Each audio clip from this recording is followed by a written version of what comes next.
Hi, I'm Ice from AE, and we are from Alter Ego, representing Indonesia.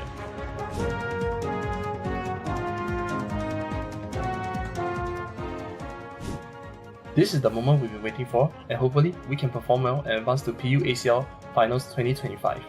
I think our performance in the group stages weren't at its best, but for tomorrow's playoffs, we will give our best performance, so just wait and see.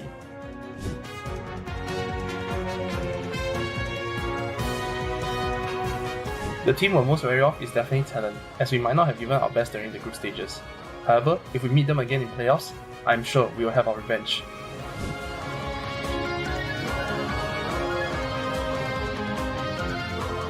Thank you Alter Champs for always supporting us in PUACL 2025 tournament. Don't forget to cheer us on in the PUACL 2025 playoffs later.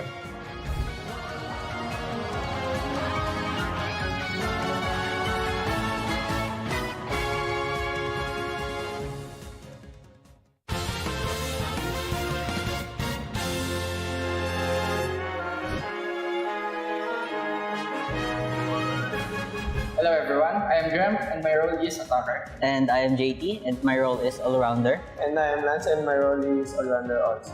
And we are from Blacklist International representing the Philippines.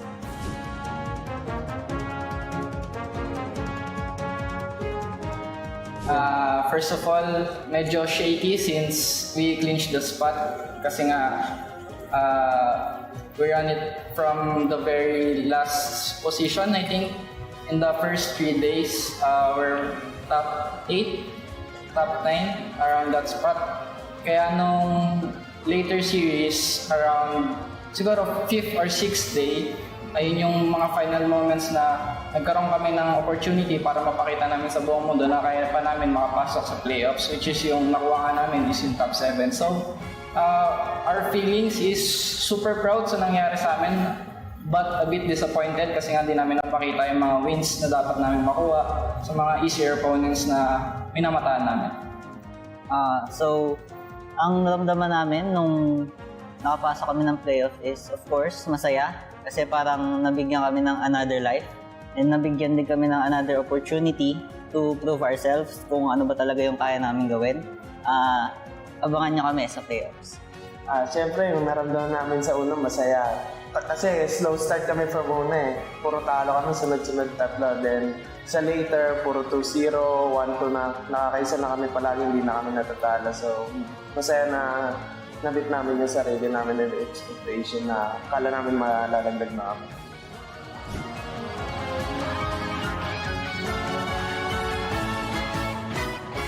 Sa ngayon, ang minamataan namin is yung Alter Ego. Their playstyle is a bit focused on kung whether si Shindy is early in terms of team fights or si Ice is set up ng mga magagandang plays, which is more on reliant sila sa mga miracle plays tulad sa amin, pero mas better yung composition nila since yung mechanical skills nila, Shindy is the best mechanical player from Taiwan. So we're expecting Shindy from them. And also Ice, since one of the best siguro defenders in this tournament in C region. More on compact po yung team nila, wherein everyone has their own strengths and everyone is mechanical. So inaabangan po namin is yung Alter Ego. Alter Ego din po kasi alam ko po is nagpalit po sila ng player kasi po yung isa nilang player is nagkaroon ng medical something, tapos syempre po dahil po doon nagkaroon po sila ng adjustment, which is si Shindy po napunta sa all-rounder, which is dati po is nasa central lane siya. So nagkaroon din po sila ng slow start tulad po sa amin, pero mas maganda po yung naging ending nila dahil siguro po dun sa adjustment. Sa akin, rin kasi, kachamba kasi sa amin yung isang beses eh. Kaya parang, bigil makabaho eh.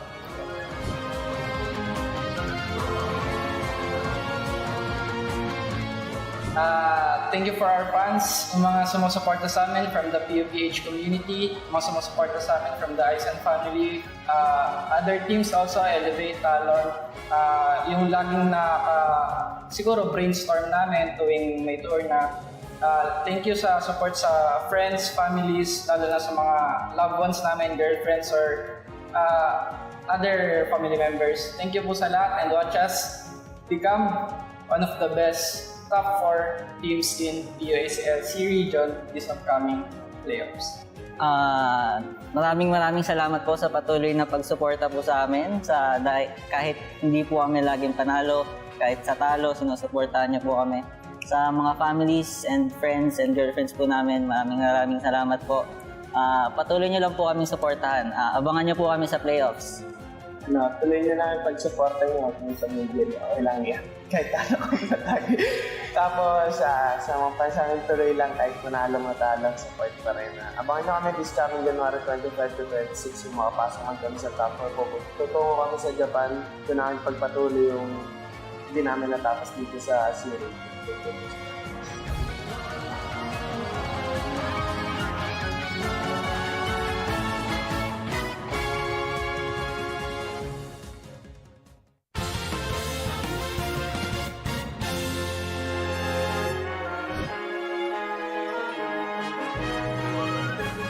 วัสดีครับผมชื่อภูผาซ่าครับเป็นผู้เล่นตำแหน่ง Defender จากทีมบุรีรัมย์ยูไนเต็ดอีสปอร์ต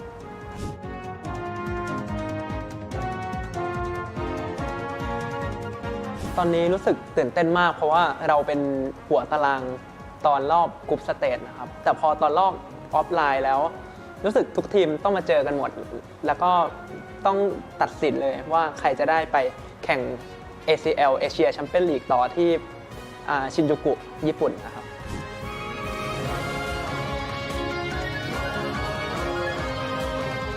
ตอนนี้รู้สึกว่าเปเปอร์เล็กคือทีมที่แข็งแกร่งที่สุดในของเราแล้วว่าทีมเขามีสไตล์การต่อสู้ที่ดุดันและโดดเด่นมากแล้วแต่เราแก้แผนของเขาไม่ค่อยได้เลยและอีกทั้งทุกทีมในลีกนี้มีประสบการณ์ใน Pokémon Unite World Championship ของปีที่แล้วหมดแล้วทีมเราเป็นทีมที่ใหม่มากๆก็เป็นกำลังใจให้ด้วยครับ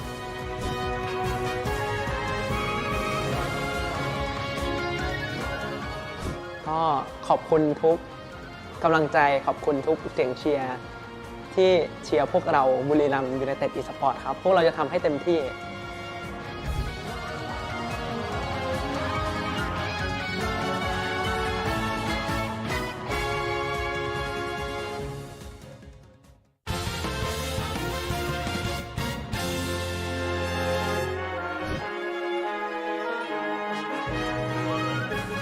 Hello, I'm Kane from EOS Onyx and we are representing Indonesia.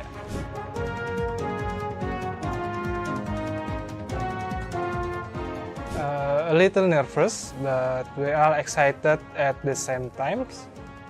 And currently we are preparing our best and give it our all for the playoff.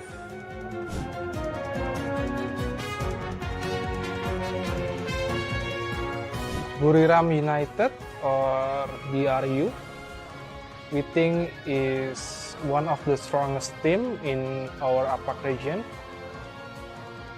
as they are currently on top of the leaderboard.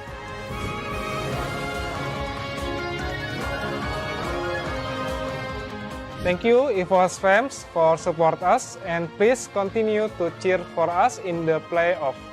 EOS roar!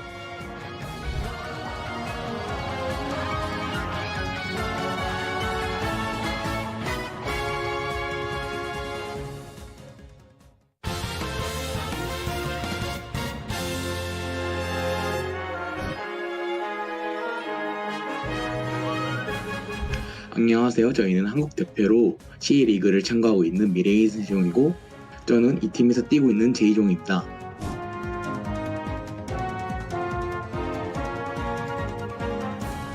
강한 팀들과 다시 한번 경쟁할 수 있는 기회를 얻게 된 것에 대해서 굉장히 감사하게 생각하고 비록 저희 팀이 좋은 성적을 보여주진 못했지만 이번 플레이오프에서만큼은 밑에서부터 천천히 올라가는 모습 반드시 보여드리겠습니다.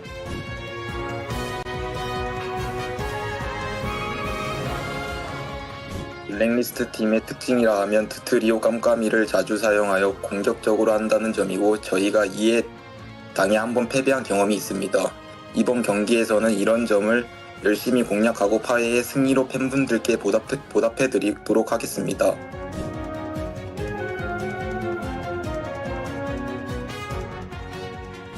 우선 저희 팀인 미래엔 세종과 항상 미래엔 세종을 응원해주시는 팬분들께 너무 감사드리고 SEA 리그 관계자분들 그리고 저희 리그의 모든 참가팀 선수들께도 감사합니다. 응원해주시는 만큼 좋은 성적 낼 수 있도록 최선을 다하겠습니다.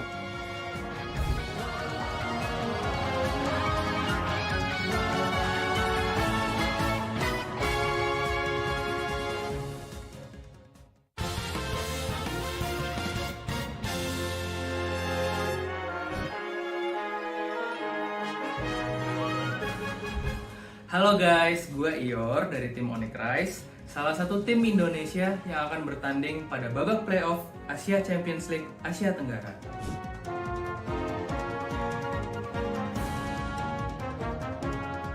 Perasaan gue menjelang playoff tentunya sangat excited karena playoff ini adalah hasil dari kerja keras selama 2 bulan dalam regular season dan juga persiapan tim kami yang bahkan lebih lama lagi dari itu. Gue yakin babak playoff Asia Tenggara ini akan menjadi turnamen yang sangat seru banget dan bahkan lebih seru dibanding playoff dari region-region lainnya.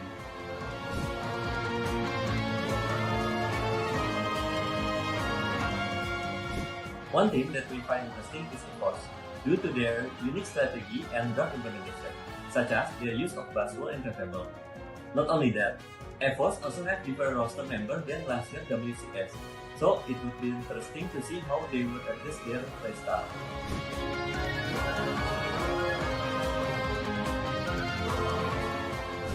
Terima kasih untuk dukungannya selama ini. Kami akan memberikan yang terbaik untuk pertandingan di playoff.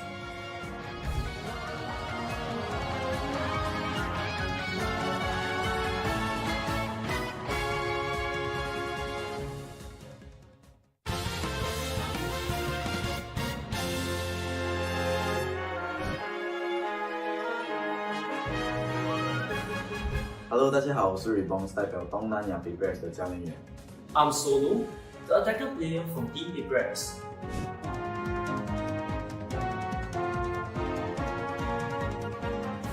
我觉得目前 Big Bears 这个队已经测试了各种各样的阵容和策略，所以我觉得我们已经准备很好了，然后我们也很期待。My team consists of players from both Singapore and Malaysia. Only the strongest players from the Southeast Asian region are competing next weekend, so there's an element of nervousness and tension in there. However, my team is training hard every day to prime ourselves for the upcoming competition on 25th.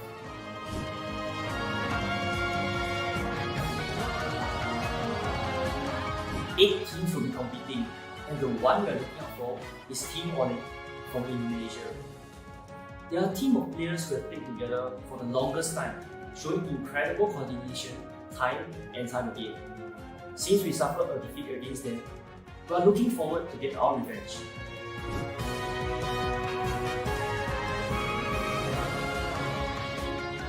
我想对所有的 Big Bears 粉丝们说个谢谢你们一直以来的支持。然后在即将的比赛，我们一定尽力成为冠军。所以在ECL见吧，拜拜。The Unite team from Big Bears is a young one, as we have only joined recently. Hence, we are extremely thankful for the love and support that you guys have shown us on the live streams and on social media. Please continue to watch us grow. We promise to be in our best condition to bring Big Bears to Japan this coming weekend.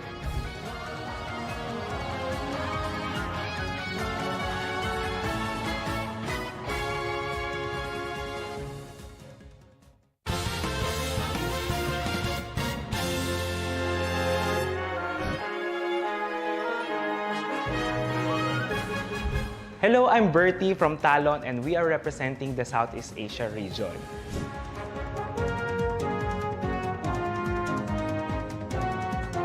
We are really excited to play in this upcoming playoffs. I know we have to admit that there has been bumps during our performance in the regular season, but we learned from our mistake and we are ready to show you what we have been practicing. And to those teams who still think that we're gonna make mistakes during the playoffs, Don't act like you forget, guys. You know we always bring it.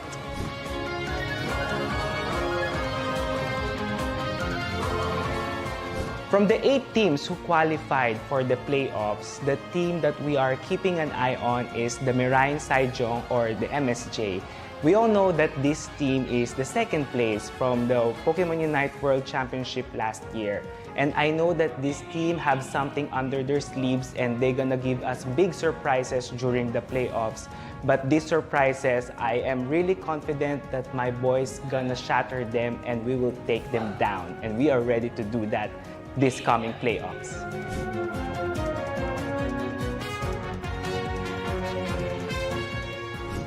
To the fans who are supporting Talon from the Philippines or even outside the Philippines, we really thank you for always being there and cheering us during our matches. And I promise you that we will not let you down and we will be the champion for these playoffs. I promise that.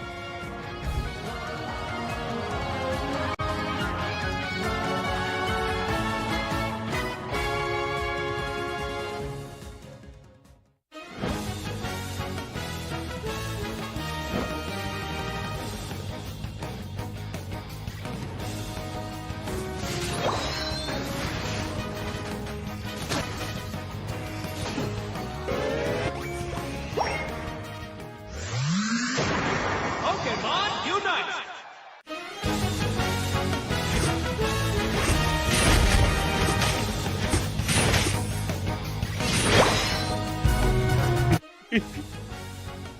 Hey guys, welcome to the Pokemon Unite Asia Champions League 2025. This is the playoffs, what we've all been waiting for, and man, I am so excited. My name is JJ, and with me is PUACL. How are you doing? I'm so hyped for the matches that we will be getting to watch at least for today. We have 4 set of matches already, at least already ready, but we're going to determine the later part of the matches for today. And I'm super excited because this is the time where we get to determine who would advance on ACL finals in March. Oh no, yeah, I mean, again, we're only going to be getting the first one here, and whoever's not going to be able to like get into, well, obviously the grand prize, right? The grand winner is, you know, at least they still have some chance to get back up into the winter tournament, but still, you know, winning this would give you an ample amount of time to prepare for the actual finals in Japan. Yeah, and it's not just that, because there are a lot of teams as well who wants to prove their strength into the winter tournament, because it is open for everyone who wants to compete and get their spot in PUACL finals. Oh yeah, for sure. But speaking of that though, let's take over a look again onto our schedule. Obviously, this is day 7 of the Asia Champions League, and next up is going to be the winter tournament, as I've mentioned. West first for days 1 and day 2, and then East for day 3 and day 4, and then followed by, you know, the PU Pokemon Unite ACL final, as we have been mentioning. And man, whoever's going to be able to get into the ACL final is surely, definitely going to be excited. Because, I mean, you know, we just hope to be part of them, because, you know, they're going to be going to Japan, and, you know, everyone want to go to Japan, you know what I'm saying? Like, yeah. Who doesn't want to go to Japan, right? Yes, I mean, everyone does want to go to Japan, and these 8 teams who remain into the tournament are really looking forward to it. So all of them have really prepared for at least 2 weeks, as far as I know, to build up their strategies and prove themselves. A lot of surprises, I would believe. Oh no, I mean, I do not doubt that at all, that there's going to be a lot of surprises, especially in the playoffs.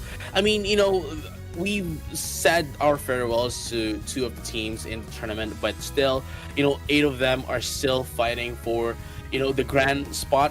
I'm pretty sure they don't really care about the, you know, the prize pool. I mean, I'm sure they do, but not as much as winning the entire thing. I mean, BRU, you know, MSJ, we have, you know, Paper Rex, Blacklist, we have Onyx, we have Alter Ego, Talon, EVOS, you know, dude, no doubt all of them have a huge chance into winning the entire thing. And speaking of winning the entire thing, they wouldn't be able to win this without knowing the draft.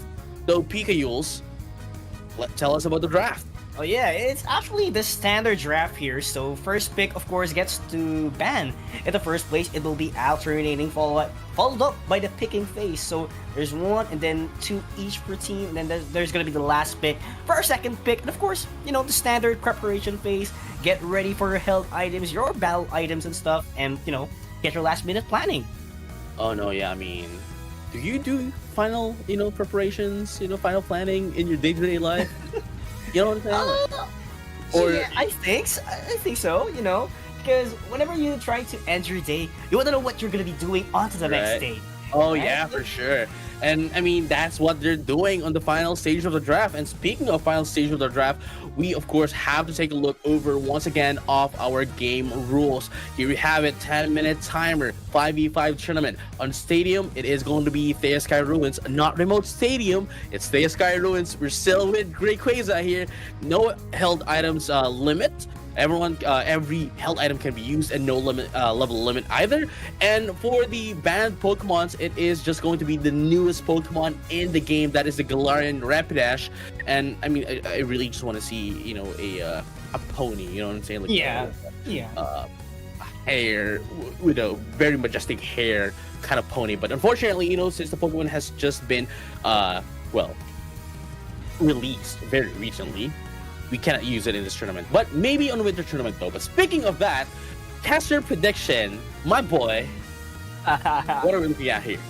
Oh, we got 2 Talons here. We got a lot of Paper X and Brew United Esports, but we still have Alter Ego in the bag. So definitely a lot of chances. So if you're gonna be counting the number of teams predicted by our fellow casters here, there are actually like 1, 2, 3, 4 teams to be specific. So definitely they are the ones going to be expected to advance into the ACL finals, but we're not yet sure. Other teams are full of surprises here, JJ. Oh no, yeah, I mean, especially Burem United Esports, they have been surprising us since day number 1. So, but still, with that being said, every team here has a huge chance into winning this tournament. But speaking of which, though, it's not just the teams that are going to be winning something here, because you too, our viewers, can win some prizes. So if you catch our stream, if you watch here from day 1 to day day 7, you can participate in some of our giveaways, some of our mechanics and all that, and you may be able to win Pikachu keychain, some official jersey of the Pokemon Unite Asia Champions League. One of the casters here actually got a jersey, I'm not gonna say who that is, and some original puzzle too, and of course our grand prize here for those who have been getting the secret word and getting in all the letters will be getting, or at least 2 of them are going to be getting tickets to Japan. Oh yeah, as far as I know, we got letter A, got letter L on the on the puzzle, but PLA something, is it? Yeah. As far as I know, yeah. But not gonna say it even further. The viewers would get to judge and would guess what is the mystery word. Of course, the grand prize. I don't know the mystery word.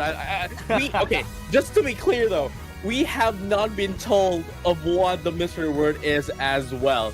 But speaking of which, again, for those who's going to be winning that grand prize for our viewers, and of course whoever is going to be winning the Pokemon Unite Asia Champions League will be battling and flying to Japan for the Pokemon Unite ACL Asia Champions League 2025 Grand Finals in Shinjuku Sumitomo Building, Triangle Square in Tokyo on March 29th and 30th. Oh yeah, for sure. And 4 teams will be we can determine already the 4 teams later on who's going to be competing here. But of course, for the teams who would be falling short for ACL Southeast Asia, they still have their shot into the winter tournament. For APAC West, it includes Indonesia, Malaysia, Singapore, and Thailand with a total prize pool of $5,000. And of course, the champion team would be advancing to ACL finals, of course, in Japan. And of course, it's not just the APAC West, because as we have mentioned time and time again, we do not only have West in APAC, we also have the Eastern region that is going to be, including Hong Kong, Macau, Philippines, South Korea, and Taiwan, which is going to be battling again, for the same prize pool. And again, whoever's going to be winning this will be flying to the Pokemon Unite Asia Champions League Finals 2025 as well. Oh yeah, and not just and not just winning the tournament with a prize, but as well they would be getting their accommodations and flight tickets. Just being able to win this thing is absolutely a big thing. But mind to tell you, those teams who will be falling short here, they would have to compete with tons of teams all over the region. It is open for everyone else. Oh yeah, I mean, dude, if I do win this, since one of the prizes would be flight tickets and hotel accommodations, my prize pool, if I'll be one of the teams participating in the winter tournament, you just never know. The prize pool that you're getting there could just probably be your tourist money. Just explore Japan and all that. Because you're gonna be accommodated anyway. Yeah, and once you land on a Pokemon Center, definitely you would. Oh yeah, you would enjoy Japan. But right now, for our playoffs, it would be double elimination format in a best of 3 series, 8 teams tournament bracket from the group stage, and of course, top 4 again would automatically qualify for Pokemon Unite Asia Champions League finals in Japan. Yeah, I mean, again, only 4 teams from the Pokemon Unite Asia Champions League will be heading straight to Japan, but if you don't qualify for the top 4, then you still have some chance with the winter tournament. But speaking of which, though, it's not just a prize ticket and the hotel accommodations going into Japan, but they are also going to be fighting off for a piece of the pie of the prize pool. For first place, we have 20,000 USD. For second place, we have 10,000 USD. Third place at 7,500 USD. At fourth place at 5,000. At the 5th place, we have 2,500 USD, 6th place as well, and for the 7th and 8th place, we have 1,500 and 1,000 USD respectively. Oh yeah, that's a lot of cash, and I do believe it is around 15,000 USD as far as I know. So that's a lot of cash out there, and definitely these teams would already have a guaranteed partition of the prize pool. Yeah. So they have their allowances already going into the Japan if they would really go to, but of course others will have to go all the way back into the winter tournament. So really excited on what we're going to be having today, JJ. Oh no, yeah, I mean, totally agree with you, as we have mentioned, right? Like, as long as you have qualified for the playoffs, you already have a piece of the pie. But what's going to be the difference is if you actually manage to go through the tournament further, then you'll have your prizes get even bigger. Yeah, even bigger. But of course, we do need to determine our setup as well here into the playoffs bracket, or like who's going to be playing up against. We saw a while ago that game number 1 is going to be BRU up against MSJ for our first series. We have Paper Rex and Blacklist for game 2, as far as I know. Onyx and Alter Ego in game number 3, and Talon versus EOS Onyx on game number 4. And again, they would be competing in a double elimination format. So, it's not yet the end of their journey if they would be falling down into round 1. But as much as possible, you want to win 2 consecutive series to get your spot already to Japan. Oh no, yeah, for sure. I mean, again, as you have mentioned, double elimination, sure, you have 2 lives essentially in this kind of tournament format. But still, having that second life advantage against others that is on the lower bracket, then it's such a huge advantage to have at all, because, well, at least you still have some window to make some adjustments to your play going up against others. Yeah, but you don't want a hard way, right? Because if you're going to be going into the hard way, definitely your tournament 1 would be longer, and that is what I have been saying a while ago, because you just need to do, win 2 straight series, and it's you're already in Japan, right? Yeah, actually, yeah, just true. As long as you have, as long as you get into the upper final, you're already guaranteed to go to Pokemon Unite Asia Champions League finals. So all you have to do is, it's easier said than done, dude. It's like we're saying that, okay, yeah, you just have to win 2. Could you do it? But obviously, everyone here has a huge chance of winning the tournament, but it's easier said than done, but it is true as well. Only 2 wins for you to guarantee the spot for the Pokemon Unite Asia Champions League finals. Yeah, and the set of matches, this is no joke. This is not just set of matches. Just imagine, for our game number 1, it's going to be BRU up against MSJ. And knowing these teams, BRU, probably the top team so far in SEA. But right now, let's not forget, MSJ, they were the second placer during the WCS in 2024. Right, and here we go as well. The most picked Pokemon in the entire tournament thus far. Number 1 at Shifu, number 2 at Miraidon, 3 for Umbreon, 4 for Blissey, and number 5, one of the Pokemon that I've been playing in the beta, and I've been playing in the day 0, and having such a surprise. Right, quite recently in the most recent version of Pokemon Unite patches, Garchomp is back, dude. Oh yeah, out of the all-rounders in the game, you would be really surprised because Garchomp is still the most picked all-rounder. Just imagine, since day 0, since day number 1, Garchomp has been there dominating, dominating the scene. Try not to use a Garchomp in lobby matches, but if you are on a team, by all means, please play Garchomp. Playing it solo rank, please don't do it. You know what I'm saying? I know what you mean, because it could be a downside, it could be an advantage, at least for whenever that Dragon Rush and Dragon Claw goes in. Definitely you'll be having a hard time. Right. But speaking of which, though, now we have seen the teams that are going to be playing for the first matchup. It's going to be BRU versus MSJ, Miren Sejong, and of course we have Ram United Esports, and the key player here would be Rain. It is, top 3 Pokemon coming in with the Ceruledge, Mimikyu, and Garchomp. Honestly, one of the top picks still, even after nerf, Ceruledge is still a top choice. Yeah, top choice. Because of the potential that it could really destroy the defense of the opposing team. Definitely a huge setup. But of course, for MSJ, it would be Zhong with the Metagross, Garchomp, and Blaziken as well. I love the concept of Blaziken as well. The fact that you can actually change your stances and, juggle around on the possibilities of what you want to do with your team. But of course, let's not forget Metagross. And if Zhong is using it, definitely a different story. Oh yeah, I mean, Metagross is one of those Pokemon that can actually help out your team, especially on when you are being aggressive and want to try to take everyone onto the other side, and just using computer crash is just going to essentially jail them, right? And allowing your teammates to just do their stuff.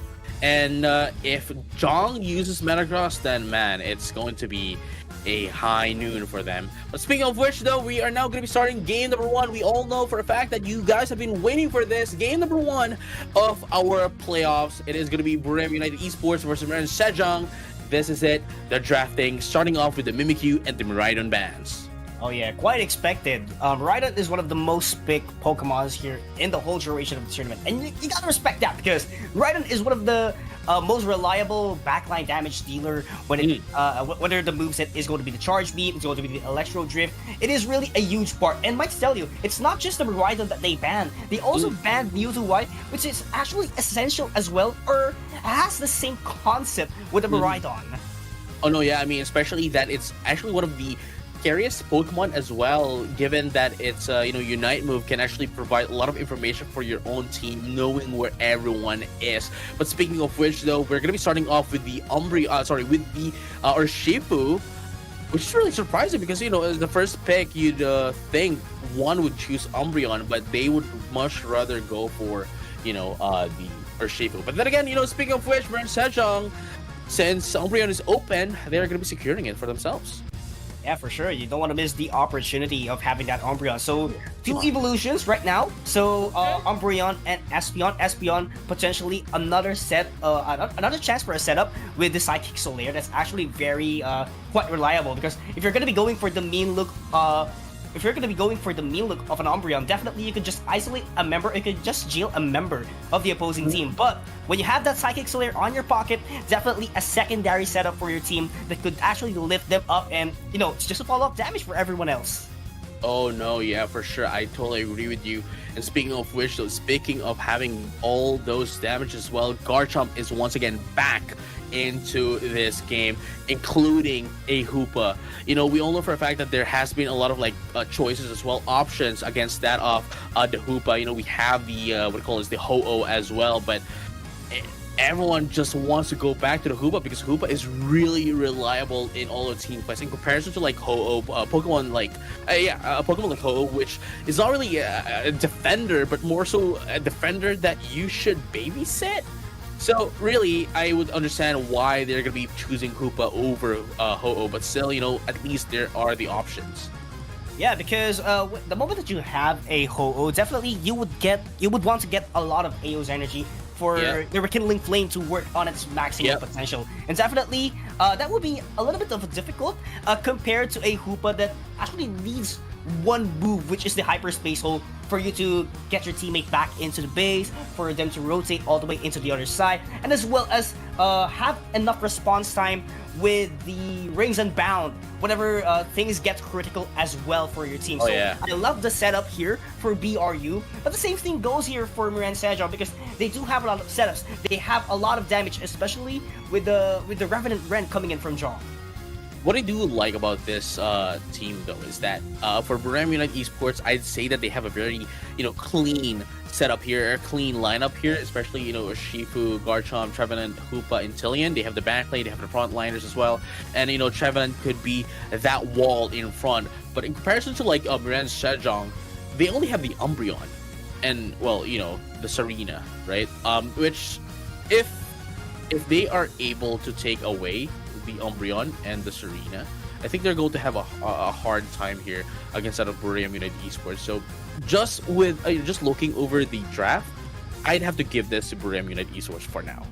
Oh yeah, I totally agree with you here, because the concept of Miran Sejong right now is just isolate one member, alright? Because of the Milu, because of the Queen's Ascendant, but the Psychic Solaire, it's gonna take a lot of time for it to have enough cooldown, I would say. Yeah, and definitely, that's not the same concept here for Buram United Esports, because they just need the Wood Hammer, they just need the horn to do the setup.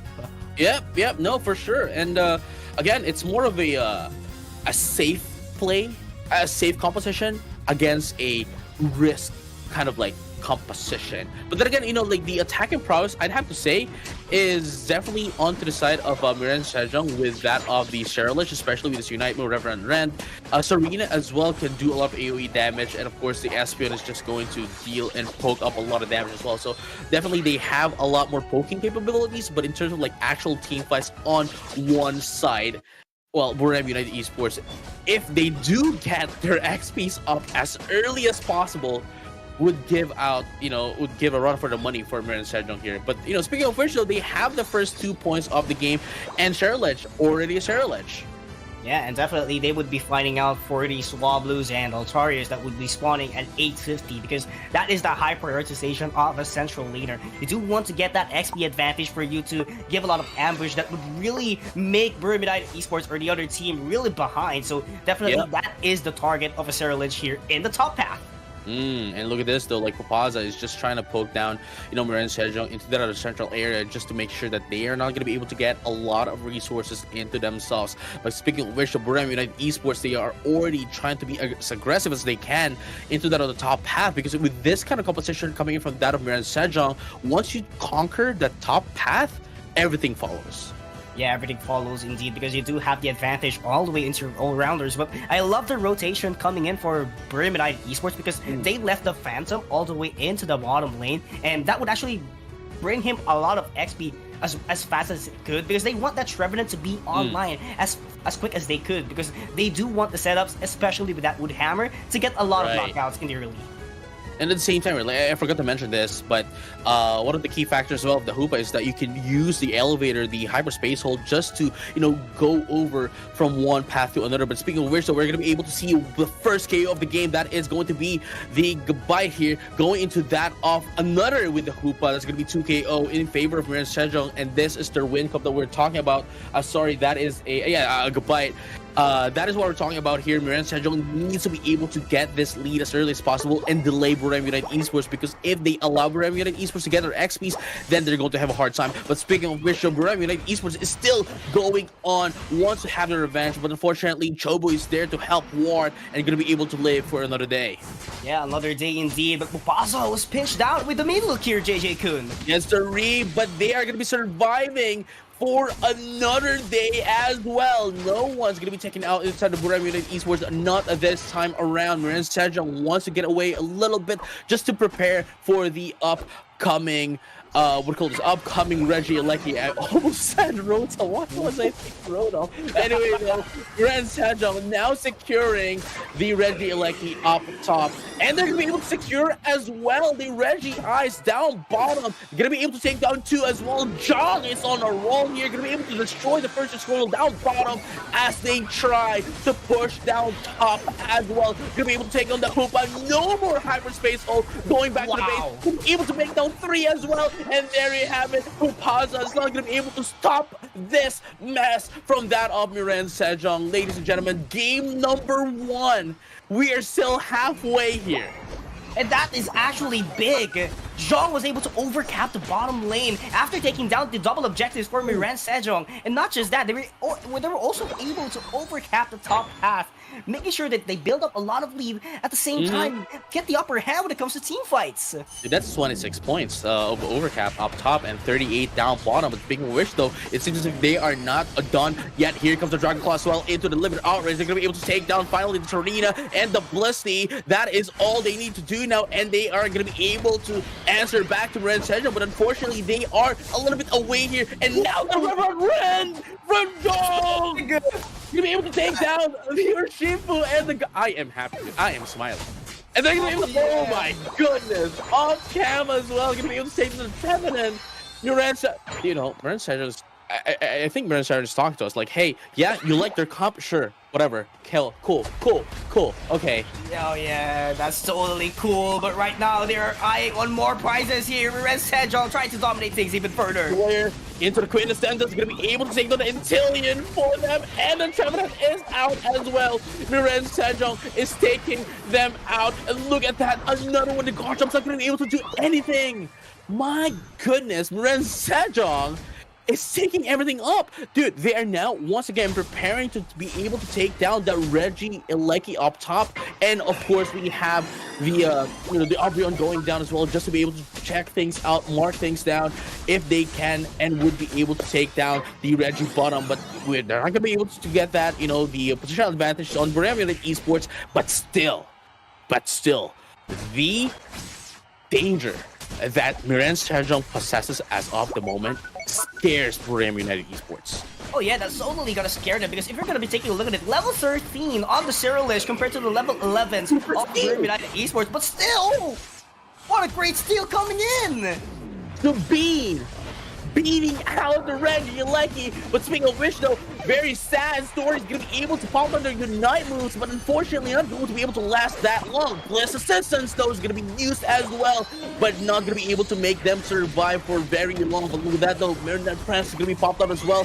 Again, still same story here, but Unite moves going to be popping up here as well, as we still have 4 minutes into the clock, and they would still have some time to recover before the Rayquaza. But speaking of that, though, there's going to be 3 down to the side of Bohemian United Esports, 2 for 3. That is going to be hard for the side of Bohemian United Esports. And look at that, Sabine, the assist, dude. The assist, just to make sure the Serena survives. Oh, that was a total survive. Just imagine if that Serena really did get knocked out. That is 50 AO's energy, and that is totally a lot of XP at the side of BRU, but that's not going to be the case. Miran Sejong, Sabine, with the assist, trying to get the upper hand still, not letting further teams to get behind. Oh yeah, dude. It's one of those moments that you can really appreciate Miran Sejong. We've been talking about this Miran Sejong. They have been having a rocky start, but no, this is the playoffs, and they are in it to win it. Oh yeah, they really want to win this one. And like to tell you, I would really like to highlight here for BRU their winning condition, because if you noticed a while ago, the snipe shots were not hitting at the side of PUACL. So definitely, if those snipe shots would land, definitely a huge favor for Bohemian United. Oh yeah, but here you have it, though. As you can see, both of these teams are just preparing to take in that the positional advantage into the Rayquaza, but we also have the Reggie Alecki up and just waiting to be taken out. But it seems as if nobody's going to be able to take that, and they just want the Reggie bottom. But speaking of that, though, The Trevenant is going to be taken out right before the Rayquaza comes out, but at the very least, the first major objective here coming from Burnham United Esports is going to be Reggie Ice, but they are now going to push down all the bottoms into the bottom path, and look at that, Psychic Sludge is going to be popped up as well, going to be able to take down 2 for 1. That is the Hoopa out. They're not going to be able to recover into the Rayquaza. They're going to be able to try to take this one up as well. Papasa tries to get away, but the Wood Hammer is going to stop them, but they're not going to be able to take them out though. Are they going to be able to? Spirits tries to get away with, oh my goodness, the Wood Hammer once again. This is quite a match from these two, Serena and Trevenant. Hornleash pushes them away. Spirits might be able to be taken out here, but let's take a look at the Rayquaza. Is going to be taken out by Jong here. We weren't able to see the Rayquaza, but it is Marin Sedgwick going to be able to secure it, and all they need to do now is run. And Burnham United Esports, even if they do have 50 points each, they're still not going to be able to get ahead of Marin Sedgwick at this point, I don't think. I don't think so as well. The value coming in from Spirits being able to buy time for the Trevenant to just go for the 1v1 and do not let him go into the Rayquaza's pit, because he has to be the front line. And definitely without the front line, Vermilion Esports would definitely have a hard time, and that is the result. Marin Sejong was able to take down the Rayquaza and score lots of goals here. You know, you are right. I wasn't able to see it that way. That is a very good perspective as well, to see that, you know, the Serena was just buying time, making sure that they have the interest and the attention of the Trevenant, making sure that they are not going to be able to, you know, annoy Miran Sejong into the Rayquaza. And man, it worked out so well. Spirits, I'd say, definitely one of the definitely the player of the game this time. Yeah, definitely. I wouldn't debate with anyone else. It has to be Spirits. It has to be the MVP. It has to be it. Because, you know, if you're going to be taking a look at it, that was actually more of a gamble. Because what if the Trevenant didn't took the bait, right? Definitely, he would be behind on the team fight, on the Rayquaza's pit, and definitely they might lose the objective as well. You know, Spirits was definitely on the disadvantage at that point, especially that they are on the lower health as well. Right, they're just trying their best to survive, and at the same time, you know, we have the Hornleash as well, making sure that, you know, Trevenant here heals up a little bit. And as you have mentioned, if they didn't take the bait, then that would have been a huge loss, a huge disadvantage for Marin Sejong. Oh yeah, but right now it's working on their favor at least. Look at that wonderful 38% damage from Sabine. Like, we're just talking about damage, and you know, Marin Sejong just proved themselves that they just need the damage, just go for the KOs, and definitely Ward Jong would do a lot of things, especially with Spirits on their team. Oh yeah, I mean, it's amazing. You know, like, man, Jong with the Reverend Rand, very nice time of Reverend and Rand as well, going to be able to take down a lot in the side of Burnham United Esports. We have, you know, what do you call this? Yeah, Spirits as well, and of course we have, what do you call this? Our Blissey as well, making sure that they use their Bliss assistance at their very right timing. But then again, you know, like we're having at Esports, I'm pretty sure they are going to be answering back here against that of Marin Sejong. And Marin Esports, they have shown us that they can win against a lot of the stronger teams here in this tournament. So this is just game number 1. This is the best of 3. They can still catch up. Oh yeah, for sure. And might to tell you, for those who are watching right now, this is the top team up against the least ranked team during the group stage. And yeah, we've been talking about a while ago that this is already different. This is already the playoffs. So a lot of surprises could happen. And definitely we are seeing it in game number 1. And right now, Marin Sejong, I do believe that they can actually stick with their composition as well, despite it has a concept of a double-edged sword. But might tell you, there's nothing wrong with their draft. Same thing with BRU. It has to be the execution that has to change here. Oh yeah, dude. I think with how things are going, if they do win, right? If Burnham United Esports wins game number 2, and you know, most possibly game number 3, if they do win game number 2, then I can say that it is a stroke of serendipity. I feel like I heard that word before from you coming in, like off stream. We were talking about that a while ago, but yeah, you're actually right about that, because BRU has to find a way, to pencil book themselves to Japan because they're one step closer if they do win this one. But I might tell you, Ren Sejong is the one who is one step closer heading towards Japan. But, it's not yet over. Reverse sweep, indeed. Quite possible still. If you were watching day number 6, as far as I know, you were watching. If you're going to ask Infinity, full of reverse sweeps. Oh, no, yeah, and honestly, in this tournament, in the playoffs, we definitely want to see as much action as possible because, again, the playoffs, this is the last one of the stage of the tournament, and the next one we're going to be seeing would be the winter tournament. And again, this is quite a special kind of like Asia Champions League as well, because for the previous Asia Champions League that we've had, we have only seen open qualifiers into group stages, into playoffs, right? But this time it was only invite only, so making it quite a grander tournament than it was before. And at the same time, the open tournament would be happening over onto the winter tournament. So again, as you had mentioned, one step away into getting into Japan, getting that spot for the top 4 as well. But again, this is a best of 3. We cannot dismiss Borneo United Esports just yet. Oh yeah, for sure. They are the top team for a reason during the group stage, and they're going to be proving themselves that, it's not just luck, it's not just everything, it's not just a critical hit because they got the number 1 spot. Definitely there would be a big adjustment that would happen in terms of execution. And who knows? Might be in the composition as well. But for now, I am not seeing, quite a major factor or downside, aside from ICOM not being able to maximize the snipe shots.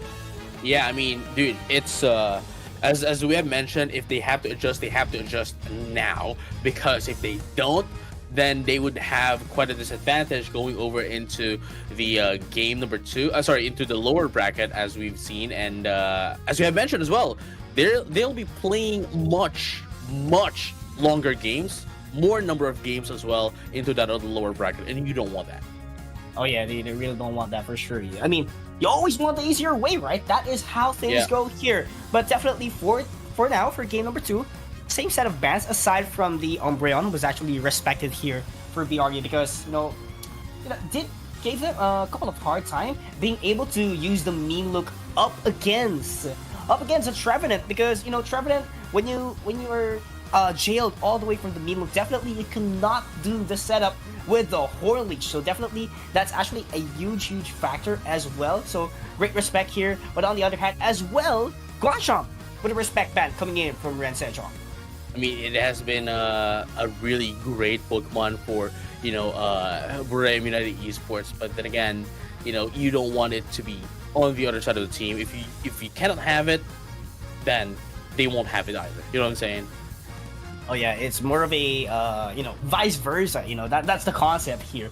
But right now, different composition from what I can see here from Ren Sejong as well. They have the Psyduck, they have the Urshifu, and being able to ban that Garchomp had an opportunity for BRU for them to lock in that Mewtwo Y, which is actually very reliable as well. Again, same concept with the Baridon, which is actually banned. So definitely, Ren Sejong has to look for someone, a Pokemon rather, that could actually go head-to-head with a Mewtwo in terms of damage output. But their answer, definitely, that's going to be an Espeon from Sabine once again. Oh yeah, and here you have it. I mean, we've seen how strong Sabine's Espeon is from earlier. I mean, did have the highest number of damage into the game, and the perfectly timed Psychic Solaire was just beautiful, helping each other out in their team, and giving them the space that they need going into team fights, allowing a lot of their teammates like Jong here to push in some free damage as well.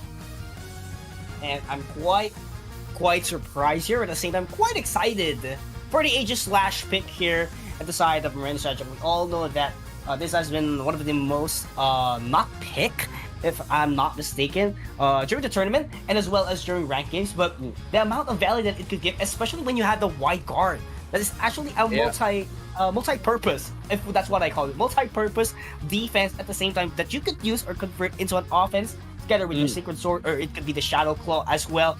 Depends on your comfort, but definitely you wouldn't want anyone to go near you as much as possible, and that is the compensation that is actually present here for Ren Sejong, because I might tell you, they don't have a defender, so it's just the wide guard that would defend everyone else, every member of Grand Sejong?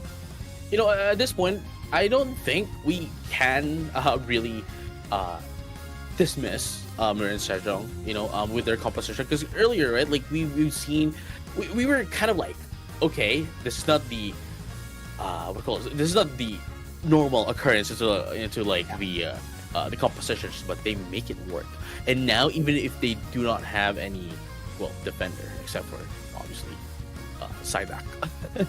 It is going to be the age slash, and I think they can do this, especially that now they have the hoop as well. Do they really need those? I don't think so. Hoopa is all they need, the key for them to be able to recover some health as well. But with that being said, though, the Dodrio might pose a bit of a problem here for Marin Sejong, mainly because of its scoring capabilities, and honestly, it's a burst kind of damage once it come in and come and go. Oh yeah, for sure, because that is the concept here for Bermuda Esports, but let's not forget that, because they have the potential to punish Marin Sejong into the early stages of the game, just like that, and Marin Sejong, what could they possibly respond here in the early stages? Chobo here might be taken out, never mind, could be able to take a little bit of a serious barrier, but still, you know, not going to be enough to be able to get away, and now Rainy Day is going to be able to, you know, get in some XP as well. But, you know, like we're having an esports has been mentioned, this is the game that they have to adjust against that of Marin Sejong, because like if not, they're going to be going down into the lower bracket, and at the same time, you know, we want a game number 3. So please, do it. Come on. Oh yeah, we love tons of actions here, JJ Kim, but right now that's going to be the Swabus and Altarius, but change of fire! What a damage coming in from Jong! That was actually huge! It is huge, especially now that it's level 5, dude. It's really huge damage coming in from Jong here, and being able to help down their teammates up top is such a amazing play here, because then they are going to be able to just, you know, secure the top path, going to be able to dominate the top path, and we might be able to see what happened in game number 1 happen again. Oh yeah, that's actually very quite possible here. But you know, we never know, unless the Rayquaza comes down, you know, that would actually dictate the story of the game. But there will be prioritization. They will be prioritizing rather, of course, the Swabus and Altarius all the way into the mid. Oh, beautiful Rock Tomb over there. Yes, Zuri, going to be able to take down Chobo here, but is it going to be enough though? Here comes the Psyduck as well, coming in from that with that of the Surf and this Able, which is going to be providing a huge utility into the side of Marin Sejong, but Jong is going to be able to take down one again, and off cam, it is going to be the Blissey going to be going down as well into the side of Buram United Esports. Marin Sejong slowly but surely, once again, being aggressive against that of Buram United Esports, and look at that. Despite the Rock Tomb, there is still the Hyperspace Hole. You cannot Rock Tomb a Hyperspace Hole. Oh yeah, you might need the Egg Bomb for you to cancel that one out, but Lizzie's not pressing but again! Oh my goodness, but unfortunately not a lot of follow-up damage into the side of Buram United Esports, and they're going to be able to be answered back here with Serena Peck as well. Now Marin Sejong, despite having lower HP in this part, I'd say they still have a bit of an advantage. Look at that, second Solar is going to be able to take down that Crossel as well. It's going to be 2 down into the side of Buram United Esports, as the Godrio is just scoring up top, but still going to be able to destroy the first goal girl down bottom as they secure the Reggie block. That is the Reggie steal. Marin Sejong does have the advantage in terms of attack and prowess in a team fight, and now the elevator allows it to go up as well. And not gonna be quite on time to go up here. Yeah, not gonna be quite enough time, you know. A little bit late, yeah. Yeah. But right now, I love the exchange of objective as well, because that would add up a lot of pressure all the way into the top path, and they do need a lot of time. But right now, elevator comes up, and what's next? And what's next indeed is going to be the question here. The Reggie Elecki is still into the side of Buram United Esports, but that's going to be putting them into 5v5 here as the Serena is down bottom trying to score in. That is 16 points, but still not going to be enough. Marin Sejong going to be able to repel away the Reggie Elecki, and now we're going to be seeing a little bit of action here down into our central area as Jong here still tries to get in with that of the Wicked Blow and the Ebon Fist as well, allowing them to be able to take down the Crossel, one of the most annoying Pokemon to take down because of its ability.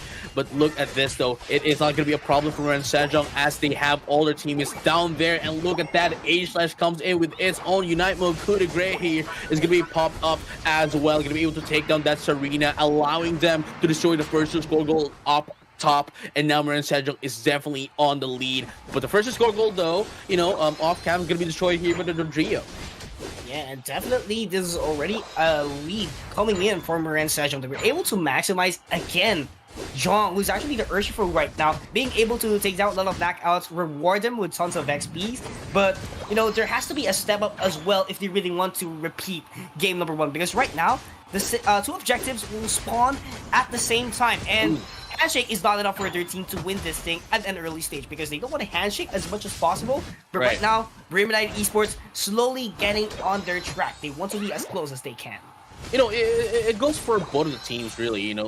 They cannot afford to allow the other team to take 2 objectives because that is going to put them in a snowball. But speaking of which, though, the major objectives is now up as well. That's the Reggie Ice and the Reggie Lucky up top. And now, Marin Sejong is still trying to get in as, the Aegis puts in 30 into the second to score goal down bottom. But with that being said, though, that is just a marker for Buriram United Esports to disperse into the map, allowing Marin Sejong to destroy this Reggie Ilecki. And now they're going to be allowed to go down as well. Spirits buying a little bit of time here so that their teammates would be able to go down. But no, they're going to be pushing up top as well as they try to divert the attention of Buriram United Esports down bottom.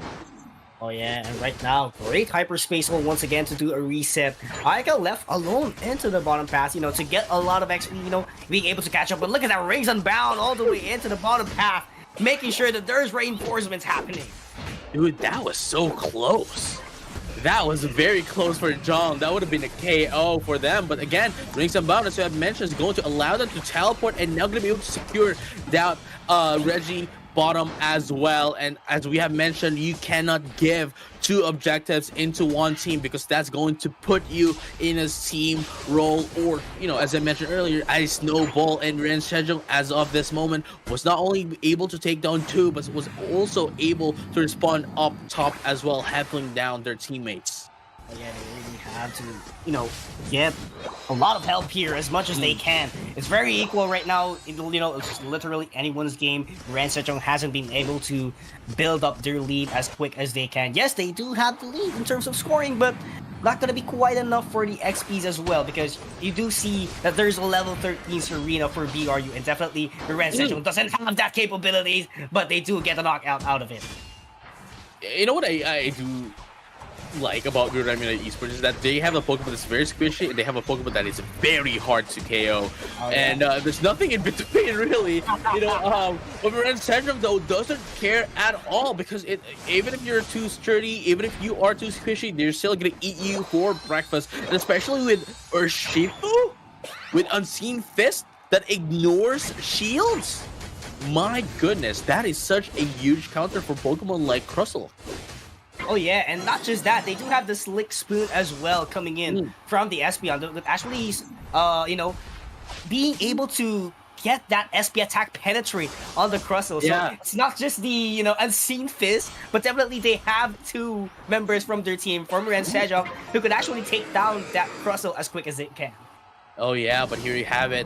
Ladies and gentlemen, all trainers alike, we are no longer being blessed by the black Rayquaza, but instead we're going to be going back to the OG Rayquaza. That is the green one here. The green flying snake is back upon us. And here we have it, ladies and gents. We're going to be seeing a bit of a poking game here from both of the teams as they try to not allow the other teams to take that Rayquaza. But look at that. Propaza is going to be using its Rubble Rousel this time around. Going to be able to take down one Quintessence. And they're going to be able to take down the Ageless. It's going to be 1 down into the side of Marin Sejong. What's going to be the answer back here by Marin Sejong? That is it. Just buy a little bit of a time here. Get a bit of a disengage here as they want to go back for another round for the Rayquaza. And look at that though. Sabine not going to be able to survive. Unfortunate for them. Marin Sejong is now down to 2. Oh, and time is ticking right now. They have to buy a lot of time here because they have the lead. But Jong might be able to fall down here, JJ-kun. Not quite yet. They're going to be able to get the hyperspace hole. They need to get back here if they want to secure the Rayquaza. But unfortunately, the side is going to be taken out as well. Oh, and this is quite huge. Who's going to be getting the last hit here? Oh, Buriram United Esports Ace down low. Rayquaza Ace 2. And look at that, though. It is going to be the Dodrio securing that Rayquaza away from the Marin Sejong, allowing them to take down 3 as well. Beautiful play from Buriram United Esports. Miran Sejong, unfortunately, even though they were able to buy a little bit of time for themselves to respond back, it wasn't enough. They weren't complete, and Miran Sejong needs to be able to put down another hundo if they do want to win this game, and they only have 16 seconds left. Oh, not gonna be quite enough. No one's halfway into the Sky Ruins, and we're gonna be having a game number 3. Buriram United Esports doing surprises once again. Man, it's just like what you said, right? It's day number 6 was full of reverse sweeps, and it might possibly happen again because you mentioned it. You jinxed it. You know? Yeah. Yeah. So that's how a caster works, you know. That's how it is. Oh my god.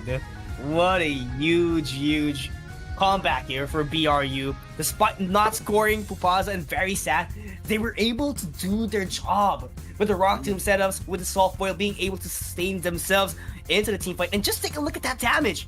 Rainy D doesn't need to do it. He just has to go in, definitely go for the pokes, deal some damage, get some resources, get out immediately, and, you know, give an opening to your team with a triple trap.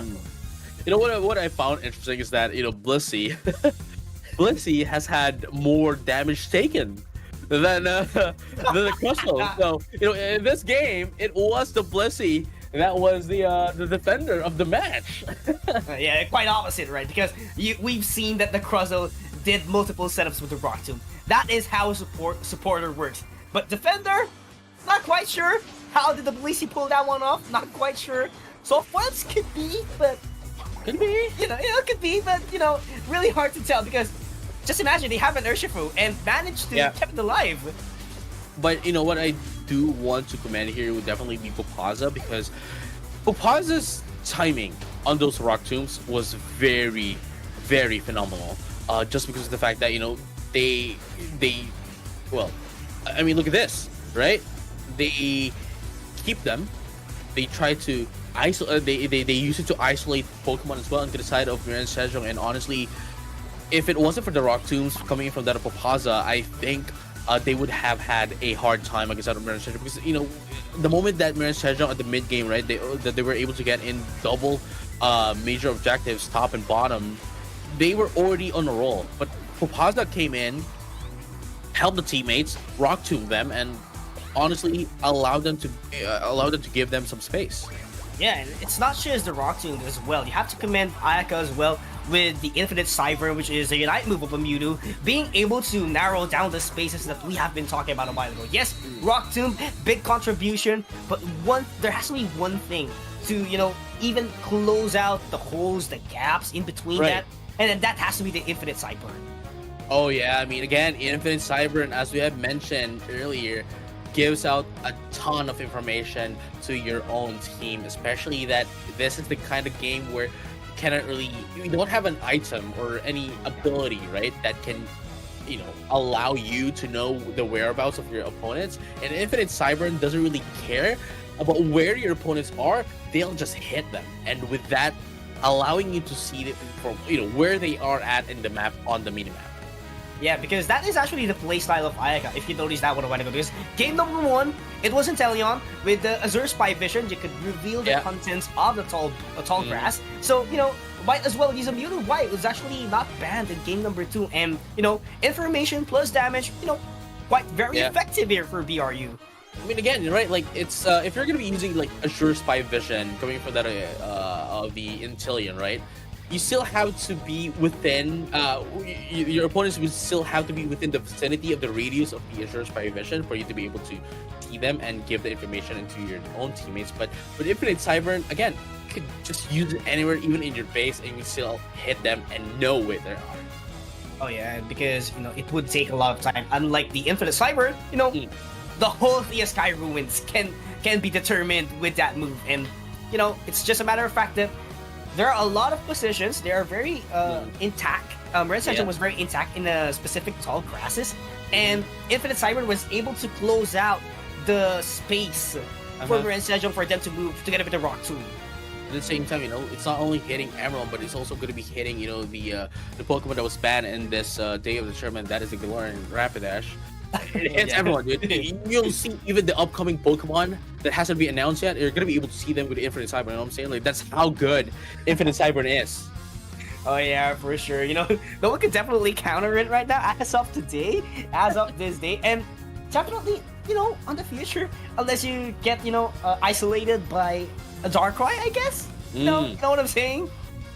Dude, you know what I'm like wishing for right now is you know how in the anime you know Team Rocket, right, has a wobble pet, right, and always using mirror code to reflect back the damage. What if we get a wobble pet that has, you know, magic guard, magic mirror, and reflects back any projectile based damage, dude. Infinite Cyber, bro. Oh, bro, that's gonna be big. I mean, that's broken. I don't want that, bro. That's broken, honestly. And I might tell you, because in the anime, Wobble Fight reflected back everything, dude. The move of Giratina, was that Giratina? Everything, right? And just imagine, even the legendary Pokemon. Man, it's we don't want that in Pokemon Unite. We don't want everyone to be banning that Pokemon. But speaking of banning, though, we're going to be having, you know, the Umbreon, the Mimikyu, the Miraidon, and of course the Garchomp as well for our first bans. And into our picks, into the side of Bohemian Esports, now we have the Mewtwo Y, we have the Serena and the Blissey. Into the side of Miran Sejong, however, is going to be the Urshifu, the Psyduck, the Hoopa, and Sabine, of course, is going to be the Espeon still. Oh, quite the same lineup as far as we can see here into this matchup. But, oh yeah, I think it would be the same. Yeah, honestly, it would be the same. I'm calling it already, unless they do shift Aegislash into another one. But, you know, we've seen the value of the White Guard a while ago. Definitely, they cannot deny, or they cannot leave that as an opening. Yeah. No, for sure. I mean, as I mentioned, why fix what's not broken, right? And if, especially for Brilliant Media Esports, right? If it already worked, then hey, let's just stick with this. If as long as their Pokemon is not going to be picked or stolen away from us, then let's just do it. And Miran Sejong, though, you know, I think we both have seen the potential of what Miran Sejong is doing. Unfortunately, wasn't able to do it. Wasn't able to be as aggressive as they were in game number 1. But if they want to win this, then I think they have to play like they did in game number 1 and not allow Bohemian Esports to get as much resources as they can, so that they would be able to have that advantage, you know, that lead against them and snowball from that into the late game. Oh yeah, I definitely agree on that point that you were talking about. But here's the thing. I think one of the reasons, or one of the setbacks, actually, why that happened is because BRU, they do have Dodrio, and Dodrio is definitely quick on rotations compared to Urshifu, who is actually their central leader, or the Forcer, right? Actually, because yes, it does deal a lot of damage, but it will take some time for you to rotate back. So definitely, this Dodrio could actually able to, you know, get in a faster phase, if I may say. No, yeah, I totally agree with you as well. You know, the Dodrio, that is the job of that Pokemon. Score in, go in, put some damage, go out. You know, much like the Talonflame, but you know, again, it's much more mobile than that of a Talonflame. That is the, you know, the Dodrio. And honestly, Miran Sejong, they just need to be aggressive now in this match for them to be able to, you know, get that lead against the Bohemian Esports, because it is looking pretty bleak for them right now. As we have mentioned, this might possibly be a reverse sweep. And now, look at this. Miran Sejong is now changing up just a little bit. Earlier on, they weren't really answering back into the pokes of Bohemian Esports, especially into that on top path, right? With the, the Hone Edge. It was just staying into their own base, their score goal. But now actually goes in further. I feel like the prioritization here for Miran Sejong will be at the bottom path if you're going to be taking a look at the rotation that was actually being done here by the Urshifu. So I think they would be having a handshake, but I think they would shift their attentions actually. So not going to be happening. So despite doing the rotation a while ago into the forest. Right, and here you have it as again. You know what John has been doing since game number 1 is try to rotate up top, but they are going to be allowing very sad story to put in some scores here. That is 5 score. To some, especially for those who are new into Pokemon Unite, you might see it as something insignificant. But if you do have EOS Cookie or muscle, not muscle, but attack weight, it gives you additional permanent stat boosts depending on the item you have. The moment that you put in some scores. So Pokemon here and trainers, the players would be putting up scores maybe 1, 2, 3, 4, 5, so that they would not be interrupted, so that everyone knows. Yeah, and actually, it's not just the stacking items that we actually have here in the game itself, because you could get a little bit of an XP as well the moment that you score. But look at this, Right. 30 whole points for Jong. Yes, Zuri, putting them into level 7 as well, as you have just mentioned, right? Putting them a little bit of an XP. But speaking of XP, though, it seems as if Psyduck is not going to have any, as they got taken out here. But Brilliant Esports is now going to be able to put in a lot of points up top as well. It's not going to be enough to destroy it, though, but it is going to be enough to push down Miren Sejong. And now they're going to be able to answer back here. The Mewtwo was going to be taken out, and very much sad story is as well. 2 down for the prize of 1. That is Miren Sejong winning that one. Oh yeah, definitely not going to be doing the handshake, but as well, rotate immediately all the way to the top path, get an advantage as soon as they can. Oh, but I love that cancel coming in from BRU. Oh yeah, Papazzo once again with the Rock Tomb, and now having that hyperspace hole just to get away, but Ward was denied. But Jong is right here, right now. Unfortunately, not going to have any response here coming in from that of their own team. No reinforcement coming in, and Jong has been forced to go back. And now Registeel is going to be popped up here. Spirit Stone is going to be taken out as well. Oh yeah, and it is looking good here so far for Miren Sejong, at least in the top path, but bottom path is quite a different story here. Look at the reinforcements coming in for BRU. Oh yeah, look at that though. Triple Trample trying to stop them, deny them from going in. But look at that though, they were waiting, but Psychic Solar is going to be popping up, pushing them away. But look at that, it is going to be their shape with Jong going to be able to secure that Regieleki up top, and they are still not done. They still want to put some KOs down bottom. Papazza is going to be taken out as well, but it is Bermuda Esports, thanks to Papazza's time, was able to secure that Registeel down bottom. But Sabine here gonna be able to take down once again that Mewtwo. They have been eyeing out that Mewtwo since earlier, and look at this, Serena tries to get away because they know that they cannot push Miren Sejong at that point. And that's 3 points over cap for Miren Sejong. Actually not the biggest value that you can actually get, but what I'm loving so far for Miren Sejong is they're not backing away in the fights that they know they could actually win. Because just imagine a while ago, they were able to win the fight despite not getting the objective with the means of Psychic Solar and the Hyperspace Hole. Quite effective as well with the XP, right? Right. I mean, it's one of the things that that the Miren Sejong really does, right?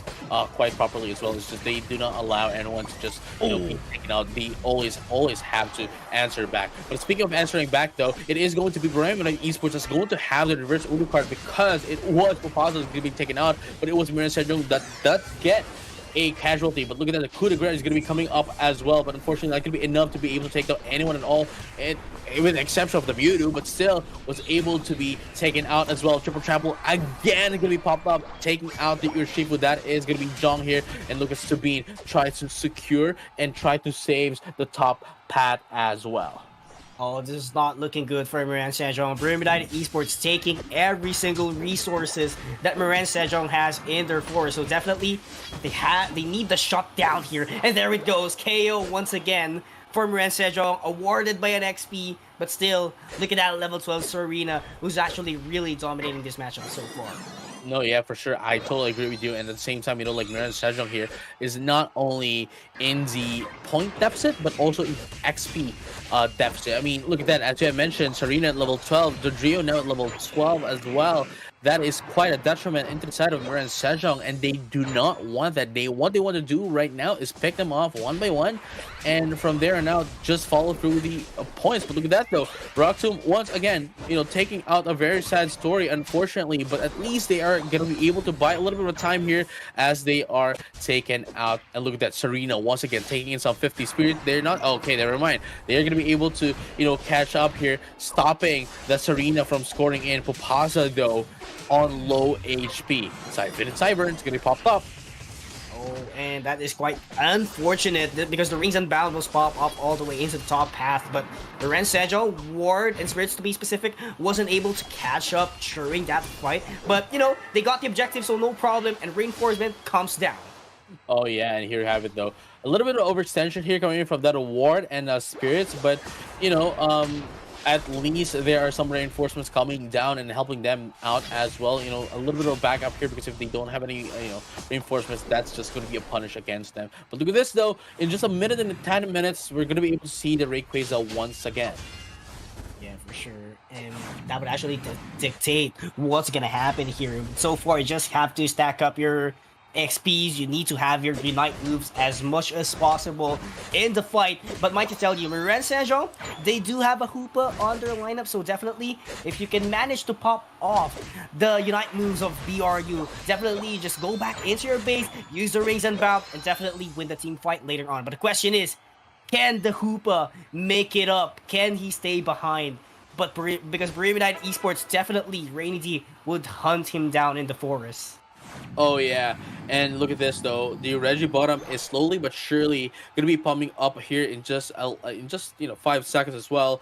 And Pyramidite Esports does have the positional advantage over this, which would then give them a bit of an advantage going into that of the Rayquaza. But unfortunately, they're not gonna be going in for that. They just want the Rayquaza immediately.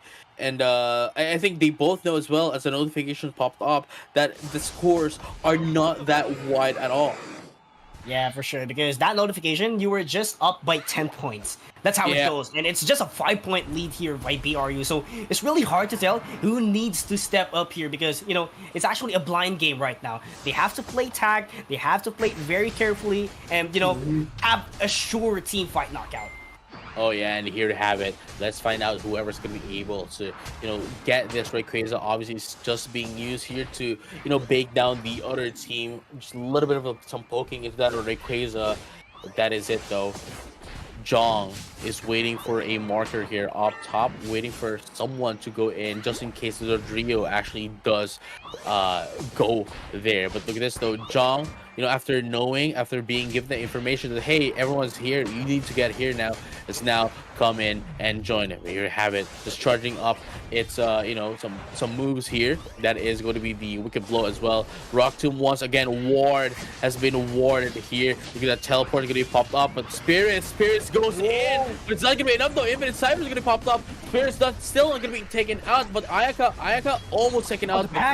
Soft one's going to be able to survive another day. There's going to be a triple trample as well into the second. Slowly going to pop up distance just to try to survive, but that is a Rings Unbound as well. Not going to be enough. And look at that Hoopa is still alive. It's going to be 4 down on the side of Pyramidite Esports, and Ayaka's the only one left coming in. Seconds. That out the barrier tries to get away. They're going to be able to take down Sabine as well off cam, but unfortunately the Psyduck's going to be able to take down Ayaka, and that is the team one, allowing Miran Sejong to finally take down Rayquaza, and now taking this game away from Pyramidite Esports. That is Miran Sejong going forward to the upper bracket as Pyramidite Esports goes down the lower bracket. This is the top 8 team being able to take down the top 1 team in Southeast Asia. Ladies and gentlemen, what an upset coming in. Miran Sejong make sure that the job will be done as quick as they can. They took down the strongest team so far in the group stage and definitely would be advancing even further and is one step ahead of time in going to Japan. That is one of the things, right, that we've been talking, before the broadcast started, right? Before the broadcast started, we were talking that, hey, yes, teams has been, performing really well in the group stages, but at the end of the day, it was still just group stages, and definitely would have had a different kind of gameplay into that of the playoffs, especially that the last day of the group stages was, 2 weeks ago? 1 week ago? there has been a lot of changes, obviously practices as well into these teams. And as we've seen, as Yules has mentioned here, it is the seed 8 team that was fighting off against the first seed, and they were immediately taken out into the lower bracket, making sure the Bremen and Eastwood would have a harder time going into the grand finals again, and higher number of matches as well for the day, which would then make them even more exhausted before they even go into the grand finals. Oh yeah, definitely. It would be a tougher road for Bremen United Esports because they would be playing a lot of games compared to having an upper bracket advantage, and they need that reset if ever they do get the grand final slot later on. But there is going to be a long journey that would happen in the lower bracket. But so far with Ren Sejong, they're going to be getting quite a long break here after this first game. They can actually relax, get their composure. I don't think they will though. Again. Yeah, I don't think they will. They will most definitely practice on the lobbies or whatnot, right? Just to make sure that the heat within the morale doesn't go down. Yeah, I mean, you don't want that fire to be, burned out immediately. You want that blaze to be up and going, right? No, yeah, I mean, maybe, have like a 10-minute break, 15-minute break or whatever, but they have to keep that grind coming in so that when they play again later, later in the tournament, they would still have a bit of a, they would still have that momentum from them not taken out. Yeah, and it's just, full of surprises for Ren Sejong, despite not having a defender. Because we've seen that for the first minute of the Rayquaza fight, no one's moving an inch. No one could actually get up into the front.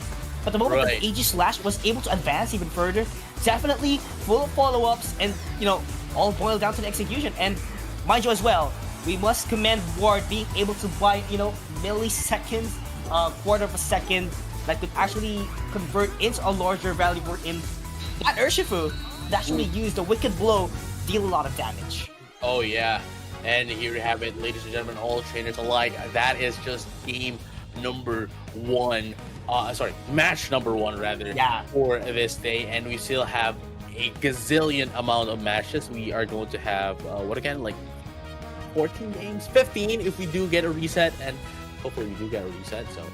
Saying we want more Pokemon in action. But with that being said, ladies and gentlemen, all traders alike, make sure you drink your drinks, get some water, get some cookies or whatever you want to eat, because we're going to have a little bit of a short break here, and when we come back, we are going to be having another set of amazing matches. Once again, my name is JJ, and with me is Yules. We'll see you in a bit.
Hello， 大家好，我是 Rebounds 代表东南亚 PUACL 的教练员。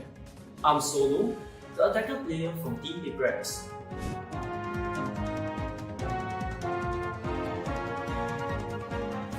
我觉得目前 PUACL 这个队已经测试了各种各样的阵容和策略，所以我觉得我们已经准备很好了，然后我们也很期待。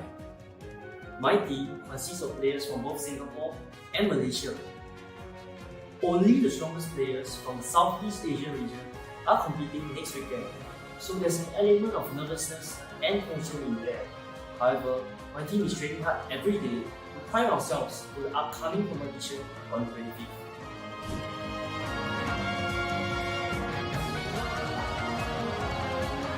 Eight teams will be competing, and the one we are looking out for is Team Onyx from Indonesia. They are a team of players who have played together for the longest time, showing incredible coordination, time and time again. Since we suffered a defeat against them, we are looking forward to get our revenge.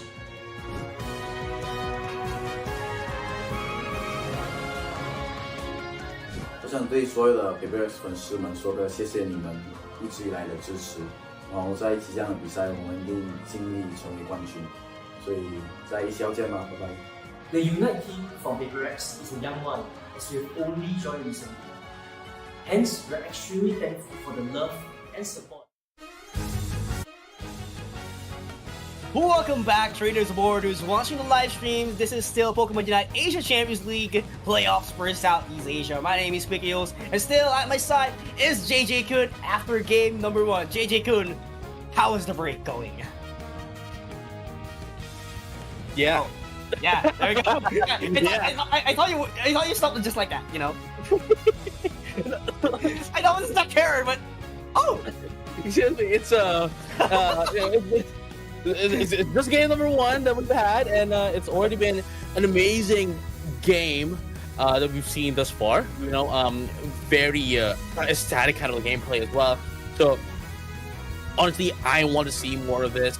MSJ definitely, Miran Sejong definitely is going to be the first one into our semi-finals into the upper bracket, and BRU is going to be the first one that's going to be going down. But as you have seen, you can see as well into the bracket, we have the numbers 1, 2, 3, 4, 5, 6 matches. That is going to be the order of things of how we're going to be, you know, watching these matches. And for those who are worrying as well that we might not be able to show you some of the matches, do not worry. We're going to watch all of the matches. So. Oh yeah, for sure. Because as far as I know, some of the matches in the lower bracket won't be live streamed, but we will be providing real-time updates on what's gonna happen here and then. So you know, just make sure to tune in into our live stream. But of course, for Blacklist International, you know, the boys, Sent, Rio, Drem. Yo, Pinoy Pride, bro. Pinoy Pride. Yeah. Let's go. Yeah. We also have JT on the backline, by the way. Yeah. We know them, you know. We know Pinoy them. Pride, let's go. You know, but let's not forget as well for PUACL, one of the top teams as well. Yimu Yang, Solo, Bochi, and HD. You know, PUACL has been EOS Onyx, by the way, during their what was that, press segment. There we go. But you know, Blacklist International actually eyeing, as far as I know, up against Alter Ego. So very excited to see that those matchups would happen in the future. If right, that is a huge if. Unfortunately, that is a huge if. As much as we don't want it to be a huge if. If they do win it, right, then you know they would be going up against them later. But you know, speaking of which, the PUACL is those team that is a team that is currently, I'd have to say, the strongest in the tournament thus far. But you know, unfortunately, they are not the top one into the group stage. But still, we cannot dismiss the fact that they are really, really strong. But speaking of that, though, speaking of being strong, we have Sent here with Urshifu, Sherlish, and Leafeon as a top pick as well. And honestly, we cannot give Leafeon to Sent. Honestly. Oh yeah, no, for sure. If you see Sent and you know, just ban Leafeon, gotta respect it. You know, that's actually one of the, you know, the trademark of Sent, actually, ever since, like, you know, like day one? Not day one, because Leafeon was not out on day one. Well, we know what you mean, you know what I'm saying? You know what you mean, bro. Ever since Leafeon came out, that's the proper term. There we go. Okay, well, speaking of which, though, HT though, again, HT as well. One of the trainers, one of the players that we cannot dismiss as well, because they are really strong no matter what Pokemon they have. Mostly, obviously, we see the top 3 Pokemon picked, Dodrio or Shifu or Zoroark. Didn't matter. Whatever Pokemon this man, handles, it's just going to be quite a monster, I'd say. Yeah, and you gotta scratch your head if you see him using Zoroark and yeah, one of his teammates uses Comfy. It would be a different story. It's not just scratching your head. You gotta use your Furious Swipes on your head. Oh yeah, he would give you a headache just like Psyduck. Dude, I'd say like the only player that goes on equal footing into HT's Zoroark would definitely be Xingdi. Xingdi's Zoroark as well. Oh yeah, because Xingdi, as far as I know, it was Blacklist International. It was actually really aware of the prowess of Xingdi, so yeah, they have to look forward into that one. But of course, they have to, set up the right tempo here, focus on what's in front, and that has to be Paper Rex, because they can't seem to have a matchup with Alter Ego unless you win this one. Oh yeah, I mean, it is definitely one of the biggest wall that a Blacklist International will have in this tournament, going up against that of Paper Rex, compared to like other teams as well, and just going to be allowing them to really prove themselves that they should be, one of the winners going into the Pokemon Unite Asia Champions League. Because as we have been talking about as well, for Blacklist International, this kind of team, they are always the one trying to catch up into Elevate and that of Talon, in terms of the region of the Philippines. But now that they are on the top 8, the playoffs, they are in the platform to show everyone and tell everyone, make a statement that, hey, we are not just below or under Elevate and Talon in the Philippines. We are with them. Yeah. So I mean, they're probably on top. Being able to be on the stint as much as possible in VH. I mean, they won LCQ before in World Championships, and they actually took down Luminosity Gaming, who's actually waiting for ACL finals right now. So definitely, it's not just Blacklist we are talking about here, ladies and gentlemen. But right now, from what I can see into the draft, they do have Blastoise and an Umbreon. So it's actually a great setup. So probably a mean look, because you don't want your team to rely on Surf and Hydro Typhoon only, unless there would be a different setup, because we've seen Lance during his stint. Actually, forget that one. We'll discuss that one later on. But yeah, Buzzwole and a Greninja. Once again, we've seen a couple of Greninja picks during day number 6. I think that was Talon and Alter Ego, to be specific. So I'm loving this. I'm loving the Greninja pick so far, but I'm quite concerned for Blacklist International. They don't have a supporter that could actually sustain their team fights, as well as, try to give them the mobility or, right amount of support, because they have a trademark for Hooper and they don't have it right now. So this is actually a huge challenge for them. I mean, that is where the Buzzwole and the Buzzwole, the Blastoise, and the Umbreon comes in, right? Just making sure that they are going to be babysitting the Greninja, making sure that it's not going to be taken out. I mean, as after considering, right, I believe that was like day number 4, day number 5, I believe. We saw a lot of Greninja to a lot of different teams, and I saw, hey, you know what? I'm quite curious why they're actually picking this Pokemon when they're much more viable Pokemon than that of a Greninja. But then, when I tried to use it, tried to experiment with it once again, I already understand that, hey, you know what? Greninja is really strong at the moment, but the thing is, it is very team reliant, that if you don't have the right team, you're just going to be giving up free KOs, free XPs, free resources into your opponents. But with that being said, it is Scent that is the one holding the Greninja, so definitely we can see a lot of potential coming in from that Froakie. But going into the side of Paper Rex, though, we have the Urshifu, the Hoopa, Serena, Sylveon, and Snorlax. Very, very safe and very balanced out composition. Could definitely go up against different kind of compositions, really. And it is Paper Rex as well. We cannot dismiss the fact that it is Paper Rex. Oh yeah, definitely. One of the strongest team in the tournament so yeah. Takes the first goal of this game. Great setup, by the way. Get the stack going up with the attack weight, and we saw the attempt of Lance trying to prevent it from happening, but not going to be quite enough.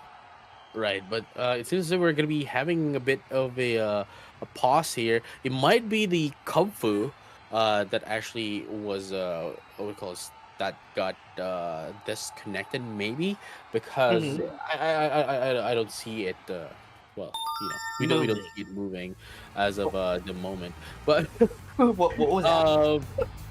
we just have to wait for an update as to what actually happened. Because we do not know as well.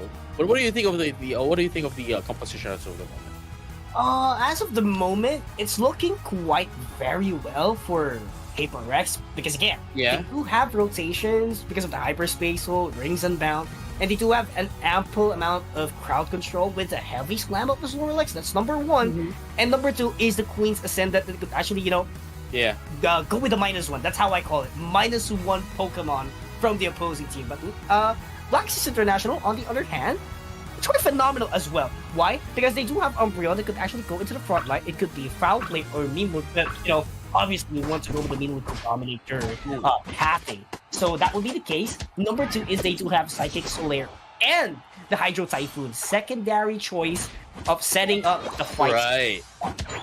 Oh no, yeah, for sure. But going into the side of Blacklist International, the Blastoise is not really that kind of priority pick, but definitely in this kind of composition is going to be going in for that of the Hydro Pump kind of composition, provided that they don't really have that much of a tanking and of course the support as well. They definitely need that kind of like defender Pokemon that could tank out the damage, especially for the Greninja that does have the lowest HP in the game. Obviously prior to items with 5250 total HP into level 15, so they really need to be careful with that. But with that being said though, speaking of being careful, Yang here tries to get away with that of the hyperspace.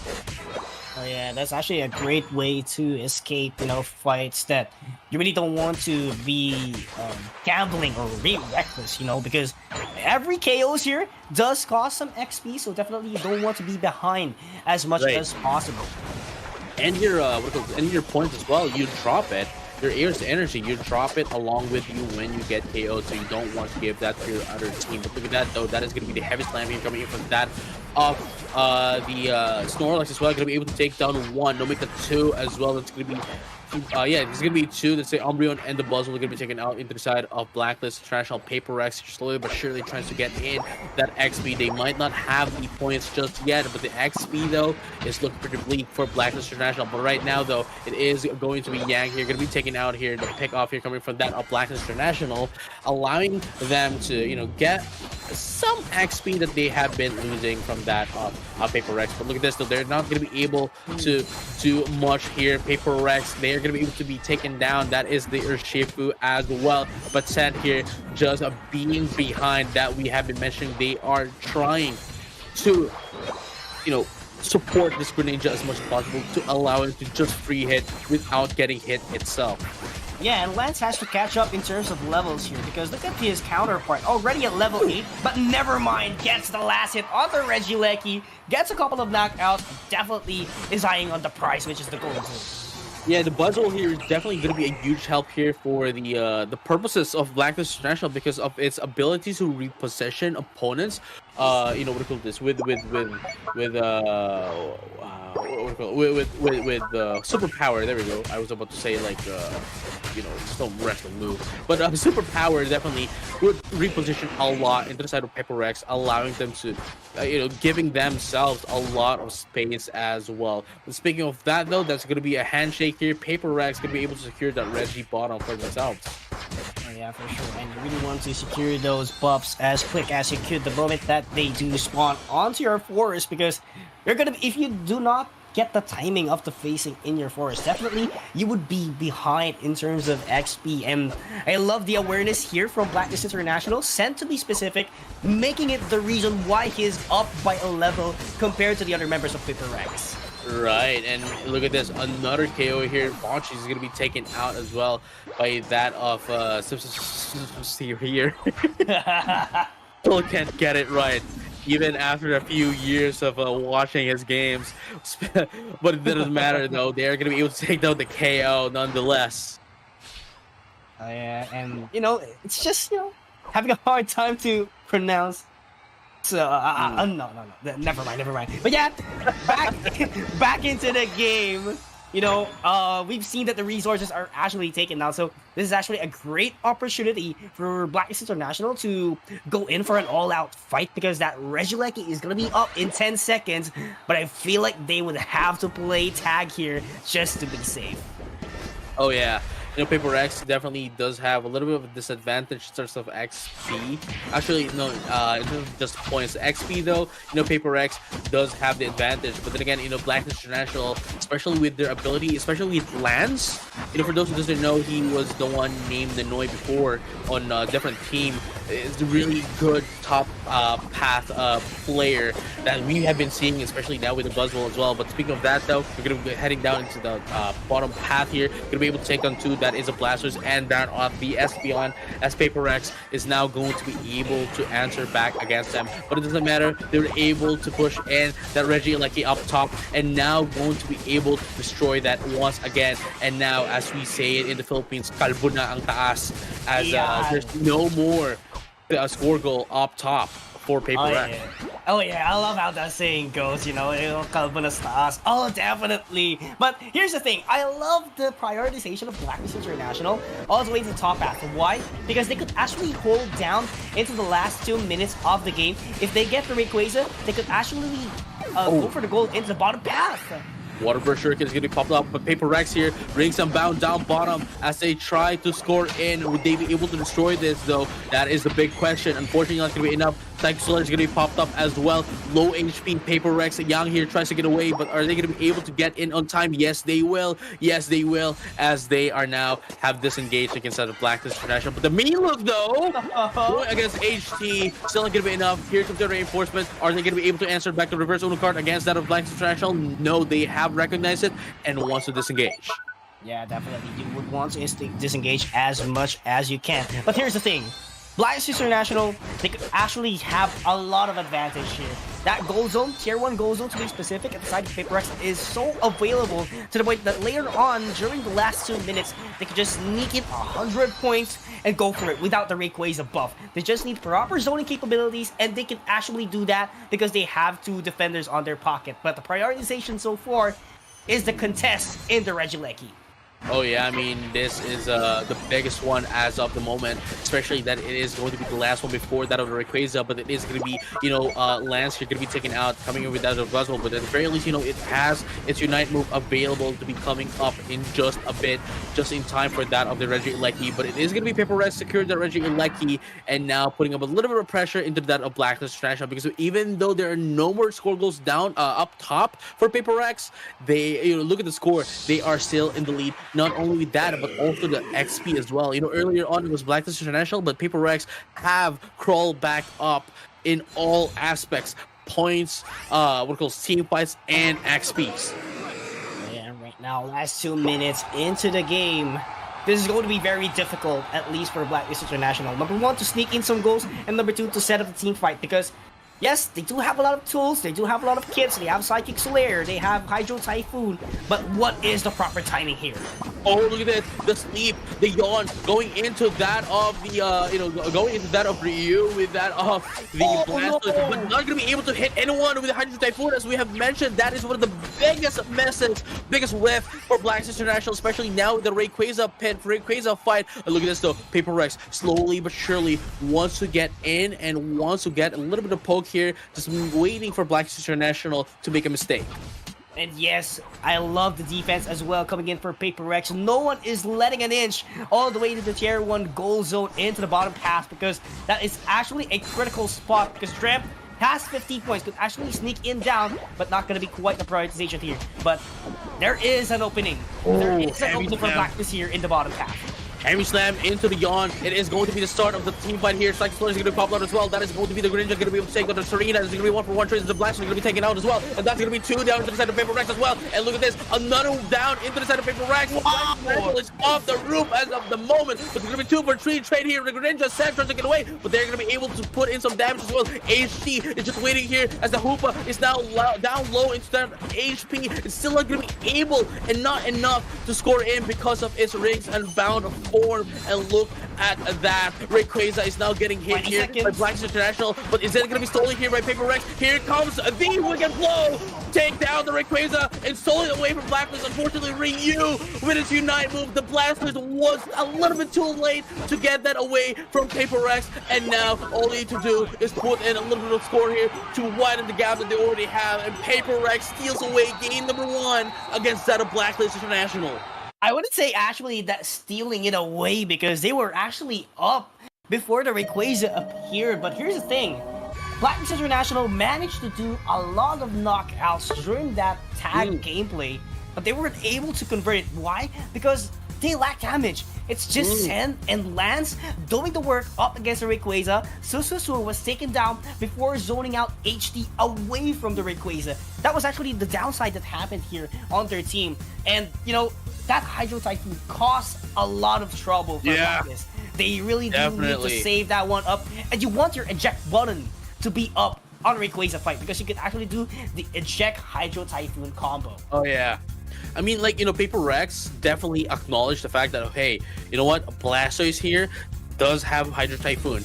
Now, what we need to do is make sure that they, you know, waste this. And that's what they did. You know, they baited out the Blastoise and made sure that they get away and nobody's going to be taken out here with the Hydro Typhoon. Because if someone was taken out with the Hydro Typhoon, I think what was going to happen is that everyone is just going to follow through and going to be able to get a pick off and, you know, getting Blacklist International the advantage into the Rayquaza. But unfortunately for them, it was seen a mile away by Yang here and allowed them to, you know, allow it to whiff, and from there on out, you know, all that Paper X needed to do was buy a little bit of time so that everyone would be back again, get a little reinforcement, and secure the Rayquaza for themselves. And you know, because they got taken out like what 3 Pokemon into the side, and just like that, Paper X with HG's beautiful Wicked Blow, man, getting that Rayquaza and the win as well away from Blacklist International.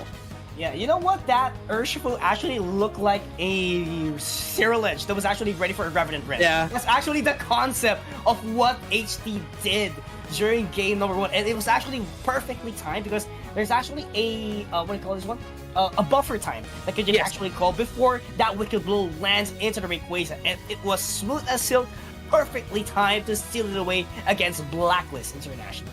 Oh yeah, and this is the kind of like matches that we're talking about. This is the kind of gameplay that Paper Rex does have. We have been revering, you know, Paper Rex as one of the top teams, one of, if not the top team in this region, and it definitely did show that despite Blacklist International having that momentum, having that advantage in the early game to the mid game, Paper Rex didn't mind. Paper Rex didn't care. Paper Rex just did their job, get their XPs, get their levels, get their points, and took down the Rayquaza, getting in. It wasn't even okay. Look, some might say it might be a flip.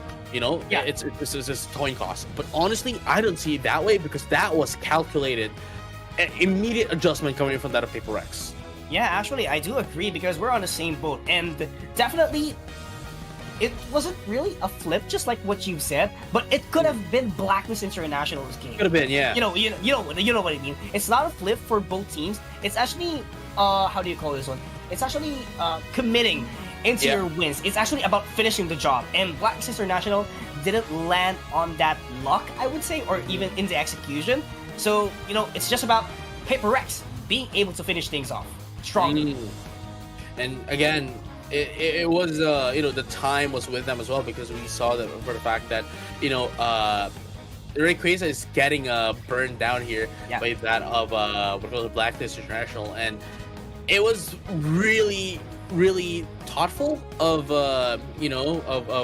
Paper X here to know, obviously, as pro players, they know this, that you are in an unstoppable status when you're using when you are charging Wicked Blow, so that even if there are a lot of crowd controls stopping you, wanting to stop you, you won't be able to be stopped.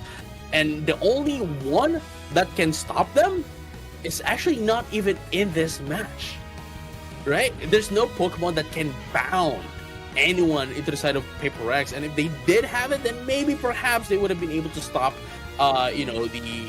the Urshifu, from getting in that getting in that Wicked Blow. But unfortunately, they did not have any at all, and giving HT that prowess to just penetrate through the raw HP of the Rayquaza. Oh yeah, for sure. But right now, we're going to be waiting for our teams to get ready, be prepared for game number 2, because it was a ride. It was actually a beautiful ride. Blacklist International, they're really known for their wide Pokemon pool, so definitely we might see an adjustment in terms of their lineup, because here's the thing. Again, they are reliant on their Unite moves, and it takes a lot of time unless you have the energy amplifier, but definitely not going to be recommended if you're going to be using Blastoise as your defender supporter. Because yes, if this is your SP attack, you can actually go for it, but that's not going to be the case, at least for them during game number 1. So they have to be very cautious about it. Like, they have to pick someone who's going to be relying on movesets only, not on your Unite. Oh yeah, and now there's definitely going to be a huge adjustment coming from that of Blacklist International, and they have to as well, because even though their composition earlier worked a little bit, it wasn't really enough to, as you have mentioned, finish the job. They were in the lead in the early game, they were in the lead in the mid game, but come end game, Paper Rex was just waiting, man. I don't even know how to describe it, but they were just waiting for that. Yeah, but here's the thing. Blacklist International is going to be sticking with the Blastoise. So I'm assuming that it's actually the same thing. It will be the supported defender of Blastoise. But, yeah, it's actually the same. So I think on a perspective, they don't see anything wrong with their lineup, because it's just, the slip of a chance that Ryu didn't land that Hydro Typhoon, yeah. Because, so they really want to fix that one as soon as they can, and definitely this is somewhat of a redemption match, I would have to tell you. No, I definitely agree with you on that part. I mean, I really didn't see any problem in terms of the the composition, I'd say. I mean, there is some that they can fix, as you have mentioned, right? Like, one of the biggest things into the side of Blacklist International is that they don't have much attacking prowess. And they do have a lot of crowd control, they have a lot of dispositions, but in terms of actual attacking prowess, they only have Scent and Strength, right? Which is going to be quite fatal for them, especially in this against this kind of competition coming from the Paper X, because not only do they have the defender, the disruption that is the Yawn Heavy Slam, but at the same time, right, they have the Hoopa. And the Hoopa is the biggest thing that could happen to Blacklist International, because even if they can put up some dispositions, Hyperspace Hole is just going to dispel that, dude. Oh yeah, totally agree on you with that one. But I'm a bit of concern here for Paper X. Yes, I do understand that all they need to do is just, get closer to your opponents, because that Espeon is the main investment when it comes to damage for Blacklist International. But here's the thing, they don't have someone who is an SP attack aside from the Hoopa. They are all physical attack based, which should actually be denied immediately by the Blastoise and the Umbreon. Yeah. But what to tell you, they still have Unseen Fist. Definitely that could be the turnaround. Oh yeah, and here we have it, ladies and gentlemen, all trains alike. This is game number 2 of the match 2, Blacklist International versus Paper Rex. Yeah, we're gonna love to see another game number 3, but the question is, can Blacklist International force that one out, as Bochi it has to eject back immediately, avoid being knocked out in this situation. And here we have it, Paper Rex here. In comparison to like earlier, they are trying to be more aggressive now than that of the end of the world, because Blacklist International, as I have mentioned again and again, is the one leading right, from the going into that of the mid game. But Paper Rex making sure that they are not allowing that to happen once again. But here comes Sen is now a target here as well. Look at that though, Bochi. It's gonna be taken out here by Sen. That is a bit of an HP here for them, and man, being the carry of the team, right, you don't want them to have a lot of XP, not a lot of levels as well as early as now. But look at that though, the team is going to be taken out as well, but that is going to be an answer back here coming from that Paper Rex. That is Lance going to be taken out once again. And yeah, that was actually very smart for Blacklist International because they always prioritize someone who's actually within the radius of the hyperspace hole, making sure that they back away and, you know, not just wait for them to get back into the base. Quite phenomenal execution. At the same time, you know, it could be a reward for a knockout later on. Yeah, but then again, you know, it's going to have a quite different effect against that of like Paper Rex, mainly because of Serena with its ability to recover some HP as well. And of course, we have, you know, the Snorlax that has the gluttony ability, allowing to run faster on, you know, whenever a berry is nearer. But with that being said, though, Blacklist International still in the lead here, going to be able to get in a little bit of superpower here, get some dispossession, and look at that, going to be able to secure that Serena as well. Oh, but not going to be quite enough to score the goals here. Great execution from Yang. But yes, very unfortunate. He was taken down, but there is still a follow-up here for Paper Rex, rather. Yeah, Paper Rex here going to be the one into personal advantage instead of Reggie Elecki. But Lance here wants to still try to get away. And look at that, Bochi going to be taken out here by Sen into the top path, and now they have successfully repelled away Paper Rex from that of the Reggie Elecki, and now they're just trying to go down the elevator, get a little bit of a handshake. But now this is a beautiful thing coming from that of Blacklist International. Just wants to get in some hyper caps before they secure the Reggie Elecki for themselves. As we have mentioned, it is just going to be a handshake for both of these teams, as Paper Rex was able to secure that Reggie bottom and destroy the first score goal down bottom as well. But this handshake is actually looking better for Blacklist International, as they actually took down the Regieleki, and that would apply a lot of pressure for Paper Rex to go back into the top half. So right now, they can see that bottom is very wide open, but the downside is they don't have their EOS energies stack up because they managed to take down the goal zone to go into the top half. All right, and here we have it again. You know, we might be able to see a little bit of a repeat of game number one, because again, you know, like Blacklist International is in fact still leading, but then again, you know, Paper Rex here is the kind of like team that can adjust going into the rank phase that they don't even have to flip it. They will strategize on it. I totally agree with you on that one. But strategize speaking, it's Blacklist International who has to hold it a little bit firmer, because, you know, you can't afford to lose your setups here, because again, I've been saying this again and again, their setups really reliant on the Unite move, so you really have to value that one a lot, specifically with your battle items as well, the eject button, which would actually contribute a lot, especially onto the Espeon and Blastoise later on. Oh yeah, but here you have it though. Both of them are just, you know, scattered around that of the map, just waiting for one to, well, have a little bit of a, what do you call this? Sneaky, pointy.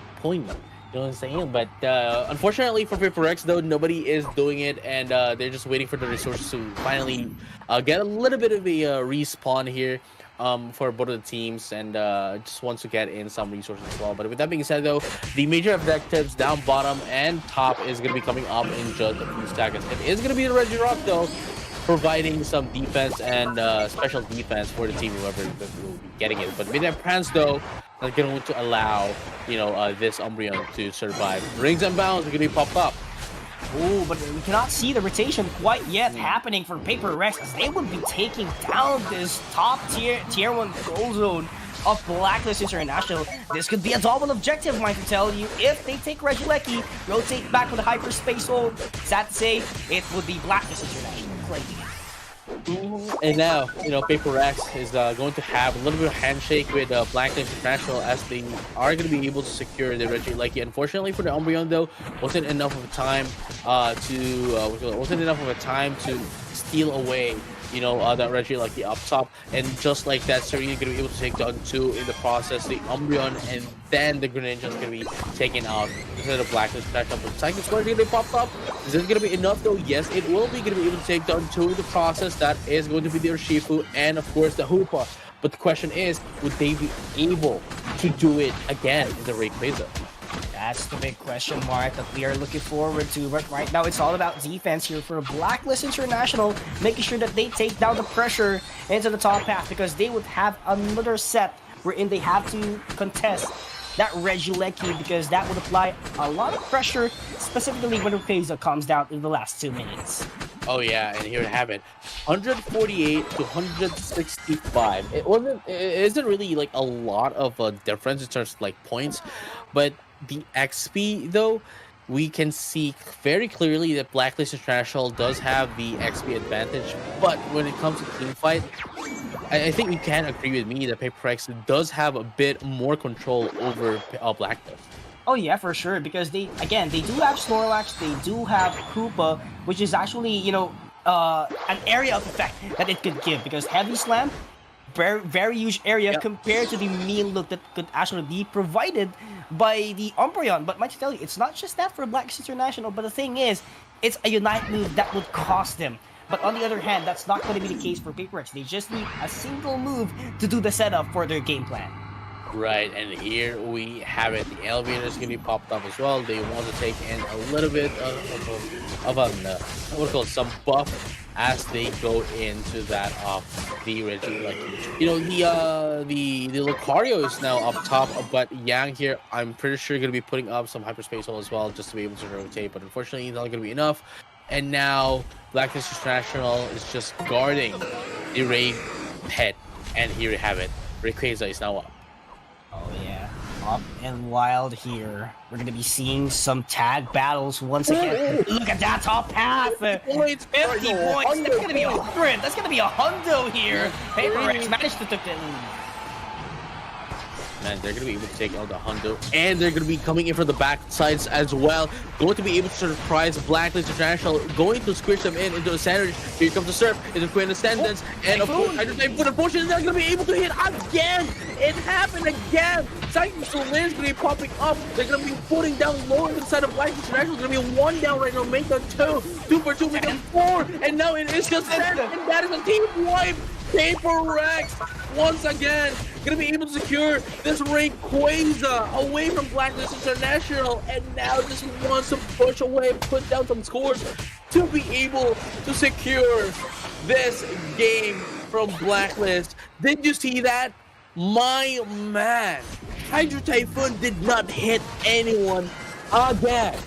Actually, it was about to hit 2 members of Paper X, but here's the thing. With Ascendance though.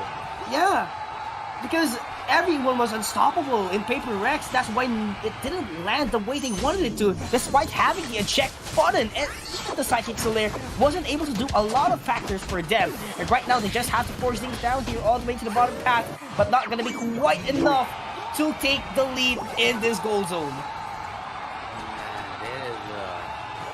It's quite unfortunate to see when you know for a fact that it's within your reach and it still slips away, and that's what's happened. That's what happened with Hydro Typhoon for 2 games in a row. As we've seen in game number 1, they whiffed the Hydro Typhoon. Game number 2, they whiffed the Hydro Typhoon once again, and that is very, very hard to be experiencing. But with that being said though, Paper X is going to be the winner for match number 2, proceeding into the semifinals and going up against that of Miren Sejong for match number 7. Oh, definitely. Match number 7 is gonna be fire later on. But of course, we do still have Onyx versus Alter Ego and Talon versus EOS Onyx later on. But my oh my, Paper X, they did the first 2-0 for today in our playoffs. Very wonderful execution. I feel like there was actually no loophole that you could actually see. Like, they were able to respond the way Blacklist International execute things. Just imagine, 2 Unite moves, they were able to evade that by the means of using moves that are very unstoppable. So Hydro Typhoon, Psychic Solaire, not gonna be working the way Blacklist International wanted it to. And at the same time, like if we go back into their composition as well, you know, the Hoopa, the Urshifu with the Wicked Blow, Lucario is as well. Well, unfortunately not using was the Lucario using a Power Punch? Yeah, Power Punch, right? And then we have the Snorlax as well with the Heavy Slam and the Heavy Slam and the Yawn. Definitely can counter a lot of the, as you've said, the crowd control capabilities coming from that of Blacklist International, especially with a lot of it putting their Pokemon into a state of unstoppability. Just look at that. They didn't see anyone, bro. As even the Psychic Solaire, actually, if you took it at a bigger perspective, despite landing on someone, definitely not the way you wanted it to happen, right? And I feel like it could have been better if Blacklist International replaced Blastoise into a Trevenant, because the cooldown is way more efficient compared to a single solely Hydro Typhoon setup. And the amount of value, bro, it's still the same, right? Dude, you know I just want to talk to the replay manager. Why do we have to start with the Hydro Typhoon? You know what I'm saying? Like, that was hard to watch, dude. That was hard to watch. Yeah, really, really hard to watch. As a fan, right? As a fan of Black. Yeah, right? You know what I mean? You know, Filipino pride. Why are we gonna stop there? You know, why are we gonna start there? Man. For sure, we're gonna be seeing it on the break once again. But yeah, you know what I mean? It is what it is. Yeah. There's going to be a lot more as well, and we're going to be heading into just a little bit of break. So, Yos, what do we say to the viewers? So please don't go away, because next match is going to be Onyx versus Alter Ego. Everyone has been waiting for this matchup, so definitely make sure to tune in at PUACL for Southeast Asia. We'll be right back.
Hello everyone, I am Graham and my role is attacker. And I am JT and my role is all-rounder. And I am Lance and my role is all-rounder also. And we are from Blacklist International, representing the Philippines.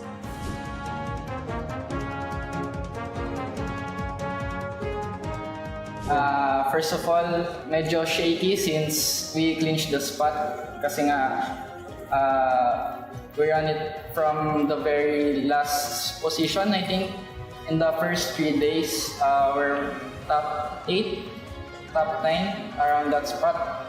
Kaya nung later series around siguro 5th or 6th day, ayun yung mga final moments na nagkaroon kami ng opportunity para mapakita namin sa buong mundo na kaya pa namin makapasok sa playoffs, which is yung nakuha nga namin is yung top 7. So, our feelings is super proud sa nangyari sa amin, but a bit disappointed kasi nga di namin napakita yung mga wins na dapat namin makuha sa mga easier opponents na minamataan namin.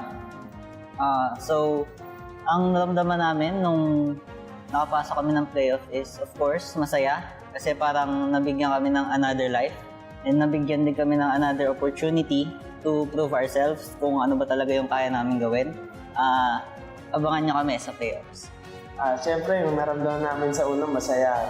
Kasi slow start kami from una eh. Puro talo kami, sunod-sunod tatlo. Then sa later, puro 2-0, 1-2 na. Yeah, that was Blacklist, but we are back here. Speaking of Blacklist, though, they are actually playing off stream at the moment against Boream United Esports down the lower bracket. So we'll just give you a bit of an update as to what will happen with that. With that being said, though, we are now back into the Pokemon Unite Asia Champions League. My name is JJ. With me is Big Eels once again, and as you can see, there is the QR code down. Okay, never mind, it's gone now. But It's gone now. It's gone now. But there's the QR code. What you want to do is scan that, do everything that it has to say, and you will be able to get some merchandise. So, with that being said, as we've mentioned, Miran Sejong and Paper Rex is the first ones, right, moving into the semi-finals of the upper bracket, and Blacklist International and Boream United Esports is now currently underway their match off cam. Oh yeah, off stream. Yeah. It's the same concept, so they're not gonna be on camera at least in the live stream. Yeah, you know what I mean. But yeah, definitely we wish them good luck because they're not gonna be present in our live stream. But for now, we have to focus our attention to Onyx versus Alter Ego, one of the matches that we are waiting actually. But Alter Ego, on the other hand, was actually looking forward to have a revenge story up against Talon, if you know what happened during day number 6. And that was their statement in that video greeting. But on the other hand, we have here Onyx, who's actually eyeing for another redemption as well, but gonna be up against EOS Onyx. Yeah, and we all know for a fact that EOS Onyx is one of those teams that is really, really strong as well. It was like next to Paper Rex, but now we cannot dismiss the untouchables of Southeast Asia, that is Alter Ego, formerly known as RJ Gaming, High 5, RJ Gaming 2, and they're here, and coming in as alter ego. But now Eeyore, man, the Drio or Shifu Cheryl Edge, same Pokemon that we've been seeing to other players as well, because, well, we really need 3 bats now in this game, so we can see. Oh yeah. But yeah, it's I mean, it's the same Pokemon that it's gonna be used anyway, so it's just a Rio or Shifu and Cheryl Edge. What only differs is who's using it. And as we have mentioned earlier, a top 3 Pokemon pick here for Shengdi, key player that is Mimikyu the Trio Arena. I'm quite surprised that we don't see Zoroark. Oh yeah, at least right now, because Zoroark is actually one of the most prominent picks when it comes to the central laner. And aside from that, here's the thing, like, if Zoroark doesn't land the dashes, you know what I mean? The dashes? Yeah. Definitely you won't be inefficient, or you won't be efficient rather, for like around 4 to 5 seconds. That's how I see Zoroark is. So, Shingdi doesn't want to be, gambling it all out, just go for the safest route. It has to be Mimikyu, has to be Dodrio, has to be Serena. No, yeah, I mean, I'm not saying that, Shingdi's Mimikyu, Dodrio, and Serena are, quite inferior to that of the Zoroark. But yeah, I'm saying that, Shingdi being using the Zoroark as well could have been like the top. Oh, well, it's top 3 Pokemon pick, not really the third top Pokemon, I'd say. Oh, yeah. So, you know what? Just never mind what I was going to say. With that. So, Shingdi definitely is one of those key players as well. Into the side of alter ego. And again, even when we show you guys some key players in this tournament, it doesn't necessarily mean that they are the only ones that we should look out for, because definitely they wouldn't have this spotlight if and only if, right, they don't have their teammates, especially coming into that of Onyx. We have Zoe, we have Cell as well, Iluna, really strong players as well. And into the side of AE, alter ego, we have the likes of BKZ.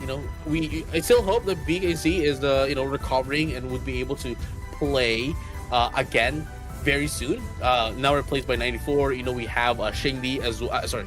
We have Shingdi, but we do have players like Ikura as well. So really huge names here, megastars for Pokemon Unite, especially in the Asian region. So we just want to see how this is going to be going up against each other. Again, it is going to be Onyx, Rise, and Alter Ego for this matchup. Oh yeah, for sure. Third match of the day. It's just the third match, and I think we're gonna be having 7 more. At least that we're gonna be featuring at least 4 today, and I'm quite surprised here. We've seen for the very first time a Glaceon ban from Onyx Rise. This has to be a respect ban coming in against Alter Ego. Wow, phenomenal. And now we're gonna be starting off with the Koopa and the what do you call this? The Glaceon ban here, which is actually pretty surprising because we don't really see the Glaceon getting banned unless otherwise it is going to be used for it's going to be banned for what do you call this, respect ban purposes, which it is a respect ban purpose here for the side of Rise here. But then again, the Umbra is going to be popped up and the Urshifu is going to be open, and there's going to be a lot more that is open as well, because again, we don't have a lot of Pokemon banned this time around. We only have the Galarian Rapidash that is banned. So Ikura though is going to be opting in for a support here instead of being the defender. That is going to be into the side of Ice with is sorry, it's still a supporter. That is what we call is the side up. But now into the side of Onyx Rise, hovering into Serena and Mewtwo Y. Oh yeah, I'm very interested in this one because Alter Ego during day number 6, as far as I know, they introduced the Machamp support. If you haven't seen it, if everyone hasn't seen it, they introduced a Machamp support for him. You just have to go in with submission, throw someone away, and definitely your teammates would follow up. But I'm quite curious what would be the case here, because they do have double supporters. Are we going to be seeing a defender who would function as an SP attack? Or, who knows? It could be somewhat like Ren Sejong not utilizing a defender as of now. But you know, we'll find it out later down the line as we see this kind of competition into the side of side of Onyx Rise. But Alter Ego now go in for the Greninja. This is such a throwback, ladies and gentlemen. Oh yes! Oh yes! Yes! We've seen this in day number 6 as well. Why not repeat on day number 7? Come on, man. Shingdi with the Greninja. Man, take me back to year 1. Year 1 when they were still RJ Gaming. Man, what a trip down the memory lane. If you have been following since year 1 of the Asia, sorry, not even the Asia, but the UCS Unite Championship Series. Since right, like year 1, Asia was still part of the UCS, but now we have our own thing. Man, you know, I've been asking Shingdi, you know, a lot of times as well. I've been asking Shingdi, you know, over on social media, hey, will we be seeing the Greninja? You know, like, and he's always telling me, maybe, and now it's it. It's here, dude. We're getting it. The Greninja, the Shingdi Greninja. So man, I'm just excited to see this. I want to see this. You know, like this is one of the reasons why I fell in love with this team. You know, Shingdi's Greninja. So with that being said, though, man, Onyx Rise, Alter Ego, definitely going to be a match to watch here to catch up, and it's going to be quite an intense match. Man, I have no words. I just want to see this match go on right now. And I think Yules does as well. Don't you think? Oh yeah, for sure, because man, Alter Ego has been here since day number 1 and they have been proving a lot. They're a very promising team, and definitely that is the same case for today. They would want to finish strong here despite not, you know, finishing as strong as they could during the group stage, but for sure, this is a different story that we are about to witness. And speaking of different story that we are about to witness, make sure you scan the QR code up top on the top left, top right rather, so that you can get some merchandise that's off the live stream. With that being said, though, Onyx Rise is going to be the one taking in the first set of points, 11-0 against the Alter Ego, getting their stacks earlier than them. But here we have it. You know, Onyx Rise here trying to get into ice, but unfortunately going to be able to survive another day. And Alter Ego is trying to just push away Onyx Rise, not allowing them to get into ice. But with this though, Alter Ego was able to, you know, get into the other central area, invade them out. Yeah, they're gonna be fighting now for the Swablues and Altarius. Ooh, nice execution here for Onyx, being able to clear it out as quick as they can. And here goes 4 members from Onyx about to do the ambush. Oh yeah, and here we have it as well.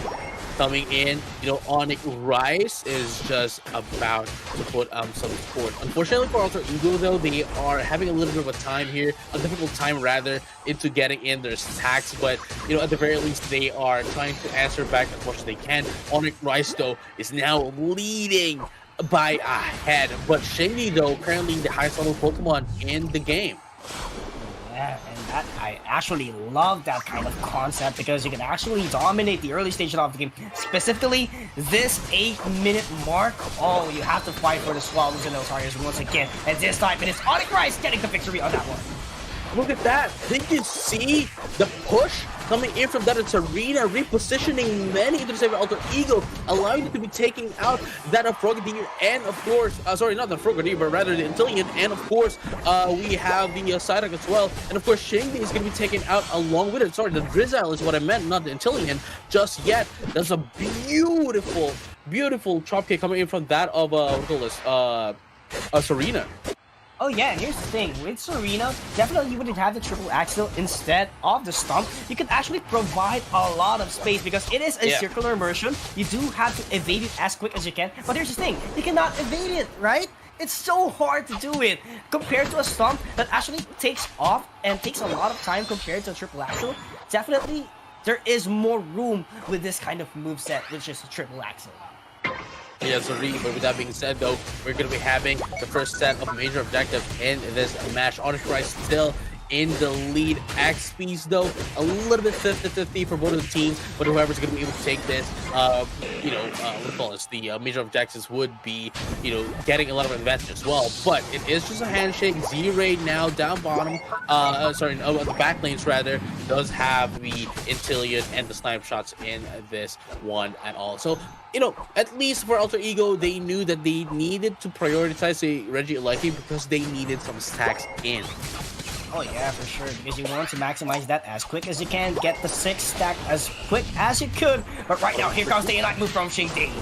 Yes, sirree, but unfortunately not going to be enough to take down anyone instead of Onyx Rise. And now Onyx Rise just giving them the reverse Uno card just to push them away. Alter Ego still needs a little bit more points here so that they would be able to answer back properly against that of Onyx Rise. But at just the moment, Onyx Rise does have a lot of their Unite moves up, does have a lot of the attacking prowess, and of course that power to push away Alter Ego. Now, Alter Ego is going to have a difficult time here to get their resources. They need those resources so that they will be able to answer back into that of the Ray fight later down the line. But as you can see, as of the moment, not everyone has their Unite moves. Okay, never mind. Everyone has their Unite moves yet, but it is a little bit too late here for Alter Ego. But might be a little bit enough here so that they would be able to push in down up top. Quintessence is going to be popped up into Shengdi. That is the target of Onyx Rise, and they knew they had to take this. Azure Strider's vision not going to do a lot if you don't have any teammates. And look at that. There's going to be 4 down to the side of Alter Ego, and Ice is the only one left here. Onyx Rise pushing them away so that they can destroy the first Gogol, and they will be able to do it so as well. And now there's going to be a bit of an overcap here. Not going to be alive though, but still enough to put some damage to Alter Ego. And here's the thing, that is what we have been talking about a while ago during game number 1. That Intellion, the Azure Spy Vision, it's not going to be enough to get the information for the whole map compared to the Infinite Cyber. Yes, that Intellion was able to get the intel that they need, but there was not enough area. The radius wasn't enough to gather the intel where the Urshifu was in the forest, and definitely that was a surprise attack that happened. Definitely took him down, and that was the downfall a while ago for Alter Ego. Plus, in addition to that, dude, like, even if they did have the information, there was no one else left for Alter Ego. It was just the Psyduck and the Intillion, and just no reinforcement whatsoever. So even if they did get the information, it was useless. Oh yeah, I totally agree with you, because aside from despite having a slim chance as well, they do have the snipe shot. You have to create some distance in order for you to be efficient as quick as you can. But you don't have the distance. You were pinched down by 4 members of Onyx Rise, so definitely that is a huge downside that happened, at least a while ago.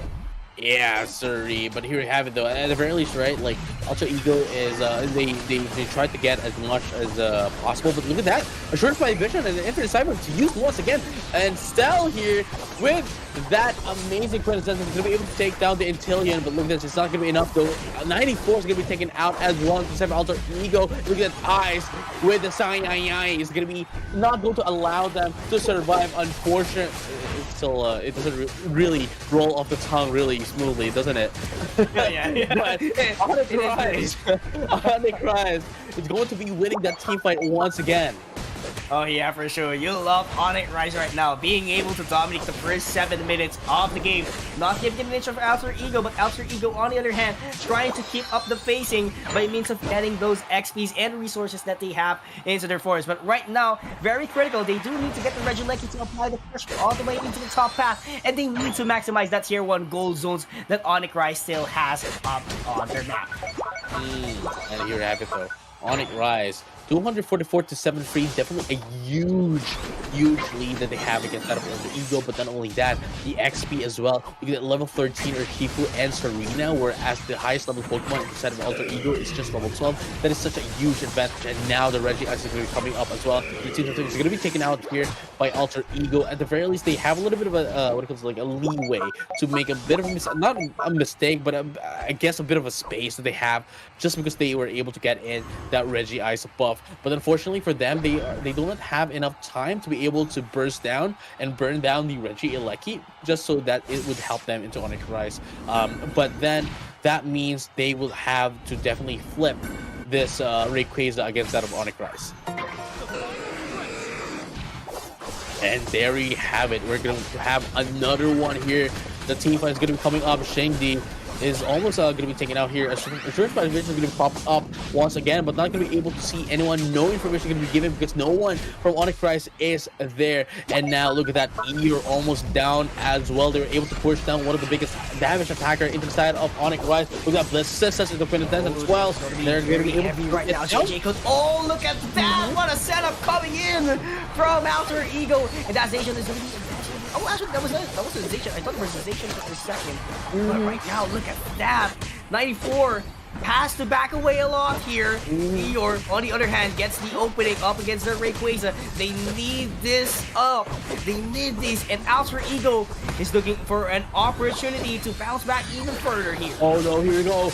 These Zacian is going to be able to take out the Rayquaza. Oh, yes, that's what I'm talking about. That's what I've been waiting for, ladies and gentlemen. And Alter Ego is stealing away the Rayquaza into the side of Onyx Rise to give them a little bit of hope once again to win this one up. But then again, they still have to push this in. It's still not the end of the game. They are currently leading by 1 point.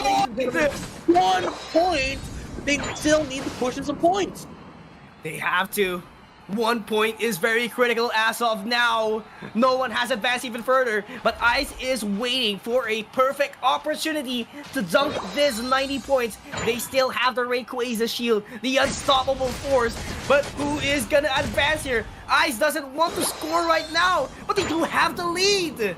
Oh my goodness, they need someone to take the attention of Onyx Rise so that Ice will be able to put in, but there we go. They were able to put in the 90 points. Oh, that is it. Alter Ego is going to be winning this one up with not 1 plus 19 plus 91.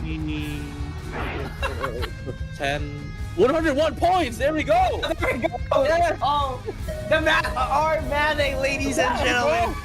Thanks, Manny. You got it right. Points. Let's go. You got it right. Alter Ego flipping it away up against Onyx Rise, ladies and gentlemen. What a sight to see that we have here. Man, that was... Oh my bad, bro. I was. It's all right. But then again, that could have been anyone's game. Honestly. It wasn't for 94. 94 is really spacing themselves properly. They were spacing themselves properly so that they can get it into Rayquaza. But if they weren't able to, dude, that was Onyx Rice's game. And as I mentioned, they really needed to flip this. And as everyone is down into the side of Alter Ego, well, not everyone, but most of them were down, 94's timing into taking that Rayquaza was just in time for the respawn into the side of Alter Ego, giving them every point. That was quite a beautiful timing coming from 94. Oh, yeah. MVP for sure. MVP. Beautiful flip. Oh my god, I cannot believe it with all my eyes right now. You see, they were actually behind, and in terms of composition, everyone could just go near every members of Alter Ego. They do have Urshifu, they do have a Serena, a powerful backline, which is the Mewtwo Y. So there's actually 2 to 3 Pokemons, if you include the Blastoise, who could actually, just go in, do the setup, do the damage as well. And Inteleon, Greninja would be taken down immediately. But of course, they still have the Bliss, even the Bliss assistance. And the amount of value that everyone else coming in, specifically Shingdi, able to flip things down here. 94 as well, MVP. Yeah, I mean, it wasn't the player of the game. The game test, but for sure, if it wasn't for 94, they would have lost that match. And again, what I do like about Alter Ego here is that, the only win con that they had at the very last moment is that they had to flip the Rayquaza. And unfortunately for them, it actually worked out. And, everyone is on the down low. They were on the disadvantage, not only in the points, but also in XP. And, of course, the attacking prowess coming in from that of Onyx Rise. And really, if they were able to get in their XPs as early as possible, as early as, Onyx Rise, I think that would have been a different story. But Onyx Rise was, gameplay was just beautiful, maintaining the lead from the early game up into the Rayquaza. Oh yeah, definitely. It was beautiful. Everything was in the favor of Onyx Rise a while ago, but 2 minutes was enough for Alter Ego to flip things around yeah, nothing's wrong with Onyx Rise so far. That flip was actually unexpected. Again, 94, really top tier MVP a while ago. So I can't see Onyx trying to change their composition because they were doing great. If they try to do it, maybe change their defender. You know, try to go with a Trevenant or other like a Snorlax or something. Because Blastoise again, I mean, I've been saying this over and over again, very reliant on Unite moves, but still, it was efficient. Why? Because they have Urshifu, you know, quick damage, as well as Serena with Queen's Ascendant, you know, -1, as I say a lot. Yeah, and you know, with that being said, again, game number 1 goes into Alter Ego, and man, it's man, it could have been anyone's game, really. And yeah, I wouldn't be surprised if we do get to see a game number 3, given how much close game number 1 was. And now going to game number 2, I'm pretty sure, as you have mentioned, we might not be able to see a little bit of a change because really there was nothing to change in Onyx Rise. It was just a flip. And everyone in this competition and in other regions as well has been a victim of a flip. Oh yeah, for sure. Multiple flips, right? Back and forth ever since day number 1 of PUACL. So, you know, it's if it's not flip, it's reverse sweep. Yes. That's the scenario that we get to witness every single day of PUACL.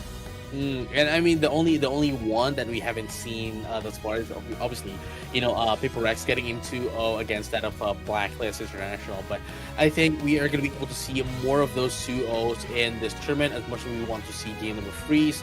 But you know, with how much is at stake in this tournament and how strong the competitors are, the teams are, man, they want all the glory. And at the same time, you know, after getting through the first round, if they do win the second round, immediately guaranteed spot for the, you know, Pokemon Unite finals. Pokemon Unite Asian Champions League finals. Oh yeah, for sure, because they do want that spot. You don't want, you know, to be hanging around because, you know what, that you get a breather room. Actually, you get a breathing room once you qualify already into the final stage of PUACL. But of course, you can't afford, you know, to just sit on the 4th place actually, because I know JJ Kun is gonna agree with me on this one, because you want to make sure that you come and emerge victorious in this tournament, right? Because you know, it's not enough, right? It's not enough to be sitting at the 4th place. You want to be the champions. You want to prove that you're one of the very best in this region. But of course, it's the matter of fact that you want that spot into Japan. But again, we're going to be doing our draft here. Same thing goes for Onyx Rise. They're going to be doing the respect ban for the Glaceon. Same thing for the Umbreon as well. And, you know, drafts are very stable at least. They're going to be prioritizing the Urshifu once again. Very effective. On the side of Onyx Rise, they were able to maintain what they had to do a while ago. And, you know, it's just crystal clear. Again, there's nothing wrong with their lineup. There could be a minor changes with their defenders. But, you know, it works on their favor. But on the other hand, it's going to be Alter Ego here. Not going to be buying a minimal amount of time. They're not picking Psyduck as quick as they can. But instead, they got Mewtwo. And I'm going to be sticking with Zacian, actually. Quite interesting here. And we've seen this before as well. Mr. Mime with a Showtime could be a possibility, but a Wigglytuff from Eyes. Oh my goodness. Seems like day number 1, ladies and gentlemen. Eyes with a Wigglytuff. Oh my goodness, JJ Kun. You feel day number 1, my brother? It is because of the Wigglytuff. Man, I think everyone who knows me knows that the Pokemon I play the most is Wigglytuff. I've been playing this Pokemon for, I don't know, man. Like, everyone who sees me playing any other Pokemon, okay, you know what? Yeah, easy. See, JJ plays Wigglytuff. Oh man, this is gonna be a problem.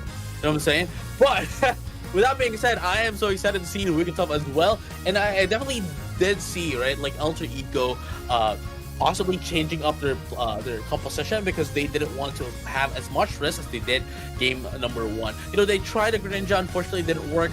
It could have worked if they weren't delayed, but then again, you know, they can go in for a much safer option, as we can see, going in for that Aegislash, Wigglytuff, and Mewtwo. And yeah, we've seen this composition as well, which actually worked during was that game number 2, as far as I know. We're in at game number 1 rather. That was Miren Sejong who actually used double supporter setup, and their Aegis Slash actually acted up as a defender with a wide guard. So I'm quite curious, is it going to be the same application here, or Alter Ego really has something on their pocket that they are about to show just today? The thing is, I could definitely say that they have 2 defenders in this kind of composition. It is the Wigglytuff and the Aegis Slash. The Wigglytuff is not a support. I'm telling you that. Wigglytuff is not a support. That's a defender, my dude. The only time it supports is if it gives when it uses a Unite with Starlight Recital when everyone's around giving down shields. But other than that, dude, that's a defender. That's a better Snorlax. That's a better Snorlax. I'm saying. I totally agree with you. I'm making a bold statement here, dude. Like, this is the better Snorlax. You know what I'm saying? Like, nobody's using it because I don't know why nobody's using it, but this is the better Snorlax. Oh yeah, you gotta listen to JJ Kun, guys. Any questions about Wigglytuff? Gotta ask him right away. Game number 2, guys, on its way. Quick KO. Remember my TikToks? Yo, man, day 1 vibes, dude. Day 1. I just couldn't play Wigglytuff no more just because, you gotta climb the ranks and stuff, right?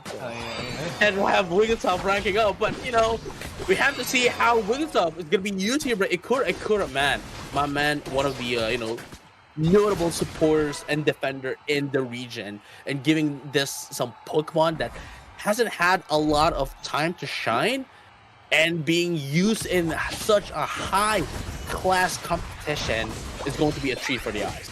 Oh yeah, but those Swablues and Altaria will be taken away by Eeyore. Great W by Onyx Rise to push down Alter Ego all the way into the Citrus Berry. Oh! Look at that, though. That's going to be Double going to be taken out, and as well as the Chansey. It's going to be 2 down into the side of Alter Ego as Onyx Rise just pushes up a lot of points and damages into Alter Ego, and we are seeing a little bit of a repeat of what happened game number 1, as Onyx Rise has had such a huge lead against that of Alter Ego, and not allowing Alter Ego to put down any points at all. And look at that, Sing! That's what I'm talking about, baby! Let's go! But unfortunately, not a lot of response, reinforcement coming from the Alter Ego, but here comes, the Z-Ray with the Mewtwo Y right now. But unfortunately, again, they needed a bit of time here. They need to buy some time for them to be able to answer and come as a backup, but unfortunately, it wasn't enough of time to go in, and they got punished here by Onyx Rise. It's going to be 2 down to the second, 3 as well, and not only are they going to be able to put down some scores up top, but also now down bottom. Oh, very unfortunate. If that Buttlebee wasn't claimed by the Blissey, it could have, didn't knocked out. He might afford to live another life out there, but sad to say, knocked out because of the, just a bit of a millisecond after doing that basic attack onto the Buttlebee. But right now, it is going to be a handshake here, JJ Kun, up against the objectives. And they really need to, right? Alter Ego's priority here should be the Reggie like me, because they really need some scores here. Not because they are in a disadvantage in terms of scores, but because of the fact that they need their stacks, and they need their stacks now. If they don't have any stacks now, man, Onyx Rise is eating them, and will be eating them again, not only for breakfast but also for lunch. Oh yeah, right now that is gonna be the handshake happened here. Onyx Rise, they're actually not gonna be. Oh, actually, the Alter Ego got the Regieleki. I thought Onyx Rise was actually able to claim it. That was my bad. But right now, as far as we can tell, rotations whatsoever, it's looking good for Onyx Rise. The start has been really phenomenal here. But the question is, can they maintain it up until the final stretch? Because Alter Ego, who knows, they might flip it again once. Dude, there's a huge scarcity here for Alter Ego as of the moment. They need to catch up. Look at that. Blitz is going to be popped up as well, but they only had taken out 1 Pokemon, at that process. They need to be able to pick them up one by one. They did, but you know, with the resources that they actually use against just one Pokemon, might have been a bit of a over extortion, I'd say. But now we're going to be seeing a bit of a you know, team fight once again. Here comes the Sing. They're going to be able to put down the slip into this Serena, and now look at that, another one here. Coup de Grace is going to be popped up as well. 2 down for the price of 1. Iluna is now asleep once again. Ikura just tacking down the damage again. They did not need no damage. They did not need no tanks. All they need is a Wigglytuff. Ladies and gentlemen, that is the Wigglytuff. Almost got it KO'd, but at least now they were able to push down, destroy the first goal down bottom, and now it's time to disengage. And that was a beautiful amount of sustain. Just imagine that there is a Blizzy who's ready to heal you, and at the same time, Starlight Recital would give you a lot of shield. That is the composition that Alter Ego is trying to show up against Onyx Rise. And right now, the handshakes, I don't see it coming because there has to be a prioritization and objective, specifically the Regieleki for both teams. Right, but the thing is, Ikura is nowhere to be found up top. They need to be up there so that they would be able to properly secure the Typhoon. And just like that, you know, as we said, Onyx Rise is not going to be able to secure that Regieleki because the Starlight Recital is not there. And look at that though. Psychic Sword is going to be taken down. That Aegis no make that 3 as well, and destroying the first Squirgle up top. 2 Squirgles is now out for Alter Ego as Sonic Rise is now slowly but surely going down into that of the Reggie bottom, trying to take in this objective as well. But here's the thing, 2 supporters are already up. Same thing with the other 3 members of Alter Ego, who's actually ready to take down the objective. But the thing is, they don't have the Blitz assistance, but they do have the Starlight Recital here. Yes, the Starlight Recital is going to be popped up as well, but unfortunately for them, they are not going to be the one taking that one up as Onyx Rise secures not only 1 objective but 2, but they are going to be able to answer back. There's going to be 2 down to the side of Onyx Rise as they are able to take down Ikura as well, and the Blissey, by a sliver of health, was able to survive, now goes back to base. Oh yeah, for sure. You want to go back to the base as much as possible, but I do love the purpose of the Wigglytuff a while ago, being able to make sure that the Sing would land, but unfortunately, there was no conversion that happened up against Alter Ego. So right now, just have to go back into your forest, just get your resources and catch up into the XP, because it's looking good for the Aegislash, but for the other members, I'm not quite sure. It's more than 50-50, but definitely the execution later on would be different with the Starlight Recital. Oh yeah, but here you go though. Like Onyx Rise still is not done yet. They still want to take as much resources as possible against an Alter Ego to make them, you know, very scarce, and not allow Alter Ego to, you know, get their XPs in preparation for the, you know, the request. And again, you know, if they do that as well, they are going to have higher chances of like not leaving it to flip. But Ikura now at 4 points, getting in a, you know, trying to spread them out just a little bit. Yeah, I mean, you could do the overcap later on into the final stretch, but right now, free objective here. Yeah, free objective. But almost everyone for Alter Ego is now down bottom as well, making sure that Ikura is just going to be a bait. Oh yeah, they need to do that as well for an opening to be created. But here's the thing. Most of the members of Alter Ego right now trying to defend the Regieleki all the way to the top path, which gives a lot of time for Onyx Rise. Yeah, they did buy a lot of time because Onyx Rise, they are focusing their attention towards the Rayquaza. I think they want to rush this as soon as they can, but look at the Aegislash all the way into the other side of the pit. And here we have it. Starlight Recital almost up as well. Here comes Sing. I couldn't see properly what is the first skill here. Might have been Dazzling Gleam, just to get a little bit of a stun here, but it might have been Double Slap as well. I couldn't see as well. There we go. Here comes the Sing into the Infinite Cyburn once again, and Iluna almost down into HP, and they're going to mark them down, finally taking down the defender into the side of Onyx Rise. Is that going to be enough though? Here comes Starlight Crash though is going to be popped up, and that's not going to be enough though. There's going to be 2 down, they'll make a 3 into the side of Onyx Rise, and now Alter Ego is not going in for a flip, but they are going to be able to secure the Rayquaza without any flip at all. But Starlight Shadow is going to be popped up, allowing them to survive even further, not allowing allowing Onyx Rise to seal this away, and now securing the Rayquaza, and now scoring in as well. 94 defending this Blissey, allowing it to score in. Ikura is as well with 50 points, putting down 100 points, and the Aegis Slash is now here as well. There's still a minute left though. Onyx Rise can still catch up, I think. Did you just saw Shengdi how he isolated two members from Onyx Rise by using the Unite move Cut to Graze in order to give ample space for their team to secure the Rayquaza? That was really phenomenal in order to build up the lead, in order to get the objective and eventually take this victory. But they still have 25 seconds left, but there's not enough EOS energy for Onyx Rise, and Alter Ego for sure takes this W.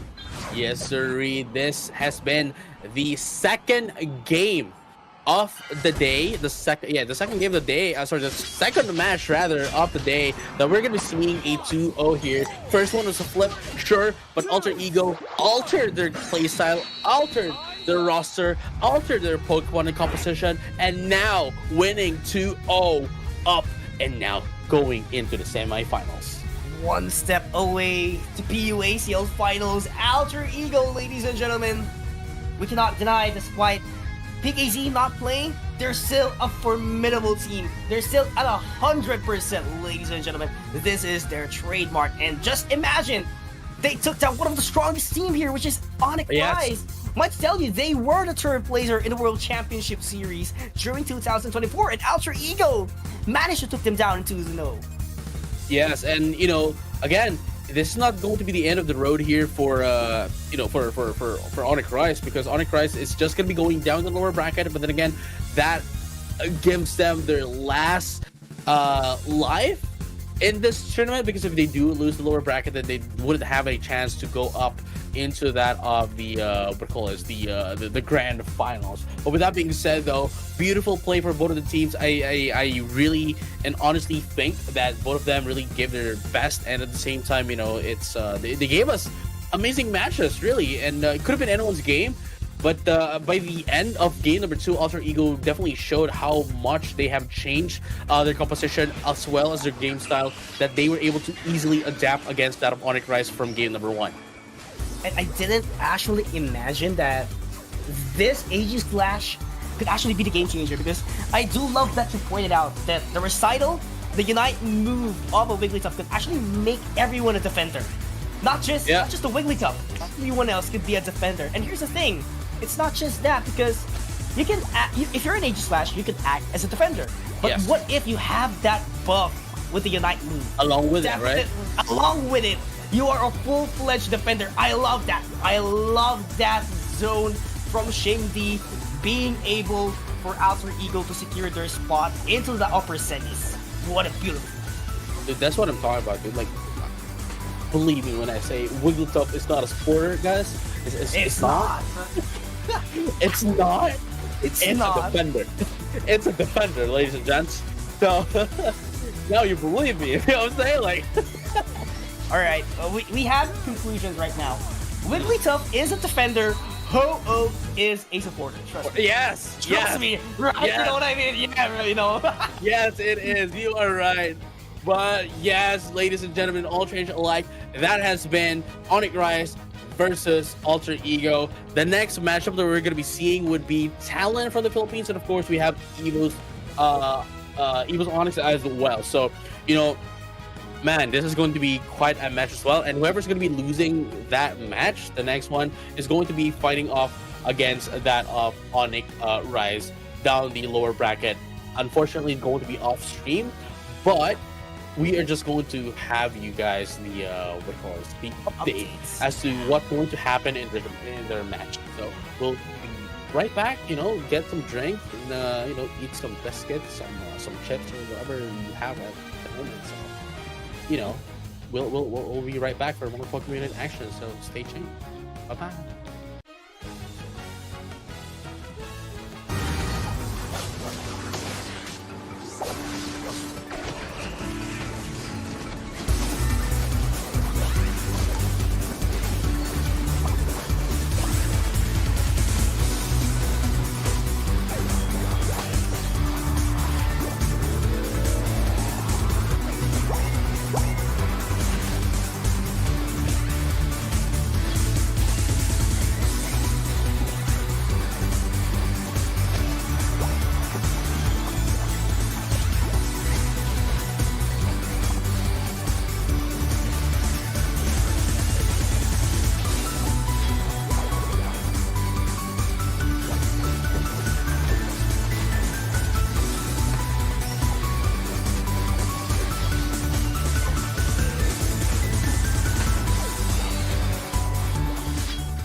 Hello, I'm Kane from EOS Onyx, and we are representing Indonesia.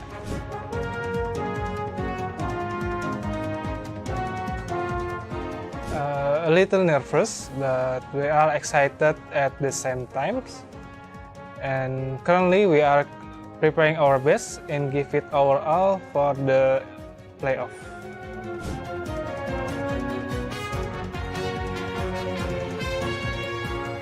Buriram United, or BRU, we think is one of the strongest team in our APAC region, as they are currently on top of the leaderboard.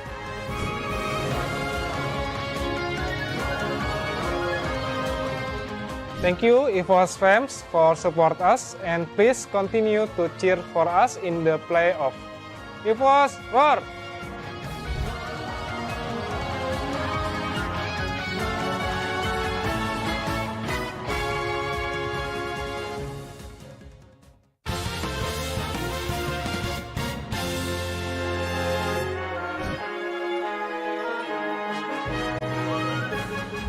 Hello, I'm Bertie from Talon, and we are representing the Southeast Asia region.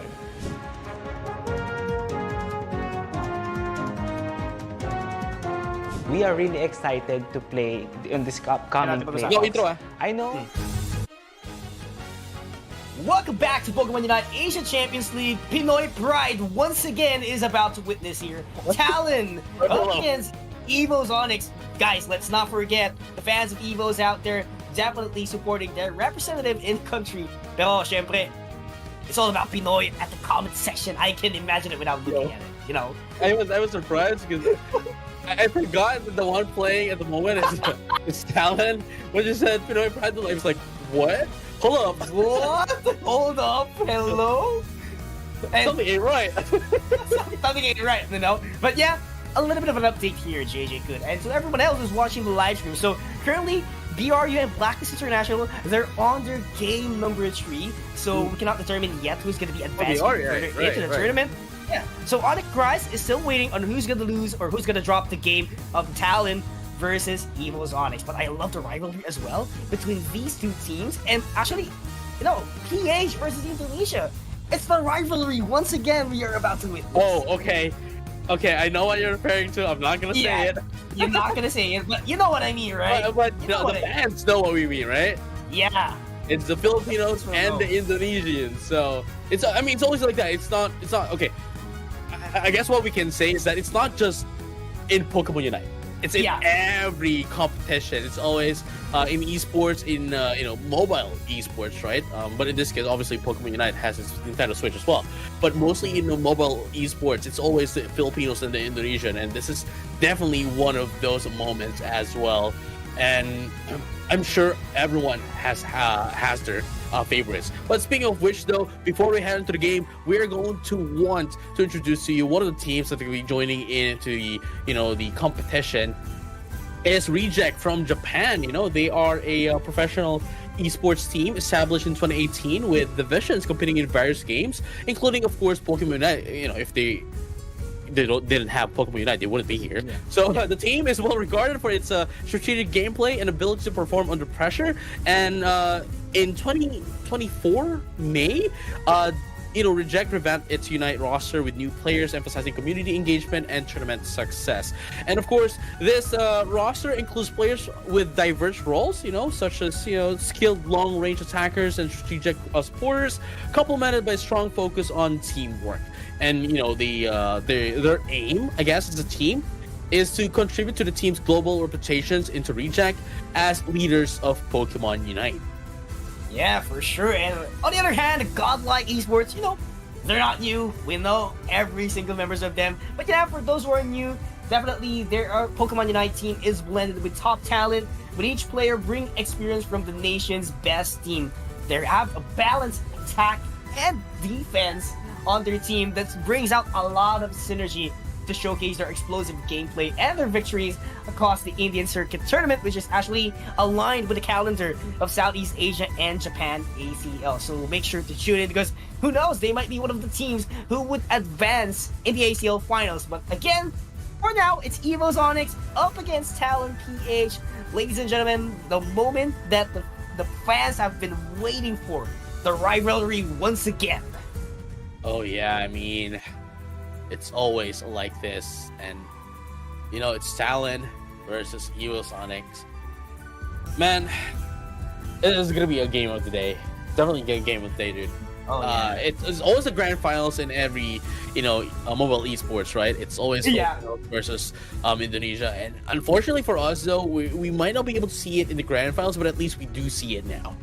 Oh yeah, for sure. But it's too early to say that each and every single team who's actually competing does still have a chance to bounce back into the upper bracket, or crawl their way into the lower bracket itself. But for our featured or key player, we have Kane here from EOS Onyx, Doge Rio, Absol actually, and Urshifu. We've seen this Absol really phenomenal pick that could actually dominate the early game when you put it on his hands. Oh yeah, and speaking of key player as well, into Talon, Mike, or also known as Mike Ross. We've seen this player play so well, even in the the open qualifiers, and even on the previous tournaments as well. Yes, top 3 Pokemon, Leafeon, Urshifu, Garchomp, but what you really don't want Mike Ross to have is Leafeon. Oh yeah, I was about to say as well. Right? If you allow Mike Ross to have the Leafeon, it's goodbye, dude. I'm sorry. I'm sorry, dude. It's the end of the day. It's the end of the game, though. Like, you don't even have to play. You know what I'm saying? You don't even have to play. It's automatic. Yeah, you're gonna be having the what do you call this one? The most unfortunate time of your life. In an anime, the Gengar was actually called for a misfortune. I mean, if you watch that episode. If this were a series, if they allow Mike to have Leafeon, this series would be called the Series of Unfortunate Events. So, I'm just saying, bro. It's gonna be the first thing, though. Mewtwo Y into the side of EOS Onyx, and here we go, Rubik's and Mike Ross. Looking at it, let's see if they're gonna go here for the Leafeon. Oh my god, I'm very quite. Oh no, it's Arena. Okay. We're good. We're safe. Okay, they won a game. They want to play a game. that's what they're saying. They want to play a game. They don't want to automatic. They want a game. Tight match, we're in. It's literally anyone's game. You know what I mean? Like, it is what it is, my guy. It is what it is. Blissey and Garchomp lock in for EOS Onyx here. I love the synergy as well. They have been doing this over and over again, especially ALR, Dragon Claw, and the Dragon Rush composition. We've seen it multiple times, but here we go again. The trademark of Talon, Hoopa by Kai. Alright! And going, my guy. Oh no. Oh, this is okay. So look, there's two Pokemon. There's two Pokemon that they cannot allow Talon to have, right? It's the Leafeon, and the Leafeon, and the Hoopa. Oh yeah. giving Hoopa to Kai, man. It's over. It's over. It's over. It's over, bro. I'm sorry. I know what you mean, bro.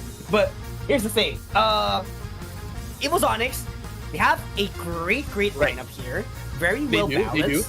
Yeah, all of the roles are filled in. But the question is, what is the acting defender at the side of Talon? Yes, you might think, they don't need it. They have the hyperspace where they can just go back whenever they want to. And that Psyduck, Rubix, would definitely buy a lot of time for their team. Use the tech, use whatever move to try to choose, because there's actually a hindrance as well. A quarter of a second, a millisecond, right? Yeah, I mean, see, that's the thing, right? You don't want to be. This is what I like about the EOS Onyx composition here, right? Like, at least the trio and Mewtwo Y will always be a distance away from their team. Unfortunately for Garchomp, Snorlax, and Blissey, they will most likely always going to get hit by Disable, coming from that of Psyduck, and that's going to be, the signal and the moment where and when Serena, Espeon, and Terrorledge would strike. Oh yeah, definitely. And the strike here for Talon is actually powerful in terms of the firepower, because they have a Revenant Ren, number one. Number two, they have Psychic Solaire, additional setup, or actually that is going to be their main setup. Yes. Because there's none of them are actually defenders here, so they would have to rely on that Espeon. But here's the thing, Kai would play a huge role, because that Hoopa have to send back everyone as quick as they can for them to regen their HP, and at the same time, that will be the acting defender already for the team. Everyone is a defender here. And the thing that we have to consider as well is that Kai never misses. Yeah, Kai never misses. He never misses the. You'd think that Hoopa would Kai would miss. I don't think that would ever happen. And Reverend Ren into rings into hyperspace hole, I think would be a possibility of happening, just to ensure that Reverend Ren would survive. But speaking of which, though, the first KO of the match goes into the side of EOS Onyx, as they were able to destroy, not destroy, but get the KO off of the the bounce suite. Not quite yet. It's not a destroy yet. I'm being overreactive. We are being overreactive on my part, but first KO, just a first KO. A little minor, just because it's still an early game. Oh yeah, well, we are hyped up in this matchup, because we have been highlighting this one for sure, and definitely would seal up round number 1 at least into the upper bracket. So right now, total win for Talon to get the Swablos and Altarias all the way to the bottom path. Same thing goes for top path, actually. EOS Onyx managed to land more goals, actually, aside from Talon. Oh, look at that, though. Espeon can be able to take down one. That is the goodbye into the side of EOS Onyx. And look, as weird thing here, it's weird thing. Kai was the only one up top buying some time, waiting for the teams to get in. And it didn't even matter that it was only Hoopa left up top. They were able to buy some time. They were able to put out the elevator, and everyone else was able to communicate and get up and punish, get down to the goodbye, and of course the Snorlax. And they're going to be able to take on the Snorlax once again. And now they're invading the central area of EOS Onyx. Oh wow, look at this. Talon making sure to get the resources.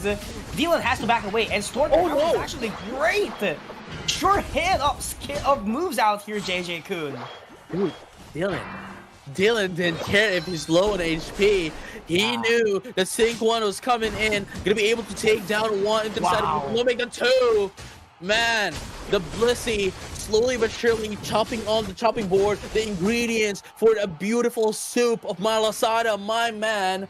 Talon is cooking at the moment. It's still the early game though, so we cannot dismiss EOS Onyx. They still need to get their resources, and if they do, the Garchomp is going to be on a high noon, going to be a menace against that of Talon. Oh yeah, and they got the Swabbles and Ataria once again, and they get a KO plus dunking some points out here. This is really huge for Talon here, JJ-kun. Dude, Talon recognizes the problems of their composition. They knew for a fact that they do not have any defenders. Well, just Psyduck, but you know, they do not have any defenders. They do not have the usual stuff a composition has. So they have to cover those lapses, and they do it so well. Oh yeah, they do it so well. I mean, take a look at that. There's no breathing room for EOS Onyx despite deploying multiple basic moves as they get the Regirock for additional defense to engage in this team fight. Mewtwo Resort is going to be taken out by the Psyduck, as I mentioned. He cannot get away, but is able. And Revenant Red is going to be popped up as well. It's going to be treed down to the center of EOS Onyx. And maybe just 4. No, not quite yet. But at least they're going to be able to put them some points. Maybe the shorter forces go down bottom as well. Not quite enough, though. But it's still going to put them a lot of damage. There we go. There we go. Regieleki up on top. And Talon, they do have hyperspace, so they can make everyone rotate as quick as they could. Yes, the question is, can EOS Onyx respond on time? They have to catch up in terms of XP. That's why they're trying to clear their forest as quick as they can. But Mike is already starting things off here.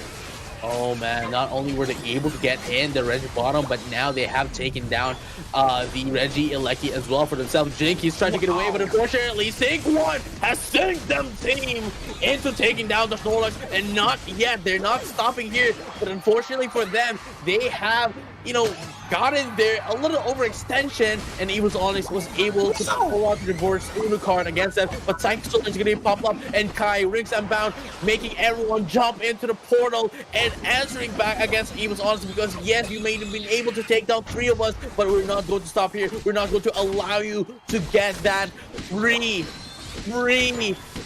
I forgot what I was going to say, but 3 hits against us.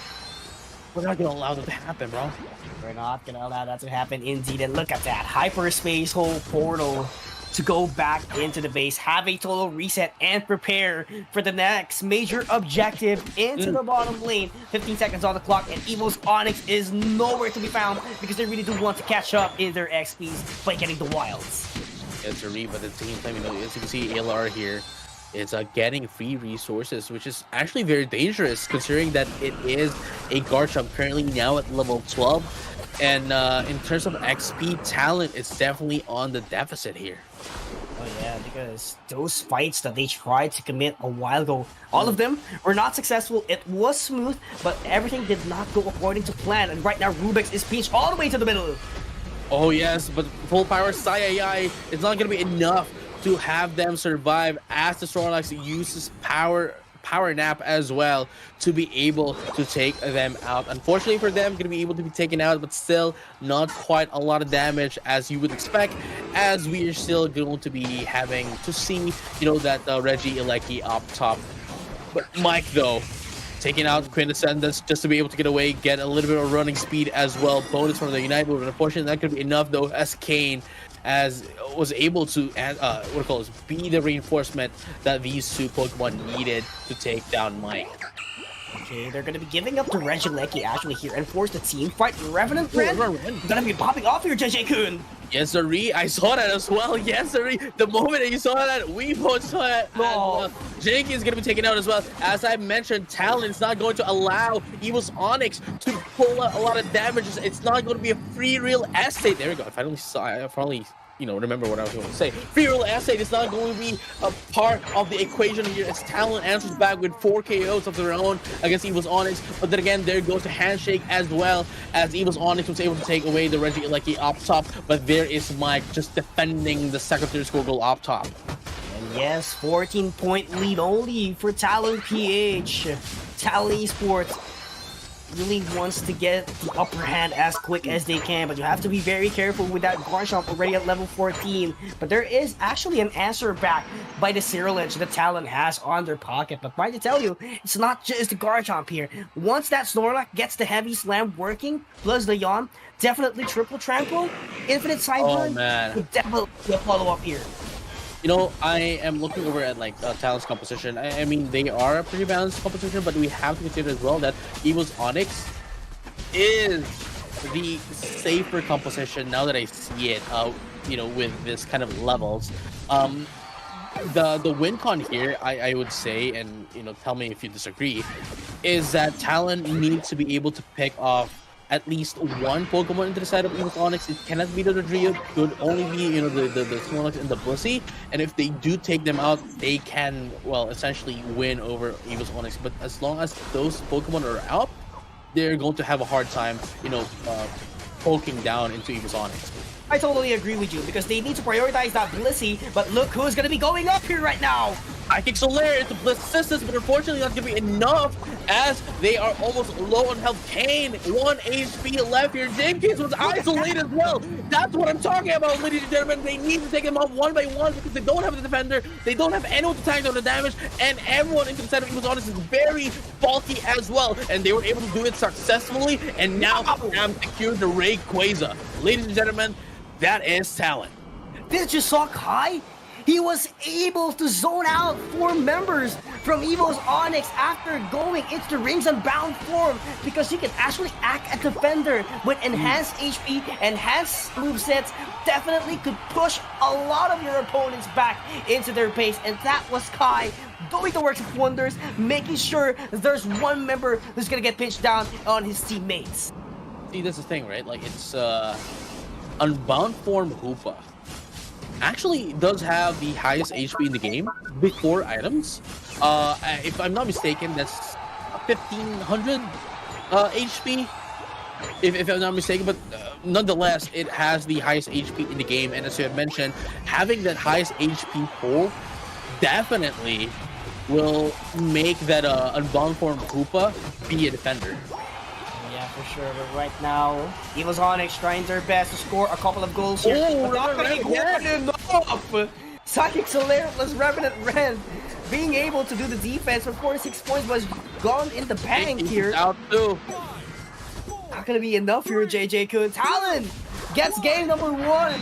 No defenders, just the Hoopa execution, and it's all about their story right now. Man, it's You called it. You called it. It's that is a statement from Talon, bro. Like, I mean, you know, our hearts is on Talon, but on Talon, but that wasn't what we were expecting. I'm pretty sure that wasn't what you were expecting as well. How they were able to win a landslide against that of EOS Onyx, but EOS Onyx though definitely huge pressure, especially with their composition as I mentioned. They are pretty hard in terms of, like, you know, how they're going to be taken out and how they damage, their damage output is pretty hard as well against that of Talon. But then again, as I mentioned, you know, Talon has recognized their composition, recognized that, okay, hey, we don't have a a typical defender at the very least. So we have to, you know, cover our lapses, and they did as well. So from there on out, picking them off one by one is going to be the player of the game going into the Rayquaza fight, because again, Garchomp, Snorlax, Blissey is just not going to be taken out, you know? Yeah, totally agree with you on that one. But here's the thing, Talon, again, have a great lineup here. Everyone was doing the work, specifically that Hoopa. It plays a huge role on their team, and definitely one of the key factors that you have to look forward to is, you know, target the Hoopa as fast as you can. You have a Toad Trainer on your lineup on the side of EOS Onyx, but they weren't able to take it down. Actually, almost all of the team fights, they weren't actually took down the main man who's actually doing everything for Talon, because he is the anchor. Once that Hoopa goes down, definitely it would be difficult. That Psyduck cannot anchor the functionality of the Hoopa. Oh yeah, I mean, again, the Hoopa is basically the key factor here for Talon. And again, that's if they do not respect Banda Hoopa, I can confidently say that Talon would definitely win game number 2 again. Oh yeah, for sure, because we can actually see with our own eyes that Talon, it's actually a big statement. And I don't know if you've watched like the press segment of Talon, wherein Bertie was actually one who was speaking there. Yes. Their manager slash six man, coach, and, six man. Dude, he has a lot, he has a lot, right? The qualifications of Bertie. But yeah, going back, Bertie did said in the video that the boys are ready to take everyone down. Yeah. Yes. If there's any team that's underestimating Talon, well, better watch out, right? Yeah.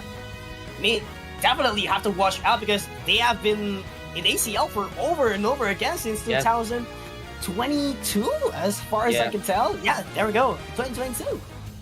And we can definitely see the fruits of their labor as well, their practices, as we just saw what happened earlier. Onyx Rise definitely did have a difficult time against that of Talon, but I'm pretty sure both of these teams will be changing up their composition, especially with Talon. The only thing that I don't see changing would probably be, honestly, it all worked out. So it all worked out. Might be a change here. But definitely for Onyx here, they would have to change up a little bit going up against that of Evo. So it looks like it is going to be Talon into the left side right now, and in the violet side, purple side, and now into the orange side it is going to be EOS Onyx. Although we're going to be fixing the names down below in just a bit. We do recognize that it is both alter ego, but we're going to be having it change in just a bit. There you have it, removing it for just a bit. We all know that Talon is on the violet side, the purple side, and EOS Onyx is on the right side. Oh yeah, and guys, by the way, make sure to shoot it. Oh, wait a minute. They respect ban, not Hoopa, but Ceruledge. I mean, yeah, I do get it. Like, the Revenant Road was actually very efficient. It could, slice up into their lineup, right? That's the thing, right? Was it really the biggest threat? Actually not, no. Right? Because here's the thing.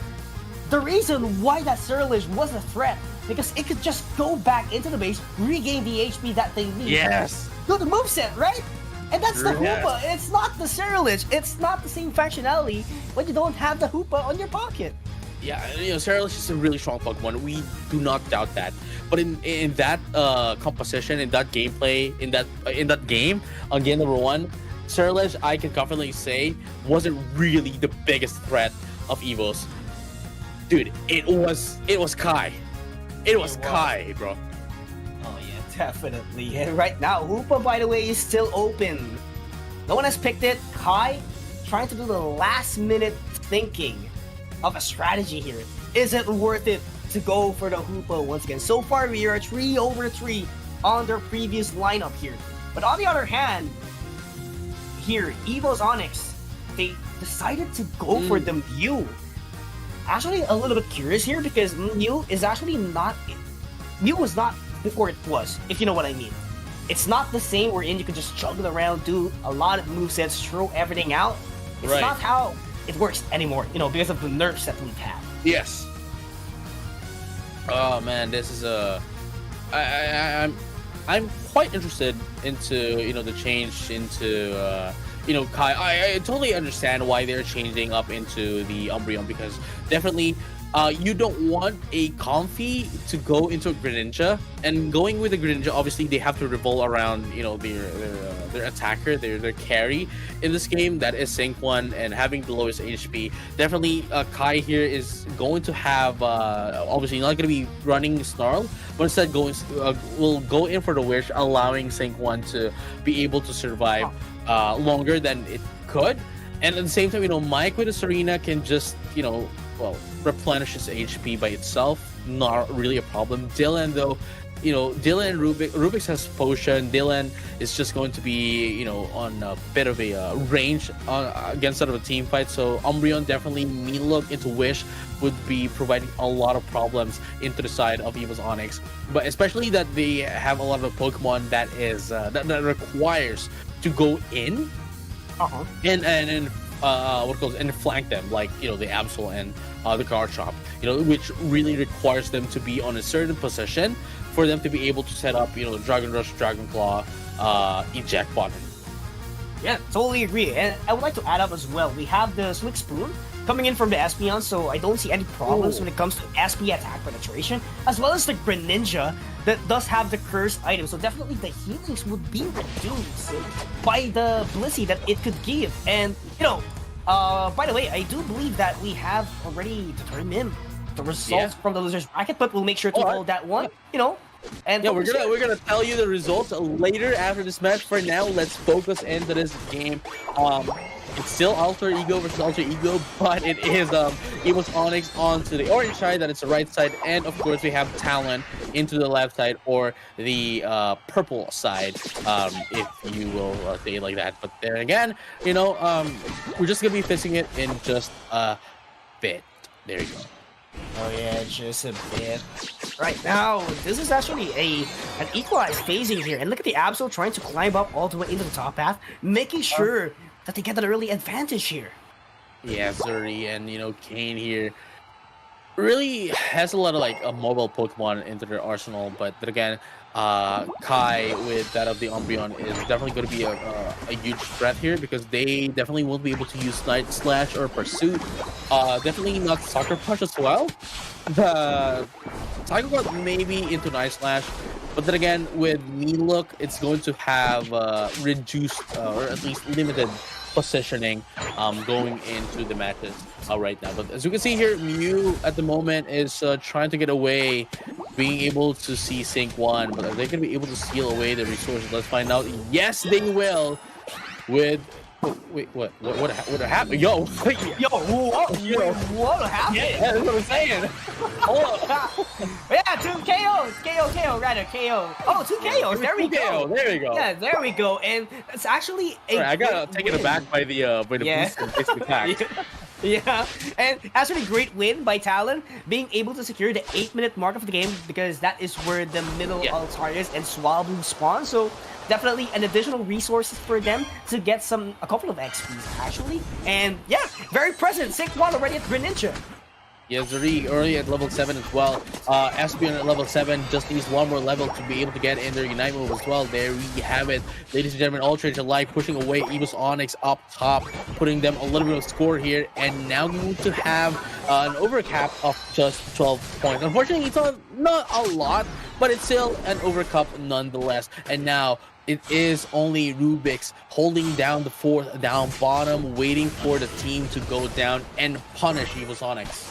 Oh yeah, for sure. This would be a big punish on the next 15 seconds of the game. But Kai was able to deploy the mean look. Ooh, my goodness. The Midnight Slash going to be able to pick off Kai, unfortunately for them. But at the very least, right, they were able to save up Sync 1 not being able to be taken out. And at the same time, you know, there is still Rubik's helping out as well to, you know, get this Reggie steal. And now we do see the Serena as well up top soloing the Reggie Electi so that they will deny it against that of EOS Onyx. Oh yeah, double win in terms of major objectives. I was about to tell you, that Garchomp is actually taking the resources at Talon's Forest. Yeah. So definitely that's a huge string as well. If that Kabite could actually scale down, but look at this damage coming in once again from Talon. Could be 2 down now. You know, even if you get into Garchomp now, is it real? I mean, it is worth it, obviously, but the timing, though, it's a little bit too late for you to be able to catch up against your teammates and save them, because now they are down and you're the only one left here, as, you know, Mike is now, oh, never mind, actually got into the wall with a triple axle and gonna be taken out here by Dylan. All right, this is big. Talon building up the lead again and again, but by to tell you, there's an Absol who's actually really up here. But it was Onyx, so this is actually the potential that we have to look could actually do the flip later on in the later stages of this match. Oh yeah, and you know, having this huge XP lead, you know, the point lead, not really that much, only 70 points. You know, EOS Onyx can catch up in just like what, 1 point, but Talon though, having that XP lead is very huge. Oh yeah, That's totally huge. And right now, 25 seconds on the clock for the major objective all the way to the bottom path. And we can definitely see that EOS Onyx is trying to force out the fight here into the top path. They want to get that goal zone, tier 1 goal zone to be specific, into the top path. And they know someone is actually nearby. Yeah, they recognize the fact that someone is marking them down. And look at this trophy is going to be popped up as, glancing light is going to be popped up as well into that. And here goes, Midnight Slash is going to be popped up as well. But full power side, Yai is going to be popped up as well. Unfortunately, the only one that's going to be taken out is going to be the guard top. Never mind, that is the Bliss is going to be taken out as well. There's going to be 3 left here into the side of EOS Onyx. The question is, would they be able to punish them as well? Kai making sure that Saint 1 lives for another day, and they did, as they were able to get in the positional advantage of the Reggie Lucky as well, and now going down to get as well the Reggie bottom. Oh yeah, we could definitely see the value already from the Greninja. Have the Curse Bangle on his held item, to be specific, because as you can see, the efficiency of a Blissey, it's not effective anymore, and the regen of the HP from the Blastoise is actually struggling a lot. And therefore, whenever Sync 1 comes down into the fights, definitely it will be a tougher time for EOS Onyx to deploy the damages that they need, because they're losing a lot of HP, and they cannot recover HP on time.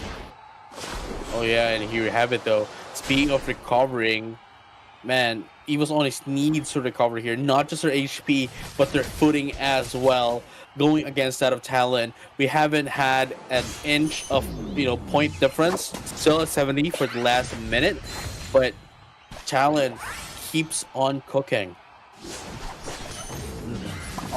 Look at that surf all the way into the backline. Psychic Solaire was able to pop up as well, but the Hydro Typhoon was also out. Midnight Slash to follow up for some damage, but that Blastoise would be taken down. Bliss Assistance all the way up there, but Livid Outrage not going to be hitting someone. Yes, it does hit Mike at the very last second, but what is going to be the follow-up here, JJ Kuhn? There's no follow-up, that's the thing. They finished it off. Follow-up. I mean, they could have followed up, but unfortunately for them, Talon was on a very great position that if they do follow up and help down, the Garchomp, they would have been just wiped.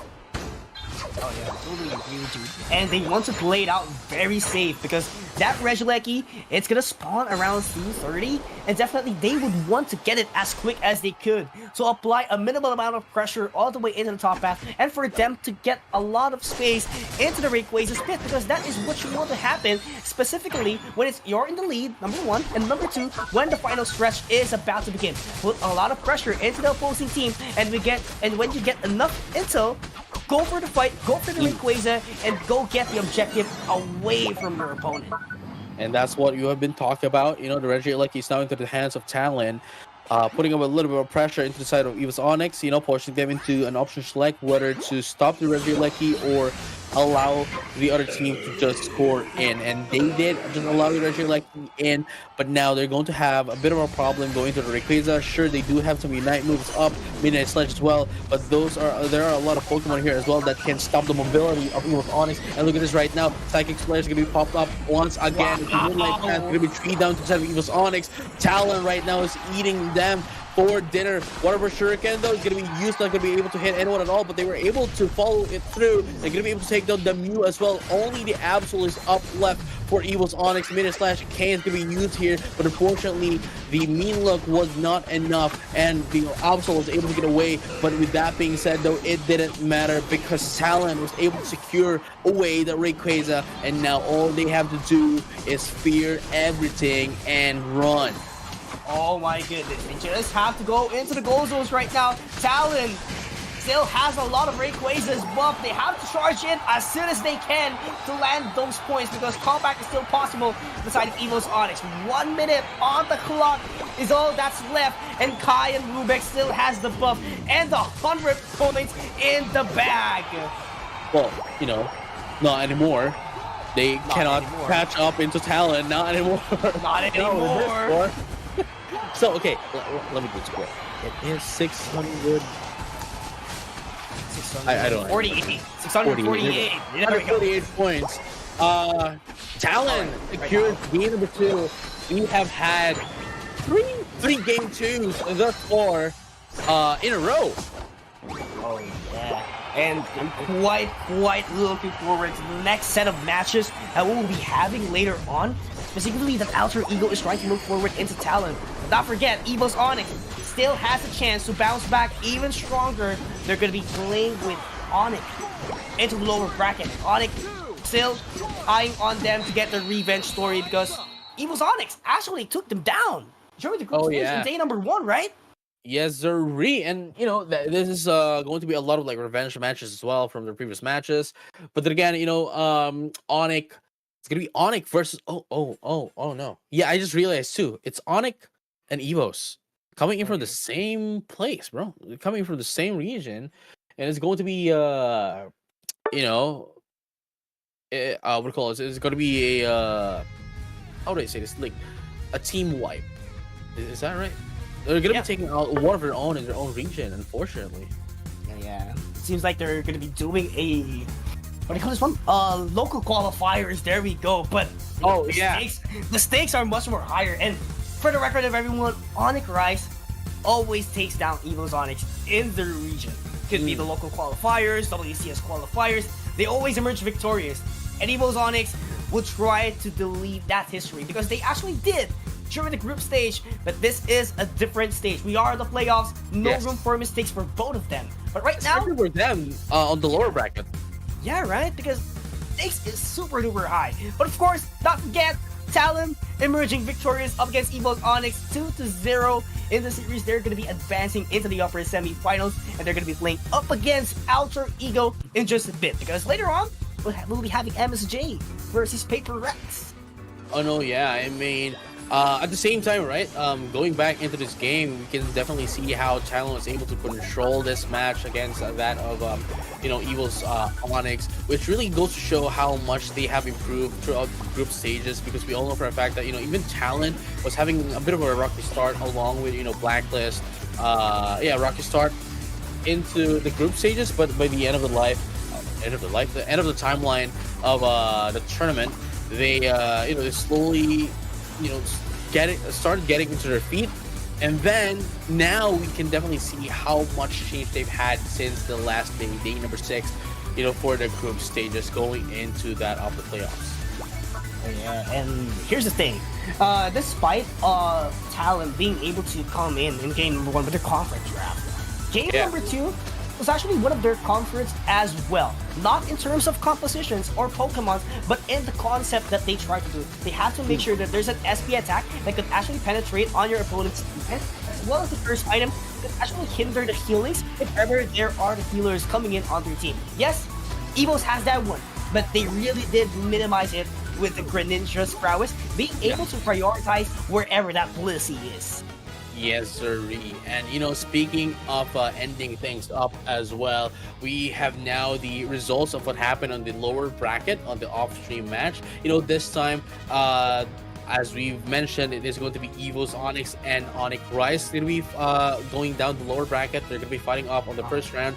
So that means they are they're going to be playing off-stream as well. But the first off-stream match, it is going to be BRU, you know, Buram United Esports and Blacklist International. The result for that is that, you know, Buram United Esports won against Blacklist. So unfortunately, you have to say goodbye to Blacklist International into this tournament, as the, you know, BRU is going to be the one moving forward, and whoever's going to be losing against, you know, Alter Ego and Talon is going to be facing off Buram United Esports down the lower bracket. But with that being said, ladies and gentlemen, all trainers alike, I hope you have enjoyed all these matches. We're going to have more matches. We're not going to end the stream yet. We're going to have more matches when we come back after this short break. So don't go anywhere. Bye.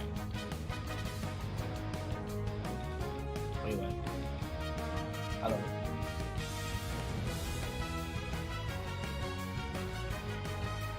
Oh, there.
안녕하세요. 저희는 한국 대표로 C리그를 참가하고 있는 미래의 세종이고 저는 이 팀에서 뛰고 있는 제이종입니다.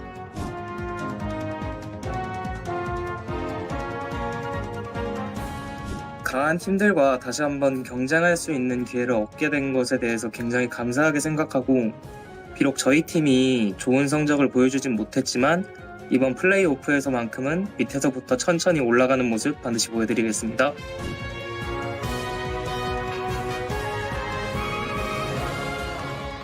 블랙리스트 팀의 특징이라 하면 드트리오 깜깜이를 자주 사용하여 공격적으로 한다는 점이고, 저희가 이에 당해 한번 패배한 경험이 있습니다. 이번 경기에서는 이런 점을 열심히 공략하고 파해의 승리로 팬분들께 보답해드리도록 하겠습니다.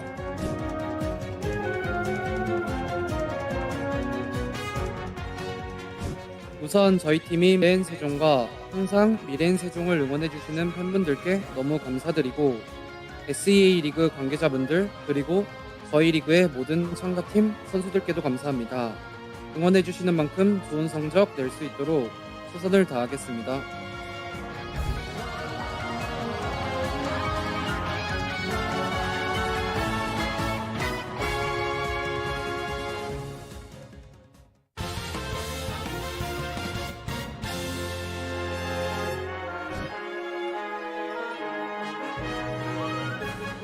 Hello， 大家好，我是 Reborns 代表东南亚 Big Rex 的教练员。 I'm Solo, the attacker player from Team Big Rex.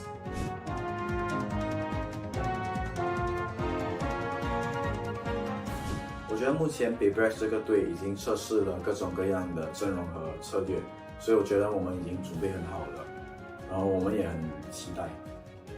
My team consists of players from both Singapore and Malaysia. Only the strongest players from the Southeast Asian region are competing next weekend, so there's an element of nervousness and tension in there. However, my team is training hard every day to prime ourselves for the upcoming competition on 25th.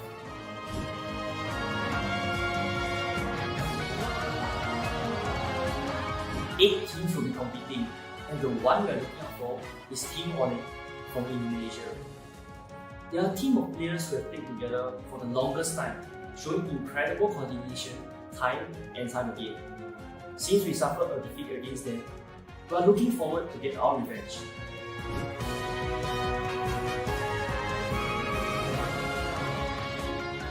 我想对所有的 Big Rex 粉丝们说个谢谢你们一直以来的支持。然后在即将的比赛，我们一定尽力成为冠军。所以在ECL见吧，拜拜。 The Unite team from Big Rex is a young one, as we have only joined recently. Hence, we are extremely thankful for the love and support that you guys have shown us on the live streams and on social media. Please continue to watch us grow. We promise to be in our best condition to bring Big Rex to Japan this coming weekend.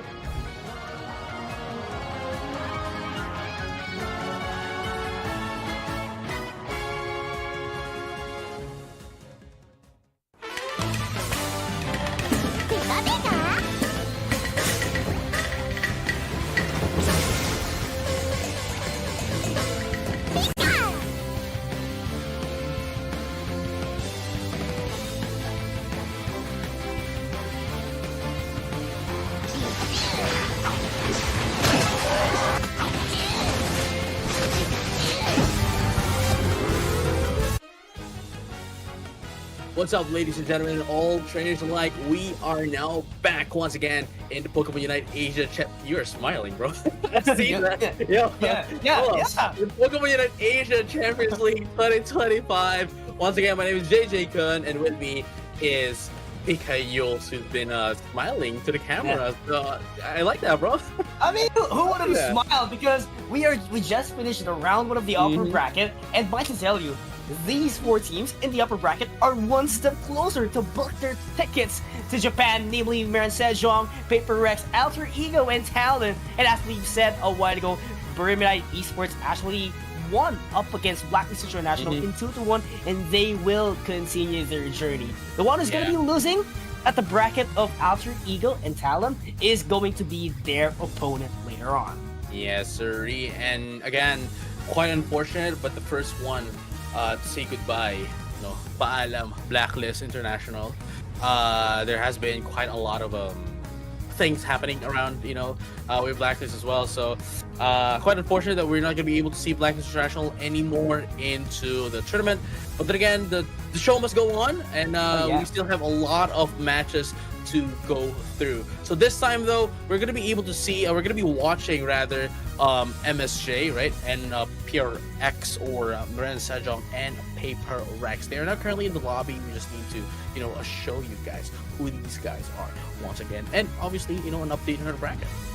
Oh yeah, for sure. And might to tell you, we've been talking about Blacklist International having an early exit into this tournament, but they do still have their shot all the way into the winter tournament that is going to be at APAC East, and they will be going up against Elevate once again if you do remember, right? And now, as far as it's not just that, right? Like, and this is a huge, well, not a possibility, but what's the opposite of possibility? A very low chance of happening that Miran Sejong, if Miran Sejong loses here and not getting the top 4 spot, then they would also be part of the winter tournament. You know what I'm saying? Oh yeah, for sure. But let's try to wait on that even further, because so far Miran Sejong, they are on a roll, and definitely they would want to continue the momentum that they're trying to build up. But not forget, it's Paper Rex that they are going up against. This team is no joke. They're one of the top teams out here in this tournament. But as well as Sejong, I mean, second placer during the World Championship Series of 2024. Not a joke as well. So this is actually more of a 50-50 game, if I'm gonna be honest. No, I mean, we already saw how they played earlier, and it was a 2-1 for Miran Sejong, but going up against Paper Rex, this is going to be quite confidently, I'd say, a 2-0. Either way, either or, but it's going to be 2-0.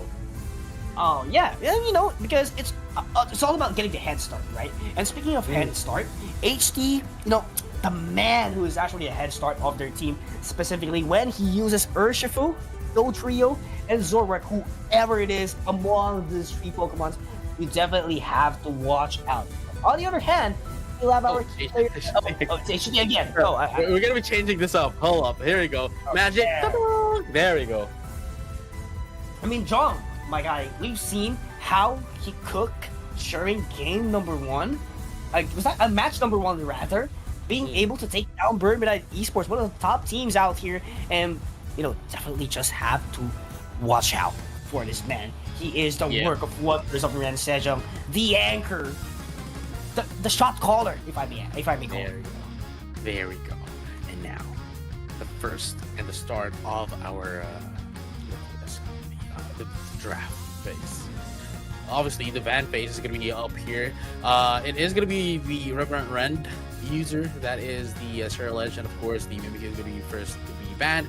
And of course, there is the Miraidon and the Mewtwo Y as well, for, well, obvious reasons. We have been talking about why these Pokemons get banned again and again throughout the tournament, and obviously, even before this tournament, we've been talking about why those are the banned out Pokemons always and all the time. And here you have it. The first one here, Urshifu. Do we still have to say this? Urshifu is the first pick because it's, well, it's Urshifu. Wicked Blow, Unstoppable, Objective Takes, and huge damage. All you need to know. And then, of course, going in for Miran Sejong, we have the Psyduck here. Well, Disabled is all you need to know, Yeah. It stuns opponents for like a quarter of a second, and it the electric shock goes through everyone's near, whoever's near. We have a Serena as well here. Huge damage, can heal itself.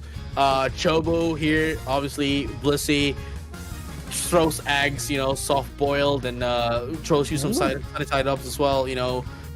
Really healthy for you. If you eat it, you replenish your health. Jong here with the Espeon, again, huge damage from the back lanes. Into the side of Paper Rex though, Umbreon heals opponents and heals your teammates, not your opponent. Not your opponent. That has to be a full restore.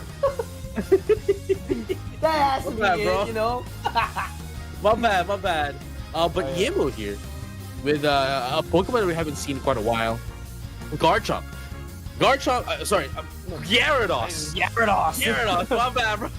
It's about the dragon. It's a dragon. I'm tripping. Gyarados starting out as a Magikarp doesn't really do a lot, but once it gets its effort values gauge up, then it becomes a huge menace, can overthrow a lot into the side of whoever's not using it. And of course, we also have the Armarouge. Armarouge, we know that there are more players using Ceruledge, but Armarouge is definitely a huge alternative to backlane attackers like Mewtwo, like Mew, or maybe even what do you call it, like an Espeon. Yeah, and speaking of the armor, which we've been talking about a while ago, that armor cannon, when you manage to land it into your opponent, you would be having a quarter of a second, as far as I know, around that time, wherein your opponent is going to be incapacitated, stunned. So definitely, huge factor, specifically when you have that Gyarados, when you have that Urshifu that is ready to do the ambush, just fire your armor cannon and there we have it. It's a guaranteed KO for your team. I'd say, like, okay, you know what? The best alternative for Armarouge is Venusaur, because they essentially have the same kit, with Fire Spin, and Fire Spin is a really strong move as well.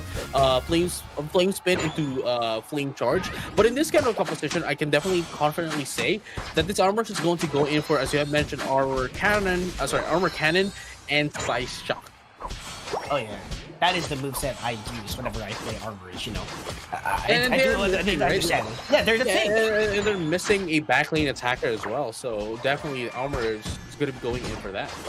Yeah, because if ever the Yimu would try to go for the Dragon Breath, that range is not going to be enough to call it, and it's just a one-time shot, And I mean, that's the same concept actually with the Armor Cannon as well. But here's the thing: they do have Side Shot as well, and for Gyarados, it's just the Dragon Breath, nothing else. Yep, that's why this Armarouge really is going to be helpful for the Gyarados, coming from the back lanes, making sure the Gyarados can tank out damage alongside the Umbreon, pull up some damage as well in the Armarouge just to end things up for them. So really an amazing composition here coming from Paper Rex, but Miranda Sedgwick on the other hand does have the Metagross, which in and of itself is going to be quite a problem for Paper Rex as well the moment it gets to Unite Mode Computer Crash. Oh yeah, and by the way, Gyarados up before 8:30 off the benchmark of our timer. Really great to have that kind of early stage Gyarados. So right now we have to look forward is what is going to be the ambush of Paper Rex to maximize the experience that this Gyarados could have. There we go. Look down the Steenie just a bit. And there we go, the pick off, and that's what we're talking about, right? Like the moment that he gets his effort values up, goes into Gyarados, immediately starts to be a menace. And now at the same time, Solo here with the Armarouge, well, all it needs is Armor Cannon and immediately can do a lot of damage. Doesn't even need a Side Shot. Obviously, Side Shot just to pull up some damage again. It's a little bit of poking here just to end things up, finish the job. But Armor Cannon is definitely the only important thing that they have. And the Psycho Boom as well when the team fight happens. Yeah, they really do need that. And your Armor Cannons definitely must land in order for an added value for your team. Again, I've said it a while ago. Added stun, even a quarter second, definitely a large value coming in from your team. And right now we get to see that MSG actually knows where everyone else, and they're just going to target the Altaris as Wobblies. And there you have it. Here comes the jump coming in from that of Gyarados, but unfortunately it's going to be punished here by Miranda Sedgwick. That was quite, a miss into the side of Paper Rex. They weren't able to answer back because they know they're just going to be punished. But here it comes. That is the Psyduck as well, going to be able to take down the Urshifu. They're going to be too down to the side of Paper Rex, and that allows them to destroy the first score go up top as well. Unfortunate for them, the Psycho Boom user here, Armarouge, is not going to be here just yet. And hopefully they are in on the team fight next one around. Solo, though, unfortunately couldn't really join the team fight just because of the fact that it still doesn't have its Unite move, and it wouldn't be really helpful. Sure, there is the Armor Cannon, but is it going to be enough, though? That is the big question. Oh yeah, for sure. I love that question that you asked, but right now, Paper Rex, they're actually missing quite a lot here. Despite they're up on XP differential, definitely Miran Sejong is actually controlling the game so far. You can just look at that pressure all the way into the top path, and they can actually secure the central lane Swabus and Altarias right off the bat. Look at that! Computer crash! Computer crash. Where is it? Where is it? Are they going to be able to use it again to jail time? Here's the jail. Never mind. Actually, they weren't able to use jail time, but here comes Psycho Slayer. Though, is going to be popped up here into the Moonlight Trance. Unfortunately, not going to be enough though. Bochi used their Unite move, but no follow-up from the teammates. And just like that, Miran Sejong was able to eat them up, punish them for using their Unite move. Chobo, though, is going to get picked up. Haven't seen Yimu actually. Did he go for the bounce or the waterfall? Oh yeah, it's actually bounce, but yeah, I'm not quite seeing the value yet of the bounce, because when you're a Gyarados, you have to be aggressive as much as you can in order to land your hits together with that Dragon Breath. And definitely, Yimu has to do more for their team, apply more pressure, and definitely the backup has to be there as well. The thing is, right? All of what you said are valid, and all of what you said is something I would agree on. The thing is, Yimu, when they're using bounce, it's either Miran Sejong can see it from a mile away, so they can just like disperse and not get hit. Plus, the other addition is that there's no follow. As I mentioned, there's no follow-up coming from the bounce, so really, the value that bounce is giving the team is just getting wasted at the moment. Oh yeah, totally agree with you as well on that one. But here's the thing, if you could actually get the footing just like this, all the way into the tall grass, and do a surprise attack all the way from your opponent, definitely a huge value. But right now, shape of attention is going to be Regiwalk being secured thus far by Paper X. And there we have it. Sabine tries to get away here as the Paper X. You know what I feel here is that they really need to disengage this a little bit, because Miran Sejong is really putting up a lot of a huge wall here against that of Paper X. But look at that, Rings of Buzz getting popped up just to be able to destroy the secondary Squirtle up top. Quite a misdirection coming in from actually for Miran Sejong. This is quite very interesting so far that we get to witness. No, as I mentioned, right, it's a huge misdirection coming in from that of the Hoopa, that they were able to destroy the secondary score goal up top as well, and securing that Reggie Ilecki as well for themselves.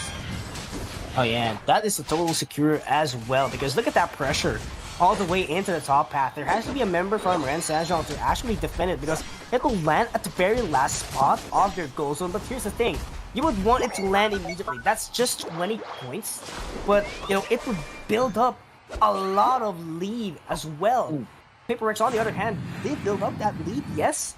It's quite phenomenal, it's quite eye-popping as well. But here's the thing, 3 minutes into the game, this is very flippable. You have to build up your lead as soon as you can, because definitely Rayquaza is a different story.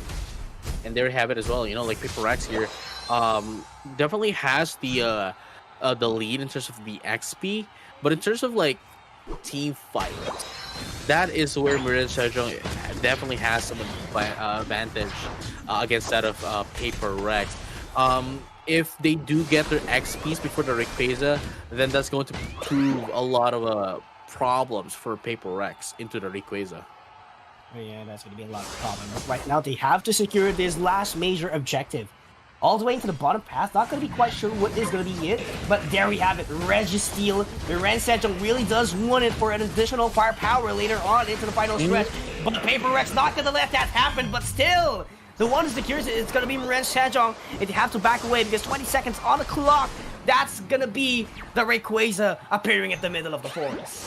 Yes, Zuri, and here we go. Paper X and Miran Sejong. You know, Miran Sejong definitely does have a bit of a position advantage into that array pit, making it hard for Paper X to get in. But the thing is, there's only one choke point that they are on right now. They need to be dispersed just a little bit, but not too much as well, that Miran Sejong is going to be able to punish them. And as you can see here, we can see the Hoopa coming in from up top.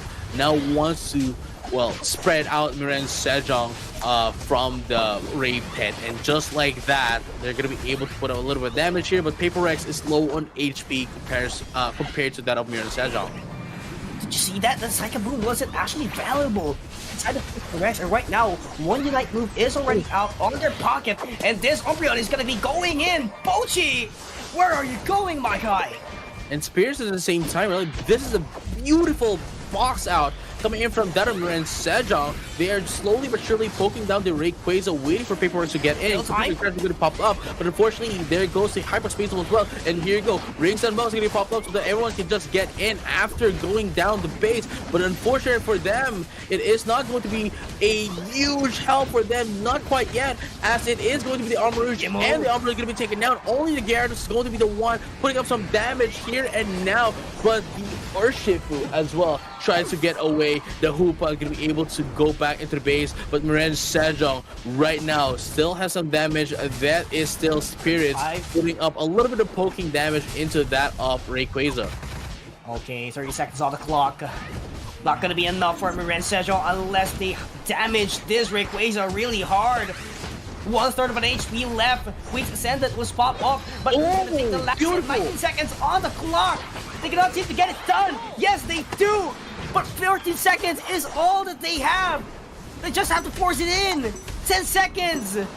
No one's going in the middle. No one's going to be going into the middle. Time ain't going to be enough. They do get it. They do get it. They get it. Over cap for almost a hundo. And I think that was actually enough. I'm actually not sure. Wait, I'm not sure. No, it was enough. Almost a hundo over cap, JJ-kun. Oh my goodness.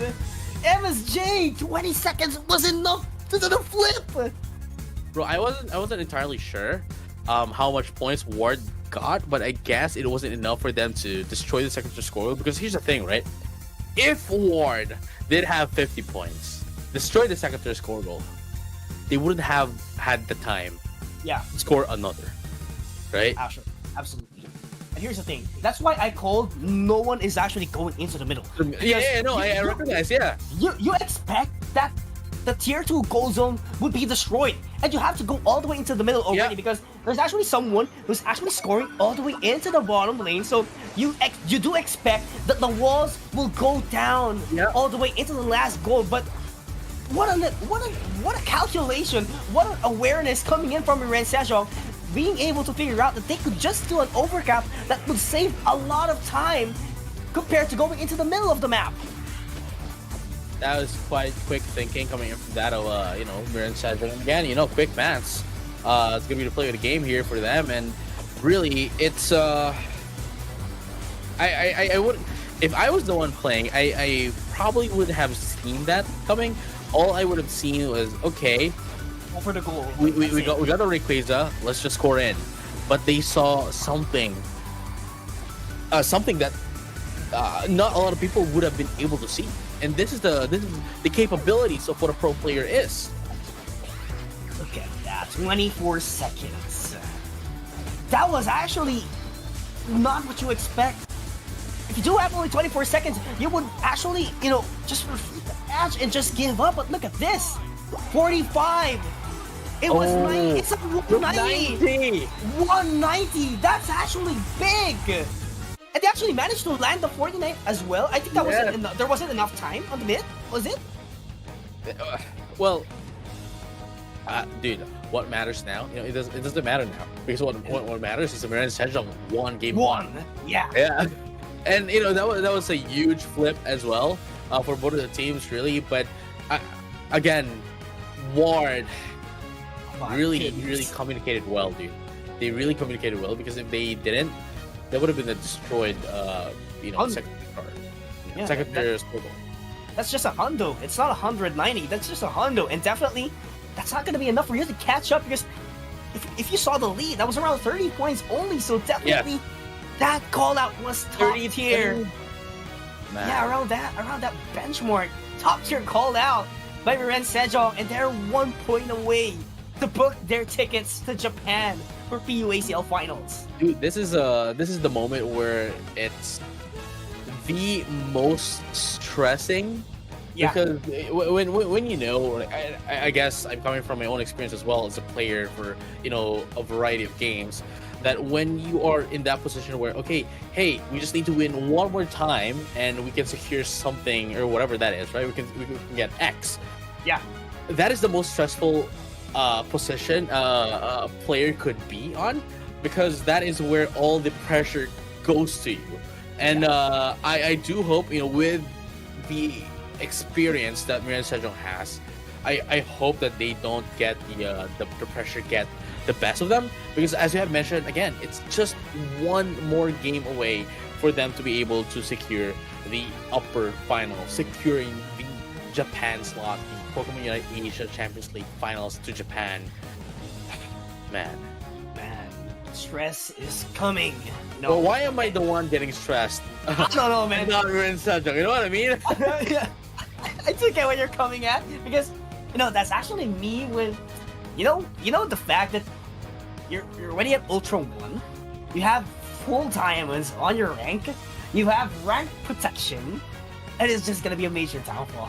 That happens quite a lot on me, and I just hope it doesn't happen to Miran Sejong. You know what I mean? Yeah, but obviously, right? We have to. It's not that we are cheering for Miran Sejong exclusively. We are cheering for every team. Obviously, Paper X still needs to catch up, adjust, get game number 2. And if that ever happens and they do get a reverse sweep, then congratulations, Paper X. And quite unfortunate for Miran Sejong. But again, we're not really, supporting a singular team. We are supporting everyone here. We are just we just want to relate to what would happen if Miran Sejong would not get this one, because again, we're just one game away from securing, top 4, consequently the trip to Japan to the Pokemon Unite Asia Champions League finals. Oh, they're not gonna be switching their sides. Actually, quite interesting, because actually Paper X does have the choice to pick up their spot, but that's not gonna happen for quite some time. But all-rounders and attackers are the main priority band, so a lot of defenders, a lot of supporters still available on the bag. See, the thing is, in Thea Sky Ruins, your position, whether you're on the left or the right side, purple or orange side, doesn't really matter in comparison to in comparison to remote stadium, because in remote stadium, right, the positions of the buffs are actually on opposite ends, whereas in Thea Sky Ruins, regardless of where you are, it would still be in the same place. But I guess the biggest difference here is that during the draft, obviously it will be decided whoever is going to be picking first and whoever is going to be picking second. So.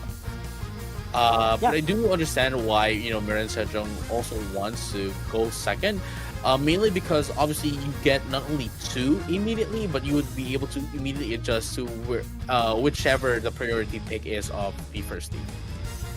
So far, actually, it's a mirror. What they use in game number 1 is actually what they're trying to show, unless there's gonna be a change here for Miran Sejong. Yes, the cross could be changed. Could be Azation as well. Oh, it is. There goes the lock. There it goes. Now, from my perspective, Metagross, could actually jail someone up. But here's the thing: when it comes to damage, Azation is much more reliable. But it could be a downside as well, because if there's no one who's gonna jail them down, it's just Spirits, and Spirits can only jail down a member. So yes, they do have to beam the Psychic Solaire, but what's next? Maybe we need the damage at some point. Yeah, they might need it somehow. But you understand where I'm coming from. Like, I understand. Might need that computer crush. Yeah, the thing is, right? As you mentioned, Zacian, obviously in terms of attacking prowess, definitely stronger than that of Metagross, right?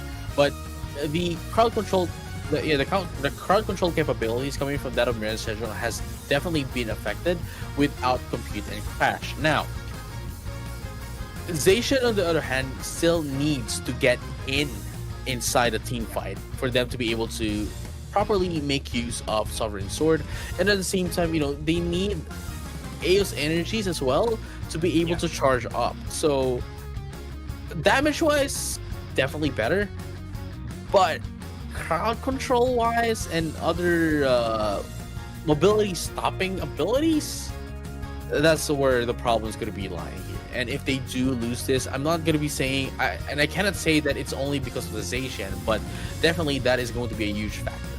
Oh yeah, I totally agree with you because they do already have a great lineup a while ago. And here's the thing, you've said it a while ago, you need some energies to be on its full potential. And definitely, if you don't have the energy, if you don't stack up before the final stretch, if you lose all of your resources, definitely you won't be at your maximum potential. It seems like you're just using a Metagross or not even a Metagross, actually. Right. But I mean, I guess that's one of the things that they're missing game one. Obviously, everything is the same here, with the exception of the Metagross. The Metagross definitely can crowd control, but what's missing is their attacking prowess. But now that they have introduced Zacian, they have also been welcomed by a different problem. But then again, it's Miran Sejong. We cannot dismiss the fact that it is Miran Sejong, so let's just see. Well, let's just wait and see what's gonna happen. 8:50 on the clock. It's gonna be a battle here all the way into the bottom lane, and Boshi hasn't evolved yet. This is gonna be a huge trouble. They don't have the mean look, and Zhong is gonna be advancing even further just to poke out some damage here, to be specific. And they got that XP right off the bat. Oh yeah, and here we have. Oh my goodness, hold up. Paper Rex now has the 2 points. Nobody else does have a bit of a stack here, so it's still the early game, still too early to tell what's going to happen here. But what we want to highlight here is obviously Zhong with that of the Zacian, because that is where we are going to have, we're going to see the power of how they change here. Yeah, because a while ago it was really critical, so they do have to increase their firepower, but Zhong right now has to back away a little bit here because of the poking prowess the Paper Rex is trying to deal with. And here we have it. Miran Sejong now has had their points as well, obviously. Oh, look at that. That was a huge dive boom in front of someone. Wow. I have the word. I was also surprised that the camera immediately panned to the Armorouge, and dude, I wasn't prepared, bro. You were ready for it. It was a surprise, my guy. I wasn't prepared, bro. Oh my goodness. But right now, 30 seconds on the clock here. It's going to be the Regieleki going out on top, but Spirits trying to go aggressive here all the way to the top half. And here we have it, the attack here coming from Miran Sejong, but unfortunately they are going to be forced to disengage as the Zacian is going to be putting up some points down bottom, getting in a little bit of sacks here as well. But now 6-3-2, still not a significant lead, but still a lead nonetheless. And here we have it, Paper Rex slowly but surely answering back, but this Arena Spirit is soloing up Paper Rex, buying a bit of a time here, but the Hyperspace Hold is going to allow Paper Rex to come back, refresh their health, and at the same time answer back to Miran Sejong. But because of that also, they just want to disengage and not overextend their stay, because they are just going to get punished off of that. But look at that though, Miran Sejong going to be able to secure the Regice down bottom, but that's going to be at the cost of the Espeon as well. Regieleki though might be able to be stolen here by Miran Sejong, but never mind, it is going to be into the side of Paper Rex. Egg Bomb not going to be quite enough to steal it away from Paper Rex, and Paper Rex is going to be rotating all the way back into the bottom path. They're not going to be challenging this top path. Note that there is someone already to defend it, so might as well go into a lane wherein there's no opponent with. And right now, Miran Sejong trying to catch up, but that side shot, very beautiful, very well said. Being able to buy a lot of time again. Oh yeah. And man, it's that's the only thing that Paper Rex really needed. Well, not really needed as of the moment, but they needed at that moment. Wow, I'm so confused. Needed it at that moment just to be able to get a little bit of a springboard to catch up to Miran Sejong. They really do need that kind of springboard. Ooh. Right now, it's going to be scoring capabilities here, all the way into the top path. So what do you think of this one? Yeah, and there you have it as well. 158 to 152. Miran Sejong definitely comes in as well. And there you have it. The Dragon Current, we can see, does put up a lot of damage, which we didn't really see a lot in game number one. But now at least, Yimu is now, well, adjusting, and the entire team as well is adjusting into that of the Gyarados, because again, the potential of the Gyarados into a team fight wasn't really visible on game number 1. Yeah, and they have to make it visible as much as they can here in game number 2. They have to do the setups here all the way into the Dragon's Current later on. 40 points in the bag. They are waiting for the Regieleki actually here all the way to the bottom path, so we have to make sure that they were able to maximize it as much as they can. But look at that bounce! Wow. Being able to take that Chobo! That's what we're talking about, dude. That's what's missing earlier. The bounce and a follow-up from a teammate. Ladies and gentlemen, all trainers alike, Paper Rex is now awake and now ready to put the scissors in on Papers. And now, just like that, you're going to be able to take down Jong as well with that realization. It's going to be 1 down, but the Psyduck is now low on HP. And here comes the Serena as well. Blitz assistance, though. But, oh, wow, did you see that? Oh, wait, wow. Did you see what happened? It got canceled, bro. Yo! That was beautiful! Last second cancel. I cannot believe it. No, it wasn't beautiful. I wouldn't say it was beautiful. Fantastic. I think it was a very weird interaction, bro, because Blitz assistance into Serena, but Serena used Queen Ascendance. That didn't give Serena any buff at all. Oh my goodness. And Chobo wasted the Unite move. It wasn't beautiful, dude. I was looking at the egg bomb. We have 2 different perspectives. Oh, we have 2 different things. Okay. My bad, bro. Okay. I totally missed. You missed what I saw. You missed what I saw. Oh my god. It's 2 different things. We're not syncing up. A lot of things are happening. Right now, Regieleki all the way to the top half, by the way. Yo. Advancing even further. There's not enough defense right now. Bro. We need a replay on that. Replay. Yeah. We need the refresher on our eyes, dude. We've seen 2 different things. I saw the beautiful one. You saw the not.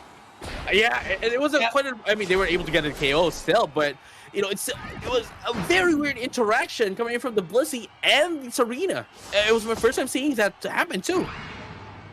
Absolutely, and I need to see that once again. And I need to see the egg bomb too. To focus on the egg bomb that was about to cancel the hyperspace hole. And it was beautiful, yet weren't enough to cancel it out. You know what I mean? It was a beautiful setup. But just lacks some time. Yeah. We need a refresher later on. But Regice. We need to see that again, bro. We need to see it again. We need. Anyway, going back into the game, we are now at 2 minutes and 20 seconds left here. 20 seconds before the request comes out. Miren Sejong looking pretty, bleak here with the scores, but in terms of the XP and the attack prowess, I'd say Miren Sejong is kind of 50-50 into that of the XP, but the coordination with each other can definitely topple Paper Rex here. Alright, and this is where everything boils down. This happened a while ago as well. Paper Rex leading the charge, but Miren Sejong is gonna be playing a lot of tags here. And no Eos energy, by the way, from the Zacian, not going to be on its fullest potential. Yeah. So this is actually a very big downside for Miren Sejong. But let's see what's going to boil down later on. It has 28, but then again, it's just 28. Yeah. And here we got it. Rayquaza getting poked down here by Miren Sejong. They want to go all out. Less assistance. It's going to be hitting the Rayquaza security for themselves. And now all they do is finish the job here and put in some scores. And that's going to be 3. That was instead of Paper Rex. And now running. They'll make up 4, even 5th as well. And they're going to be able to take on this agent. But then again, there's still 4 more Pokemon running to the score goals to score in some points. Everyone else into the side of Paper Rex is now down. And nobody's going to be stopping them from putting in these points. Chobo, unfortunately, going to be reduced and removed on the buff. Not going to be able to score in anymore, but Spirits, though, choosing to go back to the base instead of getting any more points, despite having the Rayquaza buff still active. Did you see that all out? They just gambled everything out, and they have the eject button online to get rid of the Psychic, so they're being able to provide a lot of time to the side of Miren Sejong, but there has been a miscalculation that actually happened. Sabine was actually about to go for the goal all the way to the top path because they know that their Psyduck still has the buff, and it's just him who could actually score immediately. And right now, they have to play total defense here, while that Psyduck has a lot of energy. The Psyduck is doing a score! He's Oh, gonna there we go have it. Not gonna be enough though. 78 points, and all they need to do is do 80 defense right now. They're gonna be able to take down 3, no, make up 4, and now it is going to be Hoopa surviving, going back to the base. Miren Sejong takes 2-0 against Paper Rex. Ladies and gentlemen, this match is Oh my. majestic. It's majestic, bro. Wow. Wow. Oh I my am goodness. speechless. Wow. Full of The surprises. ping pong of these two teams. Bro, my hair is my hair is messy right now, bro. Top tier, my god. Look at. Oh my god, I cannot believe it actually. Like, Miren Sejong once again. Their flips are not actually flips. They were actually calculating everything, if I may say. Because just imagine, bro. Bro, this match right here, it puts a smile on my face. You know what I'm saying? Like, this is why I love Pokemon Unite. Oh yeah. I don't know, man. It's literally anyone's game. But Miren Sejong has a better execution all the way to the last 2 minutes. Just imagine. They were up for the first 6 minutes of the game, rather 5 minutes of the game. They were actually down right after off the bat. And 1 minute, actually that was 1 minute only. 1 minute is enough for them to take it down. That was actually quick. Wow, it's like I'm speechless of the match. That was a high level Pokemon Unite, bro. It wasn't.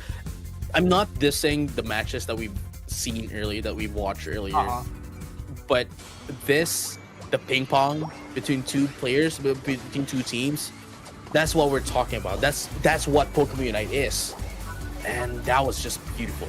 Anyway, I hope we do see the Blissey and the Serena. So that we can wait. you know, we'll debate it out. You know what I'm saying? I think it was like 4 minutes, 3 minute mark. Yeah, Here we go. I think this is it. Okay, the Blitz is coming in. Oh wait, no. Was it? No. This is it. Look at the Blissey. Blitz assistance. It didn't go to the arena. Did you see that? I see. Yeah. You saw that, right? Yeah, I was. Right after the egg bomb happened. Yeah. Okay, now we see the thing, right? Now we see the whole thing, right? That's why it's so beautiful, because it managed to cancel it out. But that was such a huge interaction, right? Like, it's well, obviously it wasn't it wasn't an error that gives an advantage to the other team. It's actually like a self-inflicted error, which, you know, does not give an advantage to the opposing team, but puts you in a disadvantage yourself. So that was huge, dude. Like, I mean, sure, they would have survived anyway, but not having that Unite move, that Bliss Assistance buff, is huge.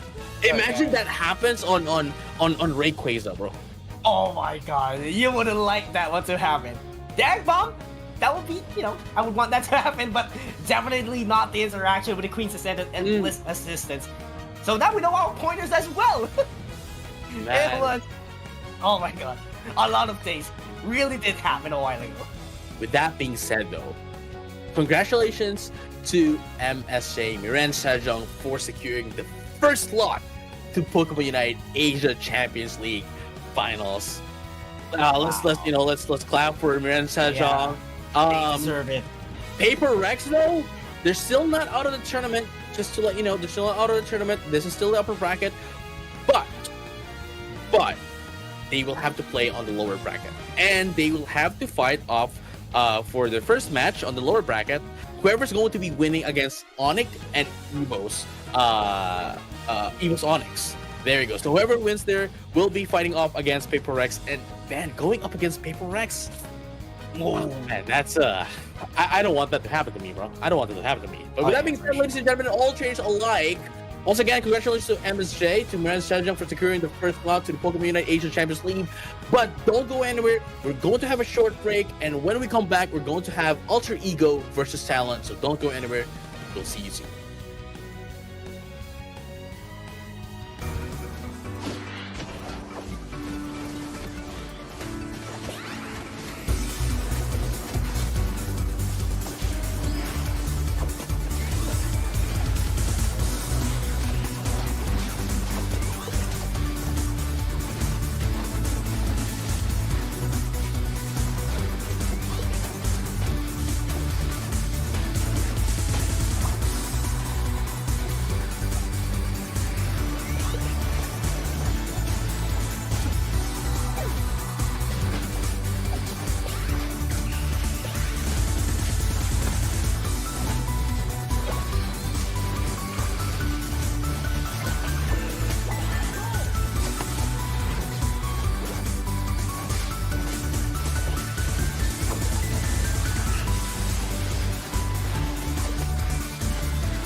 Hi, I'm Ice from AE, and we are from Alter Ego, representing Indonesia.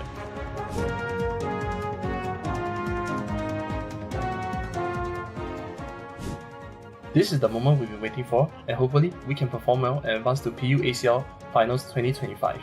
I think our performance in the group stages weren't at its best, but for tomorrow's playoffs, we will give our best performance, so just wait and see.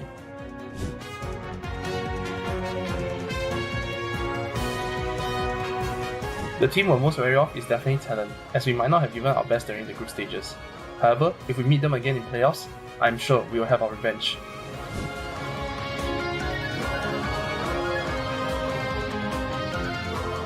Thank you Alter Champs for always supporting us in PUACL 2025 tournament.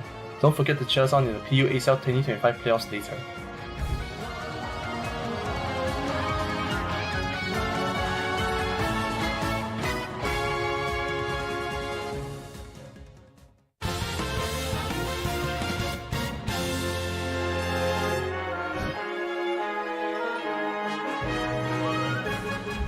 Hello, I'm Bertie from Talon and we are representing the Southeast Asia region.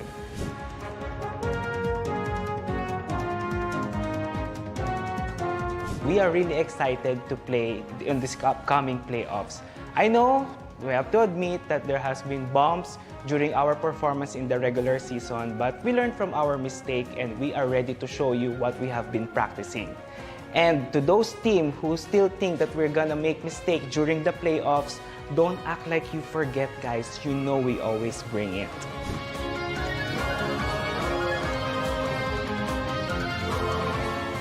From the 8 teams who qualified for the playoffs, the team that we are keeping an eye on is the Mirain Saijong or the MSJ. We all know that this team is the second place from the Pokemon Unite World Championship last year.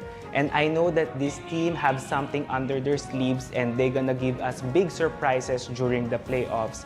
But these surprises, I am really confident that my boys gonna shatter them and we will take them down. And we are ready to do that this coming playoffs.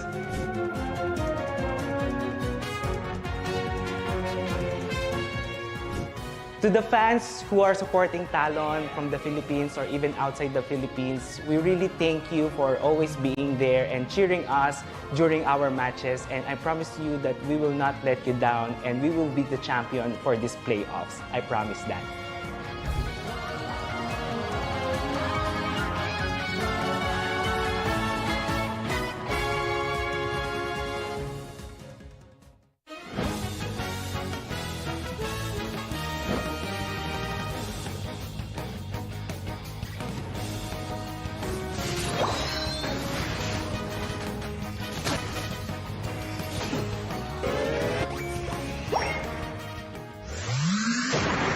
Pokémon Unite!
Hi, I'm Ice from AE, and we are from Alter Ego, representing Indonesia.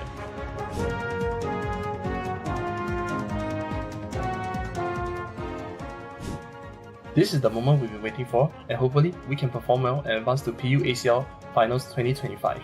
I think our performance in the group stages weren't at its best, but for tomorrow's playoffs, we will give our best performance, so just wait and see.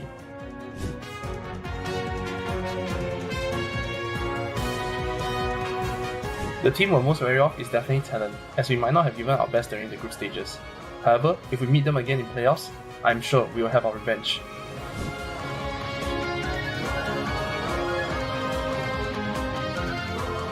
Thank you Alter Champs for always supporting us in PUACL 2025 tournament. Don't forget to cheer us on in the PUACL 2025 playoffs later.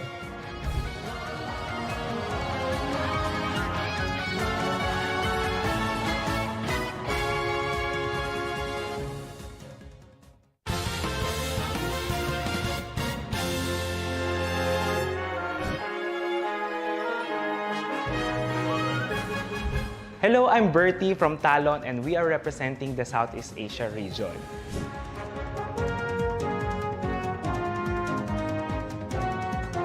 We are really excited to play in this upcoming playoffs. I know we have to admit that there has been bumps during our performance in the regular season, but we learned from our mistake and we are ready to show you what we have been practicing.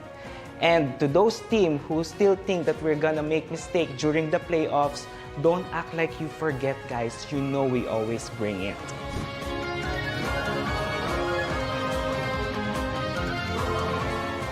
From the 8 teams who qualified for the playoffs, the team that we are keeping an eye on is the Mirain Saijong or the MSJ. We all know that this team is the second place from the Pokemon Unite World Championship last year. And I know that this team have something under their sleeves and they're gonna give us big surprises during the playoffs. But these surprises, I am really confident that my boys gonna shatter them and we will take them down. And we are ready to do that this coming playoffs.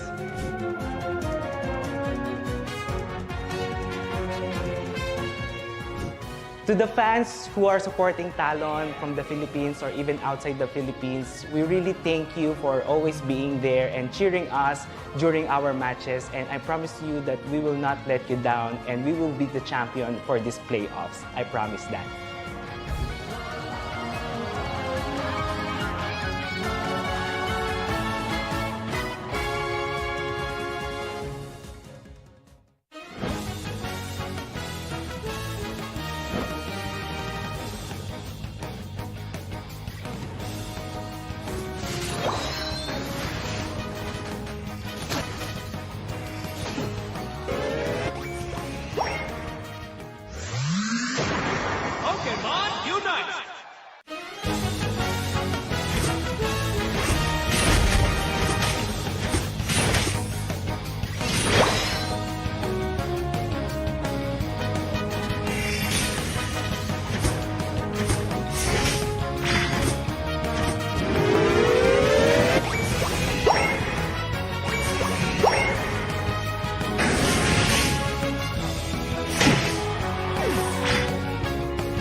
Hi, I'm Ice from AE, and we are from Alter Ego, representing Indonesia.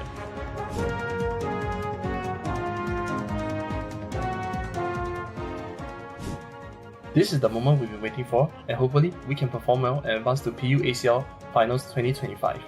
I think our performance in the group stages weren't at its best, but for tomorrow's playoffs, we will give our best performance, so just wait and see.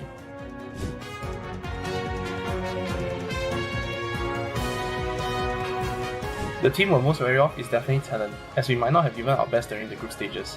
However, if we meet them again in playoffs, I'm sure we will have our revenge.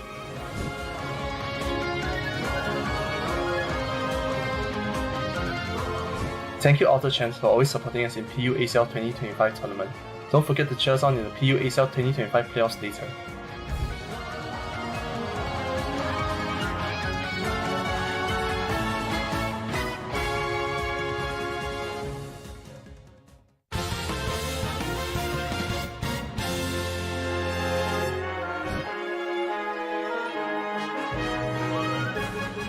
Hello, I'm Bertie from Talon and we are representing the Southeast Asia region.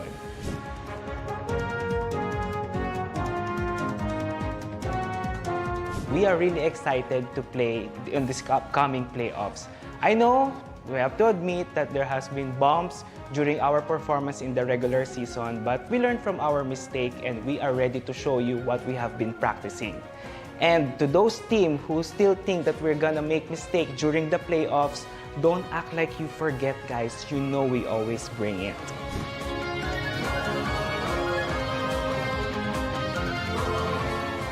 From the 8 teams who qualified for the playoffs, the team that we are keeping an eye on is the Mirain Saijong or the MSJ. We all know that this team is the second place from the Pokémon Unite.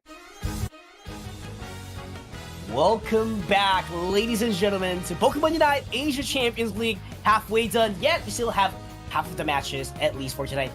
5 to 6 matches, we never know. But yes, Kikil still with JJ-kun, ready to bring the heat up against Alter Ego and Talon Esports. What do you think? Oh yeah, and you know, right before we got here, right? Well, right before we showed ourselves in the broadcast, we saw the letters, right? Letters to the fan. But before that, let's take a look at the brackets first. Just to give you guys a little bit of update. It was who won Onyx, and we already have a right? Who won Onyx? It was Onyx. Yeah, it was Onyx. It was Onyx. There we go. It was Onyx. It's gonna be fighting up against Paper Rex off stream, and then whoever's gonna be losing this match. Whoever's gonna be losing this match, Alter Ego and Talon is going to go up against BRU, and whoever's gonna be winning is going to on the upper final, which is gonna be going up against Mirain Saijong. And for those who doesn't know as well, right? Before we were shown, Bertie was the one talking. Yeah. The manager, 6-man coach and whatnot of Talon, right? They did mention that the team that they are really eyeing out for is Mirain Saijong. If they do win this, they will get what they want, bro. Oh yeah, and might to tell you, it's not just that. Alter Ego wants to take their revenge up against Talon during their greeting letter, so definitely it won't be an easy road for Talon because Alter Ego is also ready to take them down. But again, just like Bertie said, Lapsus will make sure to win the tournament. That's for sure. Oh yeah, for sure. And speaking of winning some into the tournament, you viewers may be able to win some of prizes. We are going to be giving out 9 prizes every match day, every live stream. So we have 5 Pikachu original keychain. We have 2 official jerseys of Pokemon Unite Asia Champions League, which one of the casters right now here has had one, but I'm not going to say whoever that is. And an anniversary original puzzle as well, 2 of those. And of course, the grand finals. If you stay tuned into all of the live streams, you have the chance to win a ticket to Japan and ACL finals.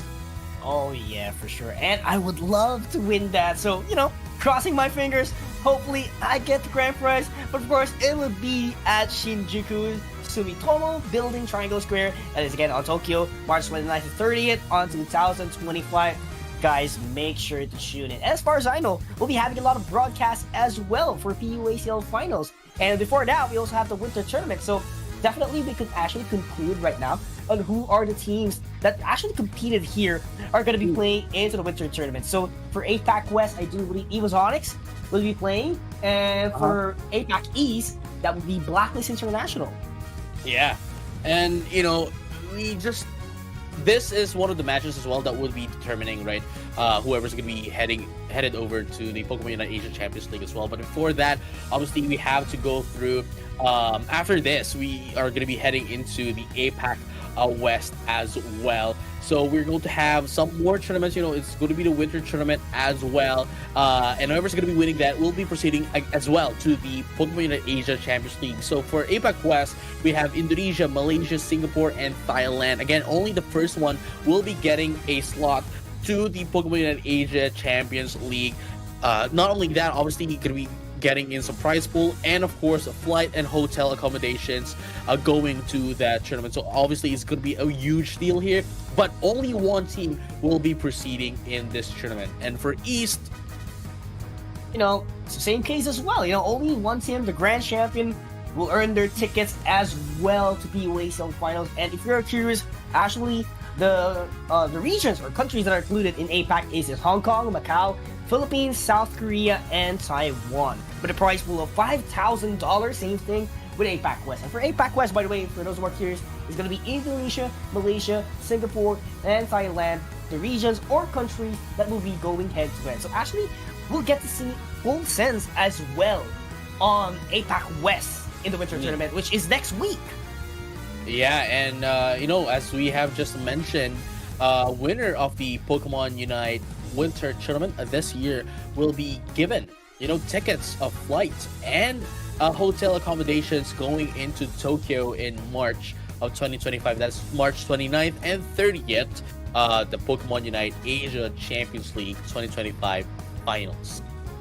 Oh yeah, and definitely we would love to see who is going to be the winners of Winter Tournament, because there might be other teams who, might become the very best. Because if you're on APAC East, definitely you would recognize a lot of teams out there aside from teams that were directly invited here.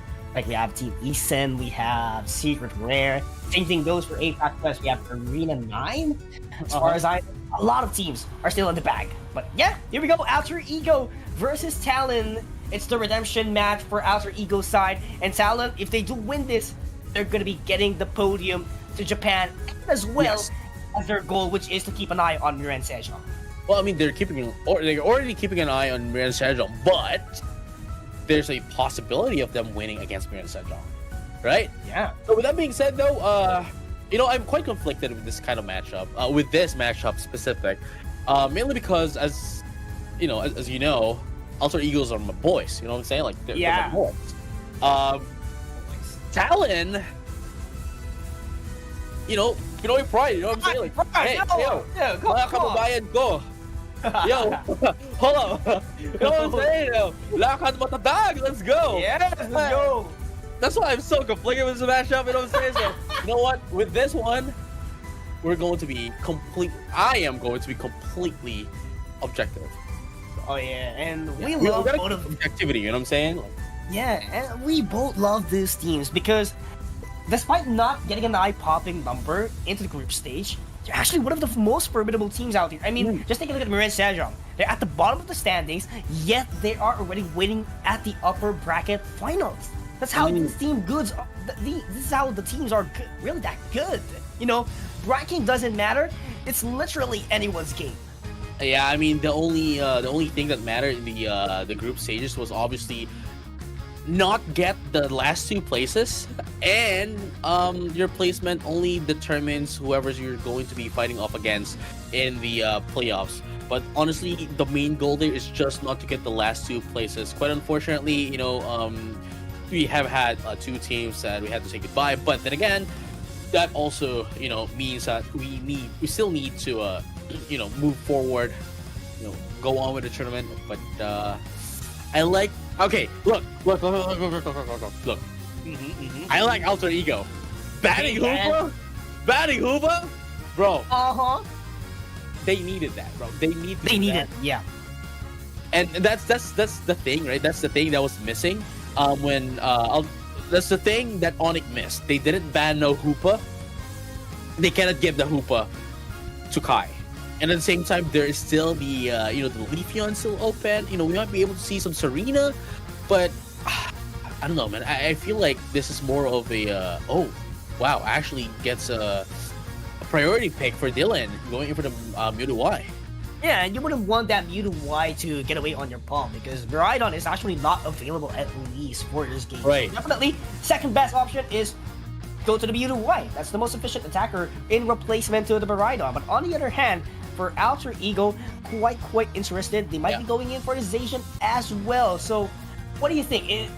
We've discussed a while ago. In terms of firepower, yes, Zacian is good. But the thing is, you have to stack up those EOS energy. But same thing goes for Mewtwo Y. Well, if we're talking about that, right? Like, I guess that's the reason why Alter Ego went in for the Umbreon. Went in for the Umbreon as early as possible, mainly because of the fact that they cannot give it to Talon just so this Zacian can get in on team fights. But then again, with this kind of composition coming in from that of Talon, they just open up the 3 evolutions, very powerful evolutions. Sure, they might be squishy, but all they really needed is Umbreon and Zacian to be up front, and Glaceon and Espeon can just do out all the damage from the back lanes. Now, into Talon though, Kai obviously not going to be going in for that of the Umbreon nor the Hoopa, but instead goes in for the classic Eldegoss, which has been working out pretty well for them since day number 1 of playing the game. And now, I'd have to say, very balanced out composition for Talon here. We have Mycross here, Rubik's as well. As the attacker, we have the backlane damage, and Synquon obviously could be both. Frontliners or backlane doesn't really matter. But Kai is, as I mentioned, time and time again, is the key here for Talon. If they take out Kai, they pretty much can take out everyone else as well. Yeah, but here's the thing. I haven't seen any cursed held items at the side of Talon, wherein Alter Ego does have a Blissey on their hands, so definitely this is somewhat of a problem that I can see so far for Talon. But if they can actually do a blowout damage, specifically they do have Mewtwo Y, they do have Greninja, definitely that won't be a problem, and they would just have to set their priority all the way into the Blissey. But fight to tell you, Glaceon has a sure hit. Same thing goes in for Espeon if you do choose a stored power, but I feel like this is going to be a side shock, and Icicle Spears would be the trump card here for a Glaceon to get the sure hits. Yeah, I mean, as I mentioned, it's just the Umbreon and the Zacian that needs to be in front, and everything else just would follow through for the Espeon and the Glaceon. Now, going over that, into the side of Talon, we have the Psyduck, which is going to be essentially their defender supporter. Eldegoss is just going to sustain that Psyduck, and Greninja really needs to be careful here because the Serena and the Mewtwo would be able to dish out some damage, but with the burst attack coming from the Espeon and the DPS from that of the Glaceon, Greninja can easily be taken out. Oh yeah, totally agree on that one, because Greninja, despite being a high damage dealing attacker, is actually very squishy, and you need the assistance of a defender or a supporter for you to be up as quick as you can. That's why you have the double team, in order for you to evade your opponents. It could be the double team, it could be the smoke screen, whatever you prefer, but definitely double team is, quite the much more efficient, because you really do want those close to throw out the water shurikens on your opponent. And here you go as well. It seems as if both of these teams, right, they're still trying to gauge each other out. Obviously, how would I say this? They are definitely, I think we can say for sure as well, confidently the strongest in their respective region. The strongest in Taiwan, Hong Kong, and the strongest in Philippines. I think that there's no doubt in that, and this is the place, this is the platform, and this is the this is the match that will decide whether or not is Alter Ego really still untouchable in terms of the Asia power scaling. That's not a good term, but you get what I mean. Yeah, I know what you mean. Or would Talon be able to make a statement. You know what I'm saying? Oh yeah, for sure. Because Talon, we've known them for quite some time, you know, top in the Philippines, proven themselves in Southeast Asia and Asia Champions League way back 2023 and 24. So, you know, improving a lot so far, but yes, Alter Ego, still one of the prominent teams out here, but as you can see, Alter Ego trying to get the Altaria and Swablu's all the way into the middle, but oh my goodness! Ooh, wow! Make it out. Dylan is eyeing on the prize. And here we have it. You know, Talon now finally answering back into Alter Ego, going to be able to put out some scores and get their stacks as well. Unfortunately for Dylan, though, is now going to be, you know, what goes the Mega Evolution is now going to be taken out of that of the YouTube, but still Sync 1 is there to help down Dylan. But here we go. You know, just trying to get in the Altarias and the Swablu's up top into the side of Talon. The question is, would they be able to get the Reggie Elecki and the Reggie bottom as well, as it is going to be coming up in just 3 seconds. Still no Unite move though. Yeah, no Unite move. And the prioritization actually for Talon is actually looking great because they have the spacing all the way into the Regieleki and they're trying their best to contest this Regirock, which would add up a lot of defense, in which they really do need that because they don't have a defender. And right now, there goes the KO. But still the last hit lands at the hands of Alter Ego. Yes, sirree. But you know, at the very least, right? Like it wasn't really a total loss for Talon because they were able to take down one Pokemon, that is the Umbreon, into the side of Alter Ego, and at the same time, Mike is still left up top and was able to secure that Regieleki for the team. And now, slowly but surely, Talon is now reverting into that of the top path, just so they can push this one up. Here comes the X speed as well into that of the Trop Cake. Let's find out how they're going to be doing it. Infinite Cyber is going to be popped up as well into that of the whatever Shuriken, just to push them away, allowing the team to get a little bit of space to destroy the first Skogul, and that's all the thing that they need to do. Now they have to disengage and be prepared for the next team fight. And look at this, Alter Ego wants to do the pressure, wants to force the issue against that of Talon, and Talon is prepared for that. And look at that, they are now targeting that of the Serena, but Kai is down behind them, putting up some spores to heal the teammates, and no one else is still gone. No casualties whatsoever for Talon. And that is just playing tag, being able to bait out who's going to be overextending for you to get KOs, because KOs are really much needed here by both of the teams in order to advance even further when it comes to their lead. Because if you're going to take a look at it, Talon is not looking good in terms of XP, and they really need to catch up. That's why they're trying to bait out Alter Ego if they're going to be overextending, and there goes the ambush all the way at their backs. Because again, right, like we've already mentioned this before, but the game does have some sort of a rubber banding, and the moment that they can take out like a Pokemon that's really huge or very high in level, immediately the XP will be boosted at what you're going to be getting, so you can almost immediately catch up in terms of XP if you can take out a Pokemon that is really high level. With that being said though, it is going to be a bit of a poking game here instead of the bottom path, as Mike is up left as well. Maybe going to be able to take down that Regieleki, but no, actually going to be joining down bottom as well to pressure down Alter Ego. Now Alter Ego is going to be using Minute Prance here against that of Rubik's the full power AI, and look at that, Dylan going to be able to take down the Glaceon, and look at that, another one here, the Blitz is going to be taken out as well, and there you have it, the Umbreon is down. That's going to be 3 for non-trade. Talon winning team fights again and again. That's actually very phenomenal for Talon, specifically for being able to prioritize the Umbreon, because Umbreon does provide a lot of hindrance for their team, and they know that they don't have the mean look. If Alter Ego doesn't have the mean look, definitely it will be an easier task for them to wipe everyone out, and that Queen's Ascendant was the answer by Mike. No, yeah, I mean, no Milo means the Zacian would have a hard time to get in, especially in Sacred Sword and, of course, Sovereign Sword. But Counter Cloud Crash are going to be popping up as well. Glacial Stage into Mike, but it's not going to be enough, though. No, the Spore is going to be healing them up. They're going to be able to survive for another day here, but unfortunately, the Grenades are going to be taken out. It's going to be 1 for 1 trade. That is Zacian going to be out as well. And look at that, Psychic Solaire just to have another KO. It's going to be 2 for 2 trade. Dylan, though, onto the mean look, but Kai is making sure that they survive another day, and they did as well. And now they need to secure this. They need to be able to stop this. But Rubik's was almost down, but they're going to be the one taking down one into the set of Alter Ego. Low HP, but it doesn't matter at all. Talon is still surviving, was able to buy a lot of time here, and now answering back reverse Uno card. Oh my goodness, Rubix is still up and online, making sure to buy an ample time for their teammates to heal a couple of HP in order to prolong the team fight, in order for their team to not collapse and be on the equal footing in terms of XP. But right now, they do have the lead. They just have to get their track on this point. They have to be very confident here. They have to be very confident. They do have the lead. Confident, but do not overextend. I am getting hyped again. Yeah. Yo.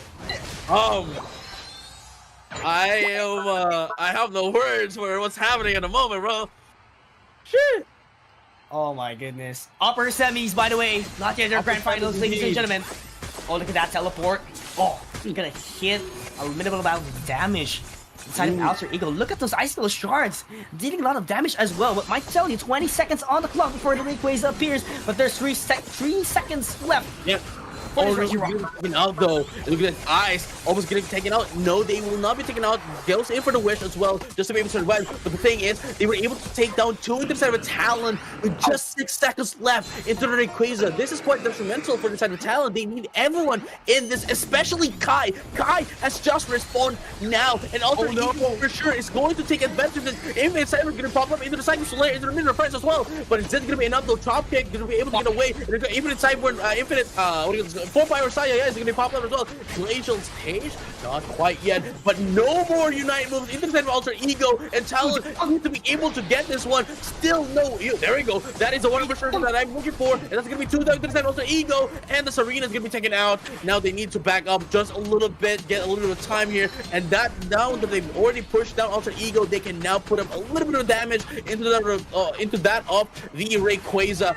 But the thing is, the Serena is still missing. Alter Ego can still steal away the flip. Here we go, and they were able to get the flip as well. The submarine is forward, coming in from that of the Zacian. Ladies and gentlemen, all trades alike. Grenada is now down, and they just want to stop Alter Ego from scoring in because they do not have any points themselves. That's gonna hurt a lot. They should have let 94 get inside the Rayquaza's pit. Talon needs to catch up. They need 84 points to get on the equal footing. They need 85 to win this thing, but they have to defend as well. They have to go for the KOs. They need the room in order to prolong, in order to get the lead. But right now, they don't have the buffer in the Rayquaza, but the Moonlight Press can pop as well. Yo, that was beautiful of Alter Ego. You know, the fight didn't start when the Rayquaza came up. The fight started right before it went out. And Alter Ego, they made sure that they take out Kai. And taking out the Serena was just a bonus, honestly. All they needed to take out was Kai, and that alone gives them a huge boost because Kai is just beautiful in terms of supporting teammates. But unfortunately for them, Talon didn't have enough time to catch up into Alter Ego, and Alter Ego wins game number 1. Ladies and gentlemen, that was beautiful calculations coming from Alter Ego. I don't have any words, bro. Oh my god, it's just game number 1, mighty tell you, of the upper semi-final series. And my oh my, we are seeing works of wonders here. Mighty tell you, I feel like the winning factor here for Alter Ego is that, yes, they do have an all-rounder, which is 94, who could actually, number 1, deal a lot of damage, number 2, they have enough sustain. Despite Ikura not being able to respond on time a while ago, him alone was enough to get the Rayquaza, steal it away from Talon.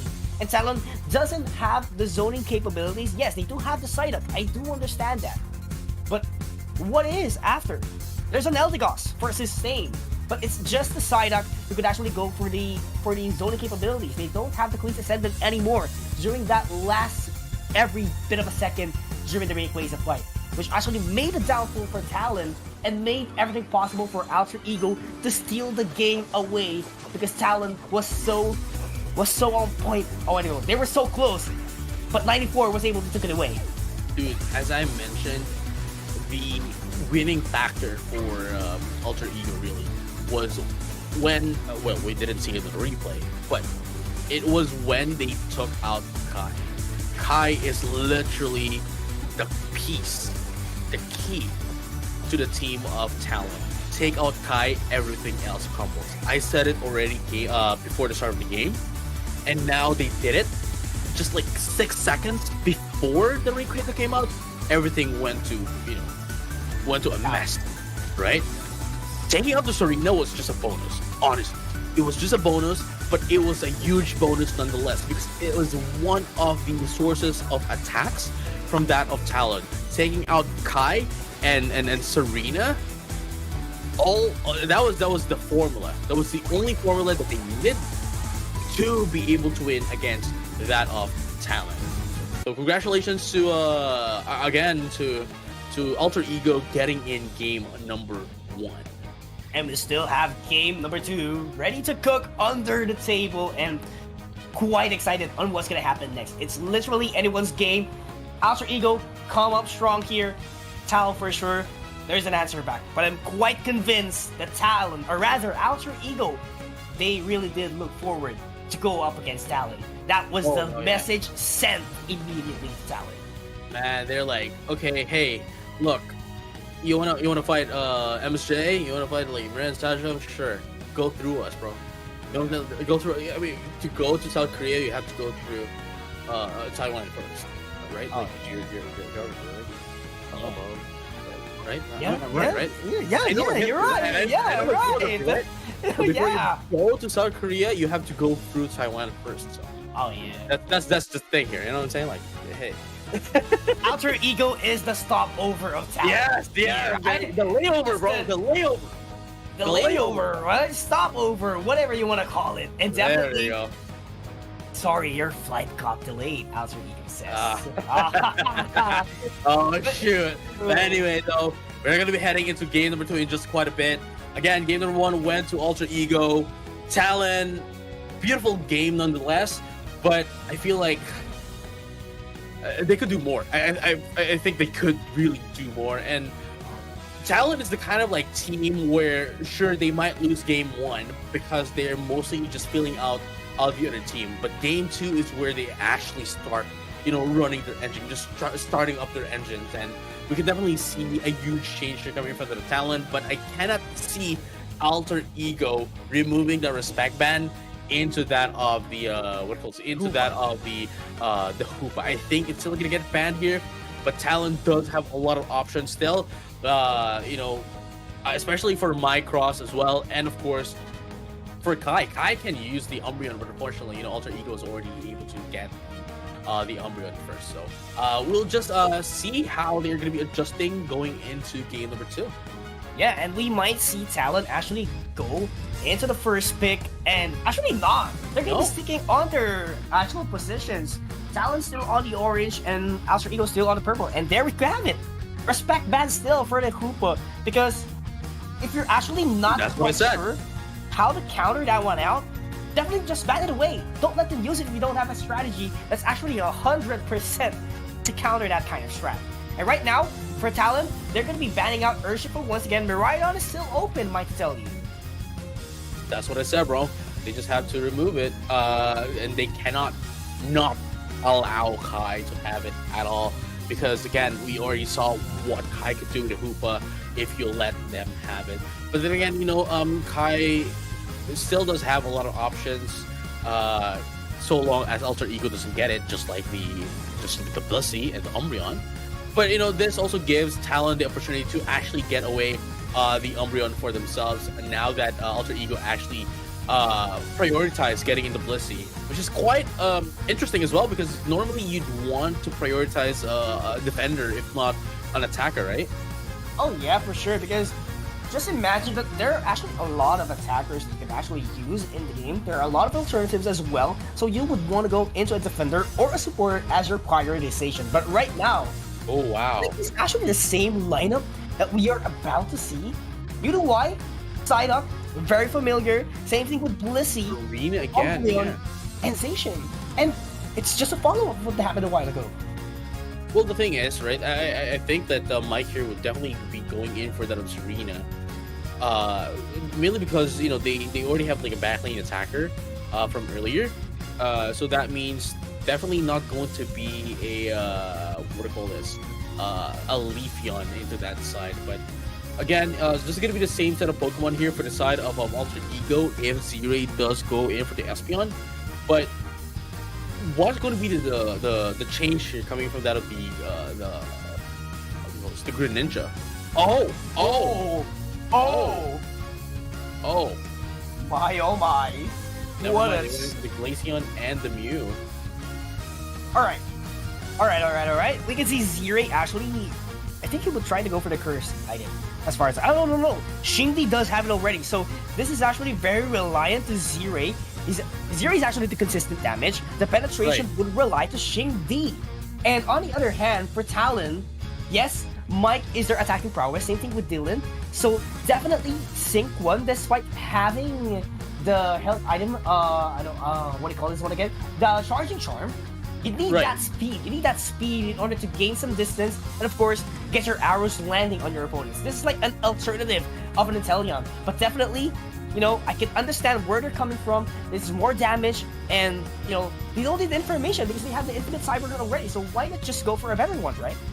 That is true. I mean, it's going to be quite what do you call this? Over exaggeration to have both Mewtwo and both Inteleon in the same team. So definitely after Infinite Cyber, there goes the Knock Knock. Spirit Shackle, obviously, into Shadow Sneak could put up a lot of damage. So I can definitely see how they're going to be using it, but then again, just, you know, I really like the draft here coming from the Alter Ego, because not only did they ban Hoopa, but they also took away Blissey and Umbreon, right? Which essentially topples down Kai. And that is a huge, again, that's a huge disadvantage for Talon. Yeah, because Kai, again, we've said it over and over again, specifically you, that Kai is actually the anchor of their team. Take out Kai into this situation, definitely it will be a tough time for Talon. But this is quite of a same approach during game number 1. Kai they didn't, you know, topple the knee, you know, in the game. They did it in the draft. And we saw, you know, we saw the results of that. Quite true. And, you know, it's just a matter of fact that they have to set their prioritization. Alter Ego must keep an eye up against Kai, because Kai right now will provide a lot of sustain for their team once again, just like in game number 1. Oh yeah, but here you go though. But Ikuris just standing there, menacingly. Waiting for the Swabos and Osarias, actually. Wow, okay, yeah. Now Ikuris now here, you know, have a little bit of a backup here as well. Coaching coming from that of Mew as well, just to be able to push through, getting some scores. Mike here trying to get in their stacks as well. But still, alone? Man. There's 4 Pokemon running down to Mike. The central area. Oh yeah, and he's getting chased down. Look at that, 4 Pokemon. That on the other hand, it's a bottom bad position. Bad position. They managed to take down 1 for 1, but this is a lot of pressure for Talon all the way into the bottom path. Look at that. Oh wow, a lot of damage. One. Yeah, very huge, right? That is huge, dude. I mean, being able to take down the main source of damage coming in from the side of Talon, especially at this stage, this time. Sure, it's only 2 minutes past, but 2 minutes is already enough to build your carry in your team, and to be delayed, that's a huge disadvantage for the team. Ooh, Spirit Shackle hitting a lot. Xingdi suffering a couple of HP here. Have to back away a little bit right now, and look at this!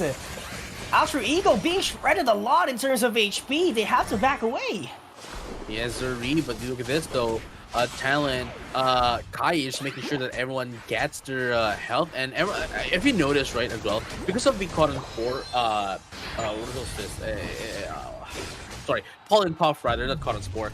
Because of the Pollen Puff, Talon, when they disengage, they always make sure to stick with each other, which is actually quite scary to do, but because of the radius of Pollen Puff, everyone just gets healed up, so they're not really scared to be with each other. But the thing is, the Zacian is there, and when they are all together, and everyone's just gonna get hit by the Sacred Sword and the Sovereign Sword as well.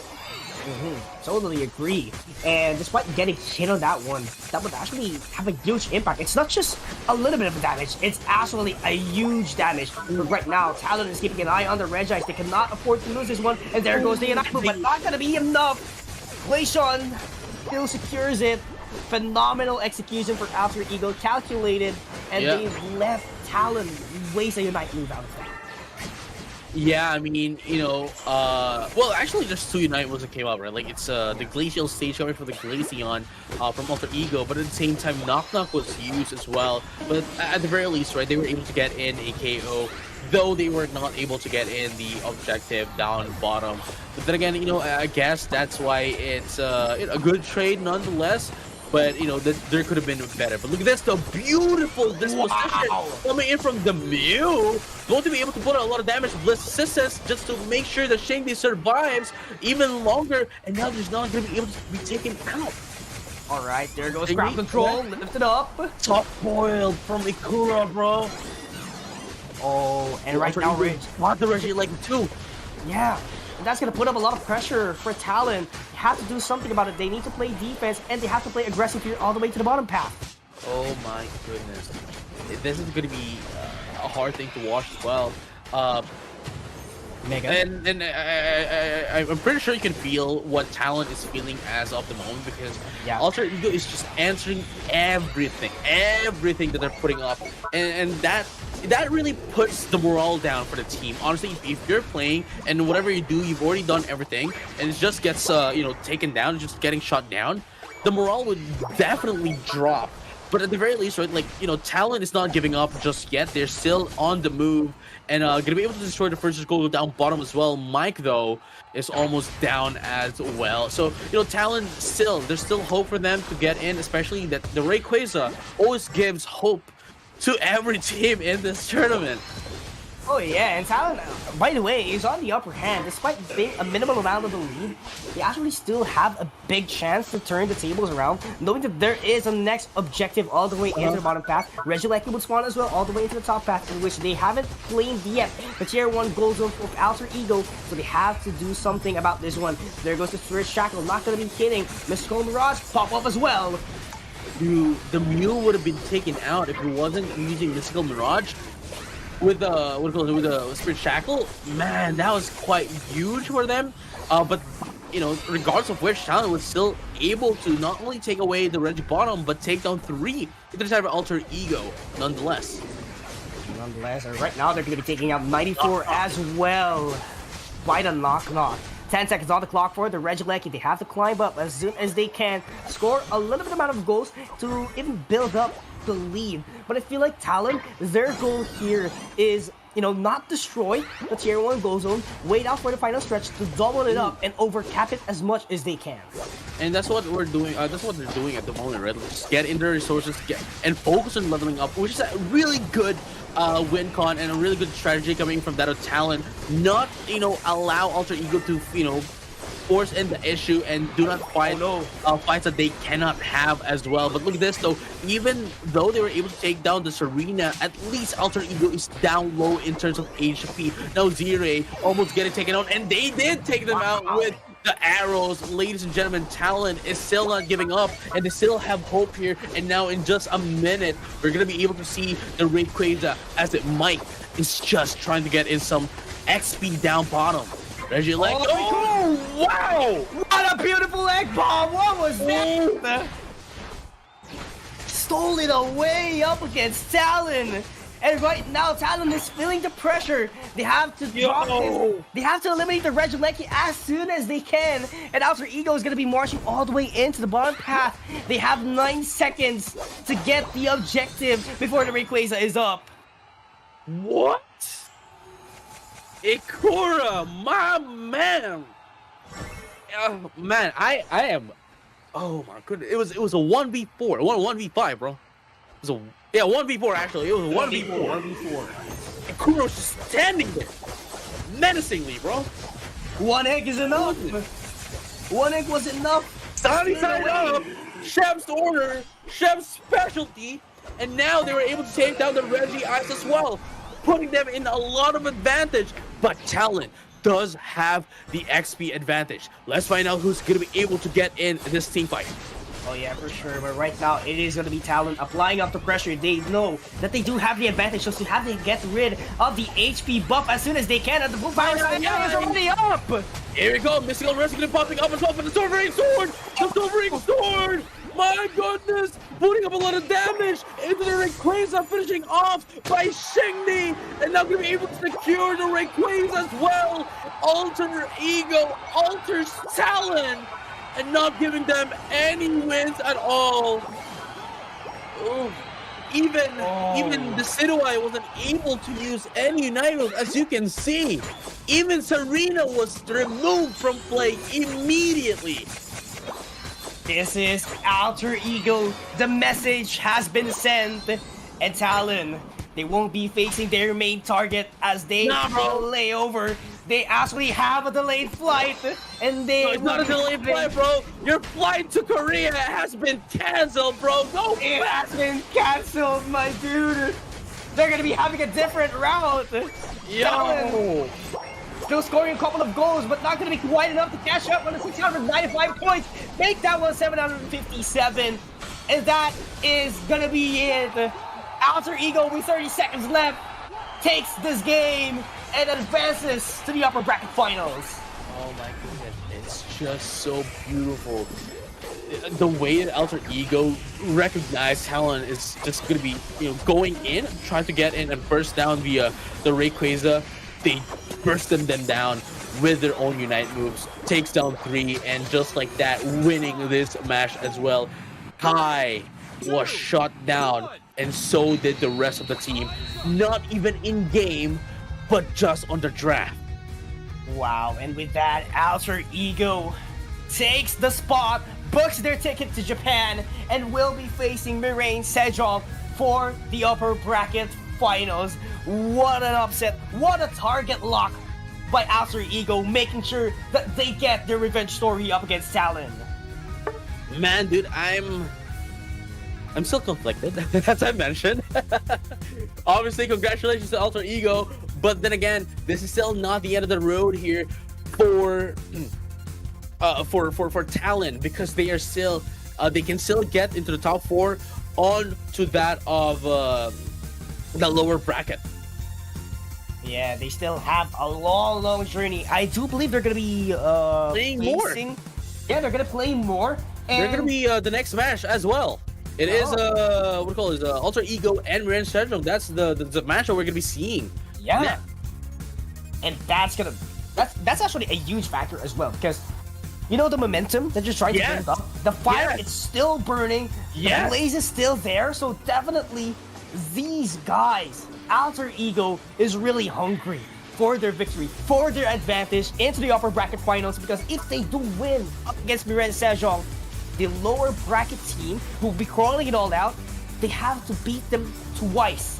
2 best of 3s. That's a lot. Oh wait, hold up, bro.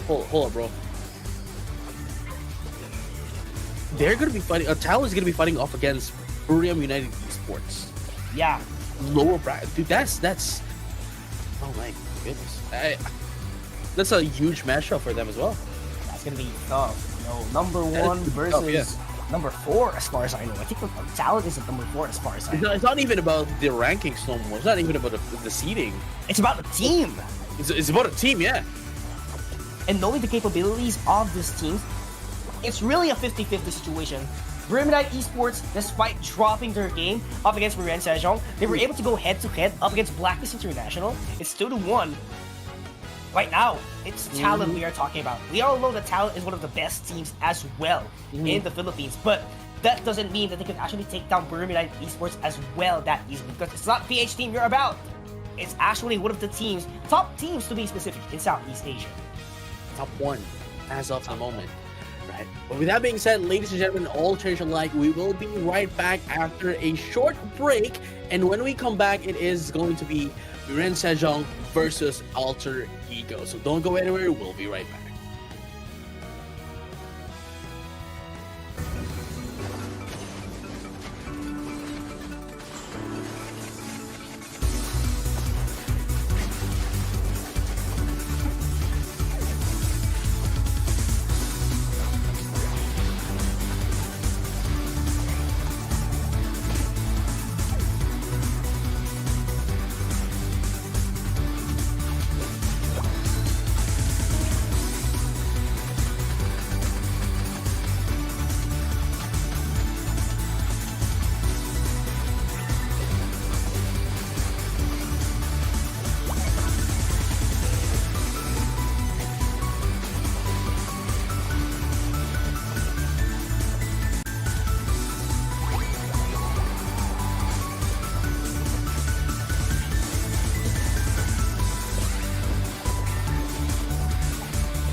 Hi, I'm Ice from AE, and we are from Alter Ego, representing Indonesia.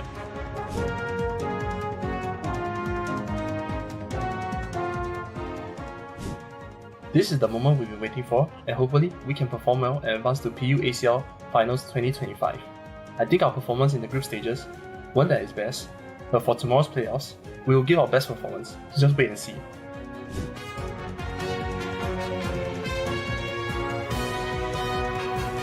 The team we're most wary of is definitely Talon, as we might not have given our best during the group stages.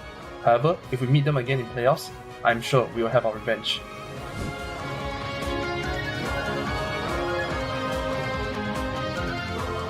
Thank you Alter Champs for always supporting us in PUACL 2025 tournament. Don't forget to cheer us on in the PUACL 2025 playoffs later.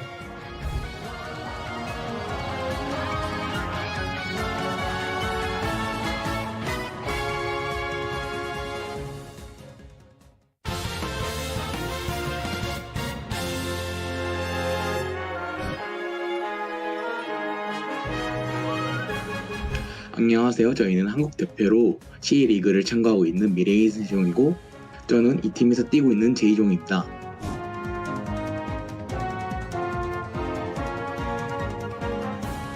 강한 팀들과 다시 한번 경쟁할 수 있는 기회를 얻게 된 것에 대해서 굉장히 감사하게 생각하고, 비록 저희 팀이 좋은 성적을 보여주진 못했지만 이번 플레이오프에서만큼은 밑에서부터 천천히 올라가는 모습 반드시 보여드리겠습니다.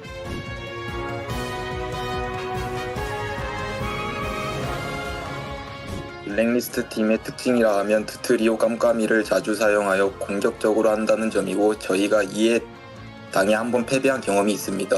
이번 경기에서는 이런 점을 열심히 공략하고 파해의 승리로 팬분들께 보답해드리도록 하겠습니다.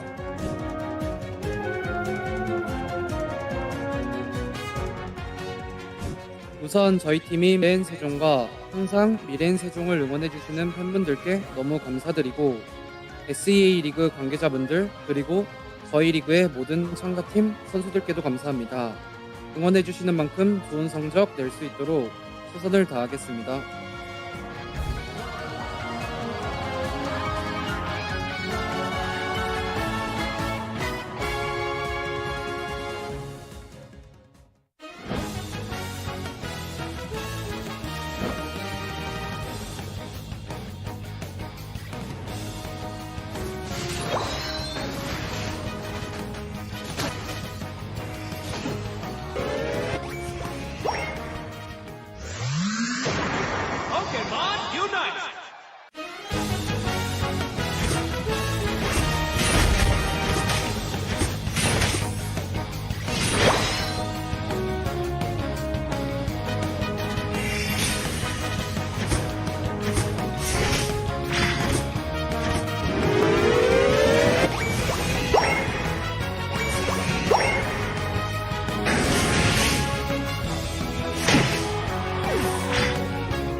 Hi, I'm Ice from AE, and we are from Alter Ego, representing Indonesia.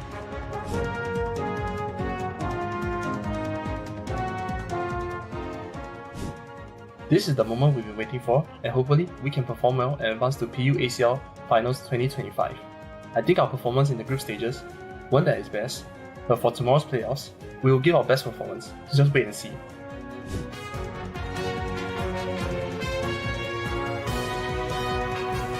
The team we're most wary of is definitely Talon, as we might not have given our best during the group stages.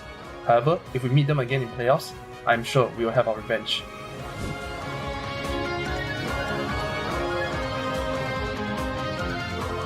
Thank you Alter Chance for always supporting us in PUACL 2025 tournament. Don't forget to cheer us on in the PUACL 2025 playoffs later.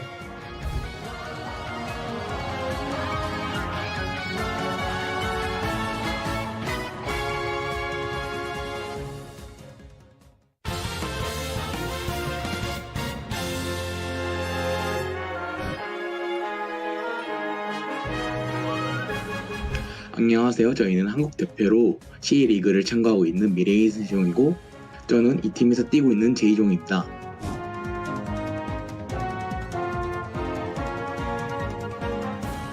강한 팀들과 다시 한번 경쟁할 수 있는 기회를 얻게 된 것에 대해서 굉장히 감사하게 생각하고, 비록 저희 팀이 좋은 성적을 보여주진 못했지만 이번 플레이오프에서만큼은 밑에서부터 천천히 올라가는 모습 반드시 보여드리겠습니다.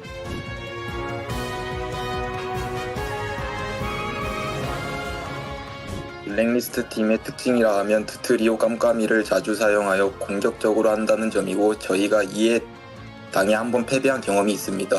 이번 경기에서는 이런 점을 열심히 공략하고 파해의 승리로 팬분들께 보답해드리도록 하겠습니다.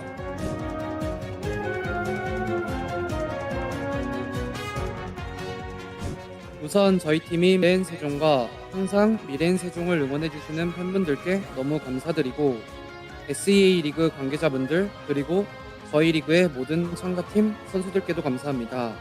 응원해주시는 만큼 좋은 성적 낼 수 있도록 최선을 다하겠습니다.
Upper bracket finals on its way. It's gonna be Miren Sejong up against Alter Ego. And again, Big Eagles and JJ Kun, your casters for it's actually tonight because it's 6 p.m. here. But you know, for the others, today, you know, whatever time it is on your country, hello there, and we're ready to bring the action. But after that overwhelming performance of Alter Ego, how do you think this game would go on, JJ Kun?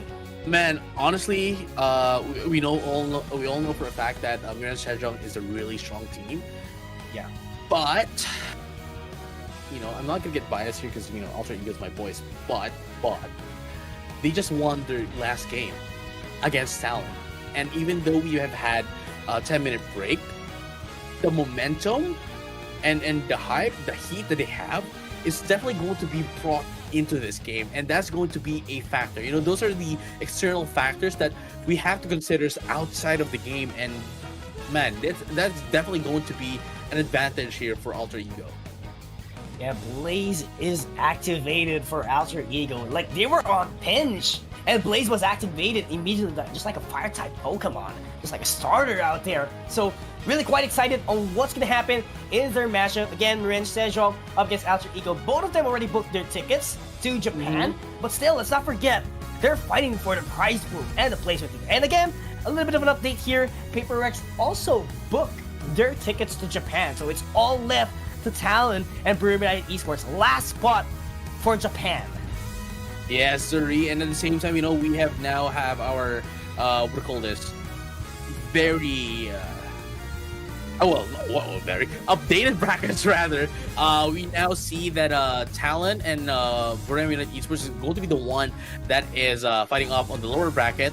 And of course, we have Paper Rex and Onyx now done and as well. So now this is our finals. Yeah, the upper bracket finals here, and whoever's going to be winning this will be proceeding immediately to that of our to that of the grand finals, and whoever is going to be winning the rounds onto that lower bracket will be proceeding to the top 4 as well. So beautiful stuff here for both of the teams, and honestly at this point what they're fighting off for would just be the prize pool, because they both of these teams, Miren Sejong and Alter Ego, has already secured Japan the slot for Pokemon Unite Asia Champions League finals.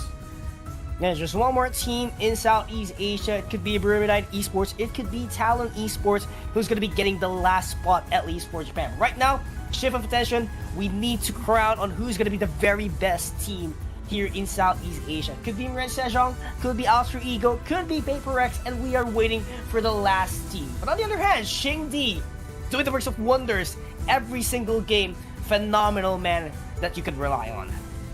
Oh yeah, I mean, anytime, dude. So honestly, this game, I think, okay, you know what? I think this is going to be in this kind of matchup, right?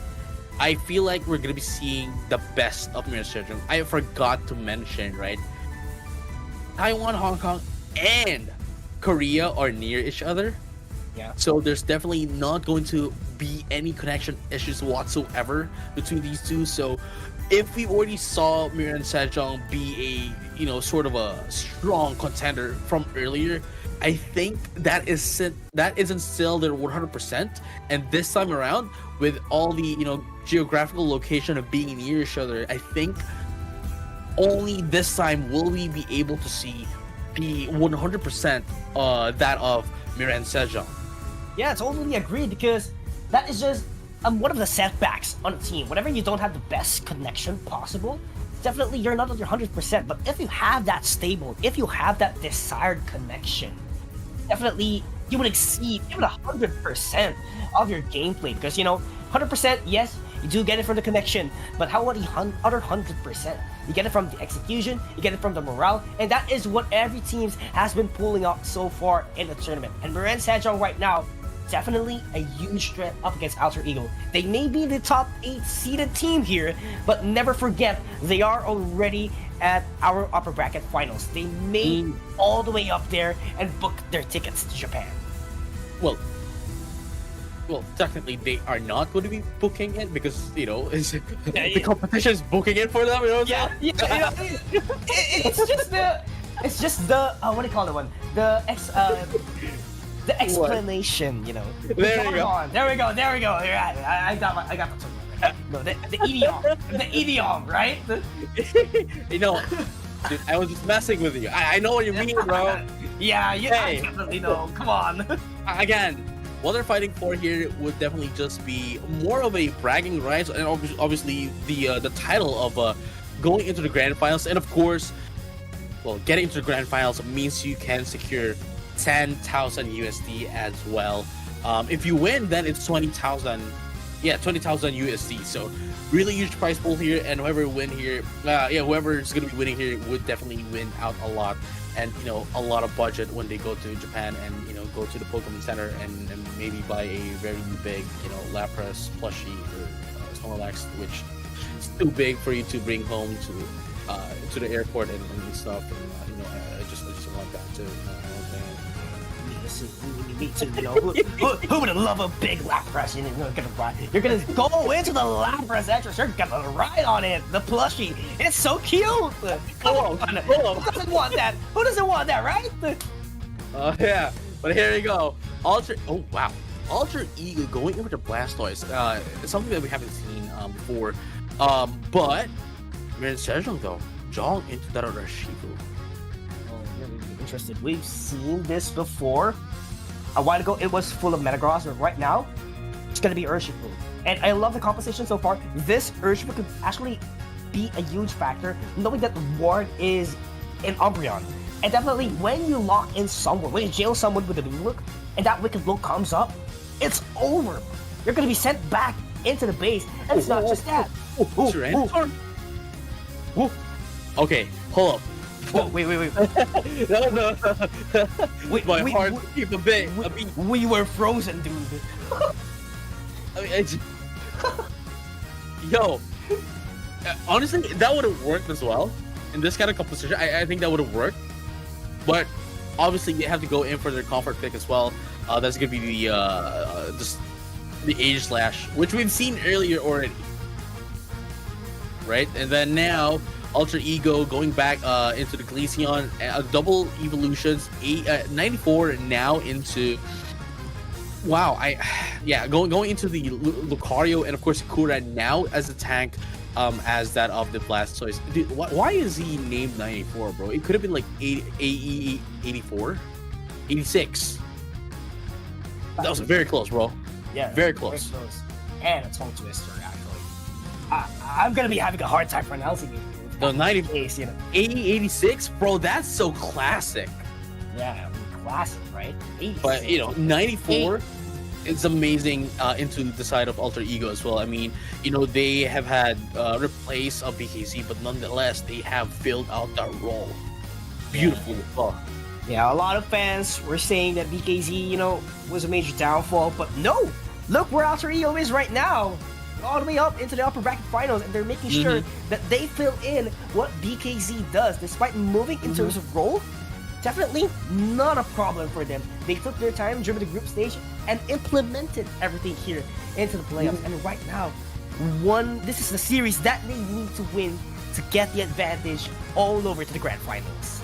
Yes, sir. And here we have it. The first match of our upper bracket finals. It is going to be Alter Ego versus Miren Sejong. Yeah, really, really excited for this matchup. We're going to be seeing the fullest potential of these teams right now. Miren Sejong, they're not going to be doing the challenge here. They're just looking for their wilds. There's actually a different phasing for them, knowing that they want to go aggressive as quick as they can, get the scores up going. Right now, it's a different scenario. Oh, there we go. I'm waiting for it, to have that, because if we are going to be doing this, right, if we're going to be looking at it this way, both of them are on an equilibrium, and we need to see that one thing, that chaotic thing that would break this, equilibrium of Alter Ego and Miren Sejong. Again, both of these teams are really, really strong, and it only takes one thing to remove the balance. Speaking of removing the balance was removed immediately into the top path, knowing that the Altaria and Swablues were stolen by Alter Ego. So actually, that's a huge, or not a huge actually, but a lead that they could actually keep. And right now, they just have to continue everything else. Yes, they got the priority a while ago. So right now, they just have to go back into their forest, get the wilds once again, go for the ambush, and potentially get the knockouts that they want to get. Oh yeah, and now, here we go. Alter Ego still, both of them, Miren Sejong, Alter Ego still doesn't have any points at all. And you can definitely see how much they are being careful of each other. So, one of the things I always say is that, there's a huge difference between being scared and being careful. But in this case, both of them are actually being careful. Nobody's being scared. They're just being wary of each other. But look at that, though. That's going to be the first 2 KOs of the game here, going into the side of Alter Ego. And this is what we're talking about. Like, this is the thing that breaks the equilibrium against these two teams. And now that Alter Ego is able to get in and break that balance, they are ready to roll. Oh my goodness, but did you just saw that surf and check bottom to secure the knockout a while ago, all the way into the middle part of the forest? That was phenomenal in order to get the EXP. Definitely you want to go for the knockouts, but right now Moran Sejong trying to get every single Altaria and Swablu's up and going into the bottom path, but right now need to apply the pressure to score some goals. Yes, the re, and look at that, Lucario 94 going to be able to get down to, again, getting in that attack phase up as well, you know, with the permanent stat boost in terms of the attack. Look at that, using not extreme speed, not bone rush, but rather close combat, which has been like the move to go here for Lucario after the nerf on extreme speed. But then again, you know, Power Up Punch is, you know, like a Wicked Blow light version, I'd say. Still a very strong move nonetheless. Yeah, but here's the thing, like, if you do have the Wicked Blow, might as well go for it, right? But, you know, Power Up Punch, I do get we didn't. Yeah, they did it, right? And Power Up Punch is still a great kit as well, specifically when you land it and you have a close combat. Yes. Followed up, it's still the amount of damage that you can get from the Wicked Blow. It's the attack prowess coming from that of it's quite comparable to a Wicked Blow, although it does take a lot of time, because the difference there is that, you know, that is the DPS coming in from that of Lucario, you know, damage per second in comparison to the burst damage coming in from that of the Wicked Blow. But regardless of which, though, Alter Ego is now able to be the first one to destroy the first a score goal. That is the first score goal down bottom, and again, that's what I'm talking about, right? Like, the moment they were able to get into 2KO, the first 2KO of the game, immediately breaks the balance, and now answering back into Moran Sejong. Still doesn't have any points, however, we're going to be able to answer back with taking down, you know, Shengdi with that of the Glaceon. Oh yeah, the Bliss Assistance was a little bit too early a while ago. It was pop off with a little bit of a time. Definitely that could make the Glaceon still up and put up a fight and avoid being knocked out. So definitely it's one of the minor mistakes that you have to be very careful, because every knockout and experience counts as well. So you have to be very cautious about that one. But here on the other hand, on top pad, Kura, it's just, you know, doing the job of a defender, trying to defend things down and make sure that the team is already up and ready when that Regieleki comes up on top. But still, bottom objective will be the first one to come. Oh, the Urshifu, though, is going to get sandwiched here. Coming in, Jong!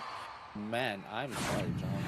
I mean, you don't want to get sandwiched, right? I mean, that's just happen. Yeah, very unfortunate turn of events. What a timing. And right now, Alter Ego will be taking this Regirock for free. They could actually just go back up online.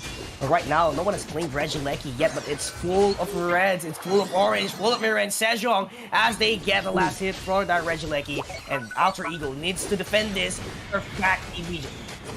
Yes, Zuri, and now, you know, Moran Sejong definitely does need the Regieleki, because again, they have a single point yet, still no stacks, and that's why they are having such a hard time against that of Alter Ego into team fights. Whereas, you know, Alter Ego, yes, they might not have the XP lead against that of Moran Sejong. Moran Sejong still does have the XP advantage, I'd say.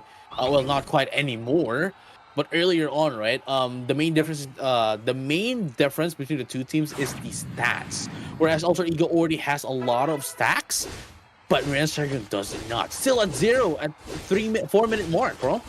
Yeah, and you want those scoring items to be up online and on its maximum potential as early as 7 to 6 minute mark of the game. Honestly, 8, bro. Yeah, 8, right? That's like the latest standard already. 7, 6, and right now it's 3:30, but you don't have any yet. But Moran Sejong finally lands 40 points all the way into the bottom path, but in exchange, that AG Slash will be sent back into the base. No, yeah, for sure. I mean, is that really worth it? I mean, yeah, actually, it is worth it. Just because of the fact that the one that got the score is Urshifu, and he really needs stacks. But speaking of stacks, though, here comes Bliss Assistance into the Hydro Dragoon. Unfortunately, not going to be able to get on anyone at all. It's the side of Moran Sejong, but still going to be enough to push him in. But there goes the Blast, so it's going to be taken out as well, and the Espeon as well. Wow, this is Moran Sejong slowly but surely trying to get in, and look at that! Wow. It was very close for 94 to have put that 40 points. Unfortunately, was jumped in by the jump pad from Moran Sejong. And there we have it, another set of goals coming in from Moran Sejong. Regice has appeared all the way into the bottom path. but the prioritization hasn't been very much available yet. Alter Ego managed to step in already into Regice, but the 40-point conversion still lands on the Ren Sejong. Here we have it. Here we go. Regice is getting attacked here by Alter Ego.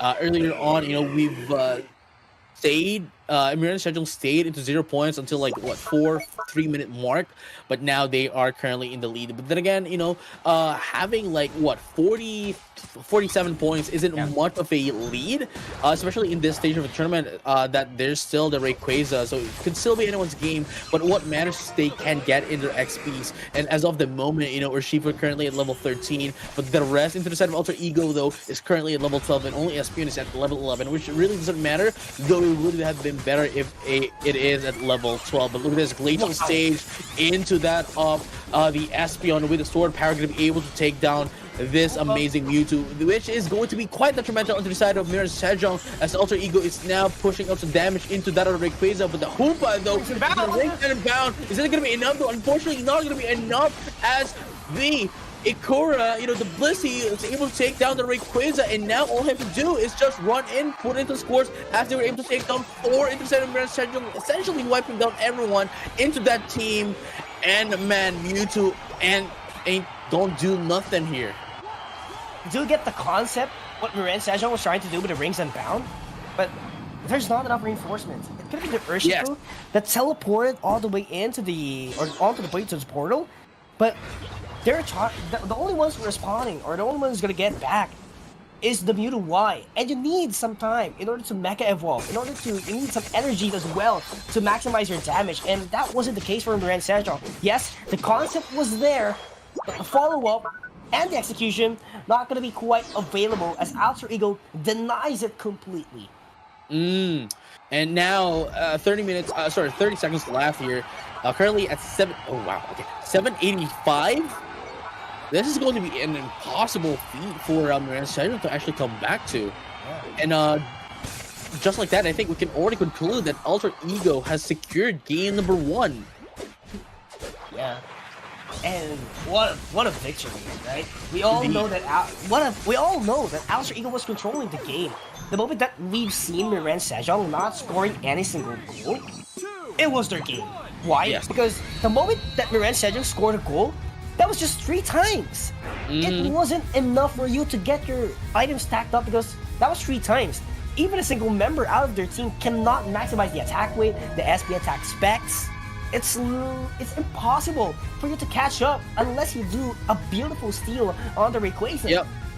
I mean, again, this is what we're talking about when we just introduce ourselves into this, going into this match.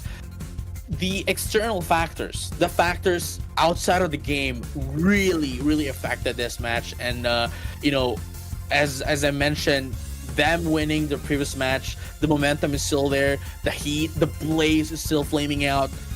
It's all there. The those kind of factors really helped down Alter Ego. Now, Miran Sejong, unfortunately for them, they have been sitting for quite a while if they're not practicing, or they have been sitting for quite a while waiting for the next match to happen. And man, it's a difficult position to be in, to go against someone who just played and won. If Alter Ego lost their last game, then that would have been an advantage for Miran Sejong, but unfortunately it was not the case. Yeah, and it's not just a victory, it was a total victory for Alter Ego. 2-0 against Talon. Yeah. And see, that is actually the value of the momentum. Alter Ego is still on keep, definitely would want to maximize their potential, their momentum, in order to take down one of the strongest teams in Southeast Asia, namely Miran Sejong. And that made it possible, despite Miran Sejong having a chance with that portal, with the Rings Unbound. It's not good enough. They don't have the damage, they don't have the mobility or the speed to keep up and steal the objective away from Alter Ego. And here you go. We are now ready. Honestly, I'm not ready. I'm not ready. I'm not ready to go to game number 2 yet. It was definitely a back and forth game, but Alter Ego, nonetheless, at the very latter part of the game, made sure to show us that, hey, you know what, we are controlling the game, and we will keep on controlling the game. And again, just one more match, one more game. If they do win this, then they will be securing 10,000 USD in their prize pool. Obviously, they've already secured Japan as well. Pokemon United Asia Champions League finals. But then again, just having the grand final spot really puts you in quite a good spot in the tournament, for like a better term. Yeah, I mean, really great spot, right? You're already qualified for the finals, and great spot that you're winning as well for Alter Ego. Right. Great spot, right? They're up by 1. Definitely, if they win the next one, they get the upper bracket advantage. They've secured the 2nd place in the tournament. Just how big is that? Right. So now, before we head into game number 2, I would just like to give some updates. Okay, actually, never mind. We are going to get into we'll give you updates later. For the brackets, I was going to say an update to the bracket, and we had just had our 3rd secured spot for the Pokemon United Asia Champions League finals. But before that, let's focus down into this game first. It is going to be Alter Ego going into the 2nd pick this time around. And Alter Ego, I don't see any problem with them as of now. No. But for Miren Sejong, I do quite understand the lineup of what they're trying to make it work. But here's the thing. Right. They haven't been able to maximize the Hoopa. The value of the Hoopa, it wasn't maximized. Like, if you're going to be comparing it into Talon, like, Talon knows how Hoopa works so much. And that's not the case for Miren Sejong, right? That's the Kai diff, bro. Yeah, it's Kai we're talking about. So definitely, there has to be more value from the Hoopa, right? Let's see, though, what's going to be the player of the game here for Alter Ego. Hovering into that Umbreon. Oh, the Miraidon is open again. Yeah, I forgot. The Miraidon is open again. And if Alter Ego is not going to be using it, definitely, I think Miren Sejong is going to be opening it up. Alter Ego decides to go for the mid-Y. So Miraidon is actually a huge possibility for Miren Sejong, but prioritization will be not the all-rounder. Yeah. And, I mean, as it should. I mean, quite understandable, really. Yeah, understandable, right? What? Wow. Okay. Going back to the basics. I think it's gonna be the player. Ooh. Mimikyu. Ikura was gonna be the play. Okay. I know what's going to be the last Pokemon, bro. I know. Zoroark. It has to be Shinji. Come on, Shinji. Come on, Shinji. Bring it out. Come on. Charizard. Let it out on your Pokeball, Shinji. Come on. Charizard. Okay. Sabine, again, back into the Espeon and the H/. There we go. Okay. No questions asked. Yeah, no questions asked. We're not gonna question you. We know. We saw that from a mile away, bro. The moment that Ikura went in for the the moment that Ikura chose the Comfy, we knew, bro. Like, we've been watching you play for how many years now? We know what's coming. It's time for a Zoroark Coffee session here in game number 2. Alter Ego really does want to finish things strong here and get the momentum going into the grand finals. Actually, they're eyeing on it already. This is one of their trump cards. But Miren Sejong, they still have a lot of chance. A while ago, they weren't using defenders. It was actually the Aegislash serving as the defender. But right now, they have an additional reinforcement, which is the Snorlax. Could actually be the main setter of the team. Even though, right? Like, let's go over this like quite objectively. I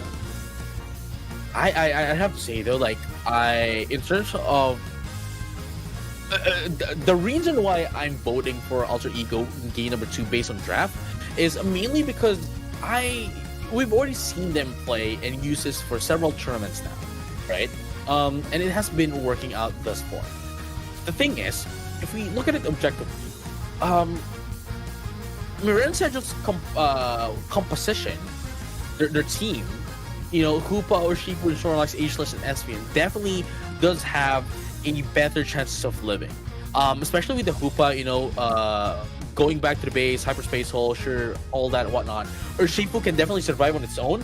Snorlax, with the yawn and heavy slam, maybe even a block, but it's definitely not going to be block, I don't think. Yawn heavy slam is definitely going to provide a lot of crowd control instead of alter ego, and H/Espion just freely damages. So really, being very squishy into the side of Ultra Ego, they need to be, very careful with this, despite us knowing that this works out really well for them. Regardless of which, they still need to be very careful. Yeah, and here's the thing. Ultra Ego, their trump card is that Zoroark to rotate as quick as they can and go for the knockouts and definitely make Miran Sejong behind so big. That's the best decision that they could actually do at the first 3 to 4 minutes of this game. And that is what they need right now. Yeah, I mean, if they can allow, if Miran Sejong allows Shengdi to do whatever they want to do, man, that's going to be the formula for them losing this match. And as you can see now, down up top, Comfy is now with Shengdi. Again, Ikura is now in Shengdi and now going to be able to get ready to go in. But Miran Sejong was able to acknowledge this, made sure to use the elevator, and now punishing Shengdi for it. That's going to be very big for Miran Sejong. It's not just 1, but 2 knockouts coming in from them. Very... Oh, wait, no, that wasn't Ikura. Yeah. Very on point. They managed to knock out 2 all-rounders, which is actually a huge factor in terms of damage. Oh, not 2 all-rounders. 1 all-rounder, 1 speedster.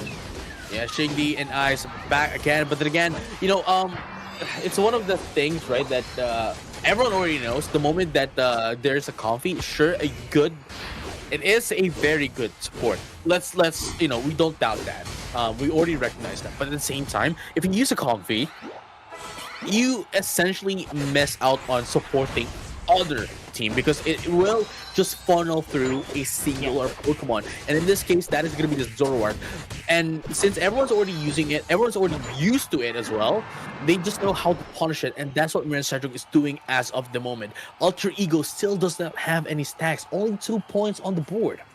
And that's actually not looking good for their team because they have to stack up their attack base as quick as they could. But Miran Sejong keeping it up with the defense. But right now, top hat, a little bit of a danger here, but Hyperspatial Elevators comes up. Yes, Zuri, and now Miran Sejong wants to get up to help down their teammates. But look at this, though. You can see how Ultra Ego is having such difficulty into pushing in on, Miran Sejong. He couldn't even get a single KO up until now, bro. So, honestly, this is going to be pretty bleak for Alter Ego. Yeah, have to catch up as quick as they can. No defense whatsoever, all the way to the bottom path, and they can't... Actually, they don't get it yet, but they managed to stack up by scoring a couple of goals out there. They get additional defense if they get the Regirock, but sad to say, that top path is in a lot of pressure. And there we go. As you can see, they are just allowing Shengdi to get as much points as possible, just so that they would be able to stack and be able to build up their Pokemon, be ready for the upcoming team fights. But then again, this is why I'm saying as well that Miran Sejong's composition is quite better, in my opinion. Objectively speaking, right? Just composition based. Against that of Alter Ego, because they are really squishy. Sure, they have the damage, but being squishy is not going to help their case at all. Whereas Miran Sejong not only does have the fluff that the Snorlax has as a defender, but then again, they can always just go back to their team base, get some health, go back with the elevator. Oh yeah, for sure. And that's the functionality of the Hyperspatial. It's either you rotate or go back into your base. That's actually the whole story of it. You still have the rings unbound when you need last minute or last second reinforcements. That's the whole functionality of a Hoopa.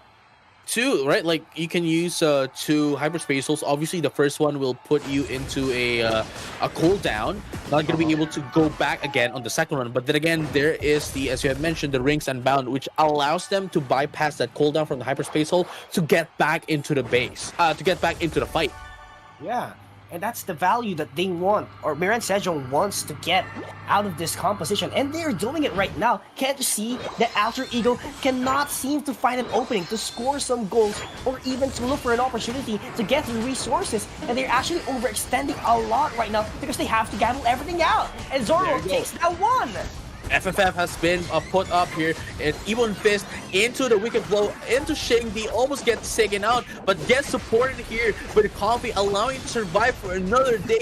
Beautiful stuff here. They're gonna be able to answer back, taking down that Espion as well. And now Shingdi still alive thanks to Ice support here, and now War here with the block. They're not gonna go in for the yawn, but instead goes in for the block instead. Chobo almost gets taken out here, almost low on HP, almost 1 HP rather. And look at this though, are they still gonna be able to punish down this Hoopa? No, not quite yet. Yeah, not gonna be quite yet, but look at that. Hyperspace hold really on point. This is the value that we have been looking for in game number 1. Making sure that Jong can actually go back and forth into the fight. Did you see that? The wicked blow was actually thrown out before he got back into the base with the hyperspace hold. Oh wow! Calculated! Oh my goodness! Power nap! And wow. The hyperspace hole, bro.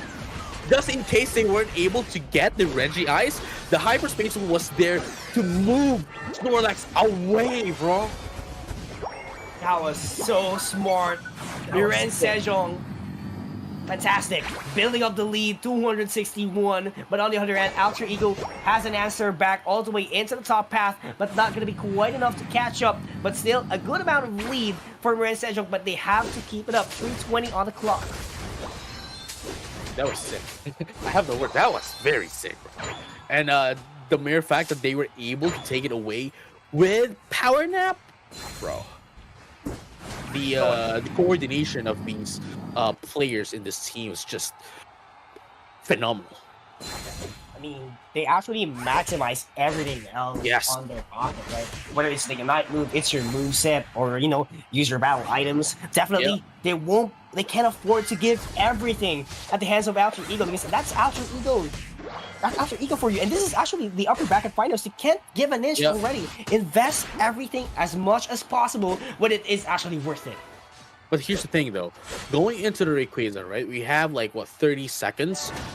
As you can see here, Alter Ego does have the XP advantage against that of Miran Sejong, so definitely this is going to be a hard flip against that of Miran Sejong. So if they can take them out one by one, just before the Hoopa, there we go, that's one of the main ideas here, right? Take down the Hoopa, not allow them to get back up, and then punish through.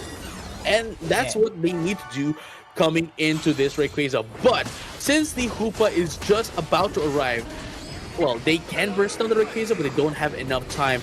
The Hoopa is now back once again, but unfortunately not going to allow War to get back with a Play With Me. Beautiful Unite move. Oh my goodness. Oh my goodness. Oh wow, Chobo was there wanting to help Ward, but Mimikyu said, you know what, no, you want to play with me, boy, and they stopped it from going back. That was huge. Alter Ego now have the advantage, bursting the Rayquaza, shaking the Rayquaza, and now they can just go and score. Chobo, Rings, and Bound to be able to take on Shingi though, but still 4 more alive into the side of Alter Ego. Puts in some scores. Are they going to be able to defend this? They should be able to defend this. Quite yet. There go 400 cheap. Oh no. Oh no. Cheap points. Ward. They need to stop Ward. Oh no. Now 491. You're able to stop it. There's a minute left. A minute left. But 104 points. 104 points. They don't know this. They don't know this. They don't have the buff yet. Because they got notified before the 104 point. All right, still catching up. Miran Sejong trying to build up the lead, but there goes the heavy slam. There's no space for Alter Ego. There's no space indeed. 30 seconds left. Oh my goodness. Dude, I'm biting my nails, bro. Here we go. Iron Fist Forever is getting popped up into the Moonlight Path as well, but the block is pushing Alter Ego away. No time. There you go. No time. Oh my goodness. Miran Sejong going to be able to take down Shengdi and Ice as well. One more is going to be the player of the game here. Kura wasn't able to help them out. Not quite yet. Going to be able to survive though. Going to be able to take down 2. But then again, Miran Sejong's formidable defense stopped Alter Ego from catching up. Didn't matter if they got the Rayquaza. We got the Shengdi and we got the game. 106 points, bro. My goodness, what was that? What an execution coming in from Miran Sejong. They knew that after that situation, yes, they didn't got the objective, the Rayquaza, but they were just at the middle of the map because of the rings unbound. Everyone was already sent as reinforcements, so why not go into the goal zone of your opponent because they are hungry to shoot it down. So let's just do the handshake. Everything worked out.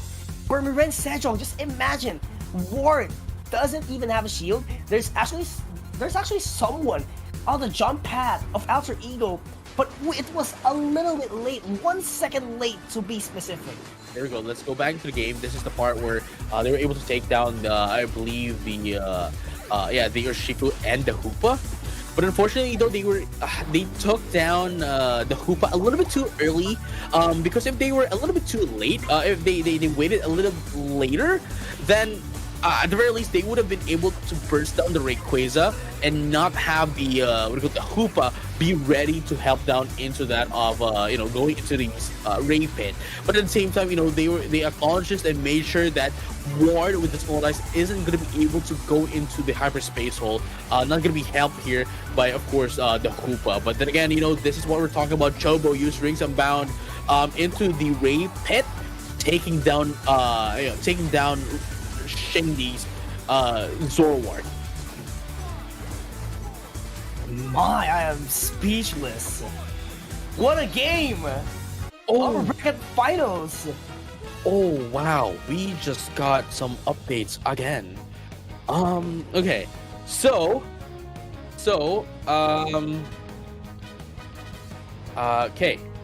okay. What? My bad, bro. It's alright. My bad. Okay, so, we have just gotten some information of who are the last 2 teams that secured the spot. So first off, we have Paper Rex securing the top 4 spot, and now the last one is Buriam United Esports 2-0. Wow.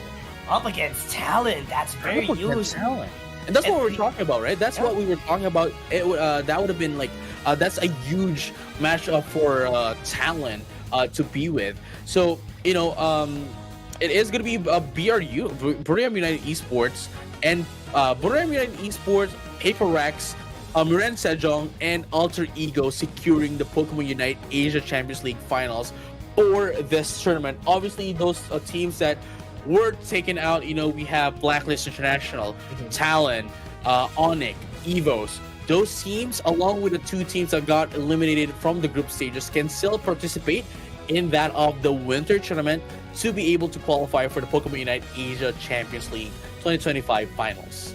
And that is the last lifeline for every single team is competing, or who will be competing all the way into the winter tournament. But of course, congratulations to our 4 teams that will be advancing into PUACL finals ahead of time. Of course, there are still 2 teams potentially that could advance who actually participated in PUACL Southeast Asia League. So I'm looking forward to it. But of course, JJ Kun, we still do have our community voice here for our day number 7.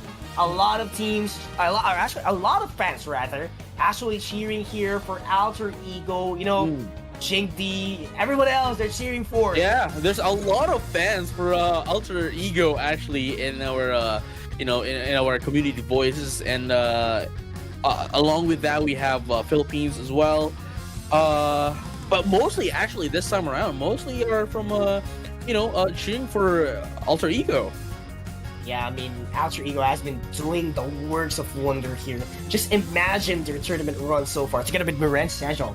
They're actually one of the teams that wasn't actually performing on a maximum potential during the group stage. Yeah. But right now, it's a completely different story for playoffs. Yeah. Again, they could still have a bit of a, some leeway, some mistakes, I guess, for the group stages. Obviously not mistake, but they have that window of adjustment on the group stages. But now again, it is the playoffs, and everything will be different here again, especially that we are now, or at least they are now qualifying or fighting off to qualify for the Pokemon Asia Champions League finals. But then again, we already now have our top 4 securing our spot for Japan, and now all they are fighting for is, of course, the grand final spot, the first place spot, the prize pool share, and of course, well, actually, that's pretty much it. That is it. Yes. Yeah. And right now, in terms of the draft, I see nothing wrong with both of the lineups so far. But again, we do not know what kind of strategy yet has to bring it up, because for sure, these teams, they want to get the advantage in the upper bracket. They don't want to do it the hard way. And Burmbai Esports is actually doing it right now. Just imagine they dropped their first ever game in the playoffs, and right now they're slowly catching up. They actually have their tickets to Japan already, and who knows, they're going up against Paper Rex. And it's just very phenomenal tournament run so far for them, despite not being visible as of now. But going back into this game, it's gonna be another Wigglytuff session. Yes, it will be. Yes, sir.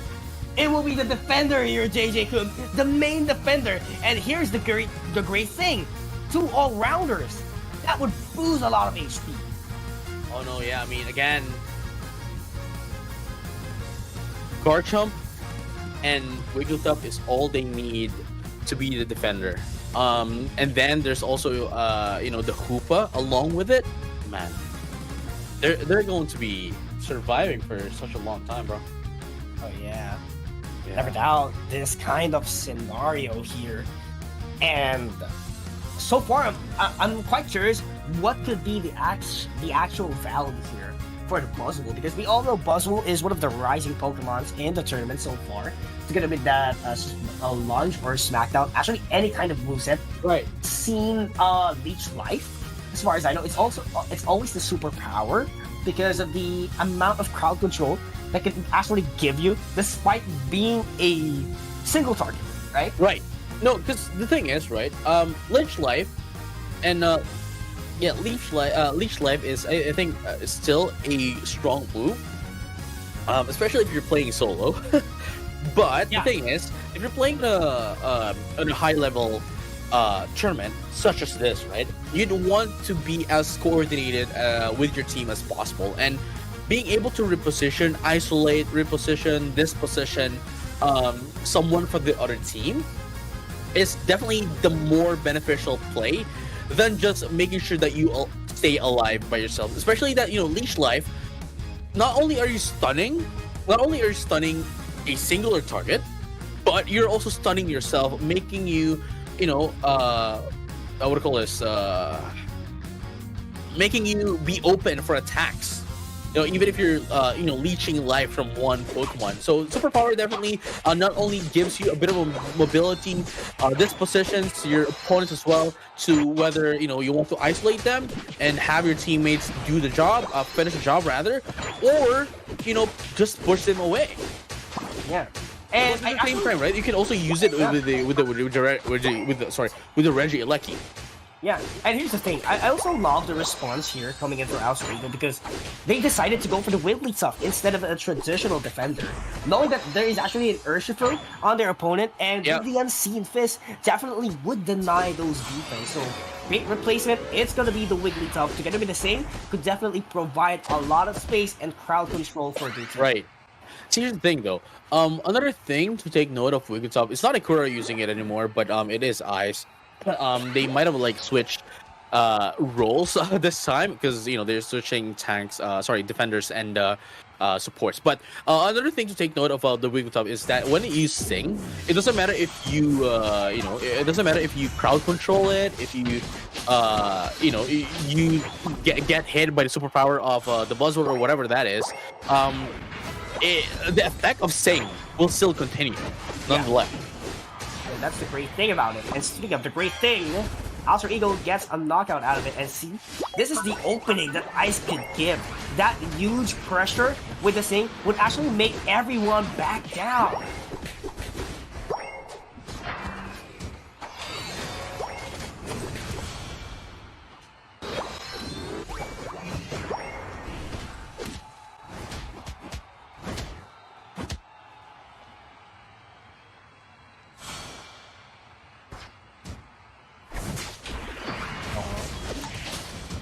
Birds. Oh, what a jam.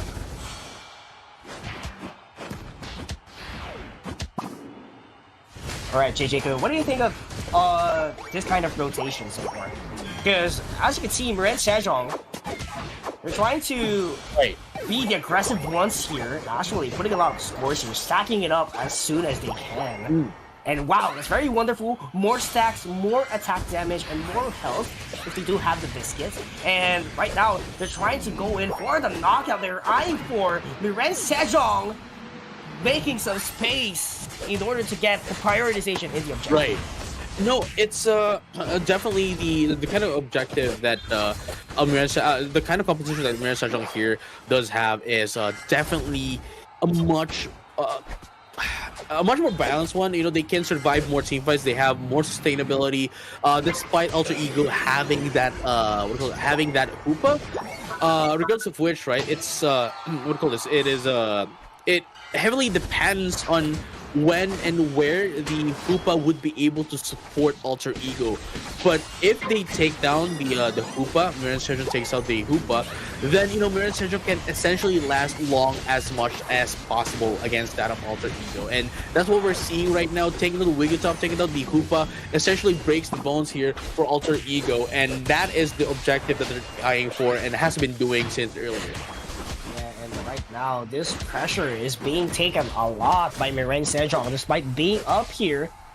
Definitely that Regieleki has a huge amount of value to buy some time, and Alter Ego actually does have a lot of leisure time to clear out the resources to get the Swabus and Altarias all the way into the middle and make sure that they catch up by getting these wild Pokemons, and of course, the bottom objective of the Regi so far.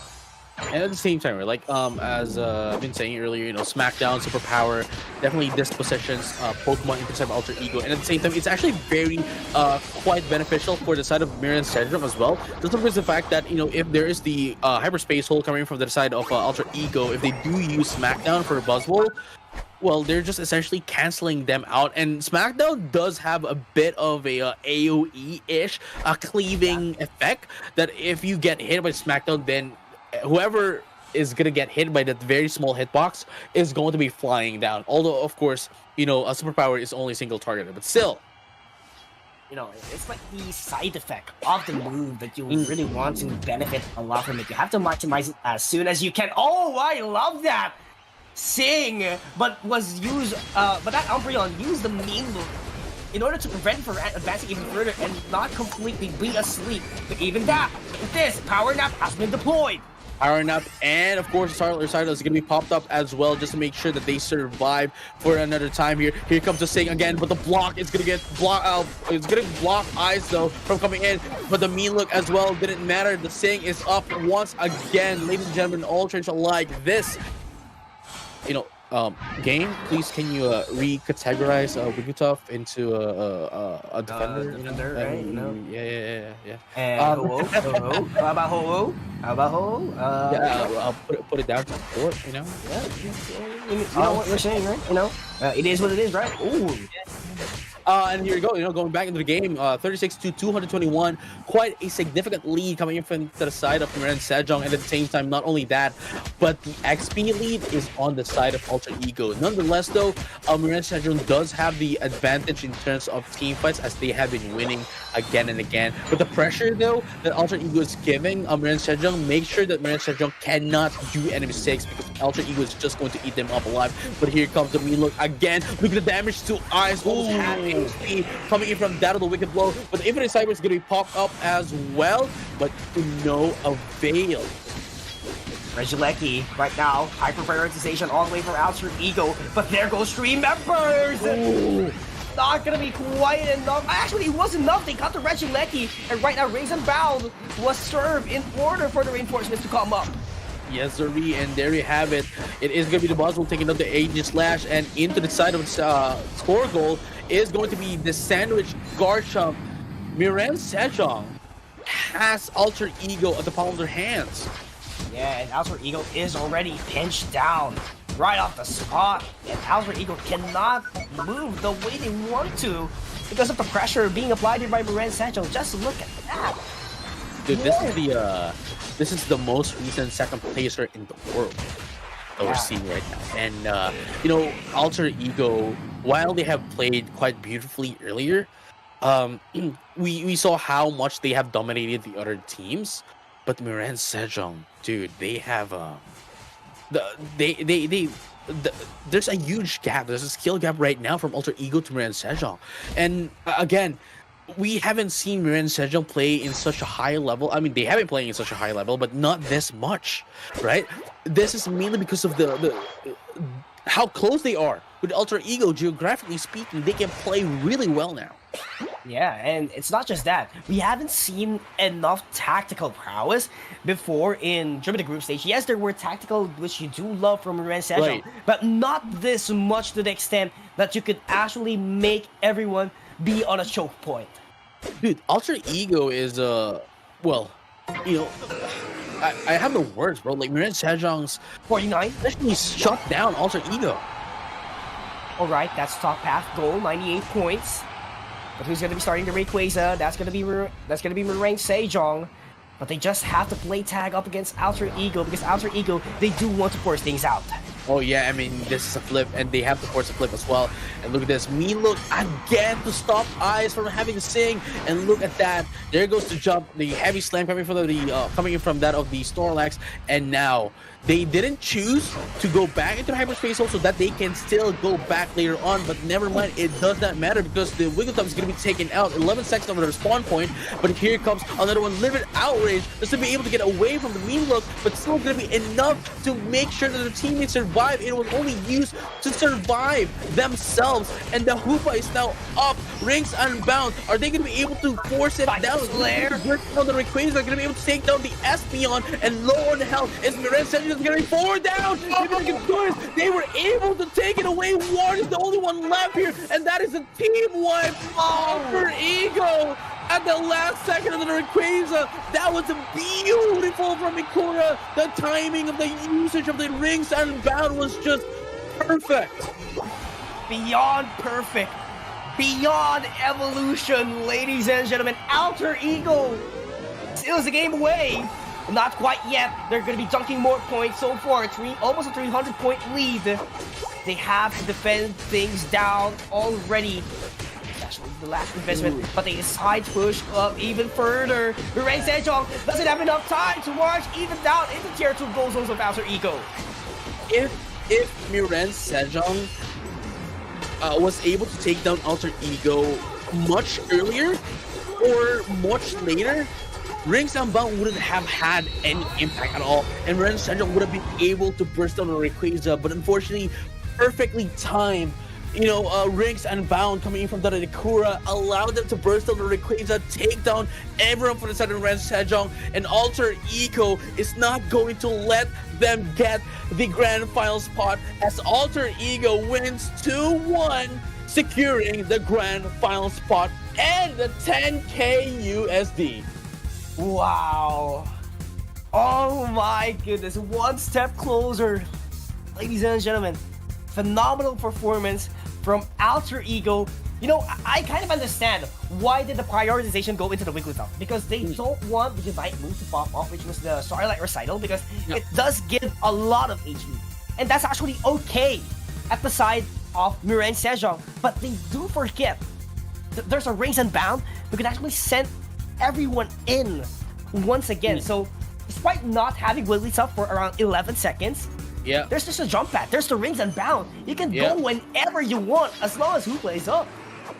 But the thing is, though, that was very risky in my opinion, just because of the fact that, you know, like Hoopa as, you know, a genie form, what do you call this, the restricted form is, you know, cannot really survive that much. So, Ikura really had to position themselves in a way that, wouldn't be seen or be away from that of, Miren Sejong. So definitely very beautiful stuff coming from them. And at the same time, as I have mentioned, I have pointed out, the moment they first used their their hyperspace hole, they made sure not to go back and teleport into the match, into the field, into the Wraith pit, so that they would not have the cooldown of going back here into that of the Wraith pit. And then immediately, we have the Rings Unbound. They're going to be taken out. Rings Unbound taking down the Rayquaza for themselves. For very beautiful timing. Once again, huge shout out to Ikura, because Ikura definitely was the player of the game there for that match. Yeah, totally agree with you. And despite the beautiful attempt coming in from the Snorlax, coming in from MSJ, wasn't really enough. He was one step earlier. If that heavy slam could have landed in the very small range HP of the Rayquaza, it was Miren Sejong's game, but it was a little bit too early. It could have been the pressure, it could have been the execution. So it's literally all about the timing, and Alter Ego did it better against Miren Sejong, right? Yes, sir. I totally understand it. And as I mentioned, it is going to be, our very first grand finalist. That is Alter Ego Esports. Once again, this is still not the end of the line here for Miren Sejong, as they still have some match, going over into the lower bracket final. I think we're gonna be watching the what do you call this? The BRU versus Rex, right? Is that gonna be the next game? Yeah, that's gonna be the next game. Yeah, and then after that, whoever's gonna be winning that match is going to go up against this is gonna be scary. Going up against Miren Sejong. Oh wow. And then whoever wins that will go up into the grand finals. But with that being said, ladies and gentlemen, we're gonna give you a bit of an update into the brackets when we come back after the short break, so don't go anywhere. We'll be right back.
Hello， 大家好，我是 Rebounds 代表东南亚 Big Rex 的教练员。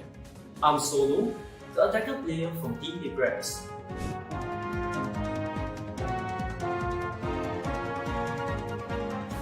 我觉得目前 Big Rex 这个队已经测试了各种各样的阵容和策略，所以我觉得我们已经准备很好了，然后我们也很期待。My team consists of players from both Singapore and Malaysia. Only the strongest players from the Southeast Asian region are competing next weekend, so there's an element of nervousness and tension in there. However, my team is training hard every day to prime ourselves for the upcoming competition on 25th.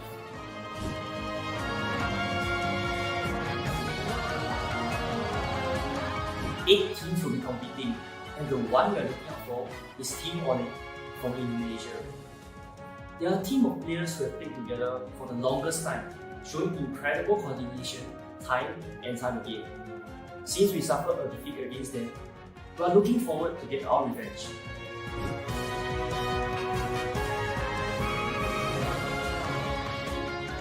我想对所有的 PUACL 粉丝们说个谢谢你们一直以来的支持。然后在即将的比赛，我们一定尽力成为冠军。所以在ECL见吧，拜拜。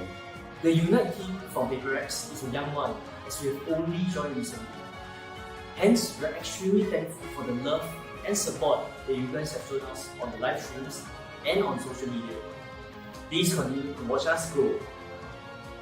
We promise to be in our best condition to bring PUACL to Japan this coming weekend.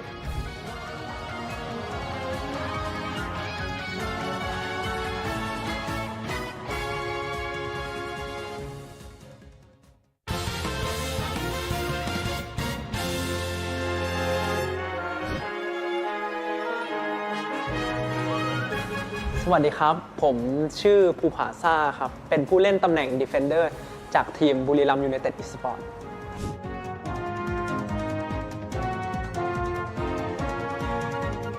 ตอนนี้รู้สึกตื่นเต้นมากเพราะว่าเราเป็นหัวตารางตอนรอบกรุ๊ปสเตจนะครับ แต่พอตอนรอบออฟไลน์แล้วรู้สึกทุกทีมต้องมาเจอกันหมด แล้วก็ต้องตัดสินเลยว่าใครจะได้ไปแข่ง ACL เอเชียแชมเปี้ยนลีกต่อที่ชินจูกุญี่ปุ่นนะครับ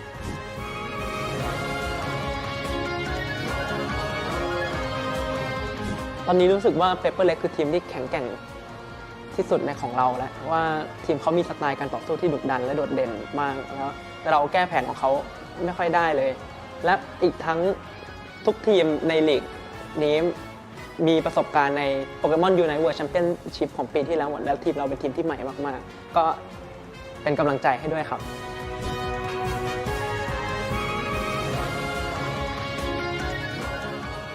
ก็ขอบคุณทุกกำลังใจขอบคุณทุกเสียงเชียร์ที่เชียร์พวกเราบุรีรัมย์ยูไนเต็ดอีสปอร์ตครับพวกเราจะทำให้เต็มที่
That's true.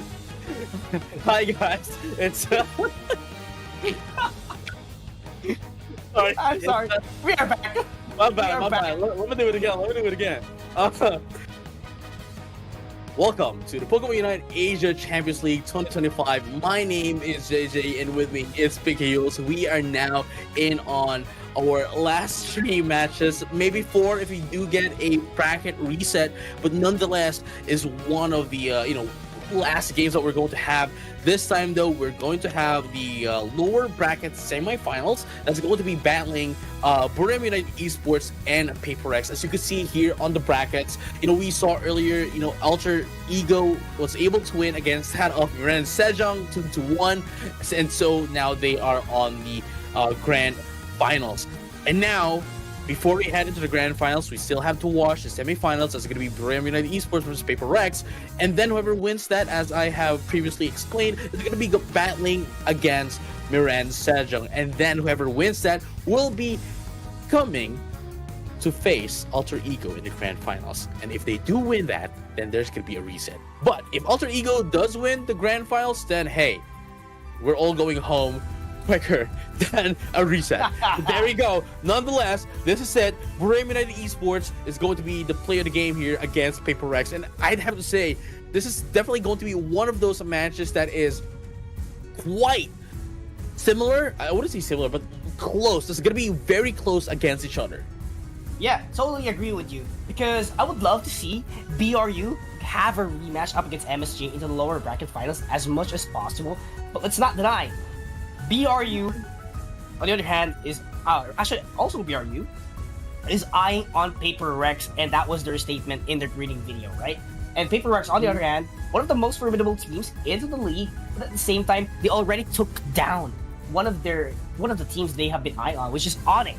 And right now, they have set their priority into even more heights into the tournament. Again, key player, Rainy D, all-rounder, it's going to be Cyril Edge, Mimikyu, Garchomp, top 3 Pokemon that is being picked by this man. Yeah, and now it's, we've seen the power of the Cyril Edge, though not with Brave United Esports, but still, nonetheless, was able to see the prowess of the Revenant with the Talon. There you go. But then going into the side of Paper Rex, it is going to be HT, Dodrio, Shifu, and Zoroark. So, well, they didn't really use, none of these Pokemon earlier, but with the exception of Shifu. But still, really strong player as well. Again, no more mistakes can be done in this stage, at this point of the tournament, just because of the fact that they are both on the lower brackets. So that means whoever loses this will have to say goodbye to the tournament. Though at the same time, both of these teams have already qualified for Japan. Yeah, we'll be seeing them in PUACL finals in Japan on March 29th to the 30th. So really quite excited on what's gonna happen out there, and for sure, everyone is looking forward to it. I mean, these teams have been top-notch, dominating the league so far, but right now, we have to set the prioritization of who is going to be crowned as champions, or as champion of PUACL in Southeast Asia. Right now, BRU up against Paper Rex once again. Mimikyu, Blastoise, Zacian, and Garchomp not going to be available for this game, and very sad, locks in the Hoopa for their fast rotation. Right, and there we have it. It's going to be starting off with the Hoopa pick here coming from Versat Story, and then HT with Urshifu, which I just discussed that we haven't really seen them play a different character, a different Pokemon rather. But because you have to understand, like Urshifu is very, very reliable, and you can't go wrong with Urshifu. So, Yimu though going into this arena, so that is going to be a different pick, maybe going to be played by a different player when they do their final adjustments. But then again, Brave United Esports is going to be going in for the Cyril Edge, and for the first time ever for today at the very least, we're going to be seeing the Miraidon. Oh yeah, I'm quite excited for this Miraidon because it is always banned or it gets replaced by other attackers such as Mewtwo. But might to tell you, speaking of Mewtwo is available to actually be used by Paper Rex if they do want to attack.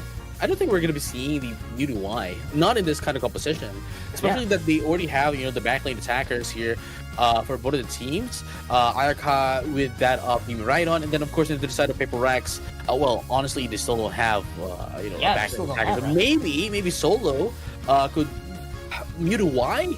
And there you go, Mewtwo. If not, maybe we can see some Armor Rouge again.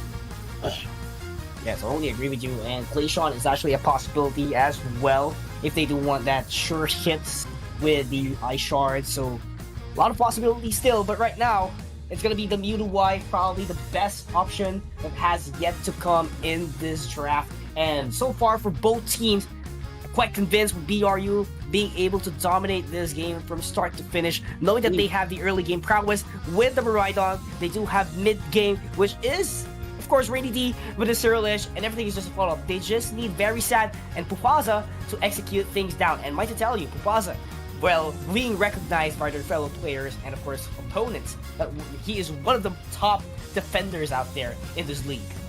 Right, and man, I'm just you know what I'm thinking right now? I am just ready to see another set of Meteor Storms here coming in from that of the the Miraidon, because again, we haven't seen it in quite a while.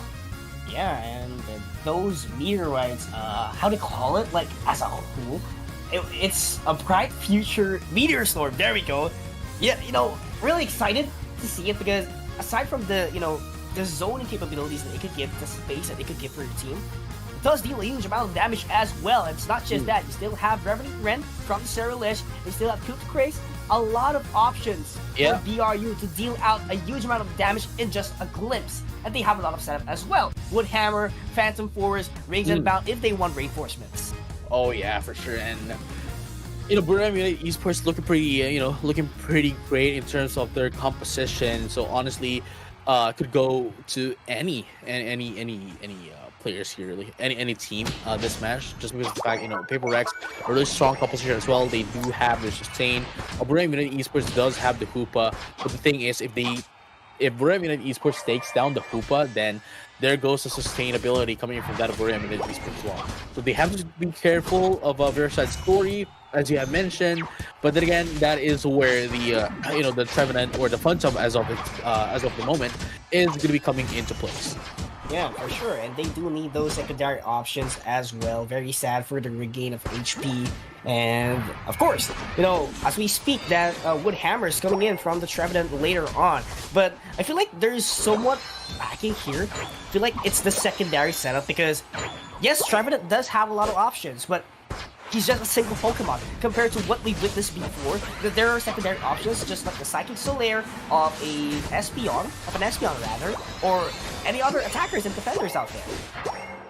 Yeah, I mean, both of them still trying to get their stacks right now, and well, there's still nothing really major happening as of the moment. We're just waiting for the birds really to come up again, and at the very least though, at least Buram United Esports was able to acknowledge the fact that the Cine is trying to invade their central area and was able to punish through properly as well.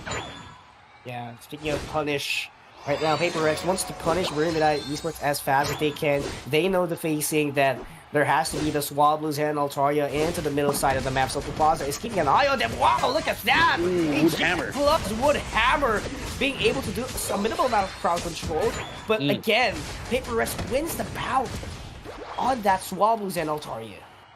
Right, and look at that though. It is what I like here is that both of these teams aren't really being aggressive, and they know their place. They know when to go in and when to go out, and just like that, Buram United Esports was able to put in some scores, so was able to try to score at the very least, but still acknowledge the fact that they need to get away as well. Yeah, sure. And yeah, speaking of getting away right now, Paper Rex, they have to overcommit here because of the objective, which is the minor objective actually. But Electro Drift would land it down, take the knockout. Buram United Esports doing the work here, doing the job right, winning a couple of team fights, but the conversion in terms of scoring is not going to be quite present yet. Yeah, I mean, look at this though. 11-21 still the player of the game here, but Paper Rex is able to take down the Miraidon, which, well, quite unfortunately, again, we haven't seen in quite a while, but it's going to be going back into the Pokemon Center, but it's going to be a 1-for-1 trade here for both of the teams. Still nobody's favor in this moment. Yeah, nobody's favorite indeed. And we have the Snarl here actually coming in from the Umbreon instead of the Wish. So definitely that would give a lot of debuff at the side of Paper Rex, which is they actually do need it if that Urshifu is not available. But on the other hand, that last hit coming in from the Reshirock, additional defense would land at the hands of Buram United Esports, but that prowess coming in from the Ceralish would deny it as quick as they could, and that's a ton of gold happening or landing at the hands of Buram United. Yes, sir, and there you have it, 82 points into the side of Paper Rex, but now they're going to be answering back with their own scores as well. 85 is going to be the play of the game here with the Regieleki as well, and just like that, going to be able to destroy the first score goal with the Reverend Ren as well. Going to be able to take down, well, they're not going to be able to put a lot of damage, but it is going to be Paper Rex putting out the reverse Uno card despite having the Reverend Ren as well. They're going to be 4 down into the center of Buram United Esports. It's only the Hoopa is up left here, and the Hoopa tries to get in again. And that is going to be the name of the game right now. More goals are coming up and falling down for Paper Rex, making sure that Brilliant United Esports needs to catch up a lot after that battle or team fight that they had. And those Swablues and Altarius definitely would land in the hands of Paper Rex. Very great benefit coming in from their team. And definitely Paper Rex should take advantage of this one. Oh yeah. And here we have it going into this match right now. 5-minute mark into the game, and well, at least we are still in the equilibrium. Everyone is still on the equal footing. At the moment, nobody has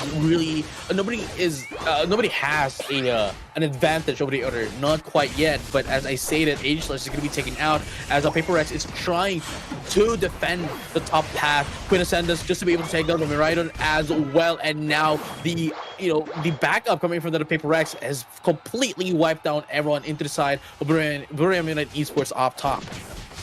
Up top indeed, and they could actually get their objectives as soon as they can at the side of Paper Rex. It could be the top path, it could be the bottom path, whichever they want. They have the spacing that they need, but Brilliant United Esports will set their prioritization all the way into the Reggie Eyes to get that HP regen that their team needs, because they have defense, and the squishiness would land immediately. And Hoshi managed to land the buffs later on. Oh, the Miraidon, it's not going to be enough, though. Not going to be able to take down anyone at all, but look at that. Revenant Red is going to be able to take down the Muta, but this is going to be a 1-for-3 trade. Was that really worth it? Yes, it will be worth it, as they were able to take down the Umbreon as well, and now the Regice. Oh yeah, perfectly calculated, just as they planned. And right now they want to apply the pressure all the way into the top path to get this Regieleki, and then march it all the way down into the goal zone of Paper Rex. Here we go. Brilliant United Esports now trying to get in as much, objective as possible. But unfortunately for them, Paper Rex is going to be able to steal away the Regieleki, but they are going to be able to do a reverse Udakar once again, as they were able to take down that first Shafu. No Mega 2, that is the Blissey as well. No, they're not stopping here because they are not done yet, as they want to still push in. Yemo now low on HP, but would they be able to do the job here? No, they will not, but the Aegislash unfortunately is going to be taken out, and the Umbreon as well. And perfectly timed hyperspace hold to go back into the Pokemon Center, use the jump pads, go back into the bottom path, and make sure that rotations will be on their favor. Might I tell you that Regieleki has got it all the way into the top path. Sure, 47 points for Paper Rex to make the lead even larger. Right, and man, Paper Rex, right? Paper Rex does have the lead in terms of points and active speed, but the thing is, in terms of team fights and pick-offs, Brilliant United Esports has them in the bag, bro. And look at this, though. Umbreon tries to get away. Bocce, though, fortunately, was able to get a Salad Berry and was able to get away just in the nick of time, bro. Yeah, and that movement speed is very important. Made it on time to get the goal. 14 points in the bag. And of course, hyperspace hold to go back into the base. But look at the bottom path looking good once again for Paper Rex. Urshifu already on its position. Wait, did you hear the Queen Ascendance was used? Yeah, Queen's Ascendance was used. It wasn't used. It wasn't, right? It wasn't used because of the Unite move. Because the yellow wart is actually on Serena, but the commitment is gonna be here. Infinite Sniper was the board. 3 down to the center of Paper Rex, though, as they want to do it more. We're not gonna be seeing a little bit of an action here, as Rainy Day is now bursting down the Rayquaza. Would they be able to seal this one away? I don't think so. And that is it. Brilliant Esports was able to secure the Rayquaza. Unfortunately, we didn't see some of the actions, with the exception, of course, of the Revenant Ren being used by Raining D. And after that, the burst down of the Rayquaza is all we saw, and now they just need to put in the points. Still, Paper Rex is on the lead, 294 to 268. As I say that, they were able to score in, but still not enough. 1 minute is still a lot. If they cannot put the score in, then Paper Rex still has a chance to do a reverse one. Yeah, they could actually still flip this one. Hyperspace hold to go back into the base. Quite smart. But they have to go back and defend that tier 1 goes all the way into the bottom path, because Paper Rex might actually be on the prize right now. The first Skogel is still up, down bottom for Brilliant United Esports. but they need someone defending. They need someone 14? defending to the side of Paper Rex. Here we go. They're in the lead. But 50 points up top. 50 points up top, and the Hoopa as well, putting in some 100? score. 100 points. Yeah, Is it gonna land? That's gonna be it. That's gonna be it. Unfortunately, the Rings and Bound too. The Rings and Bound, and nobody in Paper Rex does have any points at all. And just like that, beautiful Rings and Bound coming in from Data Perimeter Esports, right timing, and was able to put in some scores. Beautiful stuff for them. What a sneak attack! And a Rings and Bound in order to seal it away, and they don't have enough EOS energy, and this Revenant used up or invested the Phantom Forest in order to delay things down, because those EOS energies is what they need, but not gonna be quite enough to catch up, and Barrier United Esports takes game number 1 up against Paper Rex. That was very, that was very close as well. Paper Rex would have been, could have gotten that really, if they did have someone defending their score goals. Obviously, they needed to, but at the same time, okay, let me put it this way, right? They were forced into an option select, whether they defend or whether they attack. And obviously, they needed to attack, so they had to sacrifice the defense. But because of that, they, well, you know, they were scored on, essentially, you know, some back points into their side. Unfortunately for them, they didn't have a lot of points. If they did have a lot of points against that of Brilliant United Esports, then maybe they could have like gotten the scores as well. But again, you know, Brilliant United Esports, man, it's it was a ping pong, really. You know, it was a back and forth for one of the teams. As I mentioned earlier, it could have been anyone's game. It would be anyone's game, and I wouldn't be surprised if we do get a game number 3 in this match. Oh yeah, for sure. Because a while ago, it was actually Paper Rex actually at the edge of the sea. But it's actually a major downfall when Rainy D was actually at the top of the map, ready to score a hundo in order to turn the lead once again. And the Rings and Bound, quite present, you know, to go for it, you know, do the scoring capabilities to seal the deal off up against Paper Rex. And Paper Rex, yes, they do have numbers advantage in the bottom half, but they don't have enough EOS energy to score it down. And not just that, they weren't able to maximize the overcapping of bottom lane as well. So if ever they do march down into tier 2, jump pads would be available at the side of BRU, and you know, gets cancelled out immediately. Yeah, no, I totally agree with you. And with that being said, you know, we saw how much Team Rhydon did, you know, a number against that of Paper Rex, and I'm pretty sure we're gonna be seeing a respect ban here for that Rhydon. And I'm not entirely sure how they're gonna be changing things up. Maybe the Hoopa, Hoopa Rhydon definitely gonna be banned out here, if not gonna be stolen by Paper Rex. But other than that, I think Paper Rex has had a very beautiful composition, and I don't think they need to change anything. It actually worked out pretty well for them. It's just that at the very last moment, right, that is when things got shaken up a little bit. And they weren't really complete going into the Rayquaza, but other than that, they had most of the control of most of the game, but still, Brilliant Esports was able to, you know, answer back against them. Yeah, here's the thing, like Paper Rex, they have total control, but it seems like when it comes to their team fights, they were actually relying more on their Muto Y into the backline. So what more if BRU has their target prioritization all the way into the Muto Y? Definitely Paper Rex wouldn't have anyone else. Yes, they do have Urshifu and Serena, but you know, they have a powerful backline, which was the Rhydon a while ago. So definitely that has to be banned, just like what you've said. And maybe Hoopa could be the respect ban, but there is actually enough way to counter with that. That's why they have Blissey on their lineup to throw the egg bombs to cancel the hyperspace hole. Man, if they do, you know, lose this match, man, it's not gonna be Paper Rex no more, bro. Yeah. It's gonna be Paper Wrecked, and we don't want that to happen, bro. We don't want that to happen. And now it's again, this is the best of 3. They still have a chance to adjust, and since the game was very close, I really do think that Paper Rex has a very huge chance to winning game number 2, leading into game number 3. Again, they are both teams that are very close with each other. Very, you know, their play style has a huge synergy with each other. So could be anyone's game really going into game number 2. Yeah, totally agree with you because Paper Rex almost had that game. So what more if they have a better start, better mid game, right? So definitely they could actually dominate up against BRU. But here's the thing, BRU, their strength so far is keeping up with their opponent. There has to be a handshake, there has to be a prioritization. They need to get the lead somehow, if not by objectives, by the wild Pokemons. And after getting wild Pokemons, why not go for an engage as much as possible to get the reward, which is the XP.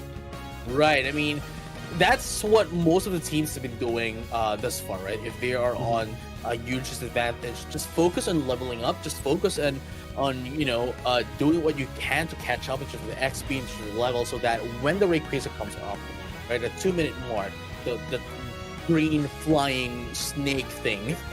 Yeah. Pokemon. For those who doesn't know what a Rayquaza is, because we've been saying Rayquaza, just so everyone knows as well. That's the green flying snake thing at the center of the map that comes up at the last 2 minutes, so that they are gonna be ready, right, going into that fight. Because when that Pokemon comes out, for those who are not not aware, that is also the place, that's also the time when the last match, the last fight happens, and whoever wins that will most likely win the entire game as well. Not always, but most of the time. Yeah, the percentage, the probability, it's so high that you get the W. Like whenever you get that 90-10? Yeah, 90% like win the time. Yeah, you can put it on 95 and 5 actually. Yeah. It's very slim, but whenever here's the thing, there's actually two things. Number one, if your point is really down at the bottom of the line and you get a Rayquaza, maybe it won't be enough unless you do a lot of overcapping, right? But here's the thing, if you just shoot short 100 points, definitely that would be put into a disadvantage because yes, you do get 500 points in free, but your opponent has 700, so not going to make it even further. So you have to build up your lead as much as possible in the early, but in higher level competitions such as this one, maybe you want that tier 1 or tier 2 goal zone to be available as much as possible in the last 2 minutes. Yules, look this. I am quite interested that we didn't really get to see a Hoopa or a Miraidon Respect Band. Wow. Instead, we're going to be seeing possibly the same set of Pokemon that we saw earlier. Yeah, there we go. Hovering into the Miraidon still, just like earlier, starting off with the Hoopa, then the Miraidon, and then the Surludge. We might be able to see the same set of Pokemon going into this game. Yeah, Mewtwo Y actually wasn't banned as well. It's actually the same ban from game number 1, so big possibility it's a mirror. Nothing's wrong with their lineup. It's all about execution. Oh wait, never mind. The Trevenant is now up. The Umbreon is out. The Trevenant's in. Oh, I would love to see a Mamoswine out here. Definitely. See? Oh, yeah? Mamoswine is just another form of a Trevenant. Oh, yeah. Oh, yeah. You're gonna agree with me. But, yeah, total same moveset, actually. Ice Fang, high horsepower, or whatever the leap you want to try and get. Right. But that's basically Oil Leech and Wood Hammer. It's like, it's, what do you call this? How do I say this? Like, Mamoswine is the single targeted version of Trevenant, and Trevenant is like the AoE area of effect version of the Mamoswine. As you had mentioned, it's just the same, almost the same kind of like Pokemon, but the big difference is that these Pokemon is either single targeted or multi-targeted. So that's where we are at the moment. So now most of them are still the same. The only big difference is that the Trevenant is now into the side of Paper Rex, and it's now being replaced with the Mamoswine, and into Paper Rex instead of they now have obviously the Trevenant, right? Instead of what did they use again earlier? Oh, I forgot as well. The Umbreon, there we go, the Umbreon. Yeah. Instead of the Umbreon, they're now going in for the Trevenant, as they stole it away from that of, the Buriam United Esports. And yeah, that's pretty much the difference between the composition of both. And there's not really much of a difference for both of them, really. It's just that there's more disposition, there's more repositioning prowess into the side of Buriam United Esports than they did earlier with that other Trevenant. Yeah, and definitely that Revenant would be a big value as well for Paper Rex heading towards this game number 2 because, you know, Umbreon is much more on a single target. And they do have but right now, they do get an area of effect when you manage to land that Wood Hammer perfectly. Having that Horn Leech, oh, you're going to be creating a lot of space here on. Yeah, there we go. Oh, look at that. Hone Edge trying to survive. Oh, wow. Beautiful. The showdown, the Shadow Sneak was worked out pretty well for the Hone Edge just to be able to get away and survive for later. And you know, as we mentioned, it's as much as you can get KO'd in the very early first minute mark, you, as much as possible, try not to, because that would give some resources to your opponent, right? Yeah, and definitely that's the best case scenario that we actually look forward to. But right now, it's gonna be the Swablues and Altaria. Once again, Bochi doesn't have anyone on his track because a lot of them rotated all the way to the top end, and it's just the Hoopa. So after the score, we expect the Hyperspace Hole to be there, and rotation will commence for BRU. But I feel like it's not yet available because of the level 4 only of Hoopa. Right, and HT right now, look at that, already at level 6. This is going to be a problem here for Bram United Esports, but then again, you know, we have to consider that we have the Starledge already at level 6 as well, but also the Tarina is already at level 6. So definitely Piperex is on the lead in terms of the XP, and they can, if they want to, go and force the issue against that Bram United Esports. But then again, you know, that's not what they're gonna be doing, and they just want to play it carefully, slowly, and you know, very systematically. But look at this though, we're gonna be seeing a bit of an action into the central area with Grassy Glide as Dropkick as well. Grassy Glide rather. Yeah. And Grassy Glide is gonna be the play of the game here, just to get in a little bit more ring position along with that of the Trevenant. But look at this, the pressure coming from Paperex. They want to put in their scores as much as possible, and Bram United Esports was forced to go back. I love the Grassy Slide a while ago. It could have been better if there are a huge amount of damage coming in from Paper Rex, but that's not going to be the case so far. But this setup could actually be the name of the game, at least for the objective all the way into the bottom path. 4 members reinforce immediately. Oh, with Hammer, I'm very unfortunate. They use it in the Altarias and Swablues. They need a couple of seconds to get it back on track. But BRU, they might rotate all the way into the top path and have the prioritization into the Regieleki because that Serena is left alone and there is not enough time to respond for Paper Rex. Ooh, let's find out though if that's gonna be the player of the game here. But as you can see as well, you know, in comparison to like game number 1, Paper Rex is much more aggressive than they are game 1. That they want to. While Bram United Esports is forcing the issue, Paper Rex just wants to do it calculatively. Is that even a word? They want to do it in a systematic way. There we go. I'll just say systematically to ensure that they take down their opponents one by one, and in a way that they would not have any casualties. But as I say that, the Blissey has been taken out. Oh, taken out, and what a beautiful ice pack! What a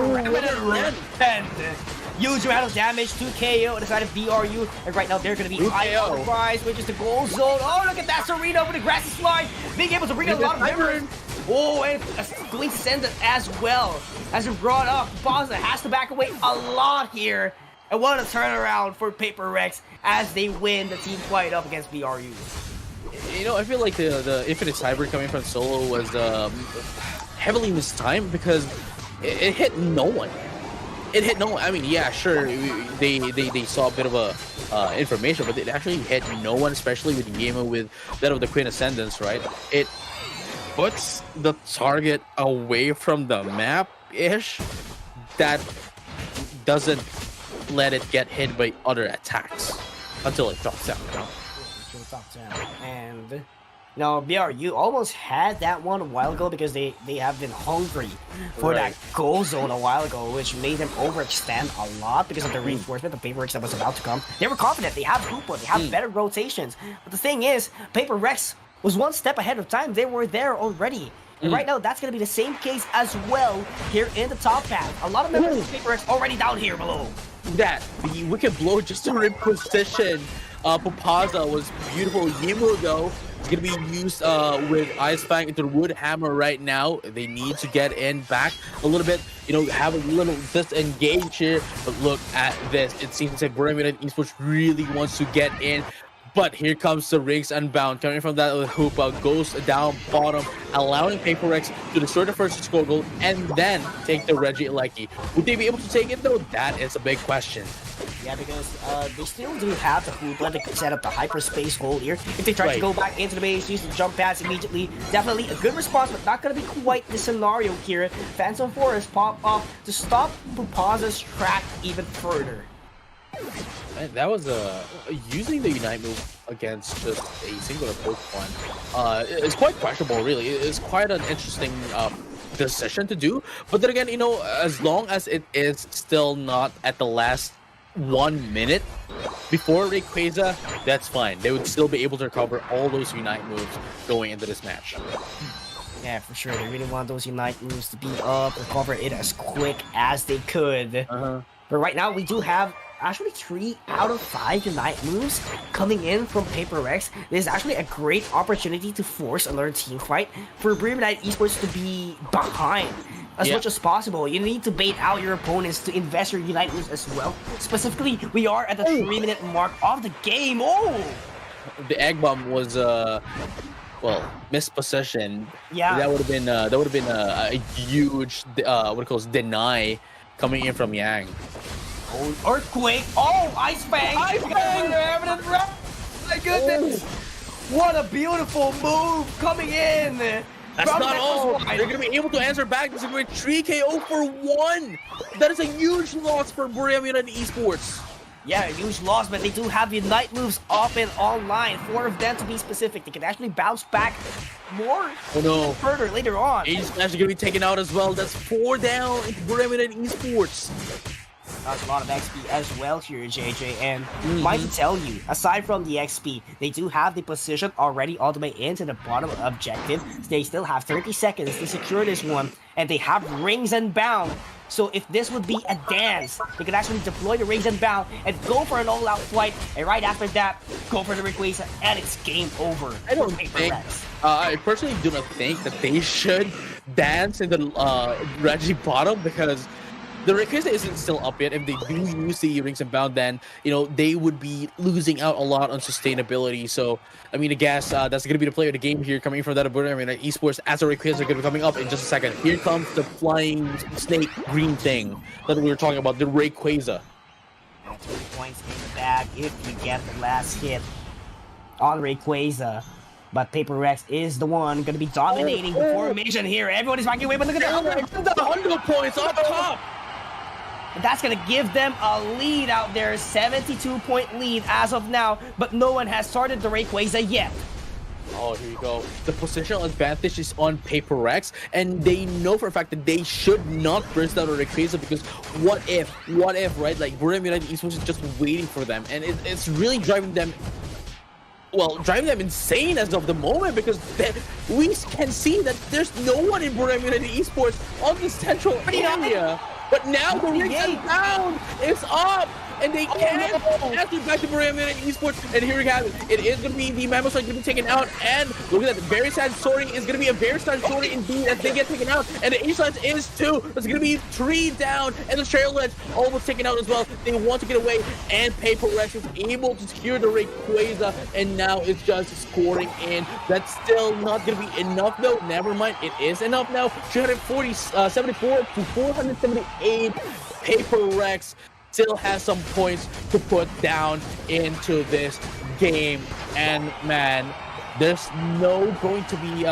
definitely not going to be an answer from Burem United Esports from here on out, and so we are going to be heading straight to game number 3. Oh yeah, for sure. I love how Paper Rex timing, well timed, in order to get the last hit all the way into the Rayquaza. A while ago, I was actually thinking if Pupaza has the Earthquake up and ready to get the last hit, the Revenant Red as well. But Burem United Esports, they decided to go all out into a team fight despite playing it very safe. Because here's the thing, if you go all out in a fight in a Rayquaza, it's a 50-50 situation. Like, it's either you lose, you get wiped out, or you win and you get the objective. And what happened to them is they almost got wiped out. They didn't get the objective, obviously. So no one was actually there to actually defend things down, shred the shield that the Rayquaza actually gave a Paper Rex. So it's a dead end. It's just the end of the day, right? It is still not the end of the game. It's still just the semifinals of our lower bracket. And again, as we have mentioned, going to game number 3. Game number 3. We want this. We wanted this, right? The fans wanted this. Come on. We wanted this, indeed. But then again, as I have mentioned, it's a scary position to be in. Obviously, you still want to win. You want to get into the grand finals. I understand that. If I were one of them, I would definitely want that as well. But it feels like a lose-lose situation in this sense, because if you do win this, you're gonna be facing up against Miran Sejong. Oh yeah, and they're not they're a formidable team to go up against.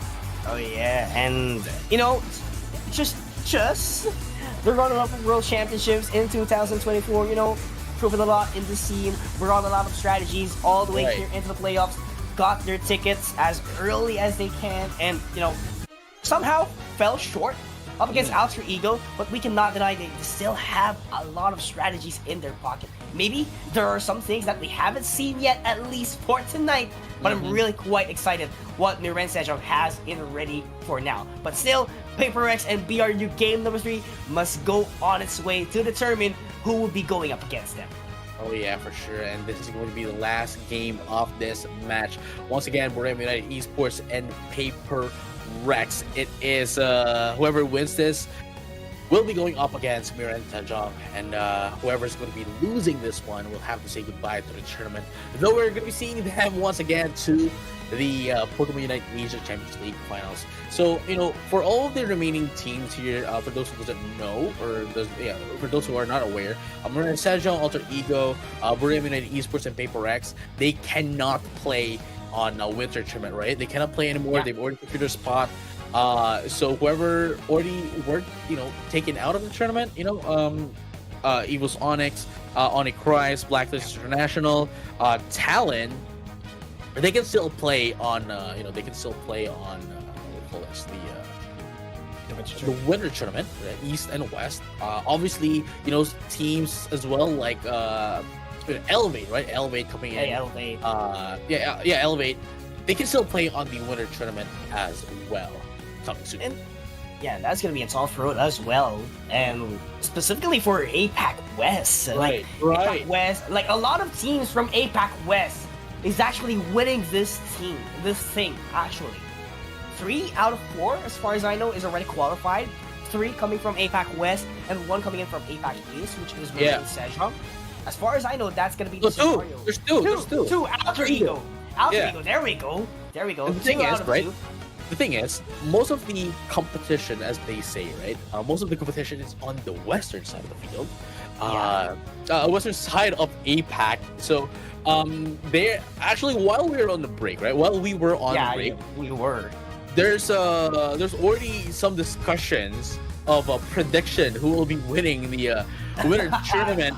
APAC East, but obviously we are not the right people to say whoever those are. We just have to wait and see, the tournament when it happens. So with that being said, ladies and gentlemen, all trains alike, we are now headed into game number 3 of Borneo United Esports and Paper Rex. Yeah, so we're not gonna be having a switching of sides here. So I think for the ban as well, could be respect ban, could be the same composition actually. So quite interesting so far. Yes, that's gonna be the Mimikyu, Blastoization, and potentially could be the Garchomp. I'm not seeing that Hoopa will get banned right away, because they could actually counter it out. They could actually win despite that Hoopa being available by BRU. Right. And now, as we have mentioned, huge possibility that we're going to be seeing the same set of Pokemon again for game number 3.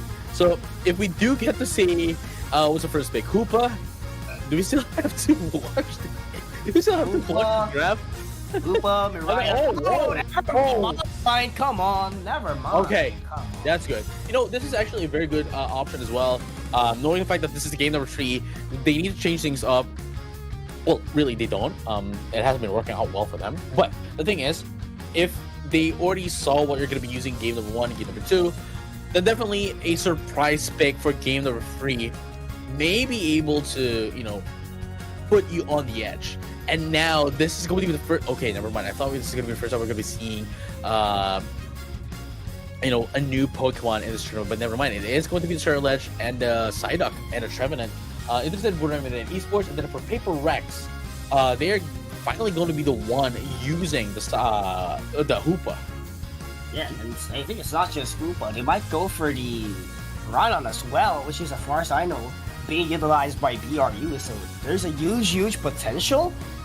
But yeah, it's actually a great option for them. They have firepower in terms of XP, SP attack. Same thing goes for the physical attack, which is Urshifu. Right. And the Serena that they do have on their pocket. But oh, here we go. If the Absol will be present, they need to step up in the early game. That is the key for BRU. Oh yeah, indeed. And all they need to do is win the early game, and they would probably landslide this. If, you know, with the Absol. The thing is, with Absol, we have been saying this for a lot of times now, is that, well, Absol is good, really good for the early game to the mid game. But everyone else, every Pokemon, well, they catch up with the Absol. But the thing is, with this kind of composition, the Gyarados with the Reverend, with the Ceruledge, my bad, with the Ceruledge, dude, this Absol will not have any problems at all. Oh yeah, I don't see any problems at all as well. Since if you're gonna be taking a look at the bigger picture, Rainy D, the purpose of this one is to KO someone coming in from Paper Rex as quick as he can. Yeah. And definitely that priority, number 1 could be Yang, number 2 it could be Solo. It's just between the two of them. And if they don't have the range already, that Gyarados and Ceruledge would just come in, tank everything else, deploy the damage, and you know, weaken their armor, because that is the ability of a Ceruledge. Weaken the armor, and then there goes the Gyarados actually could just bounce in, use the Dragon Breath, and still has the Moxie ability that actually make everything stronger and faster. Man, it's I don't know, man. Like Brazilian Esports definitely is putting the run for the money for Paper Rex here, and with the Psyduck. See the thing, right? Psyduck. And you know, for the side of Paper Rex, they have the Urshifu, the Serena, they have the Umbreon, which are essentially a very scary Pokemon to be together. But Psyduck alone, Surf to disable, can, well, definitely not disable them, but stop them enough, you know, put up a little bit of lag to them to allow Trevenant, Ceruledge, and Absol to pull out all the damage alongside the Dragon Current coming from that Gyarados. Yeah, they have to do that one as well. They have to prioritize the Dragon's Current later on. In terms of, you know, team fight, you know, it would give a little bit amount of crowd control and amount of damage as well. But we cannot deny that if Gyarados gets close to you, it seems like an Absol who actually has more sustain. Yes. Like, it's... The main key player here, definitely, for Brazilian Esports would have to be Gyarados. Because the moment that Gyarados can get in proper bounce into Dragon Current, that's all they need. That's all the setup they need. Dragon Current into Wood Hammer, everyone else just follows through whatever they want to throw. Yeah, right now, Altaria and Swablues, that's going to be the win coming in at the bottom lane for BRU. Paper Rex managed to trade all the way into the top path because, you know, BRU wouldn't risk that Magikarp getting KO'd as early as 8 minutes. You can't. Either you go slow or you go aggressive, dunk those points away, but Psyduck is not capable of doing the crowd controls in order for, you know, for that Magikarp to escape with those splashes. Yeah, man, it's 17-8 as of the moment. Nobody is taken out yet. Fun jump, still a fun jump though. Quite unfortunate. But still gonna be able to put in some points. Now at level 5, now is a Trevenant, now has access to Wood Hammer, can definitely help out a lot here. Even without the Horn Leech just yet. But even that's the case. Look at that. Gyarados currently gonna be putting up some stacks again with +1 points. But the side is gonna be taken out off cam though. There you have it again. 40 to 80. That's gonna be the play of the game here. We're gonna be waiting for them to be set up once again. There you have it. This time is now. They're gonna be able to be taking out the Gyarados, you know, against that of Poriam United Esports as they use their the hyperspace hole rather to be back into the base. Yeah, and 20 seconds on the clock. Objectives are gonna be online. Oh, nice Wood Hammer! Bochi managed to keep it up online. They got somehow a minimal amount of Swablues and the Altaria to be specific. Right now, they're going to be rotating all the way down in the bottom lane. Yang left alone to defend it, but not going to be quite efficient. But that Reggie bottom objective, it's looking good so far for Paper Rex. Yes, Zuri, and now the the first set of objectives is now up. Paper Rex does have the advantage on it, but it is going to be Absol Rainy Day. It's going to be the one securing that for Brilliant Esports, and still was able to survive with a sliver of health. But the Gyarados is surviving. Oh my goodness, the Thunder is not going to be enough to take it. Whoa! It wasn't taken down. Okay, no, they were able to get back to the base. What a base! What? Yo! Did I just witness? On time, perfectly timed goal got back into the base, and very unfortunate here for the Absol, as that is going to be the deny for Paper Rex, and they are the ones who's going to be scoring tons of goals here. That's actually 60 in total. That's very wonderful for Paper Rex, and they can actually get the Regieleki as well. Yeah, 28 over cap here at the top path first to score goal. And the Regieleki is going to be secured here by Pepperrock as well, which is a really huge advantage for them. But Brilliant Esports, despite the fact they haven't really had a lot of casualties, so a little bit fine for them, for Pepperrock, at least at this point of the game. But obviously, they cannot let them have more. Yeah, a lot more indeed, because have to keep it up. Yes, keep up the momentum. Keep as much as possible. Be on equal footing. Do not be behind. Yes, sir. As much as you can. And this Psyduck, very sad. Didn't you? I thought that was their hyperspace. Oh my bad. I thought that's why I was wondering why did the Psyduck didn't use the hyperspace hole. Dude, you saw the Psyduck said, "Oh no, bro." Oh no. You saw the head turn, bro. You saw the head turn. He's like disappointed in himself, bro. Yo. Legitimate heading, right? Heading. Yes. For real. It wasn't just, like, by the lore, the head is always aching. The head is always aching, but at that point, it wasn't just a headache. Bro, they were disappointed in themselves. They didn't use the hyperspace hole. But never mind, speaking of that, though, actually, no, they're not going to be able to use the hyperspace hole because it is on Paper Rex.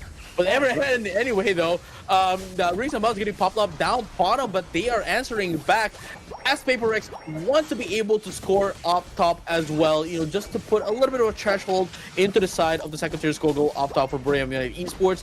But then again, they're going to be able to secure the Reggie bottom as well. And look at that, Saya is going to be able to take down the Urshifu into the center Paper Rex. And off cam, it is going to be the Sterilage taking down the Miraida into the center Paper Rex, 156 to 181.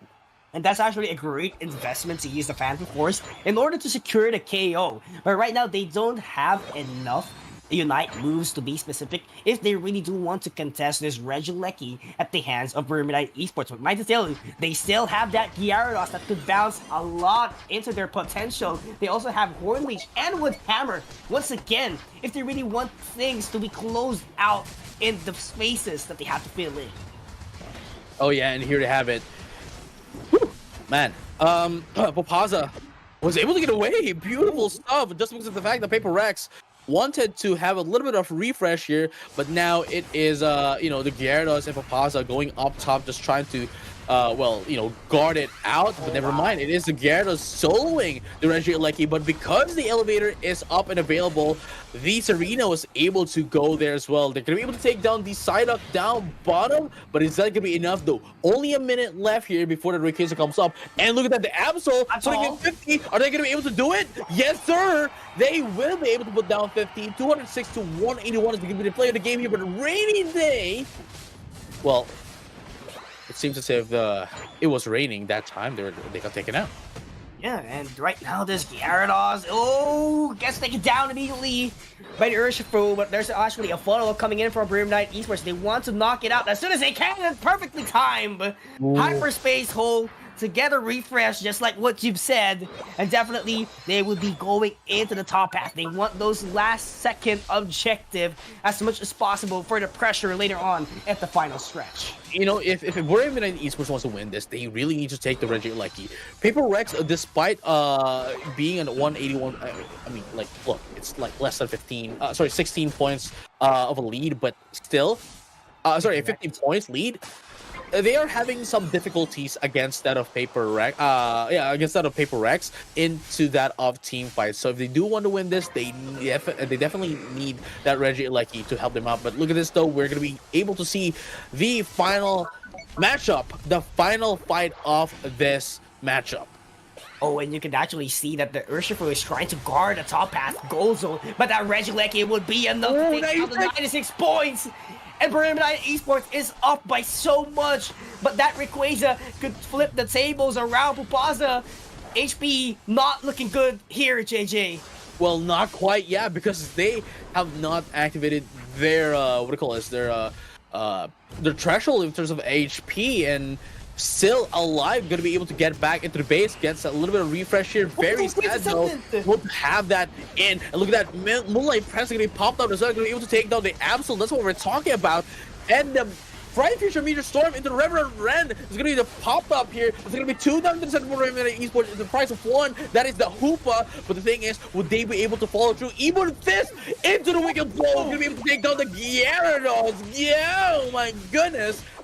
Paper Rex is now pushing down the Rayquaza. It is only very sad that's keeping up Rayquaza inside Burayamina. But never mind, look at that, 3KO and the Paper Rex, and they're going to be able to take down the Rayquaza, and they did. Burayamina Esports takes down Paper Rex, takes the Rayquaza, and they can score in. They're gonna get score in. That's a hundo, making them up by as much as almost 300 points. That's gonna be a lot. And there's no room for Paper Rex to bounce back. 24 seconds on the clock. They might have the jump pass, but they don't have the energy to score in tier 1 at bottom path. Dude, my heart. My heart, bro. Dude, my heart is pumping so hard. What is this game? Wow. And that is it. Buram United Esports showing us that sure, they might have not won for a lot of tournaments. They have not brought upon their names, but Asia Champions League was the perfect platform for them to showcase their talents, their prowess, and to put their names up the board.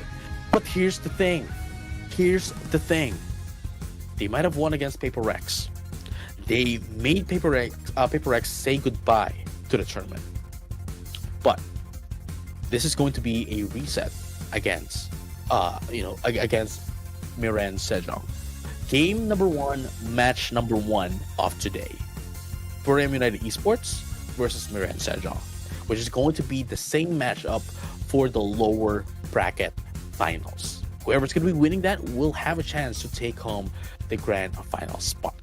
The question is, would Buram United Esports finally conquer Miran Sejong? Such a huge obstacle that they have to get past through in order to be back into the upper bracket. But it's not just getting back into the upper bracket. They need to beat one of these teams. They have to beat Alter Ego in 2 sets of best of 3. And that's gonna be a lot because as time goes by, 4 games or 3. The thing is, it could be 6 games max, and they have to play right now again. the thing is, Alter Ego needs to win just twice. Right? Just twice. And if not max at 4, if someone managed to do the bracket reset, right? 4 at max, 2 at least. it's hold up, I need to breathe, bro. That last game, VRU and Paper Rex, that was just phenomenal. Well, it's the lower semis. What could we expect? That's true. I mean, That is true. That's why we love it. We love Pokemon Unite. Come on. That's why we love Pokémon Unite, and at the same time, as we have mentioned, the finals, the lower bracket finals, is going to be a repeat of what happened on the first match of the day. It is going to be Brim United Esports up against Miran Sejong. Again, best of 3. If Brim United Esports conquers Miran Sejong, then they will be the one going up against Alter Ego. But if not, then Miran Sejong will have another chance of conquering Alter Ego. Oh yeah, for sure. Both stories are quite exciting, but yet we cannot determine who's going to be advancing even further all the way to the grand finals. A game must commence between MSJ and of course BRU, and both of them really promising. BRU looks forward to Paper Rex. They conquered it already, and right now another challenge appeared on in front of them. That is going to be the repeat or to conquer the match number 1 they had a while ago. And with that being said, ladies and gentlemen, all trainers alike, get your biscuits, get your food, get your water, drink up, because when we come back, it will be the lower bracket finals. So we'll see you in a bit.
สวัสดีครับ ผมชื่อภูผาซ่าครับ เป็นผู้เล่นตำแหน่ง Defender จากทีมบุรีรัมย์ยูไนเต็ดอีสปอร์ต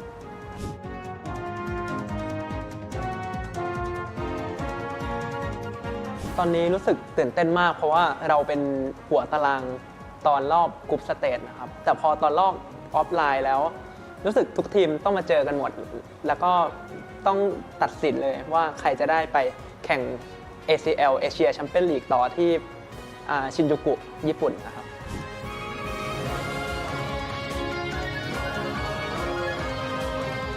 ตอนนี้รู้สึกว่าเปเปอร์เล็กคือทีมที่แข็งแกร่งที่สุดในของเราแล้วว่าทีมเขามีสไตล์การต่อสู้ที่ดุดันและโดดเด่นมากแล้วแต่เราแก้แผนของเขาไม่ค่อยได้เลยและอีกทั้งทุกทีมในลีกนี้มีประสบการณ์ใน Pokémon Unite World Championship ของปีที่แล้วหมดแล้วทีมเราเป็นทีมที่ใหม่มากๆก็เป็นกำลังใจให้ด้วยครับ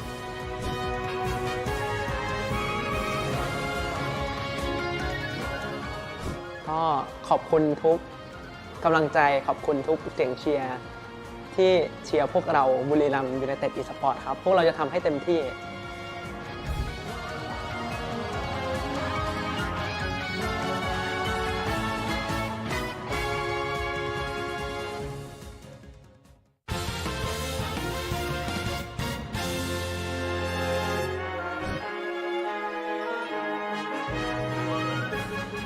안녕하세요. 저희는 한국 대표로 C리그를 참가하고 있는 미래의 세종이고 저는 이 팀에서 뛰고 있는 제이종입니다.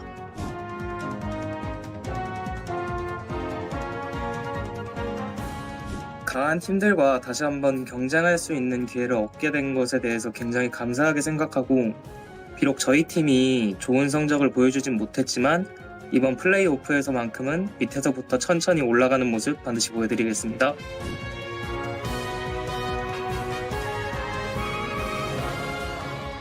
블랙리스트 팀의 특징이라 하면 드트리오 깜깜이를 자주 사용하여 공격적으로 한다는 점이고 저희가 이에 당에 한번 패배한 경험이 있습니다.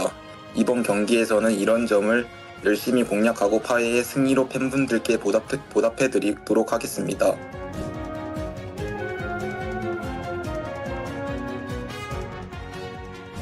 우선 저희 팀이 미래엔 세종과 항상 미래엔 세종을 응원해주시는 팬분들께 너무 감사드리고 SEA 리그 관계자분들 그리고 저희 리그의 모든 참가팀 선수들께도 감사합니다. 응원해주시는 만큼 좋은 성적 낼 수 있도록 최선을 다하겠습니다.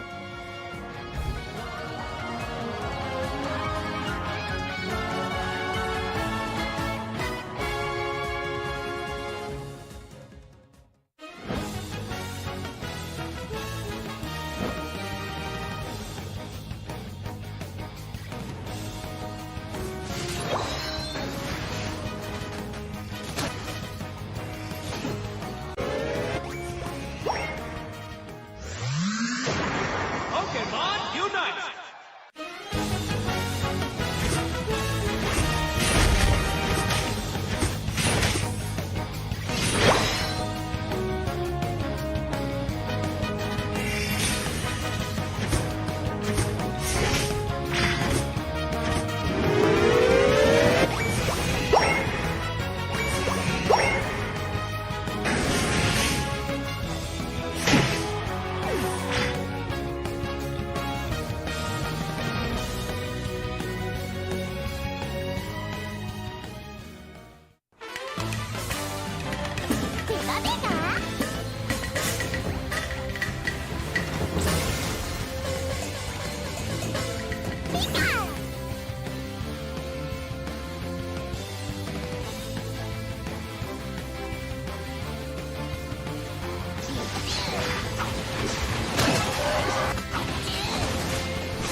สวัสดีครับผมชื่อภูผาซ่าครับเป็นผู้เล่นตำแหน่ง Defender จากทีมบุรีรัมย์ยูไนเต็ดอีสปอร์ต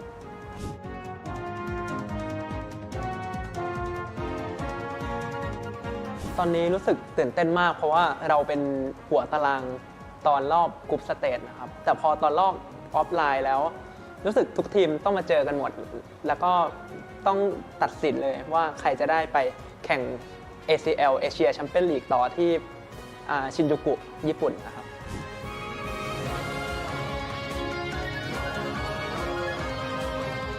ตอนนี้รู้สึกว่า Paperless คือทีมที่แข็งแกร่งที่สุดในของเราแล้วว่าทีมเขามีสไตล์การต่อสู้ที่ดุดันและโดดเด่นมากแล้วแต่เราแก้แผนของเขาไม่ค่อยได้เลยและอีกทั้งทุกทีมในลีกนี้มีประสบการณ์ใน Pokémon Unite World Championship ของปีที่แล้วหมดแล้วทีมเราเป็นทีมที่ใหม่มากๆก็เป็นกำลังใจให้ด้วยครับ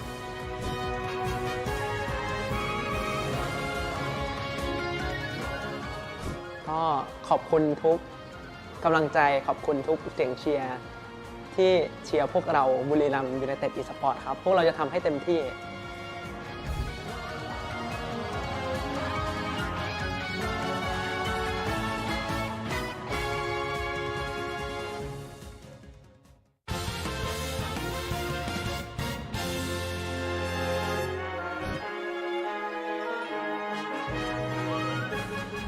안녕하세요. 저희는 한국 대표로 C리그를 참가하고 있는 미래인 세종이고 저는 이 팀에서 뛰고 있는 제이종입니다.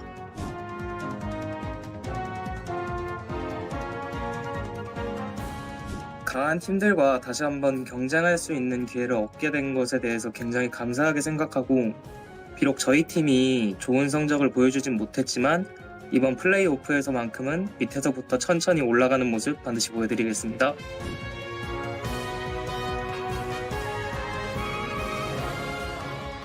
블랙리스트 팀의 특징이라 하면 드리오 깜깜이를 자주 사용하여 공격적으로 한다는 점이고 저희가 이에 당해 한번 패배한 경험이 있습니다.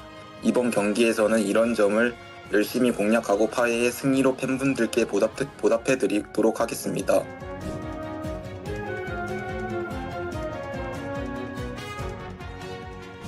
우선 저희 팀인 미래인 세종과 항상 미래인 세종을 응원해주시는 팬분들께 너무 감사드리고 SEA 리그 관계자분들 그리고 저희 리그의 모든 참가팀 선수들께도 감사합니다.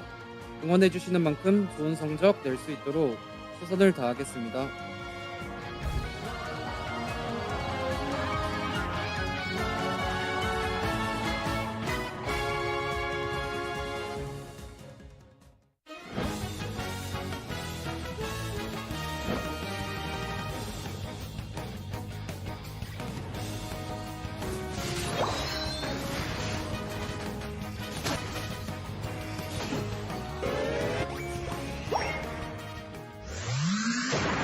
Pokémon Unite!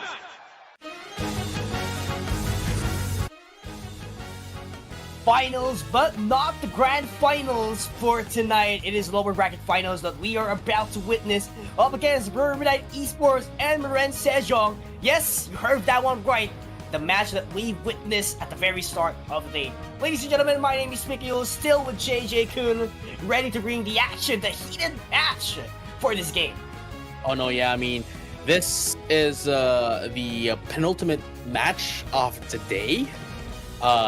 Well, honestly, potentially the penultimate match of the day, if we are not going to have a reset. But otherwise, you know, this is just the second to the last set into this day. So really excited to have go to the grand finals, really. But then again, this is again, as we mentioned, a repeat of what happened on the very first match of the day. It is going to be Buriam United Esports up against Miran Sejong.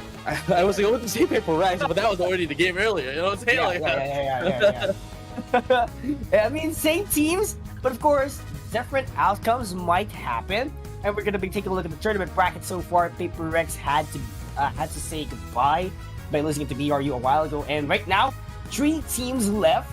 BRU up against MSJ. The winner goes to the grand finals, and of course, Alter Ego has that reset advantage. So meaning, if, let's say, example, MSJ wins this one and go up against grand finals, Grand Sejong needs to win 2 sets of best of 3s, while Alter Ego just needs 1. Yeah, 1 set, meaning 2 wins only. And, you know, they've been waiting for quite a while. I mean, it's been, like, I think more than an hour, more than maybe 2. That they've been waiting onto the grand finals, and they for sure cannot just, you know, sit idly. They have to be practicing. They should have been practicing, and I know they are practicing as well. In preparation for that of the the grand finals, and for sure they are going to be watching this match right here, mainly because, well, they're going to be watching whoever's going to be playing with them on the grand final.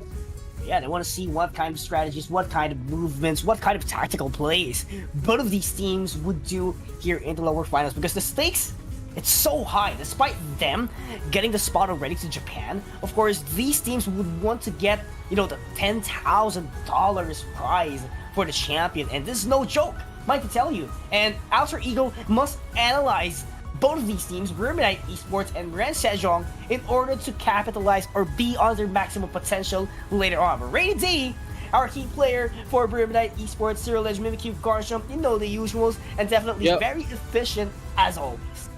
Yeah, and of course, we're going to be showing you just a bit the key player here for Ren Sejong. That is going to be Jong. And, we've been showing these key players really since, well, the start of the stream. That was 7.5 hours ago. Yeah. Right? 7.5 hours ago. So, really, I mean, you've already seen these players, these Pokemon again and again. We don't really need to explain them. Not anymore, right? Yeah. So we can, just focus into the game. And again, we just have to emphasize that whoever's going to be losing this will have to say goodbye to the tournament, and whoever's going to be winning this will be facing off Alter Ego in the grand finals. And with that being said, ladies and gentlemen, all trainers alike, we are now starting our game number 1 for the draft phase. Oh yeah, Vermilion Esports, by the way, hasn't encountered Alter Ego yet, at least for the playoffs. But if we're going to reflect back all the way into the group stage, Alter Ego up against Vermilion Esports. Vermilion Esports actually won up against them, but in a 2-1. So it's really hard to tell if Vermilion Esports actually managed to get the victory here and done up against MSJ. It's really hard to tell who's going to be winning it in terms of series, because for the record, they actually got the W up against those guys. But this is playoffs once again, and the Ren Sejong has proved that it could pull off a lot in the playoffs.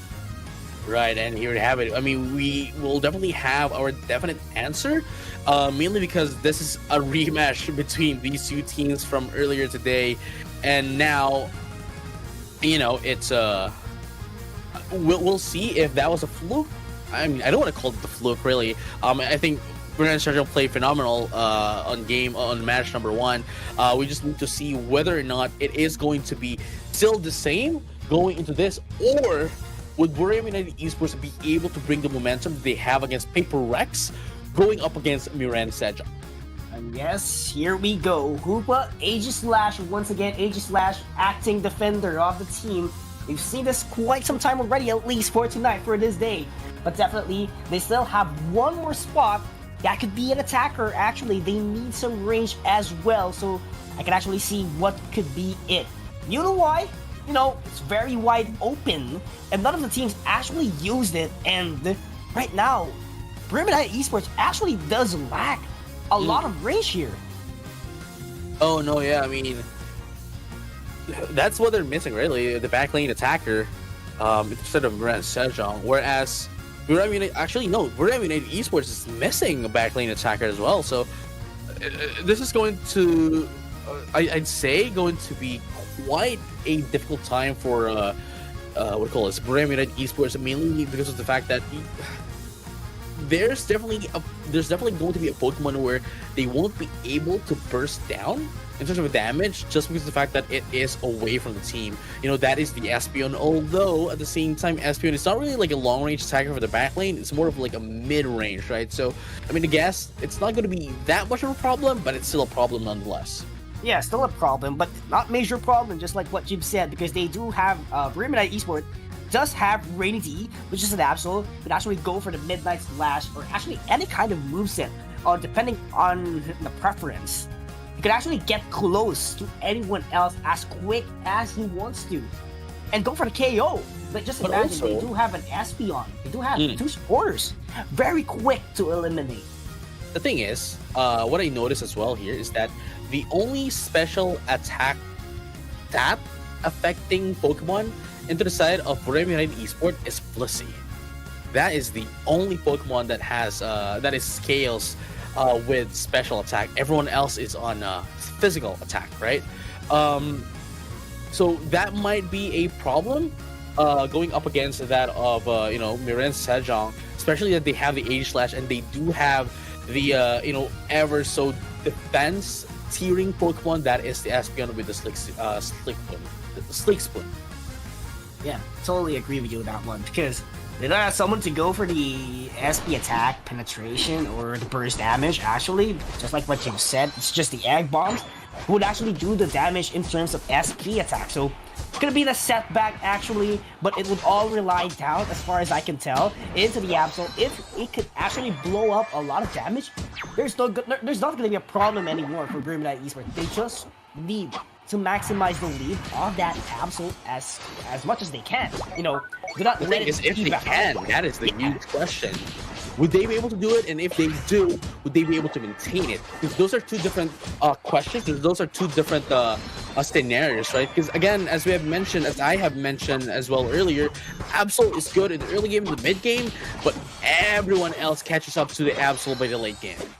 Yeah, and speaking of catching up, if that Absol is going to be behind, definitely it would be a difficult task to burst down a lot of the members. But right now, Burem United Esports, they don't have someone to defend things down this top path. But yes, they do manage to get the Swabbles and Altarius in the bottom path, but that's just a free set of goals, no challenge whatsoever.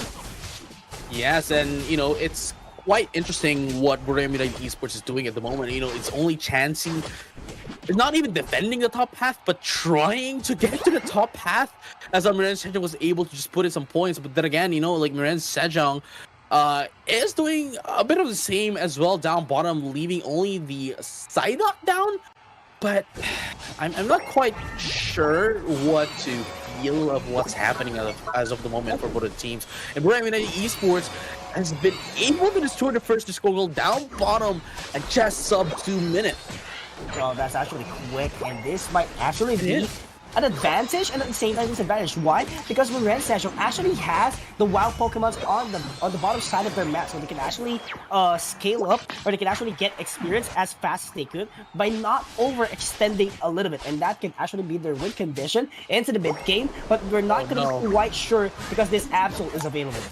Oh no, the Serena went to a different direction. Wrong turn. Yeah. And that's the least the Serena can do, really. I mean, we can't really blame them. They just want to buy a lot of time for the teammates to be able to adjust to a different path, as we just have seen. Right now, we have Ayaka with that of and the Absol as well, going up top, along with, of course, Papaza with that of the Trevenant, and just like that, they have now adjusted. But Miren Sejong now putting down some points down bottom to the first score goal. Right now, Reggie is available for the HP regeneration. That's going to be a quick secure coming in for Miren Sejong. That's the end, but not going to be quite enough of the timing. And right now, Burem United Esports is looking for the KOs. Yes, and look at that. Rainy Day is going to be taken out into the side of Burem United Esports. Miren Sejong doesn't want no 2-1 no more. They want a 2-0.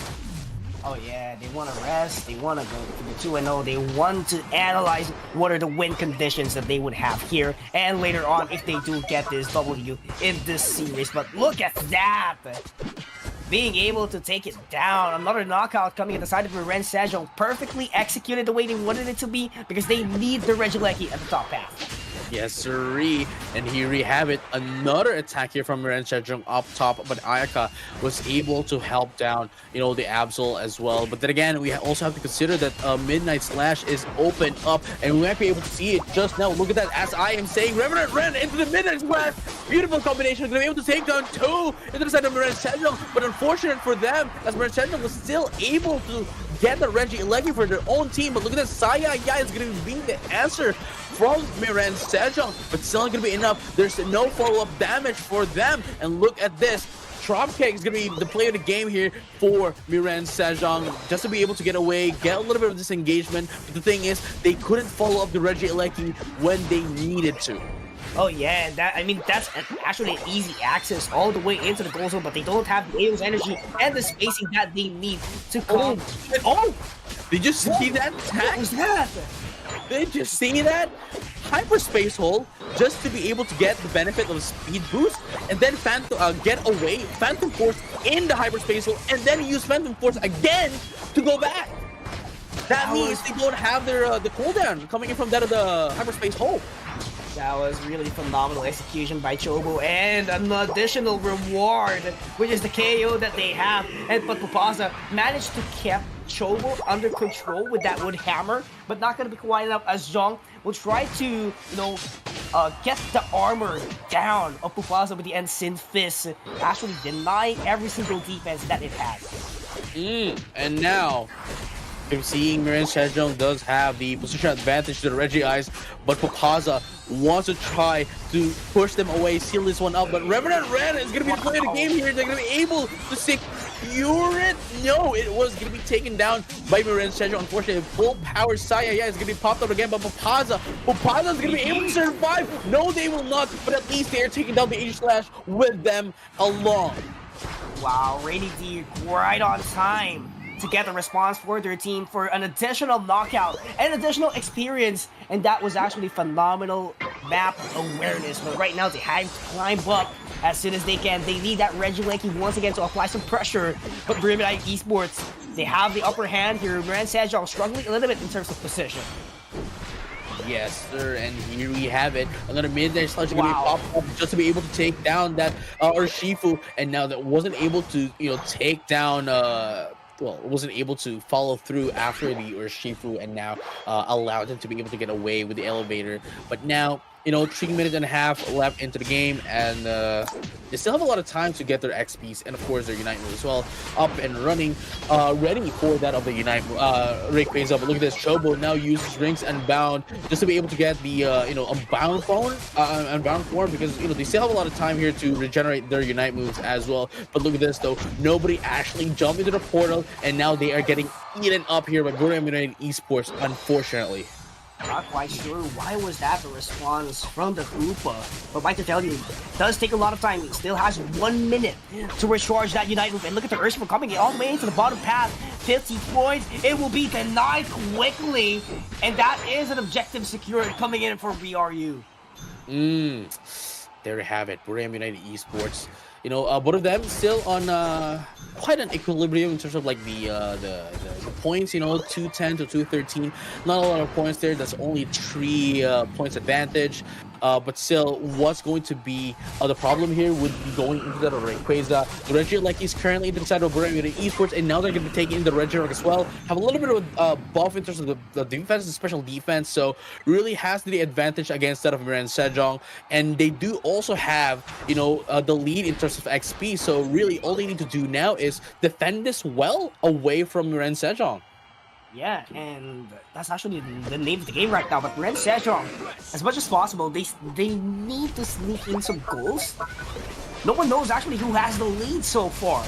So definitely, it must be an all-out as well. They have to go. Tied up here, the Rayquaza. Miran Sejong is going to be the one taking the Rayquaza. Zhong, unfortunately, does not have any more Rayquaza buff, but at least everyone else still do, and now they're going to be putting in some points. They were able to stop down this arena as well up top, and now they're going to be scoring in for themselves, over capping the secondary score goal as well, and another 46 points coming from that ward, and 50 points, 100 points coming in from Spirits. And there you have it, ladies and gentlemen. And all trainers alike, 1 minute is up left here. The question is, would Guriam United Esports still be able to score? Yes, they could, but the thing is, they don't have any more points to put down. Yeah, don't have any points right now. They still have some buffs here, definitely. Oh, it was going to be removed by Ayaka, but not going to be quite enough despite Brimidite Esports trying to contest this fight. They don't have a chance to get in and score enough goals, but Miran Sejong keeps it going on. 4 KOs for their team. There we have it. 801 to 210. Even if they all have 50 points, still not going to be enough to, catch up into Miren Sejong. And just like that, Miren Sejong has now secured game number 1. Seems as if we're going to be seeing a little bit of a repeat of what happened in game number 1. But then again, this might be an introduction to a 2-0 as well, just to, put themselves up there that, hey, we just had a little bit of a difference on our first matchup on the first earlier in the day, but rather now we are ready to answer back against that of Buriram United Esports. Yeah, Miren Sejong again full of surprises. I wouldn't say it's a flip, right? It's not a flip. It's not a flip. It's definitely not a flip. It's actually a close game. But the thing is, no one knows who has the lead. And definitely what they could actually do is just go all out into Rayquaza. I mean, there's no need to be a strategic team. Honestly, you just want to eye on the prize. That's the Rayquaza. Get it as quick as you can. Be a tactical one in terms of the last hit. And if you get it, you win. If you don't get it, definitely you will drop down the game. That was the name of game number 1. And Miren Sejong took it as an opportunity instead of a downside. Oh yeah, for sure. And now they are just one game away to go up against Alter Ego. And honestly though, like they starting their second game, right? Starting their second game.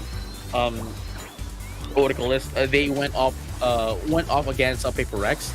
They played differently than when they were playing in the group stages. It was a totally different XCG, or what do you call this? Miren Sejong that we've seen than that of the group stages. So they have a very huge chance of winning the grand finals as well. That I can at the very least say as well. Oh yeah, I totally agree with you because they were as well a while ago. And, despite being a 2-0, you must commend what they actually did well. They were able to go head-to-head with Alter Ego just one step ahead. Right. No, I mean, we are definitely going to be in for a treat later on the grand finals. Honestly, regardless of who wins this, it's going to be a treat. Could be Miren Sejong, could be Buriram United Esports. Regardless of which, going up against Alter Ego is going to be quite a phenomenal, match that we're going to see. And again, if Alter Ego does win this, then, well, they have retained that spot, right? That status that they have, the uncrowned kings of Southeast Asia rather, into this scene. Oh yeah, and I'm quite excited on what's gonna happen next as well in the upcoming game number 2 of Miren Sejong and Buriram United Esports. So definitely, I do not know what's gonna happen, but definitely Miren Sejong has a grasp of the momentum so far. And going into game number 2, as we have mentioned, they shut down the momentum of Buriram United Esports. Right? They shut it down going into this game, and now they've already won one game. Miren Sejong has stolen the momentum away from them, and going to game number 2, they have the advantage and the morale boost as well. And as we mentioned, that really helps out a lot. We've already seen that happen from Alter Ego playing consecutive times from the upper bracket, and it really helped them down win their fights. And now we are going to be seeing the same thing happen to Miren Sejong. And yeah, there's actually no switching of sides here. So BRU will remain at the purple side, Miren Sejong at the orange side. And for the draft, I feel like their pickings a while ago, there's actually no problem. For BRU, yes, it could have been better if they do have an SP attack, just like what JJ could have said. The most must have as well on your team. And those egg bombs, not going to be enough.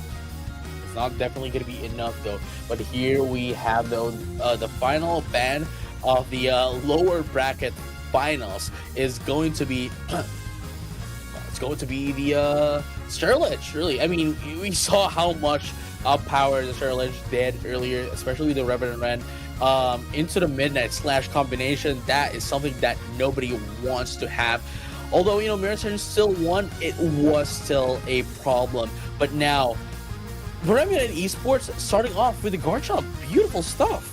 Yeah, beautiful stuff indeed. We haven't seen this for, at least for this day, for the playoffs, but we've seen it numerous times already in the tournament. Bohemian United Esports being able to use it with the Dragon type composition, the Dragon Rush, and the Dragon Claw, being able to give a lot of space for their team. So quite interesting on what's going to happen here. Is this is going to be the effect or the winning effect of BRU, or Miran Sejong could actually just shut them down. Right, and it seems like we're going to be seeing a bit of the same thing into the side of Miran Sejong. Still starting off with the Psyduck, then via Urshifu, and then possibly, no longer the Hoopa, obviously, because it was stolen here by Bohemian United Esports, but it is going to be answered here by Subin's Espeon, which we all know for a fact that Subin having that Espeon puts up a lot of power into Miran Sejong, especially with its very perfectly timed Psychic Slayers. Right now, Mewtwo and Dodrio locked in, so they don't have another set of SP attack Pokemons. It's just the Hoopa. So this is another challenge for BRU by not having an SP attack, but on the other hand, NSG does have that one, and that's going to be Sabine. And again, when they have this, if you let Subin have the Espeon, it's almost like Micross's Leafeon. It's the same thing, bro. It's the same thing. Yeah, totally same thing. But I'm quite excited for this game number 2. For the draft itself, I think I have to respect Miran Sejong for having this well-balanced lineup despite not having a defender. They have a very stable healer, which is actually the Blissey, can provide some hindrance with the Egg Bomb. But same thing goes for the Psyduck. Hindrance, buying a quarter of a second, that's gonna be enough for these 3 Pokemons, Urshifu, Espeon, and Serena, to deal the damage that they want to do later on the fight. But let's not forget, BRU, despite not having an SP attack, they have the power to go back into the base as quick as they can, at the same time, go out into the fights with that Dodrio on their hand. Yeah, and now Dodrio definitely going to be, an annoyance into the side of, Miran Sejong. But then again, with this kind of composition, I think, especially with the Psyduck, really, they don't need the Umbreon. The Psyduck is all that's enough. Disable, and Dodrio needs to keep on running to get its passive up. Bro, it's, disables all they need to do. Yeah, for sure, and that Disable will contribute a lot for Miran Sejong if that Serena is already on its evolved form, because right now it's just a bounce route, so they need some time, and that Urshifu as well. So you have to get the evolutions first, and if those, if those detects would land at the side of Ward, definitely a lot of benefit for Miran Sejong.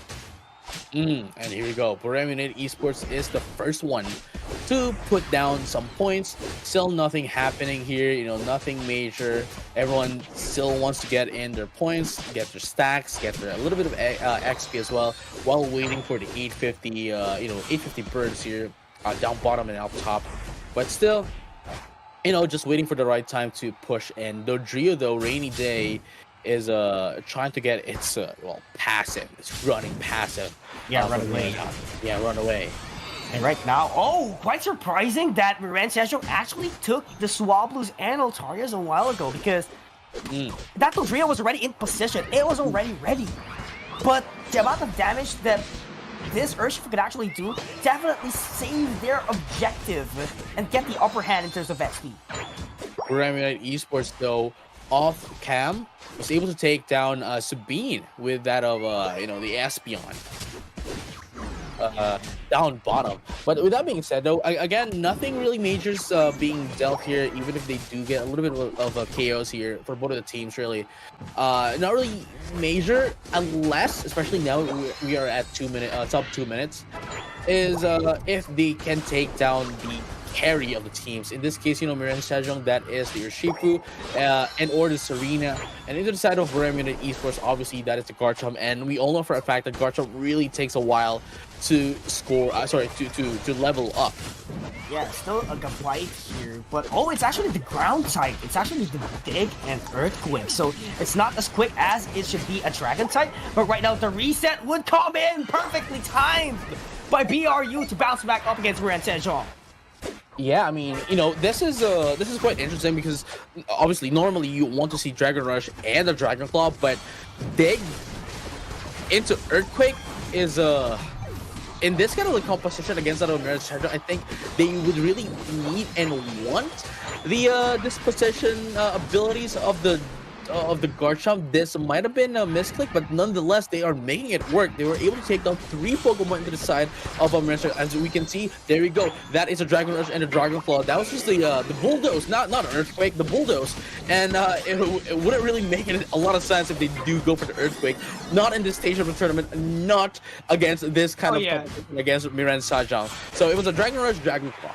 Alright, I really thought it was, Earthquake. It actually has almost the same animation, but right now, Spirits has to back away a lot. Gets the Citrus Berry to give another lifeline, but Jong has to back away a lot here. Chobo trying to throw up the eggs in order to prevent that Gold Zone from being destroyed. Yeah, and here you go. The Hyperspace Hold just to be able to get a little bit of HP recovery here and help them down to go back. Push down the first is gold down bottom. Man, that was really quick. They were able to get in immediately the major objectives, top and bottom. Yeah. And actually, after getting I didn't even notice, bro. After getting the objective, after getting it, clear the wilds, and it's an all-out fight once again. That's the sequence. And if you do it at a quick facing, definitely you would get a ton of lead here if you manage to complete or seal off the fight. Yeah, and here you go. We're Story now at level 8, almost half into level 9, almost have access to the rings and battle. But look at that, Ebon Fist! Yes! Ebon Fist! Where are they going, bro? Where are they going? Where are they going? All the way beneath the tier 1 Gold Zone. That was actually worth it. And Buremune Esports having a minute collapse here, all the way into the bottom path. They have to back away. They need a reset for a much more viable setup. And here we go. At the very least, right? Like they were able to get a -1 in terms of the Unite move, and what do you call this? At least it was only 1 Pokemon that got taken out into the side of Buremune Esports. If it were like 2, 3 Pokemon, then that would have been detrimental for BRU. Oh yeah, I totally agree with you. Detrimental indeed. But right now, they have to set their prioritization all the way into the objective. Regieleki is up, Reggie bottom in 5 seconds. And this is actually a phenomenal defense for Chobo. Wow. Keeping an eye on the Regirock while their teammates gets the Regieleki. Mirage Sejong does quick work of the Regieleki, but this is going to be a handshake as they were able to take down the Regirock on bottom, but the rings and bounds going to be popped up as well, just to make sure everyone goes in. Sure, you might have the Regieleki pushing down and, having a bit of a, wants to try to get its own points, but we are not going to let that happen, as we are going to have our own set of goals as well. And the Garchomp as well was able to repel away the Regieleki by itself. Yeah, and that was a beautiful handshake, actually. The moment that the rings and bound was actually pop up portals, you have to score it all the way into the top path while there is someone stopping the Oh! Wasn't enough though. It wasn't enough. It's going to be able to get away. Oh, the grassy glide though, unfortunate, and that was a 4v1 too. Yeah, but actually that did cost a lot for Mirage Sejong. So right now, Buremune Esports could actually take this opportunity to win a team fight. And there you go. That is going to be another one here. Going to be able to take down not only one, but also some of their resources into that of the central area. Yeah, they really need the prioritization. Indeed, but Dodrio was taken down immediately. That is the negative side of a Dodrio. You're too squishy, yet you are so quick. So it's actually a double-edged sword. You're quick, but at the same time, that could actually backflip in you. No, yeah, for sure. But look at this, though. The isolation against Spirits. But unfortunately for them, there wasn't a lot of there wasn't a backup. There wasn't a reinforcement to finish the job. But then again, very sad story. Gonna be able to make use of the rings unbound. But the thing is, there's only 1 minute left, and I'm not quite sure if it is going to be enough to catch to charge their Unite move, unless otherwise obviously they can get in a lot of resources, get in a lot of wild Pokemon, and or get KO'd themselves, because it does give you what, like 25 30 charge, 30% if I'm not mistaken, when you get KO'd. Yeah, that's absolutely true. But right now, that Regirock could be clutched on time by either of the teams. That Regieleki is going to be applying a lot of pressure for BRU. So Miran Sejong, they actually don't want to risk this Regirock. They don't want to take it. They know that it is just a close game. So this is actually the same scenario of game number 1. They would just go all out into Rayquaza because they don't know who actually has the lead. I mean, how would they know when both of them are at 207? Right? But here's the thing, Brimidine Esports actually touched down 207 first, so that means that they are actually in the lead. Yes, sir, and here we go. Infinite Cyber is going to be popped up, and it's going to be 2 down for Brimidine Esports. That is the Trevenant and the Garchomp, the biggest defense and attack from Brimidine Esports. They cannot do this. It is only going to be the Trevenant that can go in side of the portal, but the thing is, it's not going to have a lot of damage to take down Rayquaza, but at least it can dispossession Miran Sejong. But the thing is, they are still complete. Garchomp just used the jump pad. Can he make it on time? Triple trap! Oh no! Oh no! He missed the opportunity! And right now, Trample whiff! It did not go through the Rayquaza, and instead went over the fence, up the side of the Rayquaza. That would have been a steal. And right now, Miran Sejong has to score. They have a lot of shields, they have a lot of energies, and they could just slam it into the goal zones of BRU. And ladies and gentlemen, Miran Sejong is gonna be back for Grand Finals with 38 seconds left. Wow, just wow, dude. Like, Brimidine eats the flip. Dude, if I was the Zodrio, I would cry. I would cry. The triple trample going over the Rayquaza, not to the Rayquaza. Oh my goodness, bro. I would cry. I would cry. That's actually the downside of Dodrio. Like, you don't know where it's going to go through. You cannot leap into the walls. You have to go over it.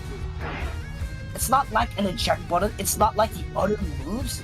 Not like a Phantom Force. You have to go all over it. You need to find the space. You need to find the right track in order for you to land on the target spot. And if that triple trample was casted at an earlier time, it would have been different for BRU. Honestly, no. I think it should have been positioned near the Rayquaza, not over the fence of the the Rayquaza, because then it would actually hit the Rayquaza instead of going over. But then again, how would you? If I was in the place, I wouldn't really think much about it, because hey, it's my Unite move. We are in the middle of a battle, of a team battle, and we are on a battle again of whoever's gonna be able to take down the Rayquaza. So obviously, it's not gonna be for me at least. I wouldn't be able to think about it. I just wanted to parse it out. Use my Unite move. But man, that was such a huge whiff. Yeah, and that's gonna hurt a lot for Brimidine Esports. It could have been their victory. It could have been their game. But sad to say, there's not going to be a game number 3, and they're going to be they're not going to be going home, with nothing. They're going to be going into the PUACL finals. But it still hurts. It still hurts. I mean, we can feel it. Yeah. What more about the players themselves, right? That's a lot. That is a lot. I am so looking forward for Brimidine Esports in PUACL finals. They will practice a lot. They will practice a lot. They have they have more than a month to practice. They have more than a month to practice. Yeah, and they actually achieved a lot. Just in the tournament alone. Yeah. Just in the tournament alone. They said they were newcomers into the tournament. They were up against veterans already in the scene. And they were able to... place. That's no joke. That is a statement. That is a statement. I guess this this tournament just made me a fan of Korean United Esports as well. Oh yeah, I mean they have conquered a lot of fans, my guy, and definitely this is just the start of their journey as Pokemon trainers, and definitely there will be more in the upcoming tournaments of Pokemon Unite. For sure, but you know, we have to say goodbye to Korean United Esports, but wait for them. Obviously, we can wait for them. We can see more of them in the upcoming Pokemon Unite Asia Champions League. Unfortunately, we're not going to be able to see them over the the winter tournament because they've already qualified for it. But nonetheless, we're still going to be seeing them on more tournaments, I am sure, outside of Pokemon Unite Asia Champions League finals. But with that being said, though, ladies and gentlemen, all players alike, here is the fourth hidden letter of the secret word. We really don't know what the secret word is. They're not telling us to. They're not telling us the secret word either. So, but with that being said, though, if you see the QR code on the screen, when the games are happening, just scan it, and you will have a chance to win, the Pikachu original keychains, or the official jerseys, or the Pokemon Unite 3rd Anniversary original puzzle. And if you can, if you're really lucky, you'll be winning the grand prize of tickets going to Japan. Oh yeah, for sure. So make sure to fill in the puzzle, and who knows who might be the grand winner, because as far as I know, we'll be closing the forms already before we start the grand final. So make sure to take your time, scan the QR code that's right over here, and cast your entries, and maybe you'll be one of the winners. Yeah, I mean, you have when we go to break, right? You have 10 minutes to scan the code. You know what? We're gonna take our time. Scan the code now. Scan the QR code right there. Like, can you like point an arrow, point your finger where it is? No, the other side. Okay, there we go. There we come on. Get it right now. We're gonna take our time. We're not gonna allow them to go to break. But get it right now. Pull in the fill in the form, and get yourself a chance to win all this merchandise and a trip to Japan. With that being said, ladies and gentlemen, all trainers alike, next game is going to be the grand final, only here at Pokemon Unite Asia Champions League 2025. So don't go anywhere. We'll be right back.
Hi, I'm Ice from AE, and we are from Alter Ego, representing Indonesia.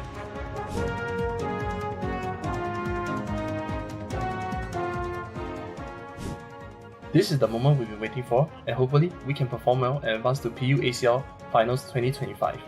I think our performance in the group stages weren't at its best, but for tomorrow's playoffs, we will give our best performance, so just wait and see.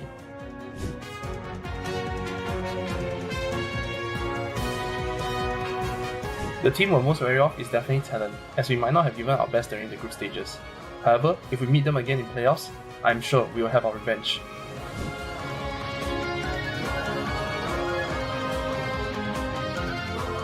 Thank you Alter Chance for always supporting us in PUACL 2025 tournament. Don't forget to cheer us on in the PUACL 2025 playoffs later.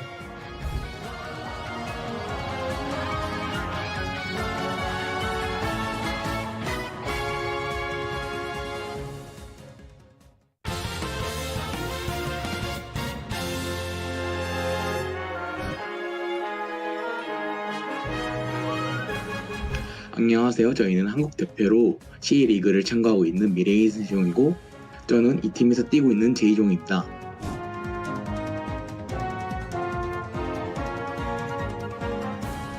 강한 팀들과 다시 한번 경쟁할 수 있는 기회를 얻게 된 것에 대해서 굉장히 감사하게 생각하고, 비록 저희 팀이 좋은 성적을 보여주진 못했지만 이번 플레이오프에서만큼은 밑에서부터 천천히 올라가는 모습 반드시 보여드리겠습니다.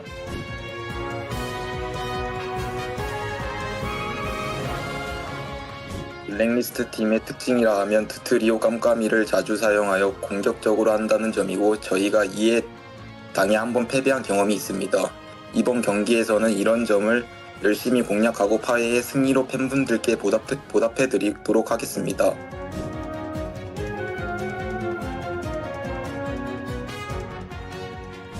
우선 저희 팀인 미래엔 세종과 항상 미래엔 세종을 응원해주시는 팬분들께 너무 감사드리고, SEA 리그 관계자분들 그리고 저희 리그의 모든 참가팀 선수들께도 감사합니다.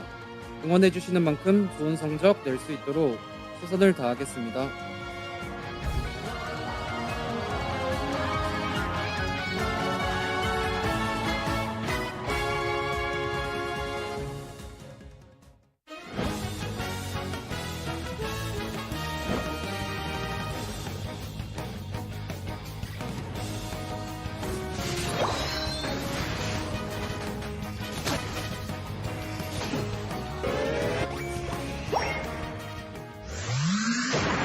Pokémon Unite!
Hi, I'm Ice from AE, and we are from Alter Ego, representing Indonesia.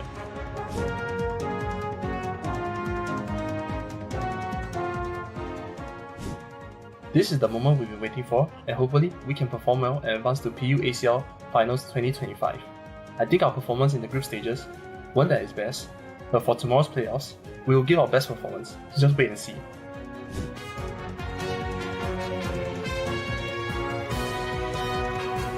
The team we're most wary of is definitely Talon, as we might not have given our best during the group stages.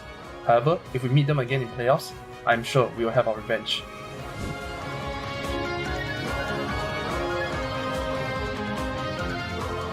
Thank you Auto Champs for always supporting us in PUACL 2025 tournament. Don't forget to cheer us on in the PUACL 2025 playoffs later.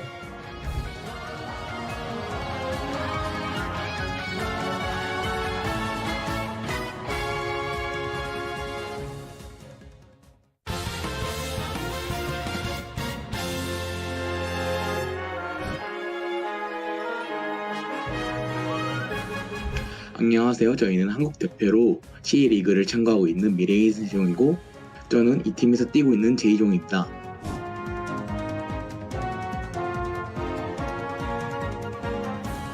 강한 팀들과 다시 한번 경쟁할 수 있는 기회를 얻게 된 것에 대해서 굉장히 감사하게 생각하고 비록 저희 팀이 좋은 성적을 보여주진 못했지만 이번 플레이오프에서만큼은 밑에서부터 천천히 올라가는 모습 반드시 보여드리겠습니다.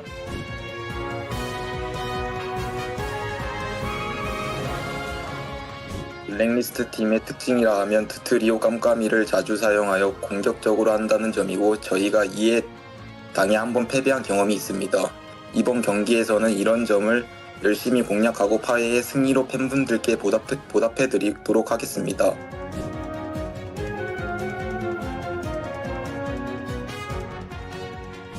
우선 저희 팀인 미래엔 세종과 항상 미래엔 세종을 응원해주시는 팬분들께 너무 감사드리고 SEA 리그 관계자분들 그리고 저희 리그의 모든 참가팀 선수들께도 감사합니다. 응원해주시는 만큼 좋은 성적 낼 수 있도록 최선을 다하겠습니다.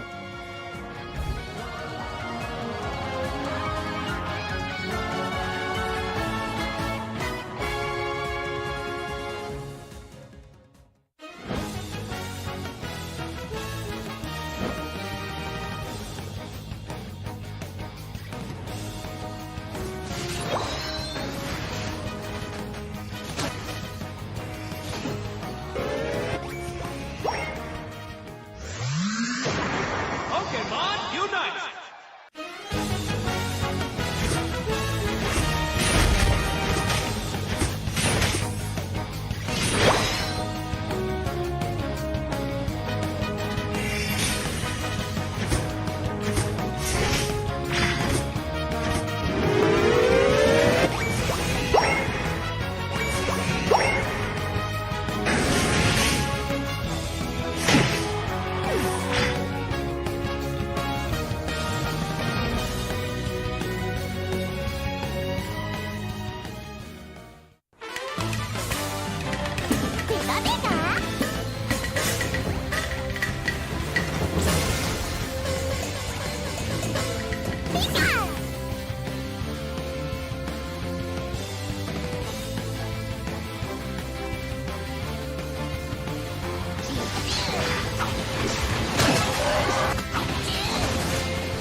Hi, I'm Ice from AE, and we are from Alter Ego, representing Indonesia.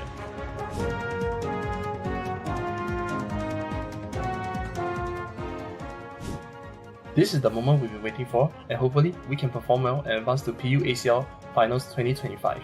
I think our performance in the group stages weren't at its best, but for tomorrow's playoffs, we will give our best performance, so just wait and see.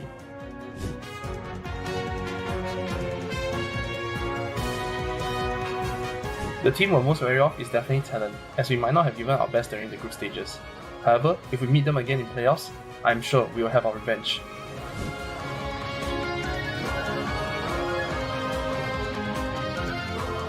Thank you Alter Chance for always supporting us in PUACL 2025 tournament. Don't forget to cheer us on in the PUACL 2025 playoffs later.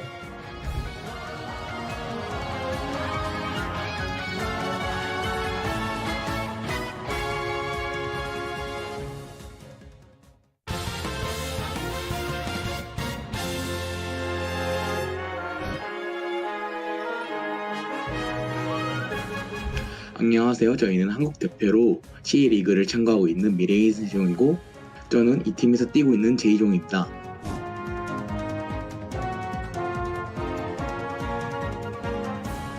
강한 팀들과 다시 한번 경쟁할 수 있는 기회를 얻게 된 것에 대해서 굉장히 감사하게 생각하고, 비록 저희 팀이 좋은 성적을 보여주진 못했지만 이번 플레이오프에서만큼은 밑에서부터 천천히 올라가는 모습 반드시 보여드리겠습니다.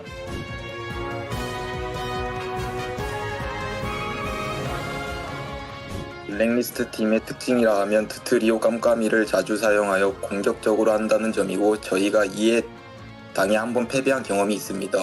이번 경기에서는 이런 점을 열심히 공략하고 파해의 승리로 팬분들께 보답해드리도록 하겠습니다.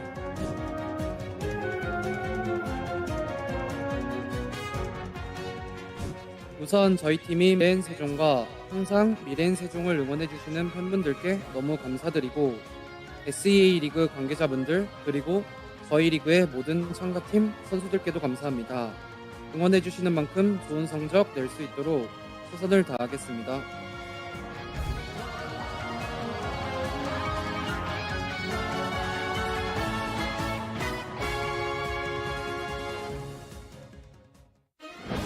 Come on, good intro, bro. This is it, ladies and gentlemen, and all trainers alike. The moment that we all have been waiting for. Welcome to the Pokemon Unite Asia Champions League 2025. This is the grand finals, not yet the finals, grand finals, but just the grand finals of the Pokemon Unite Asia Champions League. It is going to be with Alter Ego and Miren Sejong. Once again, my name is JJ Kun, and with me is none other than Pikachu's. How are you feeling right now? Super duper excited of what's gonna happen for grand finals, knowing that Miran Sejong, well, you know, we're the 8th seeded team. Again, saying this all over again, we did not expect this kind of run, but we know that MSJ is one of the most formidable teams out here, despite of their 8th seeding, because they are the runners-up of the World Championships 2024. Same thing goes with Alter Ego. I mean, they have been together since day one, and they have the best chemistry yet in this tournament. Yes, Zuri, but then again, you know, the uncrowned kings here, Alter Ego, once again, is back to take the throne from, well, you know, we already have Paper X out here, and Alter Ego, just like when they were still high five, is back into the grand final stage.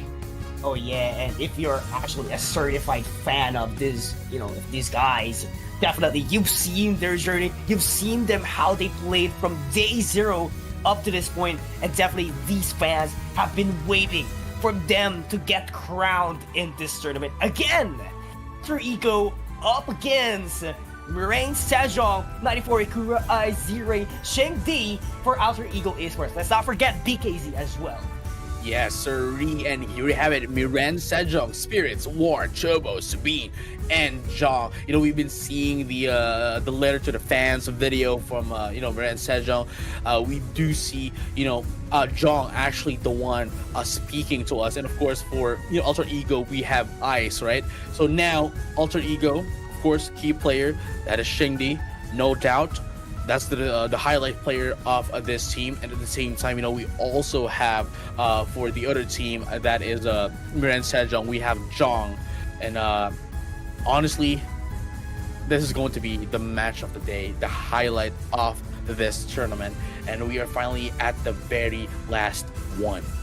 Yeah, we've seen top-notch matches a while ago, but this has to be the very best. Not just because it's grand finals, but again, they would go head-to-head once again. The last time we saw them, it was actually the upper bracket finals. And definitely, Miran Sejong is looking for their sweet, sweet revenge after falling down up against Alter Ego a while ago. But might to tell you, they do have a big disadvantage. They need to win 2 sets of best of 3 in order to be crowned as champions, while Alter Ego only needs 1 set. Right, and look at this though. The immediate, beautiful, the immediate respect ban coming from Alter Ego. They're not even, banning Pokemon for no reason. It's a respect ban. Sabine, Sabine with with the Espeon, they don't want that. We have Chobo with Chobo with the Psyduck. They don't want that. Immediately out of the board. And then of course into the side of Miran Sejong, they don't want no Ice or Ikura with that of the Blissey. Yeah, but here's the thing, you have to respect every single pick. Like, you have to take away all of the strengths of your opponent as much as possible. Not all, but minimize it, as I would say, because this is the grand finals. We're fighting all out here to become the very best in Southeast Asia. But right now, Uruguay and Serena was locked in by Miran Sejong. And that is actually a great response. Queen's Ascendant to go for the -1 and consistent damage by Miran Sejong with Chobo on their pocket. Yes, sir, and here you go. The first time we're going to be seeing the, I believe, Lapras in this tournament. We don't know if Lapras was used off stream, but at the very least, we might be able to see it. But no, they're going to be going back to their comfort pick. That is going to be the Snorlax that they have been using since earlier. So Ward here, definitely, there we go. Snorlax not going to be a problem. They're going to go in for the Eldegoss as well. Yeah, and for sure, this offers a lot of sustain for Miran Sejong by having Jong with that, actually, I think it's not going to be Jong, but it's actually a priority pick. But right now, we get to see them building up their sustain. They do have Ward, and the power up could provide a lot of shields as well. So I understand where this Eldegoss is coming from. So right now, they just need someone, could be a speedster or an all-rounder that could actually deal a lot of damage, and that could be a Mimikyu or even an Urshifu. Oh no, yeah, I mean that's the only thing that they're missing, but at the same time, at least the mobility is there for Mimikyu, can just get in, get out, and of course at the same time it can do a lot of crowd control as well in comparison to the Urshifu that can only do a bit of a crowd control, obviously pushing just a little bit with that of the Wicked Blow, and of course the Even Fist, which obviously you still need to charge up since it's a Unite move. Yeah, that Even Fist, would contribute a lot, but we're not going to be seeing that at least for this game. But right now, taking a look at the draft, it's actually more stable here for Alter Ego. Both of them. Yeah, both of them actually. But what I love about Alter Ego is they have Ikura. They have the blue look, actually. It's just a skill to isolate a member compared to Mimikyu and Serena that they do have to invest their Unite moves. Yes, it does have an additional damage compared to the B-Look, which is just pure jailed up. But you have your backline, you have your Miraidon, you have your Aegislash to do the damage, and it's just a matter of teamwork. And they do have Hoopa as well that can actually set up the rotations and the Pokemon Center backaches. Oh no, yeah, and now Alter Ego and Miran Sejong, man, this is going to be very exciting. Once again, this is it. The moment that we were waiting for, the final series, potentially if we don't have a reset, the final series of the day. Are you ready? I am so ready, JJ. This is the moment that everyone has been waiting for. The players, the casters, and the fans watching there in multiple platforms. And I too as well. So for those who are watching right now, Facebook, Twitch, or YouTube, stay tuned as we are now headed into the grand finals. Once again, ladies and gentlemen, all trainers alike, Alter Ego versus Miran Sejong. Game number 1. Let's have a champion time.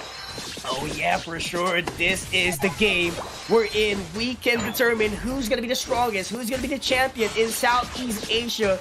And both of these teams has to be very careful and deploy their 100% potential.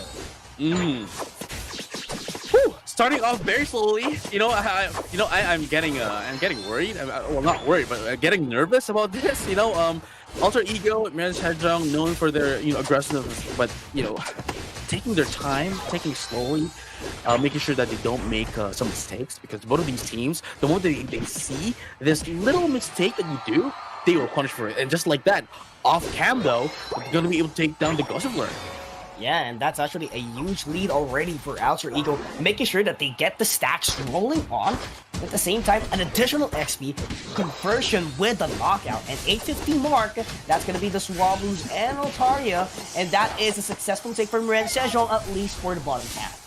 Right, but here's the thing though, they now that they have a lot of points, they're going to have a hard time to putting those scores. Sure, there's 11, only there's 22, but then again, your scoring speed would be enough, would be slow enough for Alter Ego to actually stop you from scoring in.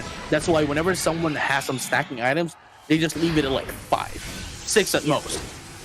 Yeah, because 6 is actually the cap, right? So definitely, you want to maximize it as early as you can, but Ward would commit on the 16 points here at the bottom path, but we are not seeing yet the LTGOs available for Miran Sejong, so they need to up that as quick as they could, and yes, it is already up to get the sustain that their team needs. And here you have it, Shingdi slowly and steadily now at level 7 at 750 mark. Yeah, 750 mark. This is actually a faster phase. It is very fast. It is very fast, right? Alter Ego is not 8 now. Yo, no breathing room. Are they going to be able to? Is Shingdi going to be able to get that level 9 before the major objective? Let's find out together, as it is going to be a little bit of attack here. The crowd control coming in from the foul play. Alter Ego with Ikura is doing so much space for their team. Yeah, not just the space. Look at this domination happening as well in the top path. But never mind that. Goodbye, Shingdi will be doing a lot of work. If he can take a knockout, that would be a guard jump, and Limit Outrage would be available. Oh, there goes the guard jump. At Limit Outrage! Limit Outrage will take down the Mimikyu as well. And now they're going to be able to take down the Reggie Ice down bottom. And at the moment of truth here for Miran Sejong, this is the moment, right? That moment that removes and destroys the balance that they have, and Alter Ego is currently in the advantage. Yeah, Alter Ego for sure really does want this kind of opportunity in their palm. But Miran Sejong won't let that happen, as they please do, because they're going to be eyeing on the prize, which is the Regieleki. There we go, pushing with the block, and there we go. They're going to be able to secure that Regieleki for themselves, but then again, Alter Ego's heavy-hitting Pokemon is going to... Oh, wow! Wow! Oh, no! No! Oh, no! No way! Yo, both of our arms are up. Why? No way! That was a misclick for sure. But then again, I mean, I kind of understand as well if that was intentional, just because of the fact that at least they wouldn't waste their time pushing out the Regieleki, allowing them to immediately go to where they need to go. And again, it's only like 20 points anyway. Yeah, and I like that you pointed out that one, because there's no members from Miran Sejong who's actually available to go for the follow-up score potential. So it is intentional, for sure. And nobody's going to be able to score anyway. 20 points, what's 20 points, right? Yeah, and like I tell you, that's 20 points. Look at this conversion. Oh, yes, they do. 40 points in exchange of 20. Definitely worth it for Alter Ego. And there you have it. It is going to be, Ward here being alone, but there's going to be 2 for 1. Make a 3-on-1 play here. Ward just needs to buy some time for the team to rotate, and just like that, man, Alter Ego is in the lead right now. Remember, guys, they only need to win 2 times to win the entire thing. Yeah, for sure. And right now, they're halfway done in the job. just have to maintain their composure. Do not be too confident, but this confidence could actually boost the morale of their team. They're going to be taking a look at their rotation in position. I'd say they have to be confident, but not too complacent. Yeah. And in terms of position, they do have a big advantage right now. They can already eye on the Regieleki at the top path, but at the same time, they are guarding bottom path so well. Yeah, and I do like the decision as well coming from Ikura, not going in for the, Moonlight Quish, and instead goes in for Snarl and Power Play, essentially removing a lot of damage. 3 of the damage is coming in from that of Miran Sejong. Putting down the damage from them, the Snorlax, the Mimikyu, and of course the Serena, and it is really effective, allowing Alter Ego to survive for much longer than usual. Much longer than usual, but look at that, Rings Unbound was popped up for the Aerial. Another KO! Wow, and that is so quick! 40 points is gonna be on the back at the bottom path. But sure, whatever, right? Regieleki, for sure, they got it, and they're gonna be pushing this for sure. Like 40 points, yeah, cool, whatever. You're still not gonna be able to destroy their first goal. And there's still 23 left before they can destroy that. And look at this, Spirit is trying to get away, but unfortunately Ikura was there to get them. There's no breathing room for Miran Sejong. Alter Ego is just applying pressure all over again. It could be at the top path, it could be at the middle side of the map, everywhere. It's just full pressure. And they're losing as well in terms of XP. Just look at that, 2 level 13s, 3 level 11s. Immediately at 3-minute mark too. Yeah. And that's gonna be the biggest downside that we can see so far.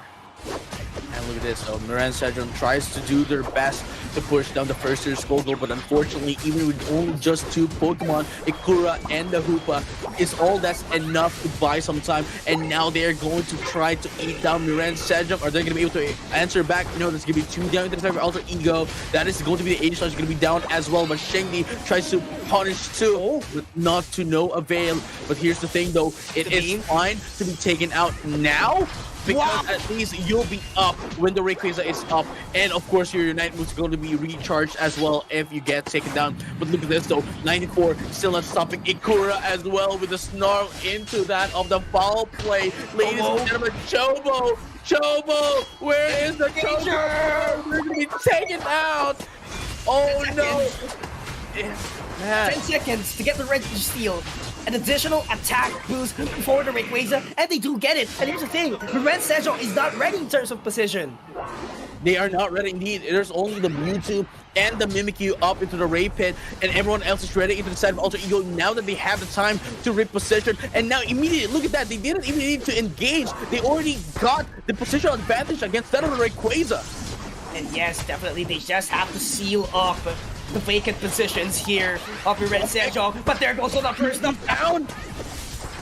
Oh, here we go. Limit Hour is going to be popped up as well, coming from Shengdi. Are they going to be able to do a lot? Yes, the Mimic is going to go. That's going to be 2 attackers, 2 more. The healer, the support is now down from Miran Sejong. And just like that, Alter Ego was able to secure that Rayquaza very quickly, very systematically. Ladies and gentlemen, we might be able to see a very quick work of game number 1. And it's not just that. It's a one-sided game here, JJ. It is. It is a champion time for Alter Ego. They're not backing away. They're not defending things down. They want more points. They want to show what they're capable of doing. Oh, wow. Man, it's... Alter Ego is back. This is the Alter Ego that we all know and love. And this gameplay... Man, they are not just winning, they are dominating. And wow. And out of words, actually, there's no loophole. Not at all. Not at all. Lapses in their playstyle, everything that Miran Sejong wanted to do, Alter Ego just shuts down. Yeah, and goodness. Alter Ego, this continues, and Miran Sejong is not able to, to strategize or formulate a strategy to go up against Alter Ego, is actually setting up a lot of, loopholes, or actually not loopholes. They are sealing everything off. It seems like they're actually, being able to safeguard every single corners of the Sky Ruins. It's just like Rock Tomb of a crossover. dude, my jaw is on the floor. My jaw is on the floor. That was a beautiful showing coming from Alter Ego up against Miran Sejong. Unfortunately, the one that took the wrath of Alter Ego was Miran Sejong in the grand finals. Now, here's the thing. We have to remind everyone that's watching right now, Alter Ego needs to win one more game. One more game for them to win the entire thing. Miran Sejong, on the other hand, needs to win 4. And that's gonna be a lot. And it has to be consecutive too. It cannot be just 4 games, 4 wins. It has to be consecutive wins. Yeah, and that's gonna, that's a tall order. The morale. Order. Yeah, at the same time, the morale coming in for Miran Sejong, not gonna be good. Right. Game number 1. Just take a look at it. And at the same time, right, they have been playing for a lot of games down the lower bracket. Yeah. They have been waiting for a while. I'm pretty sure the fatigue is getting into them as well. In comparison to Alter Ego, where, hey, they have been sitting for like 2 hours waiting for the match. Yeah. They had all of the leisure to take a rest, do some warm-ups, strategize a lot of things. And here's the thing. Alter Ego, they've watched how Miran Sejong played during the upper bracket finals. Well, they were winning. Lower bracket finals, by the way. Lower bracket finals. Yeah. And they knew how to win at an easier way. Because the moment that they matched before in upper bracket finals, there was a little bit of a struggle. But right now, Alter Ego is showing no room or no loophole for mistakes. No room for error indeed, and every time that Miran Sejong does that very minute thing of a problem, Alter Ego just goes in, swoops in, and cleans the place. My goodness. Execution, it's very clean, and they just need one more to get this tournament into a close and be crowned as the champions. Not in ACL, but in Southeast Asia of ACL. So definitely a lot of fans are already shouting out there, cheering for Alter Ego. Everyone is so excited for them to be crowned, but let's not forget, they're up against Miran Sejong. Never forget. Yes, it is Miran Sejong. They are the second placer of the most recent World Championships. And this is definitely not going to be the end of the road for them. And since it is them, they might as well take game number 2. Yeah. They will and they can. And there's a huge possibility of that happening. Yeah, and let's wait and see what's going to happen really as of right now. Because for sure, they have a little bit of a breathing room, but it's not that big. And definitely Miran Sejong has to do a total reset in terms of composure, in terms of everything. Composition, I don't see anything wrong, actually. It was actually very stable. Same thing with Alter Ego, but here's the thing. The execution was so perfect, almost perfect, for Alter Ego, making Miran Sejong not breathe. The key player, and I have been saying this again and again, the key player for game number 1 was definitely Ikura. Ikura with the Umbreon, the decision not to go in for Wish and Mean Look, the decision to go in for Snarl and Foul Play. They broke the bones of the legs of Serena, Snorlax, and Mimikyu, and at the same time, the crowd control, the push and the pull coming from the Foul Play, making sure that they can either give their team some breathing room or isolate someone. Perfectly timed, allowing their teammates just to go in and out whenever possible. That was beautiful. Yeah, totally beautiful. I really do agree on those kind of points. But because here's the thing, like, despite having a slick spoon, I do believe they do have one, which was the Rhydon, could actually shred those defense, or SP defense rather. But it's not enough. You need the Snarl, because it's just going to be the Rhydon is going to be dealing the damage. But what if you expand it a lot so every single members of your team could benefit from it? Yeah, no, indeed. That is the play of the game here for, again, Alter Ego. And with that being said, ladies and gentlemen, all trains alike, we are just waiting for the lobby. Yeah, we're just waiting for the lobby to be up once again, and immediately will straight head into game number 2. What a game number 1, bro. What a game number 1 it was. Truly a game that we cannot miss, and it will be a core memory for the fans out there, for everyone who is tuning in PUACL Grand Finals. It is in history. You gotta save this one, you gotta remember this match, but of course, we gotta remember that there is still game number 2. Mireille Sejong will be switching places with Azul. This is it. It's time to play the game. It's time to play the game! It's a champion time! Mireille Sejong now on the purple side, Alter Ego on the orange side. Obviously, in this map, as I mentioned earlier, Thea Sky Ruins, in terms of the map and the placements of the buffs, nothing changes, unlike Remote Stadium, where the position of the purple and the orange buffs differ, right? It's on opposite ends. This time though, the only thing that matters is your position and whoever's going to be able to choose Pokemon first and ban first for the draft. Right now, Mireille Sejong would have to prioritize the Psyduck on her favor. Yes, they did ban the Hoopa. It's very understandable. You have to commend Ikura once again, and Ice, you know, being the main defenders and supporters of their team, really did well up against their team. So I see the respect here. I'd like to tell you, Umbreon was wide open once again, but they can actually get a similar supporter. I mean, let's not forget, like, we don't have someone who's capable of sending everyone in as reinforcements, but there's still Eldegoss available, which is sad to say Mireille Sejong already has that one.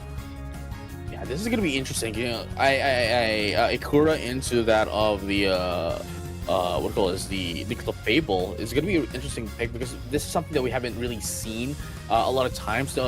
Most of the time we see Ikura goes in for, you know,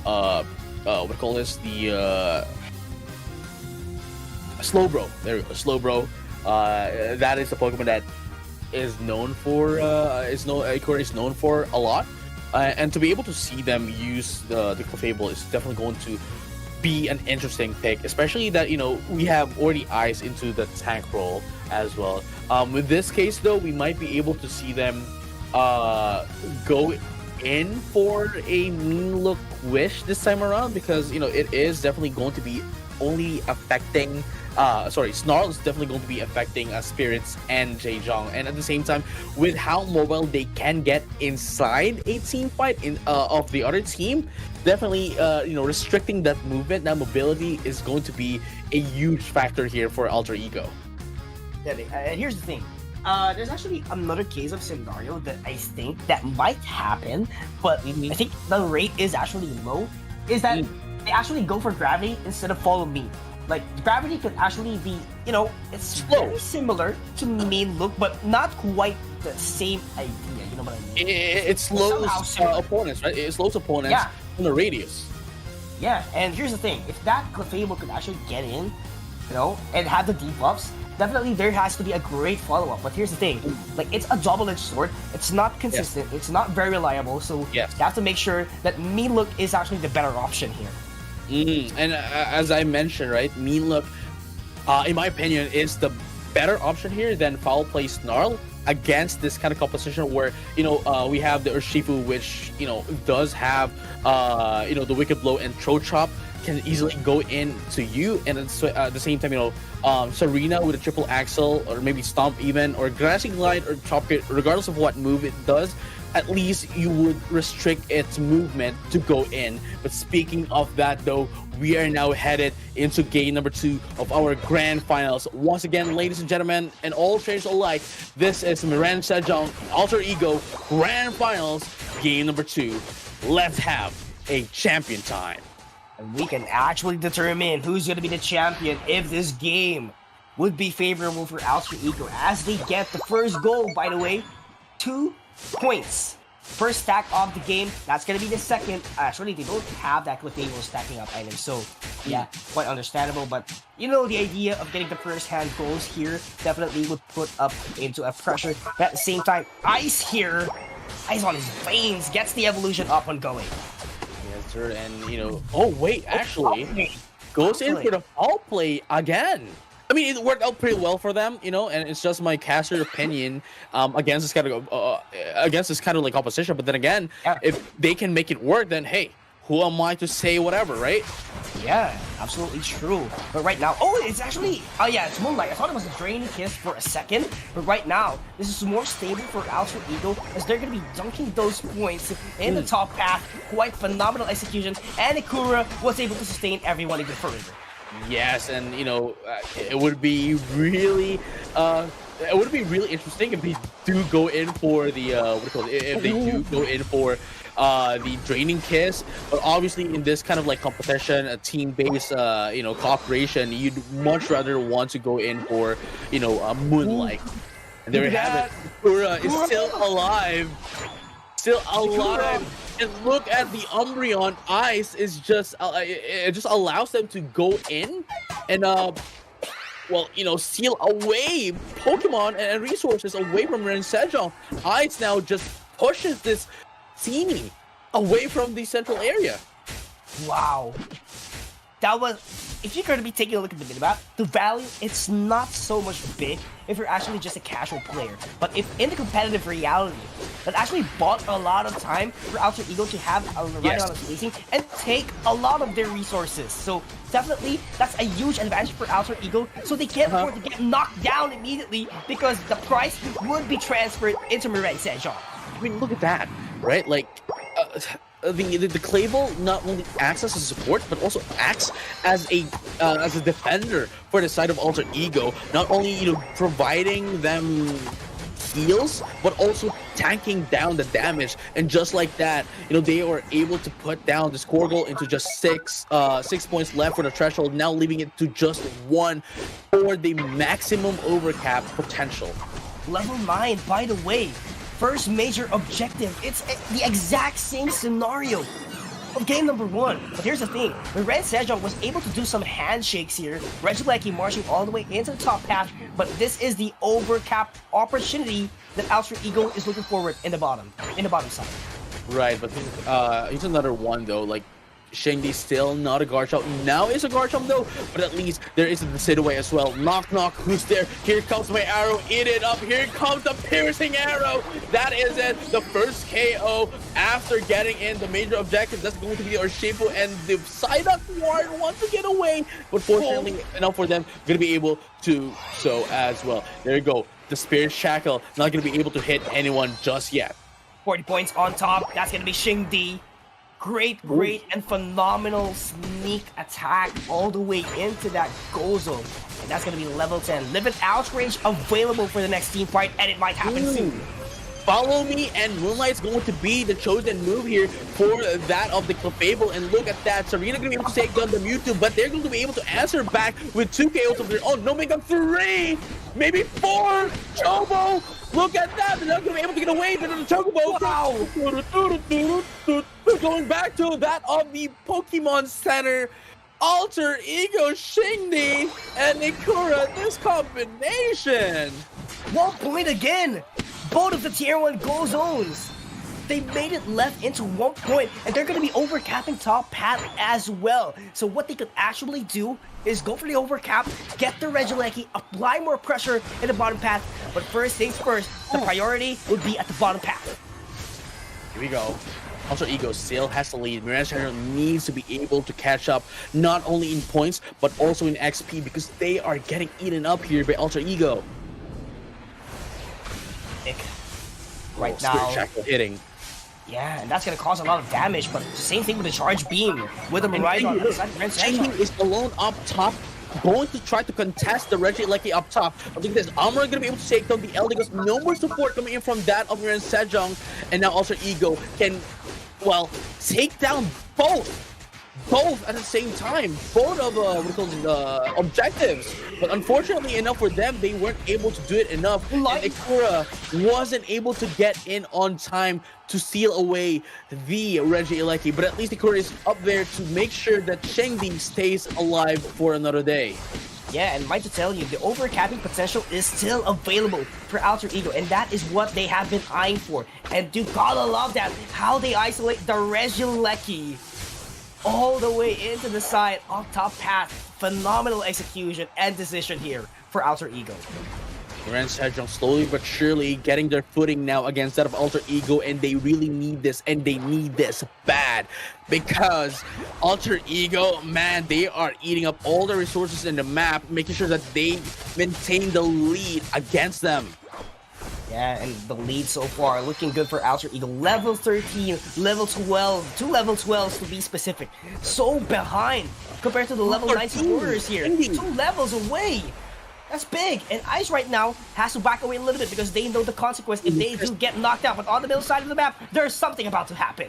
Shengdi, level 13, Ward at level 9. You don't want that Psyduck to be beside Shengdi. Code Cloud Charge is going to pop up. Moonlight Crash is going to be popular as well. And look at the Spirits. Look, they're going to be taken out. No, Queen Ascendants, but it's not going to be worth it though. Shengdi takes out Urshiba as well. Chobo in 2. And look at that. Bright Future Meteor Storm popping up, but still not going to be enough to finish the job. Now, here comes an overcap coming in from the Alter Ego. 49 points is going to be the play of the game here. We have now less than 1 minute left before the Rayquaza. 17 seconds for both of the objectives, up top and bottom. And you would want a better chances of winning. Make sure to take out the top path goal zone here and go for the Regieleki. But actually, it's actually better as well for Alter Ego to get the buff at the bottom path into the Regi bottom, because that would give it enough confidence to engage into the team fights later on at the last 2 minutes of the game. And at the same time, even if Miren Sejong takes in the Regieleki, you know, it's not going to have enough time for, I believe so. They're only going to have like what, 6 seconds to score in their, oh well, no, never mind, it's not just 6 seconds to be able to score in double points when you know, when the Rayquaza comes up. And even they do score in, that will only tell Alter Ego that they are not complete in the Ray Pit. Yeah, not totally complete. Right now, look at it advancing even further. 92 points. That would put Miren Sejong in the lead. 9 points. 9 points. That's just a little. Oh, even right now, beautiful mark. But it's not going to be enough though. They need to buy some time for their backlane attacker to come in. Livid Outrage taking down Ward as well. Low HP. Urshiba's going to be taken down as well. Where is the Miraidon? You want to take down the Miraidon? But Bright Victor is not going to be able to take down the Rayquaza. Oh my god! Oh, the last hit! The wipe out to Alter Ego! That's the way, he's the only ones left! They're not going to be able to defend this! Totally not! Oh no! They have the knock-knock though! That could actually send everyone down! But here's the thing! No, they don't have enough points to answer back! That's not gonna be enough! They need 209 points! Miren Sejong is alive! What a turnaround! Ladies and gents, 50 seconds on the clock. Alter Ego could actually go for the overcap in the top path if they can actually manage to land those knockouts. But here's the thing. Miren Sejong is just at their base waiting for them. You have to respect that. And that Psyduck from Alter Ego, or rather from Miren Sejong, is just waiting. Just waiting. Oh, the turntables! How the turntables? Hello, excuse me? 20 points, okay, but they're still, okay, the Sidaway is up and back, not allowing Ward to score in that 50. But would they be able, they only have 10 seconds left. It's not going to be enough of a time to get in. Another Unite was going to be popped up again. Bright Future Meteor Storm. My goodness, this Miraidon, ladies and gentlemen, Sabine is the MVP here. The saving grace of Miren Sejong. Beautiful stuff. No Espeon, no problem for Sabine. I got Miraidon on my back. Trump card, Bright Future Meteor Storm was the answer. No scores, but yet again... Didn't matter. Didn't matter, bro. Didn't matter. He was the winning factor for Miren Sejong a while ago. 92k damage? Oh, man. Wow. I'm speechless, my guy. I am too. We're going to game number 3, by the way. And a potential bracket reset. Look. Alter Ego. was controlling the game for, well, most part. Early game, mid game, then came the Rayquaza. And Miren Sejong said, you know what? Hey, it's time to wake up, bro. It's time to wake up. And they did. They woke up. They said, you know what? I want to see a bright future. Bringing out the Meteor Storm to be saving the game. Oh, wow. I am speechless for this. And it's not just that. That would actually uplift the mood of the players of Miren Sejong. That there is still chance we can force the reset here. And Alter Ego, on the other hand, won't let that happen very easily because they know that they have been controlling the game.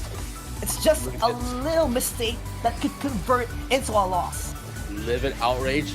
And that's what we're talking about, right? Like, they needed to check down the Miraidon, but unfortunately, nobody was available. Check the Miraidon at the upper side of the Rayquaza. It was freely hitting its bright future Meteor Storm to the Rayquaza and consequently to the rest of Alter Ego. Yeah, here's the thing. That was the problem of the composition of Alter Ego. They don't have someone like a Serena or a Mimikyu that could actually just shut down the main attacker. It would take a lot of time. They do have a Garchomp that could actually go for the Dragon Claw and Dragon Rush, but here's the thing. He was inside the Rayquaza spin, doing the Livid Outrage, trying to go for the KOs as much as it could, and, well, the timing of Livid Outrage is actually a gamble once you want to secure that Rayquaza. It actually worked out, though. That's the thing. It worked out for the Livid Outrage for Shengdi, but the thing is, the Miraidon was outside of the Ray Pit a bit, slightly. Yeah. And nobody was marking down. Nobody was pinning down the Miraidon, allowing it to just, hey, you know what? You're gonna ignore me? All right, sure, whatever. It's not me. Here's some meteors. And boom, just like that, takes down the game. Taking down 3 as well. Yeah. Could have been different as well if there could have been a side strike landing on that Miraidon that could actually save the day, but there wasn't. He was just up there. It was just out there in dropping the meteors, right? And now I am scratching my head. But that is going to be, I guess, one of the adjustments that they have to do. Altered Ego, they have to check every place. I know it's going to be easier said than done. But the thing is, it was a very small and minor mistake and not to be able to see everything and check everything and check every tall grass, wherever that is, as you are, burning down the Rayquaza. And that small mistake led them to losing the game. Oh, yeah. And it's a huge impact, honestly, for both teams. For Miren Sejong, it was an uplift for them. For Alter Ego, they're going to be overthinking what's wrong with our game. What's wrong with their situation. Nothing wrong with them, bro. That's the thing. It was just that one thing that Miraidon at the right position that they weren't able to see because they were a little bit downwards, right? On the downside. But that they didn't see. There was no problem with them at all. No problem. It's what they say, right? No problema. Wala problema, no problem, right? And here's the thing, Alter Ego must actually have that kind of mindset. I don't definitely think they would because they're professional players, but still, the inside slots, it's not gonna leave that easily, Oh yeah, for sure. And I mean, I guess this is the kind of insight that we had, just because of the fact that we can see everything, in comparison to like the players where they can only see, well, their own perspective, right? Even the teams, it's just their own perspective, but we can see everything. So we definitely would have a different opinion than those who are playing, because hey, we're just making this entertaining as we can. Okay, we're just the casters, we're just the voice.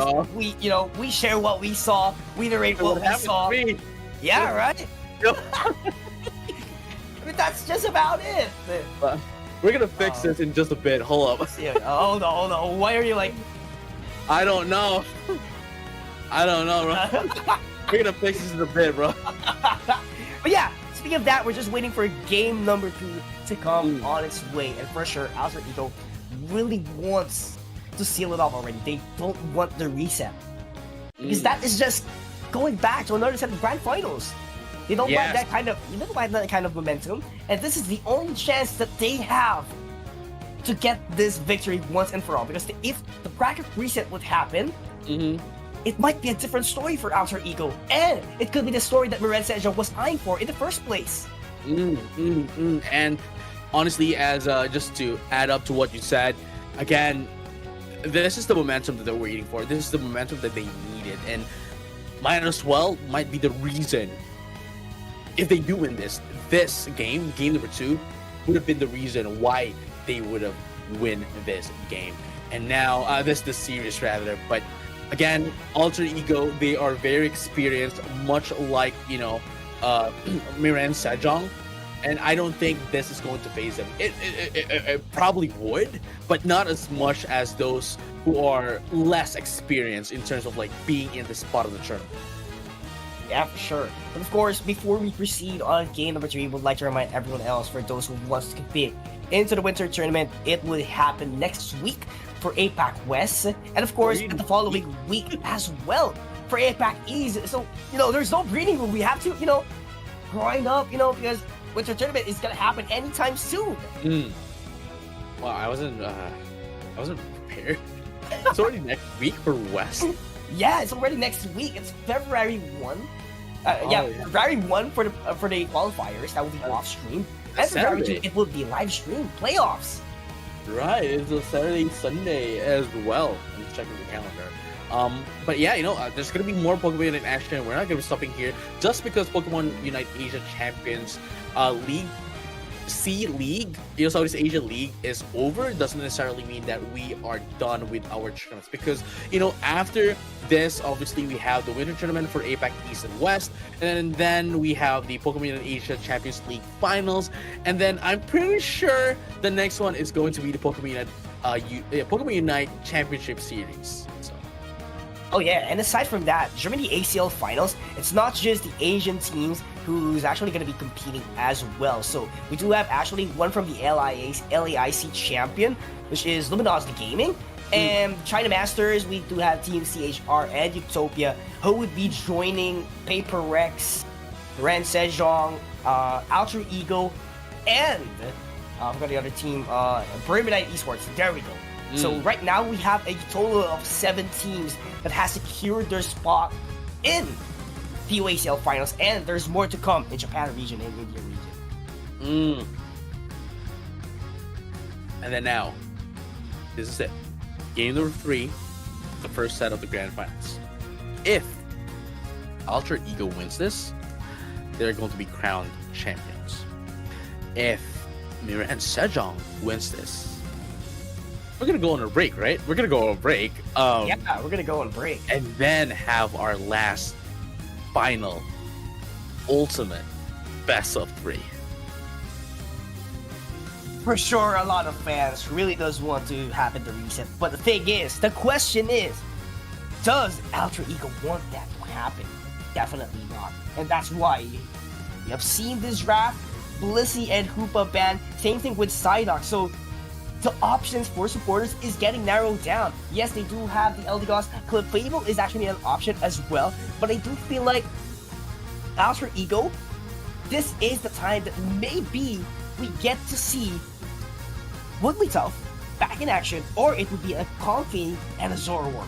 I don't want to see... Okay, you know what? As much as I love Shingdi's Zoroark, I don't want them to use the Comfey Zoroark at this stage of the tournament, when no mistakes can be done.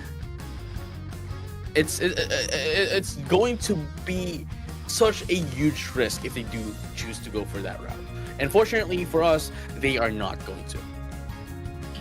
Well, yeah, we do believe on the high risk, high reward, but definitely not going to be the case, at least for this game, because Alter Ego wants to play safe as they can in order to seal already this matchup.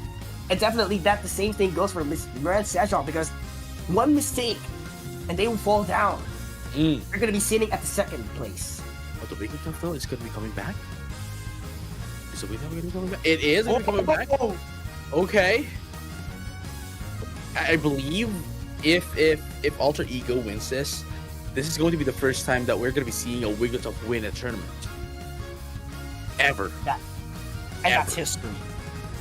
Not just in Pokemon Unite, but history made by Alter Ego. And there we have it. The final Pokemon in the set of Miranda Sajal is going to be a it's going to be a surprise pick. And I don't think I expect that. Did you expect this to come out? This is a surprise pick to me.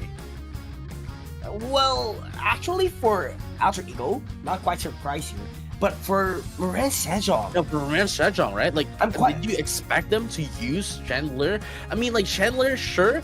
Man, it is a very good utility backlane attacker, but to have it out on the grand finals of the potential last match, this is a shocker. Yeah, totally agree. But like to tell you, Miranda Sejong is good on surprises. He did surprise us during the first ever match of the day. Definitely not impossible as we head towards game number 3. Not impossible. This is Miranda Sejong we're talking about. They are a formidable team. They do, and they are as well. And of course, we cannot dismiss Alter Ego 2. And man, this is it. This could potentially be the final game of today. And if it's not, then we are in for a treat. We'll have to go in for a ride for another best of 3. But with that being said, Yules, potentially the final match of the day, Alter Ego versus Miranda Sejong. This is it. Game number 3 for the grand final, set number 1. Let's have a champion time. Let's have it, indeed. But yeah, first and foremost, this is the stakes we already been talking about a while ago. Alter Ego just needs one more at least right now. But if things go to waste right now, they need 2 once again later on. But right now, it is going to be MSJ pushing the limits here, doing the aggressive gameplay up against Alter Ego. They're not scared, by the way. And Alter Ego couldn't answer back up top. It wasn't even a handshake. It was just, okay, hey, here's my hand. No, I'm not going to shake that. Yeah, not shaking it means that they really want to play it out very safe. Safe as they could. They can't afford mistakes. Yes, we all know that Alter Ego is quite aggressive in terms of composition, in terms of their execution, but that is not quite the right time. You just have to scale up, level up as quick as you can, and there goes the sing to make everyone asleep. Yes, the thing is, though, it's still not going to be enough, as it is the Swinub going to be able to take down the Skinny instead of Alter Ego, and the Dual Blade is going to be punished too. You know, I am wondering what's going to be the play style here for Chandelier, because again, we haven't really seen this Pokemon in the tournament. I believe this is the first time we're going to be seeing it. As far as I know. But I want to see what kind of move is going to have. Perhaps, Poltergeist, just to, stun and slow down some Pokemon when it hits some of the furniture. Maybe Imprison. But definitely Overheat is going to be one of the plays here. Oh yeah, totally agree on that one. So just have to wait and find out what could be the winning factor of this Chandler. Would it contribute a lot for Miranda Sejong? But right now, eyes on the prize once again. Miranda Sejong is ready to do it again, and Ice Fang will land once again. That's gonna be 1-for-1 though. That was beautiful initiation coming in from the Palace Wine. Unfortunately though, for Miranda Sejong, none of them, or at least not all of them, were able to follow up. But if they did, they would have been able to eat that Alter Ego down bottom. Yeah, and right now, Wigglytuff is gonna be falling down as well. We can blow such huge damage here, and Alter Ego is already down in terms of levels. 2 level 8s, by the way, rather 3 level 8s for Miranda Sejong. The Charge Beam knocked out a member. That's quite worth it, and they're looking for more. That's gonna be 2-for-1 trade here in the favor of Alter Ego, and I just saw, the Chandlers going in for the Overheat and Imprison rather than Poltergeist. Oof. Man, we are both waiting for the action to happen. Yeah. And the game keeps you suspense. Yeah. Ikura once again down. Ikura couldn't do anything at all. Yes, all the time that Ikura goes in on the team fight, even gets immediately. Oh, managed to get out, keep it alive. But right now the response comes in for Alter Ego. Oh, here's a Regieleki. And right now they're trying to handshake it with the Registeel Thunder to zone out. The members of Ren Sejong quite smart here for Alter Ego to do some handshake, but the conversion of gold is not yet present. Well, we will find out in just a bit as they are going to be seeing each other in the central area. Let's find out what's going to be playing the game here. It is going to be, the Zacian alone, but unfortunately enough for them, they are able to get away. And here comes Sabine as well with the Impression just to slow things down into the side of Alter Ego, making sure that they are not going to be pressured down by them. And right now, Ward here trying to be the front line once again. For Ren Sejong, they want to force out the fight. They know they do have the advantage because of the Registeel buff was already out in the picture. It was only 1 minute and 30 seconds as far as I can tell. So definitely right after that time frame, you would want to maximize that potential and be able to fight once again because you know you're in the lead. For sure.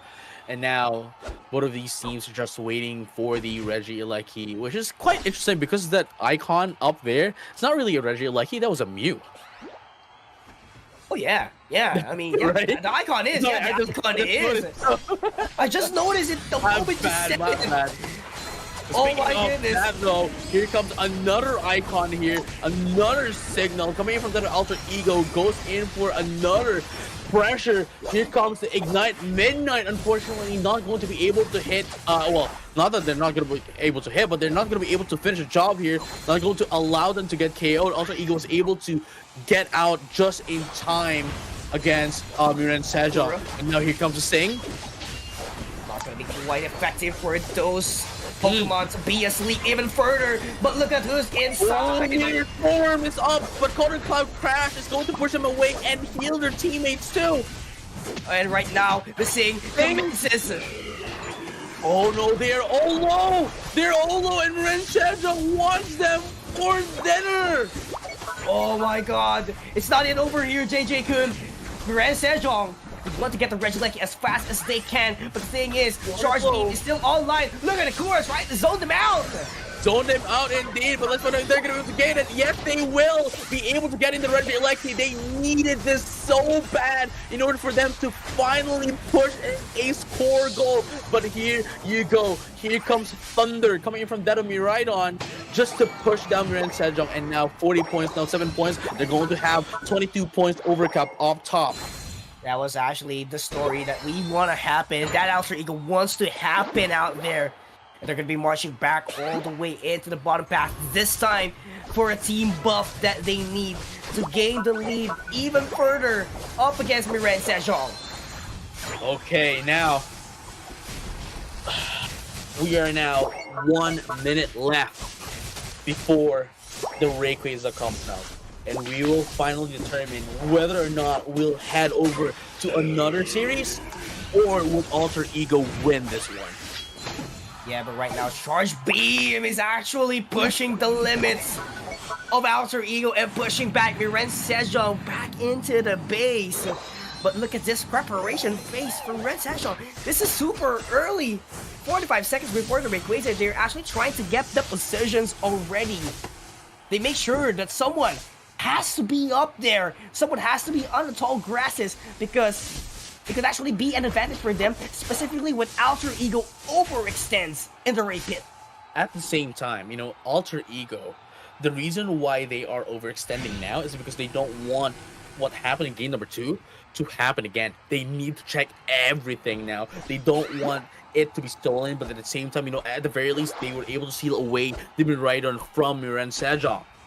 Yeah, right now, Z-Ray is going to be the key factor here, at least for the fight, because of the foul play and snarl that will be deployed actually by their Umbreon. So that is their trump card. Reduce the armor, reduce the defense, and it's just going to be Miraidon dealing it all out. But of course, they need the assistance of Ikura. Oh, here we go. Rayquaza is now out. Everyone's just poking in, waiting for someone to do the initiation. And just like that, Ward is asleep. But look at that, another one here. Even if they're right up, but they're gonna be stopped there. Helping with Ikura with the server recital. They are going to be able to survive this. Great attendance into their team, but we're able to take them down. And one more, the map was one, almost KO'd as well. But the Rayquaza, whoever's gonna be able to get it. The Rayquaza is going to be here. But Mirage Satchel takes in the Rayquaza. Now are they going to be able to put in the scores, or will Alter Ego put down more scores than they can? Wardo is not going to go home, going straight to the ambulance and the Pokemon Center, but they're going to be stopped there. Ikura putting in some points, letting them go to sleep, but would they be able to score in 249 to 323? It's going to be the score of the game here. They need 100 points to catch up to Mirage Sejong if they don't want another set. Shindy has to keep it alive right now, but the thing is, Joe, he's dealing a lot of damage. 3 members from his team is chasing him, and he has been sent back into the base. No one has any use energy. We are going to a grand final reset, ladies and gentlemen, and all trainers alike. This is the champion time. No one is backing off. Alter Ego, almost their game, almost their crown. But there was a pushback for the Red. It was within the reach, and it slipped away. Alter Ego is going on a grand finals reset. Now, another best of 3 is waiting for them. The question is, would they have the stamina to be able to win this?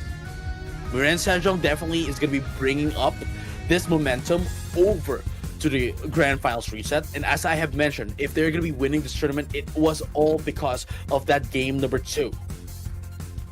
Yeah, solely agree. Right now, Mirage Sejong.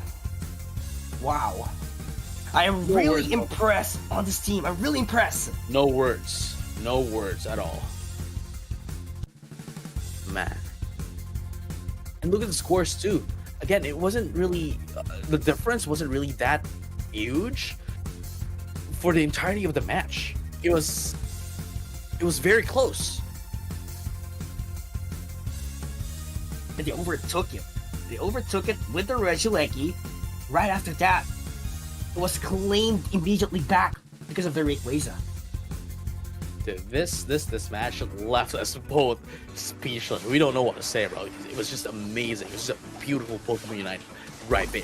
And every time, see, that's the thing, right? We might be able to see some landslides. We might be able to see, like, you know, one-sided matches for the in a tournament, but never do we see a stale grand finals. It's always like this. It's always, you know, beyond plus ultra kind of gameplay that we see on the grand finals, and this one is no exception.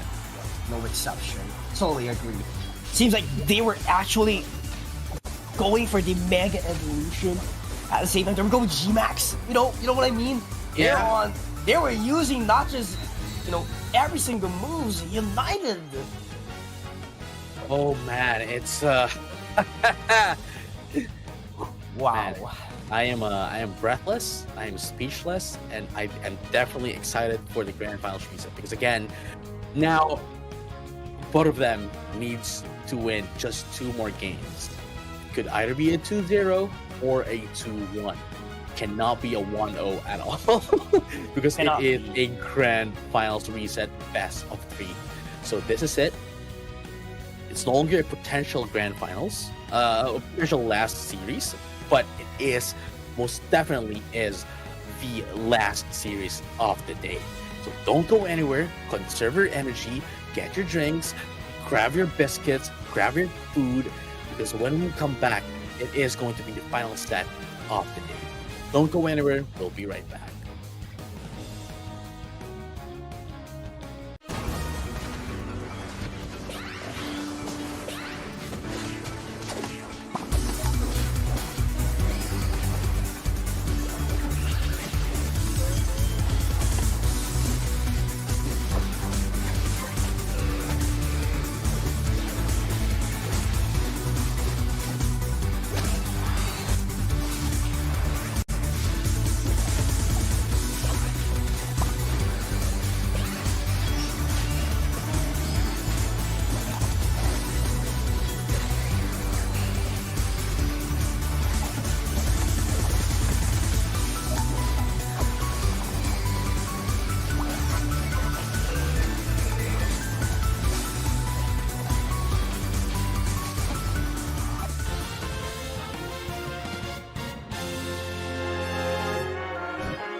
Hi, I'm Ice from AE, and we are from Alter Ego, representing Indonesia.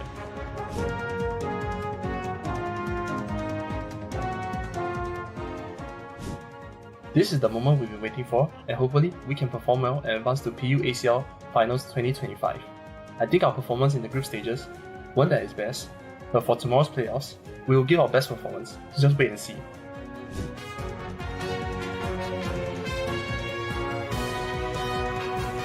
The team we're most wary of is definitely Talon, as we might not have given our best during the group stages. However, if we meet them again in playoffs, I'm sure we will have our revenge.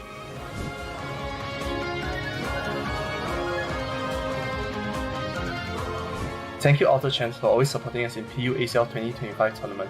Don't forget to cheer us on in the PUACL 2025 playoffs later.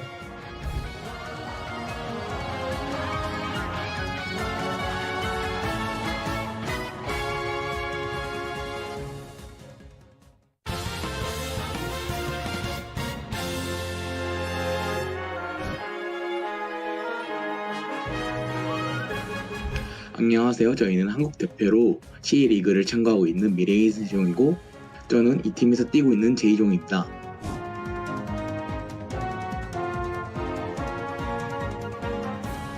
강한 팀들과 다시 한번 경쟁할 수 있는 기회를 얻게 된 것에 대해서 굉장히 감사하게 생각하고, 비록 저희 팀이 좋은 성적을 보여주진 못했지만 이번 플레이오프에서만큼은 밑에서부터 천천히 올라가는 모습 반드시 보여드리겠습니다.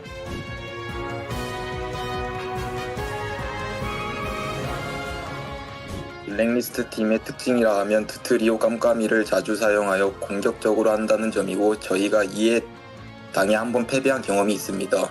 이번 경기에서는 이런 점을 열심히 공략하고 파해의 승리로 팬분들께 보답해드리도록 하겠습니다.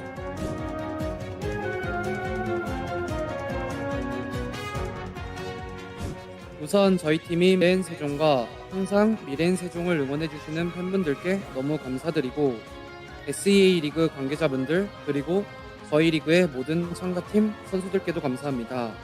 응원해주시는 만큼 좋은 성적 낼 수 있도록 최선을 다하겠습니다.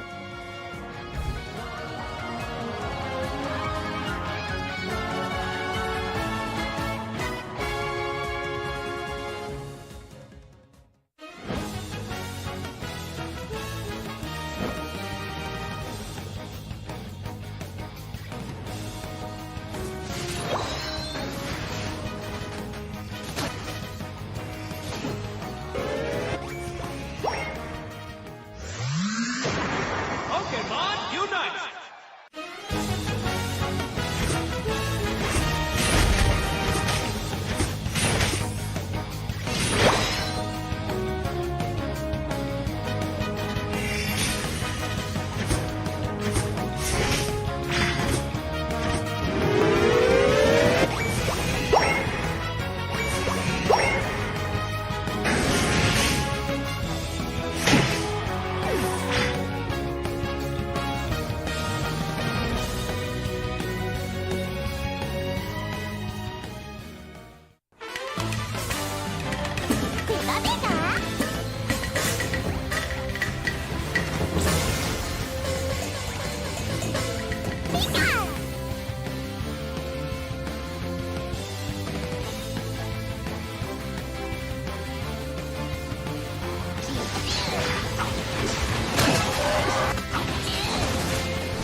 From the Chandler to the Urshifu to the Matmaswine to the Zacian, to the Eldegoss, Age/, Umbreon, Serena, Miraidon, and Wigglytuff. Welcome back to the Pokemon Unite Asia Champions League 2025. This is the Grand Finals. Once again, we are going to be bringing you the action. My name is JJ Kun, and with me is PKOs, and this is it, the Grand Finals reset. Wow. Yeah, exactly. Wow. Exactly. Right? You stole my word, bro. You stole my word. I read your mind, bro. Come on. But yes, it is going to be the Grand Finals reset. The final set, the last best of 3. And we will find out who's going to be winning 20,000 USD and the 10,000 USD. That's it. You know, both of them already qualified for Pokemon Unite Asia Champions League Finals 2025 in Tokyo in March. And this is all that they are fighting for this time. Oh yeah, for sure. There's a lot of teams who are actually promising. We're looking forward for the spot, but right now, we have to determine who's going to be the 4 teams that would advance. But still, we do have the winter tournament happening next week for APAC West and the following week on APAC East. So definitely, we will get to see one of the familiar face out there. We get to see Full Sense once again, Talon, Blacklist International, Elevate, EOS Onyx, and Onyx Rise, actually. So it will be they said that it will be a tougher road on the West. It's much more formidable. What do you think of that? I mean, no, I don't know what to say, dude.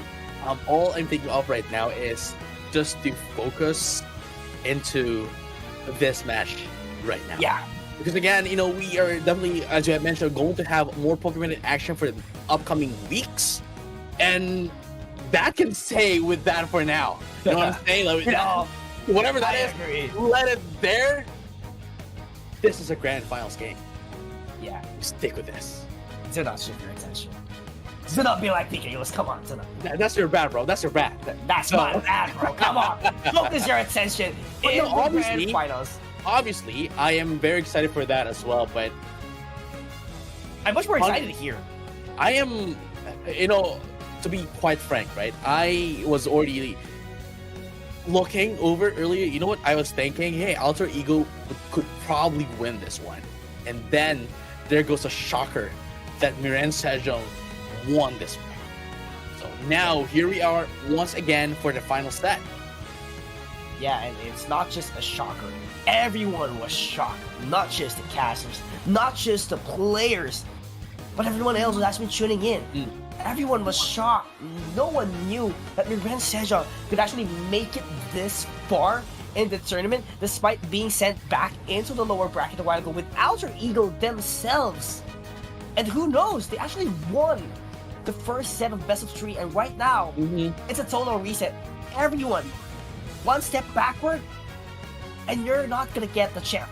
Oh yeah, and again, Alter Ego was already in the position where, the championship was within their reach, and it slipped away. But not quite yet. They can still reach it. We are the Grand Finals reset. Yeah, totally excited on what's gonna happen right now. Alter Ego, again, up against Miran Sejong. Surprises really did happen during the first set. Surprise Pokemon picks as well during game number 3. But let's see what could happen in this next set, because probably if we do saw a lot of safe plays out there a while ago, this would be safer as well. It would be the cleanest matches that we get to see. But never mind, as we take a look at the bracket. Right. I thought it was the game. I knew it. I knew you were too excited, boy. I was excited. I knew you were too excited, my boy. Who's not excited? Come on. Who's not excited? Come on. Let's take a look. Have a little bit of a recap of what happened throughout the day. Pokemon Unite Esports versus Miran Sejong, Paper Rex versus Blacklist International, Onyx Rise versus Alter Ego, Talon versus EOS Onyx. PRU, Miran Sejong wins, Paper Rex wins, Alter Ego wins, Talon wins. Immediately afterwards, we have Miran Sejong winning that one, facing off against Alter Ego in the upper finals. And then, of course, we have had BRU coming in down from the lower bracket. Pokemon Unite Esports going up against Paper Rex, and they did win 2-1. Now, against Miran Sejong, just like what happened in game number 1 of the match number 1 of the day, Miran Sejong came out on top and went back to the grand finals, winning the first set against that of Alter Ego, and now here we are, the grand finals reset. Once again, ladies and gentlemen, all trainers alike, final one, the real deal.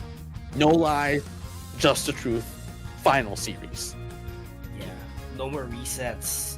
Definitely, both teams needs 2 wins in this best of 3. It could be back and forth. It could be reverse sweep. It could be a sweep. Nothing matters. You just have to win twice, and you're the champion. You'll be crowned the champion of Southeast Asia, of Asia Champions League. Yeah, I mean, man, I'm just. You just need to wait for this. The draft is going to be coming up in just a bit. Starting off 94 with the Zacian, answered by Wars Umbreon, and of course we have the Aegislash as well, which we have been seeing, be used by Alter Ego, but this time though, I guess what they're trying to do is make sure that Alter Ego changes up, because this, Aegislash. Oh, look at this, right?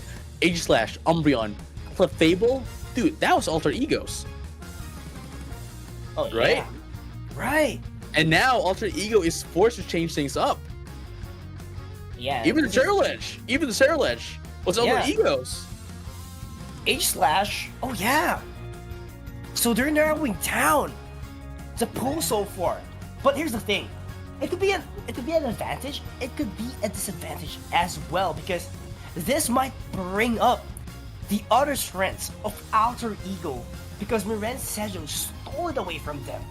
That is a possible case. Especially if they do have the Zacian. Never doubt 94, come on. Oh yeah, for sure. And Shangdi with the Greninja. Eyes into that of the the defender, the Trevenant, but Miran Sejong though going back into the Espeon. Sabine, that is. Man, totally excited for this game number 1. I'm so excited. I want to see some more Pokemon action. Dude, I like the combination here coming from that of Miran Sejong, just because of the fact that, they have the Mamoswine. First and foremost, they have the Mamoswine, which can obviously, disposition Pokemon, or players rather, into Alter Ego. Then there is, the follow-up, could be the follow-up, that is Sabine with the Psychic Slayer, and then the Revenant Ren. This is a very dangerous combination coming from Miran Sejong, and definitely says that they are not, they are here to win it. And into the side of Alter Ego, man, it is actually a very balanced out composition as well, but at the same time, it is quite the safe pick that they went for in comparison to Miran Sejong's quite aggressive kind of composition. Yeah, I mean, they are aggressive. They are an aggressive team. They have an aggressive composition. Really does reflect on their playstyle. But here's the thing: you've said actually, Miran Sejong has a lot of crowd control. Mamoswine solely, every skill set it does have, every moveset it does have, it is a crowd control. Espeon does have Psychic Slayer as well, and there's a little bit of a hindrance with Aegislash and Umbreon. That's a total set of move wherein you could actually hinder your opponent. Oh yeah, and speaking of hindrance though, there's never going to be another hindrance in this series, as we are now headed into game number 1 of the Grand Finals reset, Alter Ego and Miran Sejong. Let's have a champion time. And again, this is the only best of 3 that's left for tonight. This is going to determine who's going to be crowned as the champion. Let's see is gonna emerge victorious. Who's gonna emerge victorious? And 9th, 10th mark, they're already waiting down for the Otars and Bombers. And here we have it. Both of them, a bit of a handshake in terms of the birds up top and down bottom. Both of them at 7 points now, but as we can see here, Miran Sejong does have the level 5 Cerulege, which could prove a problem in the early game. And if they can, obviously, maintain this, then, well, Alter Ego is going to have a hard time. Oh yeah, that would be really difficult for them. So as much as possible, you might want to keep up at the facing of Miren Sejong, because definitely their XP so far for Miren Sejong, it is looking good and not quite the case here for Alter Ego. As you can see, Miren Sejong is trying to advance even further because they know they have the advantage. Look, Shengdi is still a Gibble.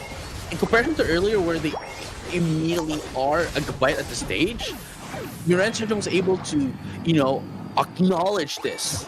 That, hey, this is the thing that we need to do, and this is what we're going to be doing. And they do that quite well. Yeah, because here's the thing.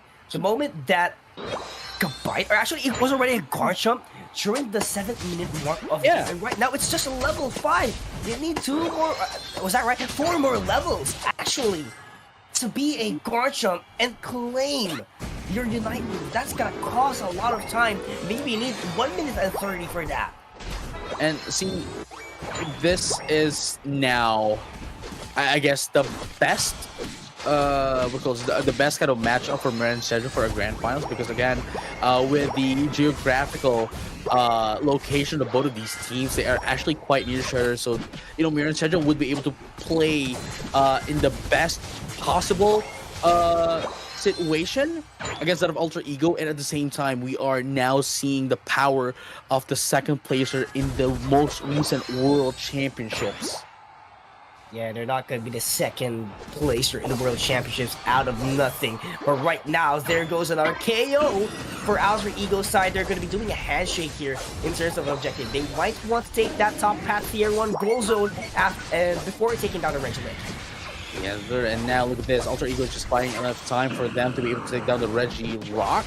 But then again, Miren Sejong with Jong going to be able to take down the Reggie Aleki. A bit of a handshake, but then again, in terms of the scoring, Miren Sejong is just going to keep on widening it up. And just like that, a bit of there's not a lot of overcapping, but at the very least, they were able to destroy the first triple down bottom for Alter Ego too.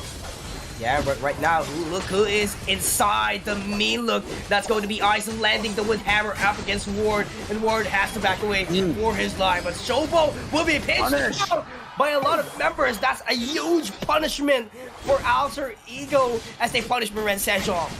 Oh, interesting. The Terror Ledge coming from Jong actually goes in for Flame Charge. Actually, no, it is not surprising. It is going to be a Flame Charge, Bitter Blade, which arguably is the better one in terms of like a 5v5 composition. But Phantom Force is being picked as well a lot on solo lobbies. But then again, speaking of that though, the Garchomp Shingdi is going to be taken out solo. Yeah. Solo, and it's just level 10. We're right to tell you, like, despite being level 10, they're actually on the same footing in terms of level for both of the teams. Like, there's 2 level 10s, level 9s, level 8, so kind of understandable that Alter Ego is still riding at the same boat with Miren Sejong. So they just have to, get an opening, score as much as they can, or, just leave it wide open and play it all out in the Rayquaza fight later on. Thing is, right, Miren Sejong does have the lead, not only in XP but also in points. I mean, sure, Alter Ego does have 3 level 10s, but do they have a level 11? Yeah, and that's gonna put Alter Ego into a slight disadvantage here, because if you don't get the proper timing, definitely you would be punished really hard. Spirits all the way up there. We'll try to go inside. Revenant Red is gonna be up there here, JJ-kun.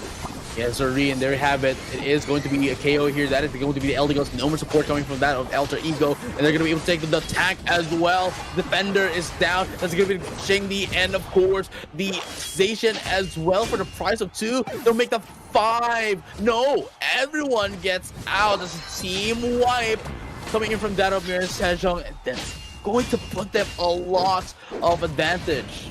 Did you just saw that? The Psychic Solaire was cancelled right off the moment that it popped off. That was beautiful from Alter Ego, but they weren't able to continue it. They weren't able to maintain that kind of opportunity, because Miren Sejong is actually driving the bus as of the moment. Alter Ego needs to get their alters up now. if they do want to win against Mirror Center. Because earlier on, right, game number 1, definitely Alter Ego did have the control of the game, but this time around, ever since game number 2 and now back to a reset game number 1, Miran Sejong is just playing around with Alter Ego. Yeah, they're going to be playing around. They're just going to be buying time here. Ren Sejong has to push back Alter Ego as much as they can because the Rayquaza is nearing, the rival is already near, rather. No, we're gonna be waiting for it. It's just 1 minute and 10 seconds to be specific. Fast approaching, yeah. It's fast approaching indeed. And now, just a minute left. We're gonna be able to see the last set of objectives alongside the Rayquaza as well. And now we just have been given the notification, and to every players as well, that it is the lead into the side of Miran Sejong, which is quite, I'm pretty sure they would know as well, quite obvious that, well, they haven't really destroyed any score goals for Miran Sejong, whereas, there's already 2 first score goals that's destroyed into the side of Alter Ego. Not surprising. No, not surprising. But here's the thing. There's no major objective already. Actually, that's only 5 seconds, so that's not going to be enough for you to get the objective here all the way into the bottom path. Actually, 10 seconds, rather. 10 seconds. I think they still can. Yeah, they actually can, yeah. They can spread the lower, the Reggie bottom. If everyone's going to be there, that's the thing. But that also puts them in a position where they are allowing Miran Sejong to, They heard you. They heard you. Yeah, right? They're going to allow Miran Sejong to get the position advantage into the Rayquaza, and they cannot let that happen. Now, if they do want to win this, they need to flip that Rayquaza. Look at that. Psychic Sword is going to be popped up as well into the Infinite Cyber, and the Reverend Rend is going to be popped up here. Miran Sejong secures the Rayquaza. There's going to be 2 down into the side of Alpha Eagle to make the 3, and the Trevenant is going to be taken out as well. And the 1 left here is secured with that of the Eldegoss, and they are going to wipe them all out. Miran Sejong secures the 3rd consecutive games for the Grand Final Series. No way, they did it so quick. They just have to go all out, and that Revenant Rend, perfectly timed, calculated by Miran Sejong. And look at this, Alter Ego is just on a double-digit score. This is a domination from Miran Sejong, ladies and gentlemen. Yo, man, it's again, as I mentioned, right, earlier during the draft, this is a very, very scary combination, a very scary composition coming from Miran Sejong, with all those combinations of their moves and the synergy of those as well. Psychic Slayer into Reverend Rend, and Ice Fang, Mammoth Mash as well. Man, it's devastating to see it in action, and just like you said, Alter Ego was left into just 2 digits. That's gonna hurt a lot. Alter Ego is currently on a losing streak, 3 consecutive games. And right now, the Red Sejong only needs to win 1 more. And they have the momentum, and the composure is with them. So for sure, they will come back much more stronger here in game number 2, and Alter Ego needs to have their composition a better strategize and more systematic. There we go. Much more systematic, much more organized lineup. I'd have to tell you that, because much more calculated too. Yeah, the moment they didn't use their comfort picks during the first set of grand finals, it was a downfall for them in this game. Whew, man, I'm both excited and nervous for this match, because honestly, look, Alter Ego, they were already at the grand final spot. They were already waiting for Miran Sejong, and now, as time passed by, it's the grand finals is slipping away from them, and Miran Sejong is just 1 step away, 1 more game to getting the grand finals. Yeah, I feel like, I don't know if you get my point, but it seems like, Alter Ego, the moment that they see Rayquaza, it feels like they're on Sky Pillar. And the moment that they land all of their moves, they're gonna fall. Oh yeah, I mean, You get what I mean, right? You get what I mean. It's like, you know, They're gonna it's step like Alter on Ego at the moment. Alter Ego is using an acro bike in Sky Pillar instead of a Mac bike, bro. Yeah, that's exactly it. You're already out there, but you forgot to switch your Mac bike, your acro bike for a Mac bike in Mobile City. So that is what's happening right now currently on the Alter Ego. No matter how many times you try to go up, definitely you would miss the opportunity once again. yeah. I mean, that'll be impossible with an acro bike, so you really need to change it up, you know? But with that being said, once again, Miren Sejong is just one game away from winning the entire thing. And honestly, I think at this point on, they're not going to let that slide. I don't think they're going to let that slide. Definitely. This is the once-in-a-lifetime opportunity. This is the chance to redeem themselves. They might have not performed very well in the group stage, but they have to make sure that they are still the very best team here in Southeast Asia right after the whole duration of the playoffs. But the thing is, can they actually settle it already in game number 2? But at the same time, you know, as much as I'd like to say that Miren Sejong is, you know, wants to be able to win this, obviously Alter Ego as well, man, they're not going to let this they're just going to hand it on a silver platter. They would make them work hard for it, and at the same time, they would be winning it for themselves as well. Yeah, for sure. So I'm quite excited on what's going to happen next year. Alter Ego, on the other hand, you know, they're actually a little bit of a shaky mood as of now, because, you know, they're actually wondering what's wrong. What's wrong? We did so well in game number 1.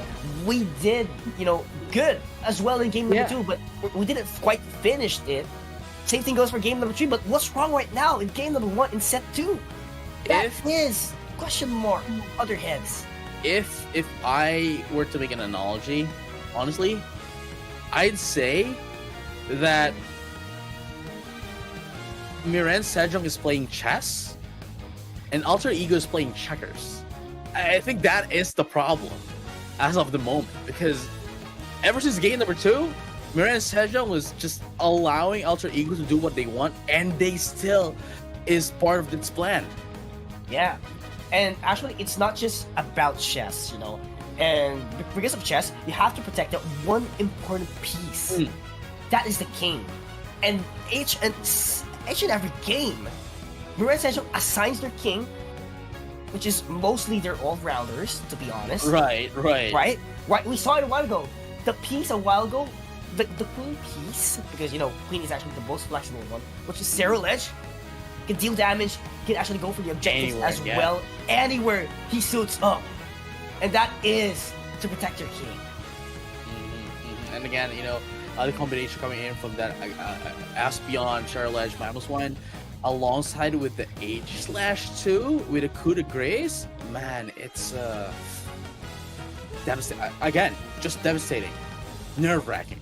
So now we are just waiting for the lobby to be set up for game number 2. So we hope you guys just stay tuned and you know, just comment down in the comment section, whether you're watching on Facebook, Twitch, or you know, YouTube, and comment down the team that you're, well, you know, cheering out for, and whether you want Alter Ego to win or you know, Miren Sejong to win as well. So just comment down in the comment section, and we'll be seeing that as well. Show them your support, show them your love, and we will do that too. And you know, yeah, it's been a long day, and I'm pretty sure they will appreciate every support, every cheer that you're going to be putting up there on the comment section. So make sure you make them feel your love. Yeah, and actually, speaking of the community's voice, I actually just checked once again our community voice for this day, and a lot of teams, or rather, a lot of fans, were actually cheering for Alter Ego. So, wow, they do have a lot of supporters out here, and there's just a minimal amount of supporters out here from South Korea.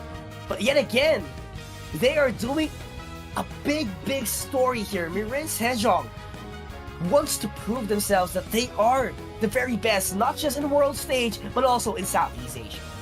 Yeah, I mean, this is, I'd say, what's interesting about Pokemon Unite Asia Champions League moving forward, is that this is the first time that we have had South Korea to be part of APAC, to be part of Southeast Asia League and APAC East in general. So I'm pretty sure with this inclusion of South Korea, right?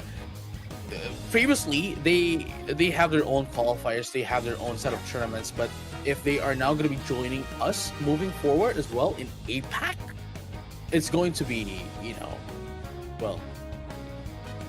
it's going to put up a lot of chaos in this region, especially now, with Winter Tournament, right? Winter Tournament East, they are part of it, and I'm pretty sure when the time comes on the Pokemon Unite WCS series, I'm pretty sure South Korea is going to have to be included as well in that of this APAC East.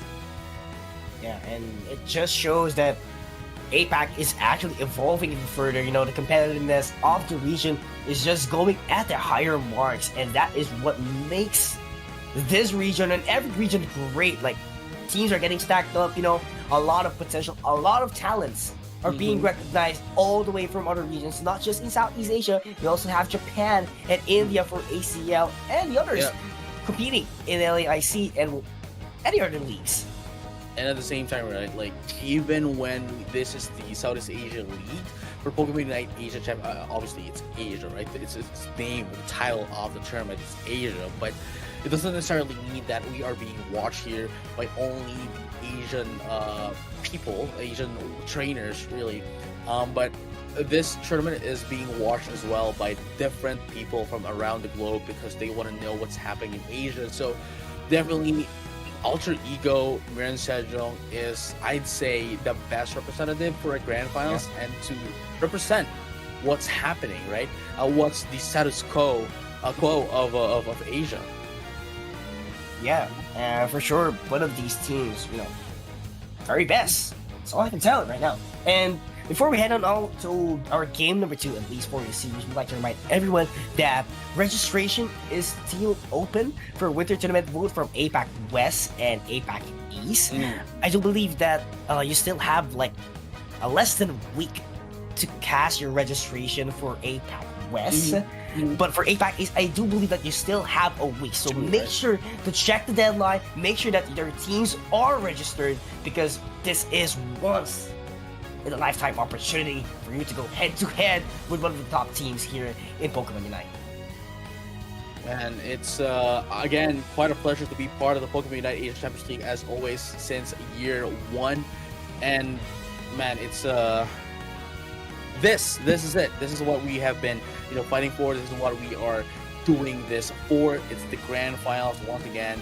Alter Ego and Mirin Sejong, but of course we have to give thanks as well to all the teams that has been with us. Of course, we have Blacklist, we have Boram United Esports, we have Elevate, we have EOS Onyx, Full Sense, Onyx Rise, Paper X, and Talon. So unfortunately, we had to say goodbye to Full Sense and Elevate quite early. But going into that of the playoffs, obviously we have had the rest of the teams, and now down to the grand finals. And down to the last two, but determined already who's going to be competing at least for PUACL finals. But who knows that there could actually be an additional 2 teams out of these 10 invited teams to actually win the Winter Tournament. I mean, we do have Blacklist, Elevate, Talon. Those 3 are going to be competing all the way in APAC East. And EOS Onyx, Full Sense, and Onyx Rise would be competing in APAC West. It's not just that. There's still a lot of teams out there who's going to be going in for their goal, which is to book their tickets to Japan. And, one of the notable teams out there, if I may say, for APAC East, has to be Secret Rare. They were actually in ACL before. Yeah. It is just, been a pleasure to see all the teams, and again, it's Sacred Rare is one of the teams that a lot of people are eyeing on at the moment, especially going into the winter tournament. But we'll see when we get there. For now, we're gonna go back into the games. Game number 2, potentially the last one as well. Should Miran Sejong win this one? Oh yeah, they should. They must actually win this. Right now, they're going to be banning a lot of supporters out here. Koopa and the Psyduck.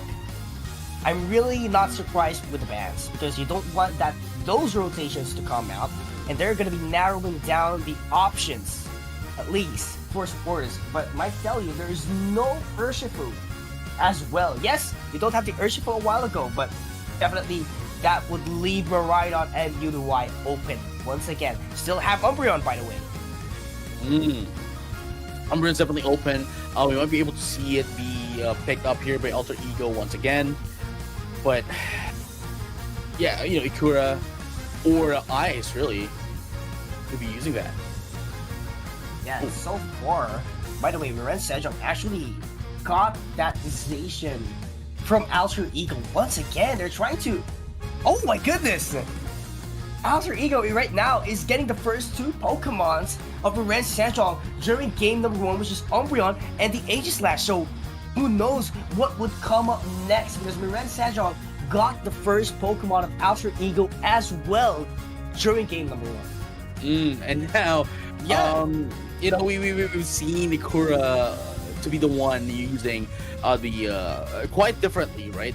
By the way the Ice is using Umbreon, and Ikura's Umbreon is more of really a crowd control kind of like a space giver, I'd say, rather than Ice's more of a tankier Umbreon. But now they're going to be gunning in for double defender, that is the Crustle alongside the Umbreon, and at the same time Z-Ray here is not going to be changing things up, as they are going to be still with that of the Miraidon.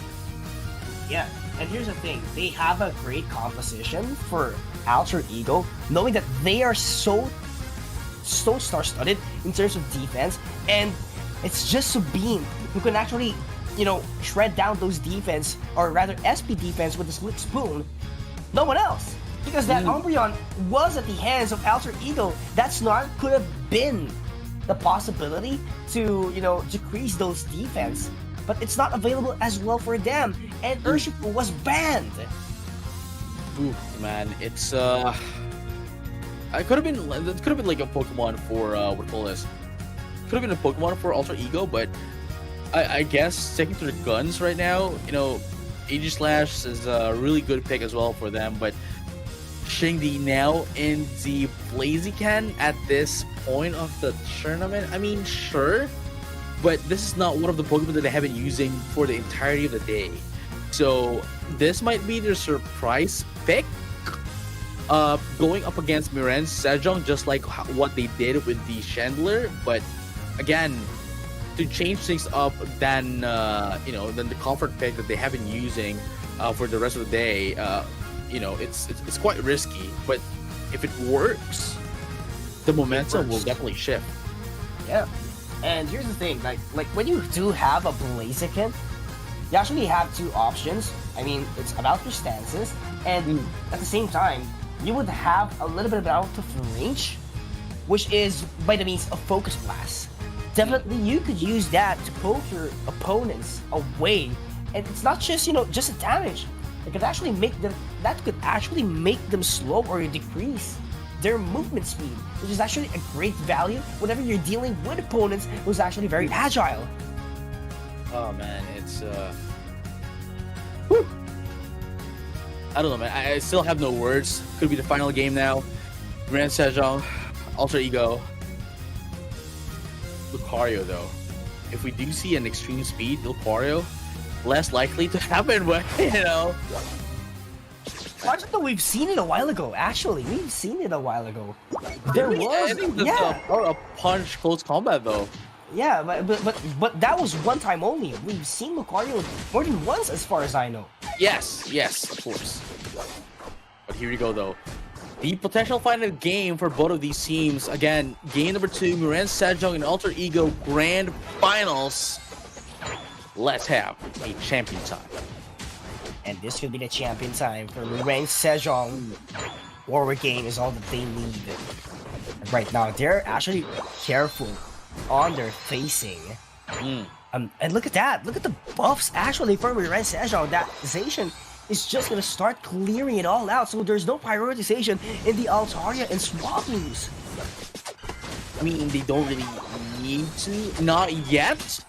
Miran Sejong still does have a bit of control, especially with Lucario, that doesn't really have a lot of those, power spikes, their stat spikes, except obviously coming in from that of level 9. So, they don't really have to. Obviously, level is still a deficit, but, they would be able to still catch up with them with no problem. Here we go. Power Up Punch is going to be used as well alongside the Meteor Mash, but unfortunately, no response here as Chobo is still a Ghosty Fleur. Oh, this is not looking good for Miran Sejong. And look at that, Zero already at level 6. And could actually dominate every single lane wherever they want to be in, but Roy would surf in to make everyone fall back. Oh, they are going to be really going in for the Surf instead of we might be able to see Amnesia later on if they do use Surf. But at the same time, Telekinesis is still going to be a huge threat here for Alter Ego if they do decide to go for that, especially with the Blaziken, to stop the Blaziken really, and the H-Slash. That's all they need to do. Telekinesis in and out, and just, isolate them, take them out as well. So that was actually the wish that is being used, so we're not going to be seeing debuffs here because technically they don't really need it as much. But yeah. Yeah. I mean, it was only the Zacian and the Lucario, right?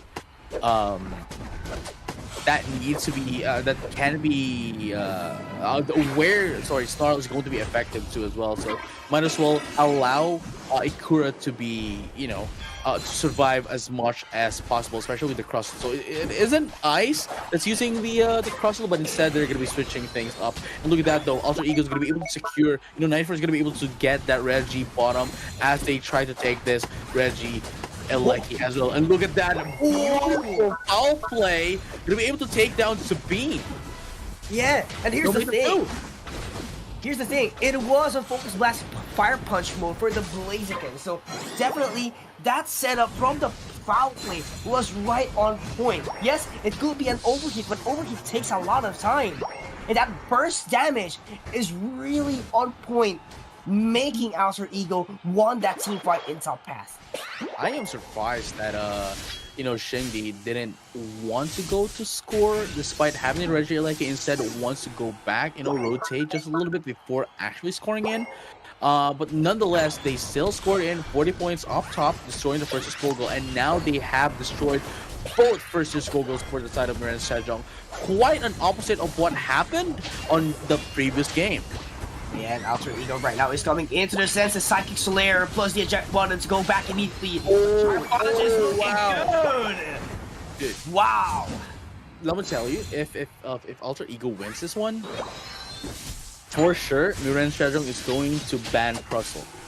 Because look at all the space that Ikura is doing for the team, and the way that they are placing down the right timing, the Rock Tomb, just allows them to pick up Miran Sejong one by one.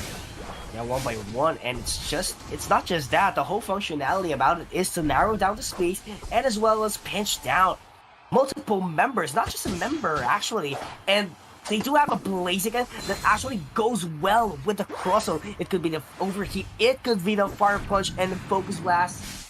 It's just when you get pinched down on the Rock Tomb, it's totally over once the Blaziken is up online. Now, the Reggie bottom is going to be coming up as well. We have a Sabine trying to get away. There's going to be Tree into the side of Miran Sejong going up top, trying to position themselves into that of Reggie Eleki, and Shingdi is just waiting for them there as well. Ikura is now slowly catching up to the game, into the team, just so that they can buy some time. And Shingdi is now soloing the Reggie Eleki. Oh, wow. It's not looking good for Mirren Sejong. Look at the deficit in terms of numbers, in terms of levels. That's actually very huge. Level 12 compared to level 10. Wow. And just as I said that, they were able to get down some XPs, but not going to be quite enough to catch up. See, that's what I'm talking about, right? Like, it's a slow beam and the telekinesis that is going to provide so much problem into the side of Alter Ego. But then again, I would understand as well if they're not going to be going in for the telekinesis instead. Well, that was sort of obviously for crowd control, but Skull would be okay as well, especially that there's a lot of like physical attackers into the side of Alter Ego. Attack stat, scaling Pokemon rather than special attack. But look at that, another foul play! That was beautiful from Ice. Isolating the Lucario despite having been used that Aura Cannon didn't really matter. And a chance for an overcap here all the way to the top path. Despite getting multiple KOs, they're going to leave that goal zone wide open because they want to build up that lead as soon as they can. But right now, Mirren Sejong, they have to clear these wild Pokemons as soon as possible. Never give it to your opponent because they really do have to catch up in terms of levels. Yes, they're slowly catching up, but they don't have someone at level 13 yet. Man, this is looking pretty bleak right now for Mirren Sejong. Currently, Alter Ego does have the control of the game, but the thing is, we've already seen this, right? Alter Ego having control of the first half, and the first half of the latter half. So like until the last part of the match, right? They have the full control, but then again, Mirren Sejong just sweeps in with they don't have the Miraidon now. Alter Ego has it, but still is a huge possibility of getting flipped as well into the Rayquaza. Hopefully that doesn't happen, so we do go get game number 3, but that all depends on how Alter Ego is going to utilize and play this Rayquaza. Yeah, they have to push back Mirren Sejong as much as they can. Maybe just take a look at the minimap. Mirren Sejong doesn't want to go and secure that Regieleki because they know that Alter Ego is up and going in Rayquaza and they're not going to be playing tag. Instead, they're going to be getting the objective, but there are 2 members already eyeing on the prize. Oh, the slow beam into the Miraidon! They're going to be going in, and it looks like Mirren Sejong secures the Rayquaza sensation! Ladies and gentlemen, alternate life, they're going to be able to take a 3 into the Alter Ego as well! The championship has slipped away from Alter Ego, and now they're going to try to score and remove all those lead coming in from Alter Ego as they put in the scores. 400, 500 points right now, leading by 177 points right now against Alter Ego. Mirren Sejong just needs to defend their score goals in 1 minute's time. It's just about defense. Mirren Sejong doesn't want to overextend. And this is the opportunity that they have been looking forward to. It's all about defense right now. Alter Ego has to double time. They only have 50 seconds. They have to go for the eliminations, for the KOs, for their team to get an ample space and do the KOs and score the goals. Oh man, this is it. See, Mirren Sejong not only did a sweep, not only did a reverse sweep, but they won 4 games in a row against Alter Ego out of everyone into the grand finals. And with that, our Pokemon Unite Asia Champions League for Southeast Asia champion is none other than Mirren Sejong from South Korea. Congratulations to them. Winning the entire thing. Alter Ego, we cannot dismiss. They were really great. And as I have said, we've already seen this before. Alter Ego controlling the game against, Mirren Sejong from the early game to the mid game, going over the Rayquaza. But Mirren Sejong always knows that if they are on the deficit, they know how to prepare to the Rayquaza, and that is what they did. Took down the Rayquaza, took down Alter Ego, took down the score goal, and take the throne of the championships That is the Pokemon Unite Asia Champions League 2025. It may have been Sabine, who's actually the MVP in terms of stats. Definitely Jong provided a lot of impact towards that Rayquaza objective in order for the team to secure it. What a game! 4 consecutive wins is what we're talking about. For sure, it's always been, you know, I have no words now. It's been such a long day, and man, they deserve this. They deserve this. That's all I can say right now. Really do. They proved themselves. They're still the very best among this region. They proved that their second place stint in the World Championship wasn't a fluke, wasn't a Cinderella run, but rather it was their raw strength going up against the best teams, not just in the world, but also at Southeast Asia. And they are your crowned champions for this year's PUACL in Southeast Asia. And man, this goes to show that, you know, teams that has participated in the World Championship Series, right, in the World Championships, definitely shows a lot of prowess. They might have been the second placer in the world, but in Asia, they are the best. And now, all that's left for them to take over is the Pokemon Unite Asia Champions League Finals, and then eventually the Pokemon Unite World Championships this, you know, well, in the upcoming months. That being said, though, let's take a look over once again on our brackets for the playoffs.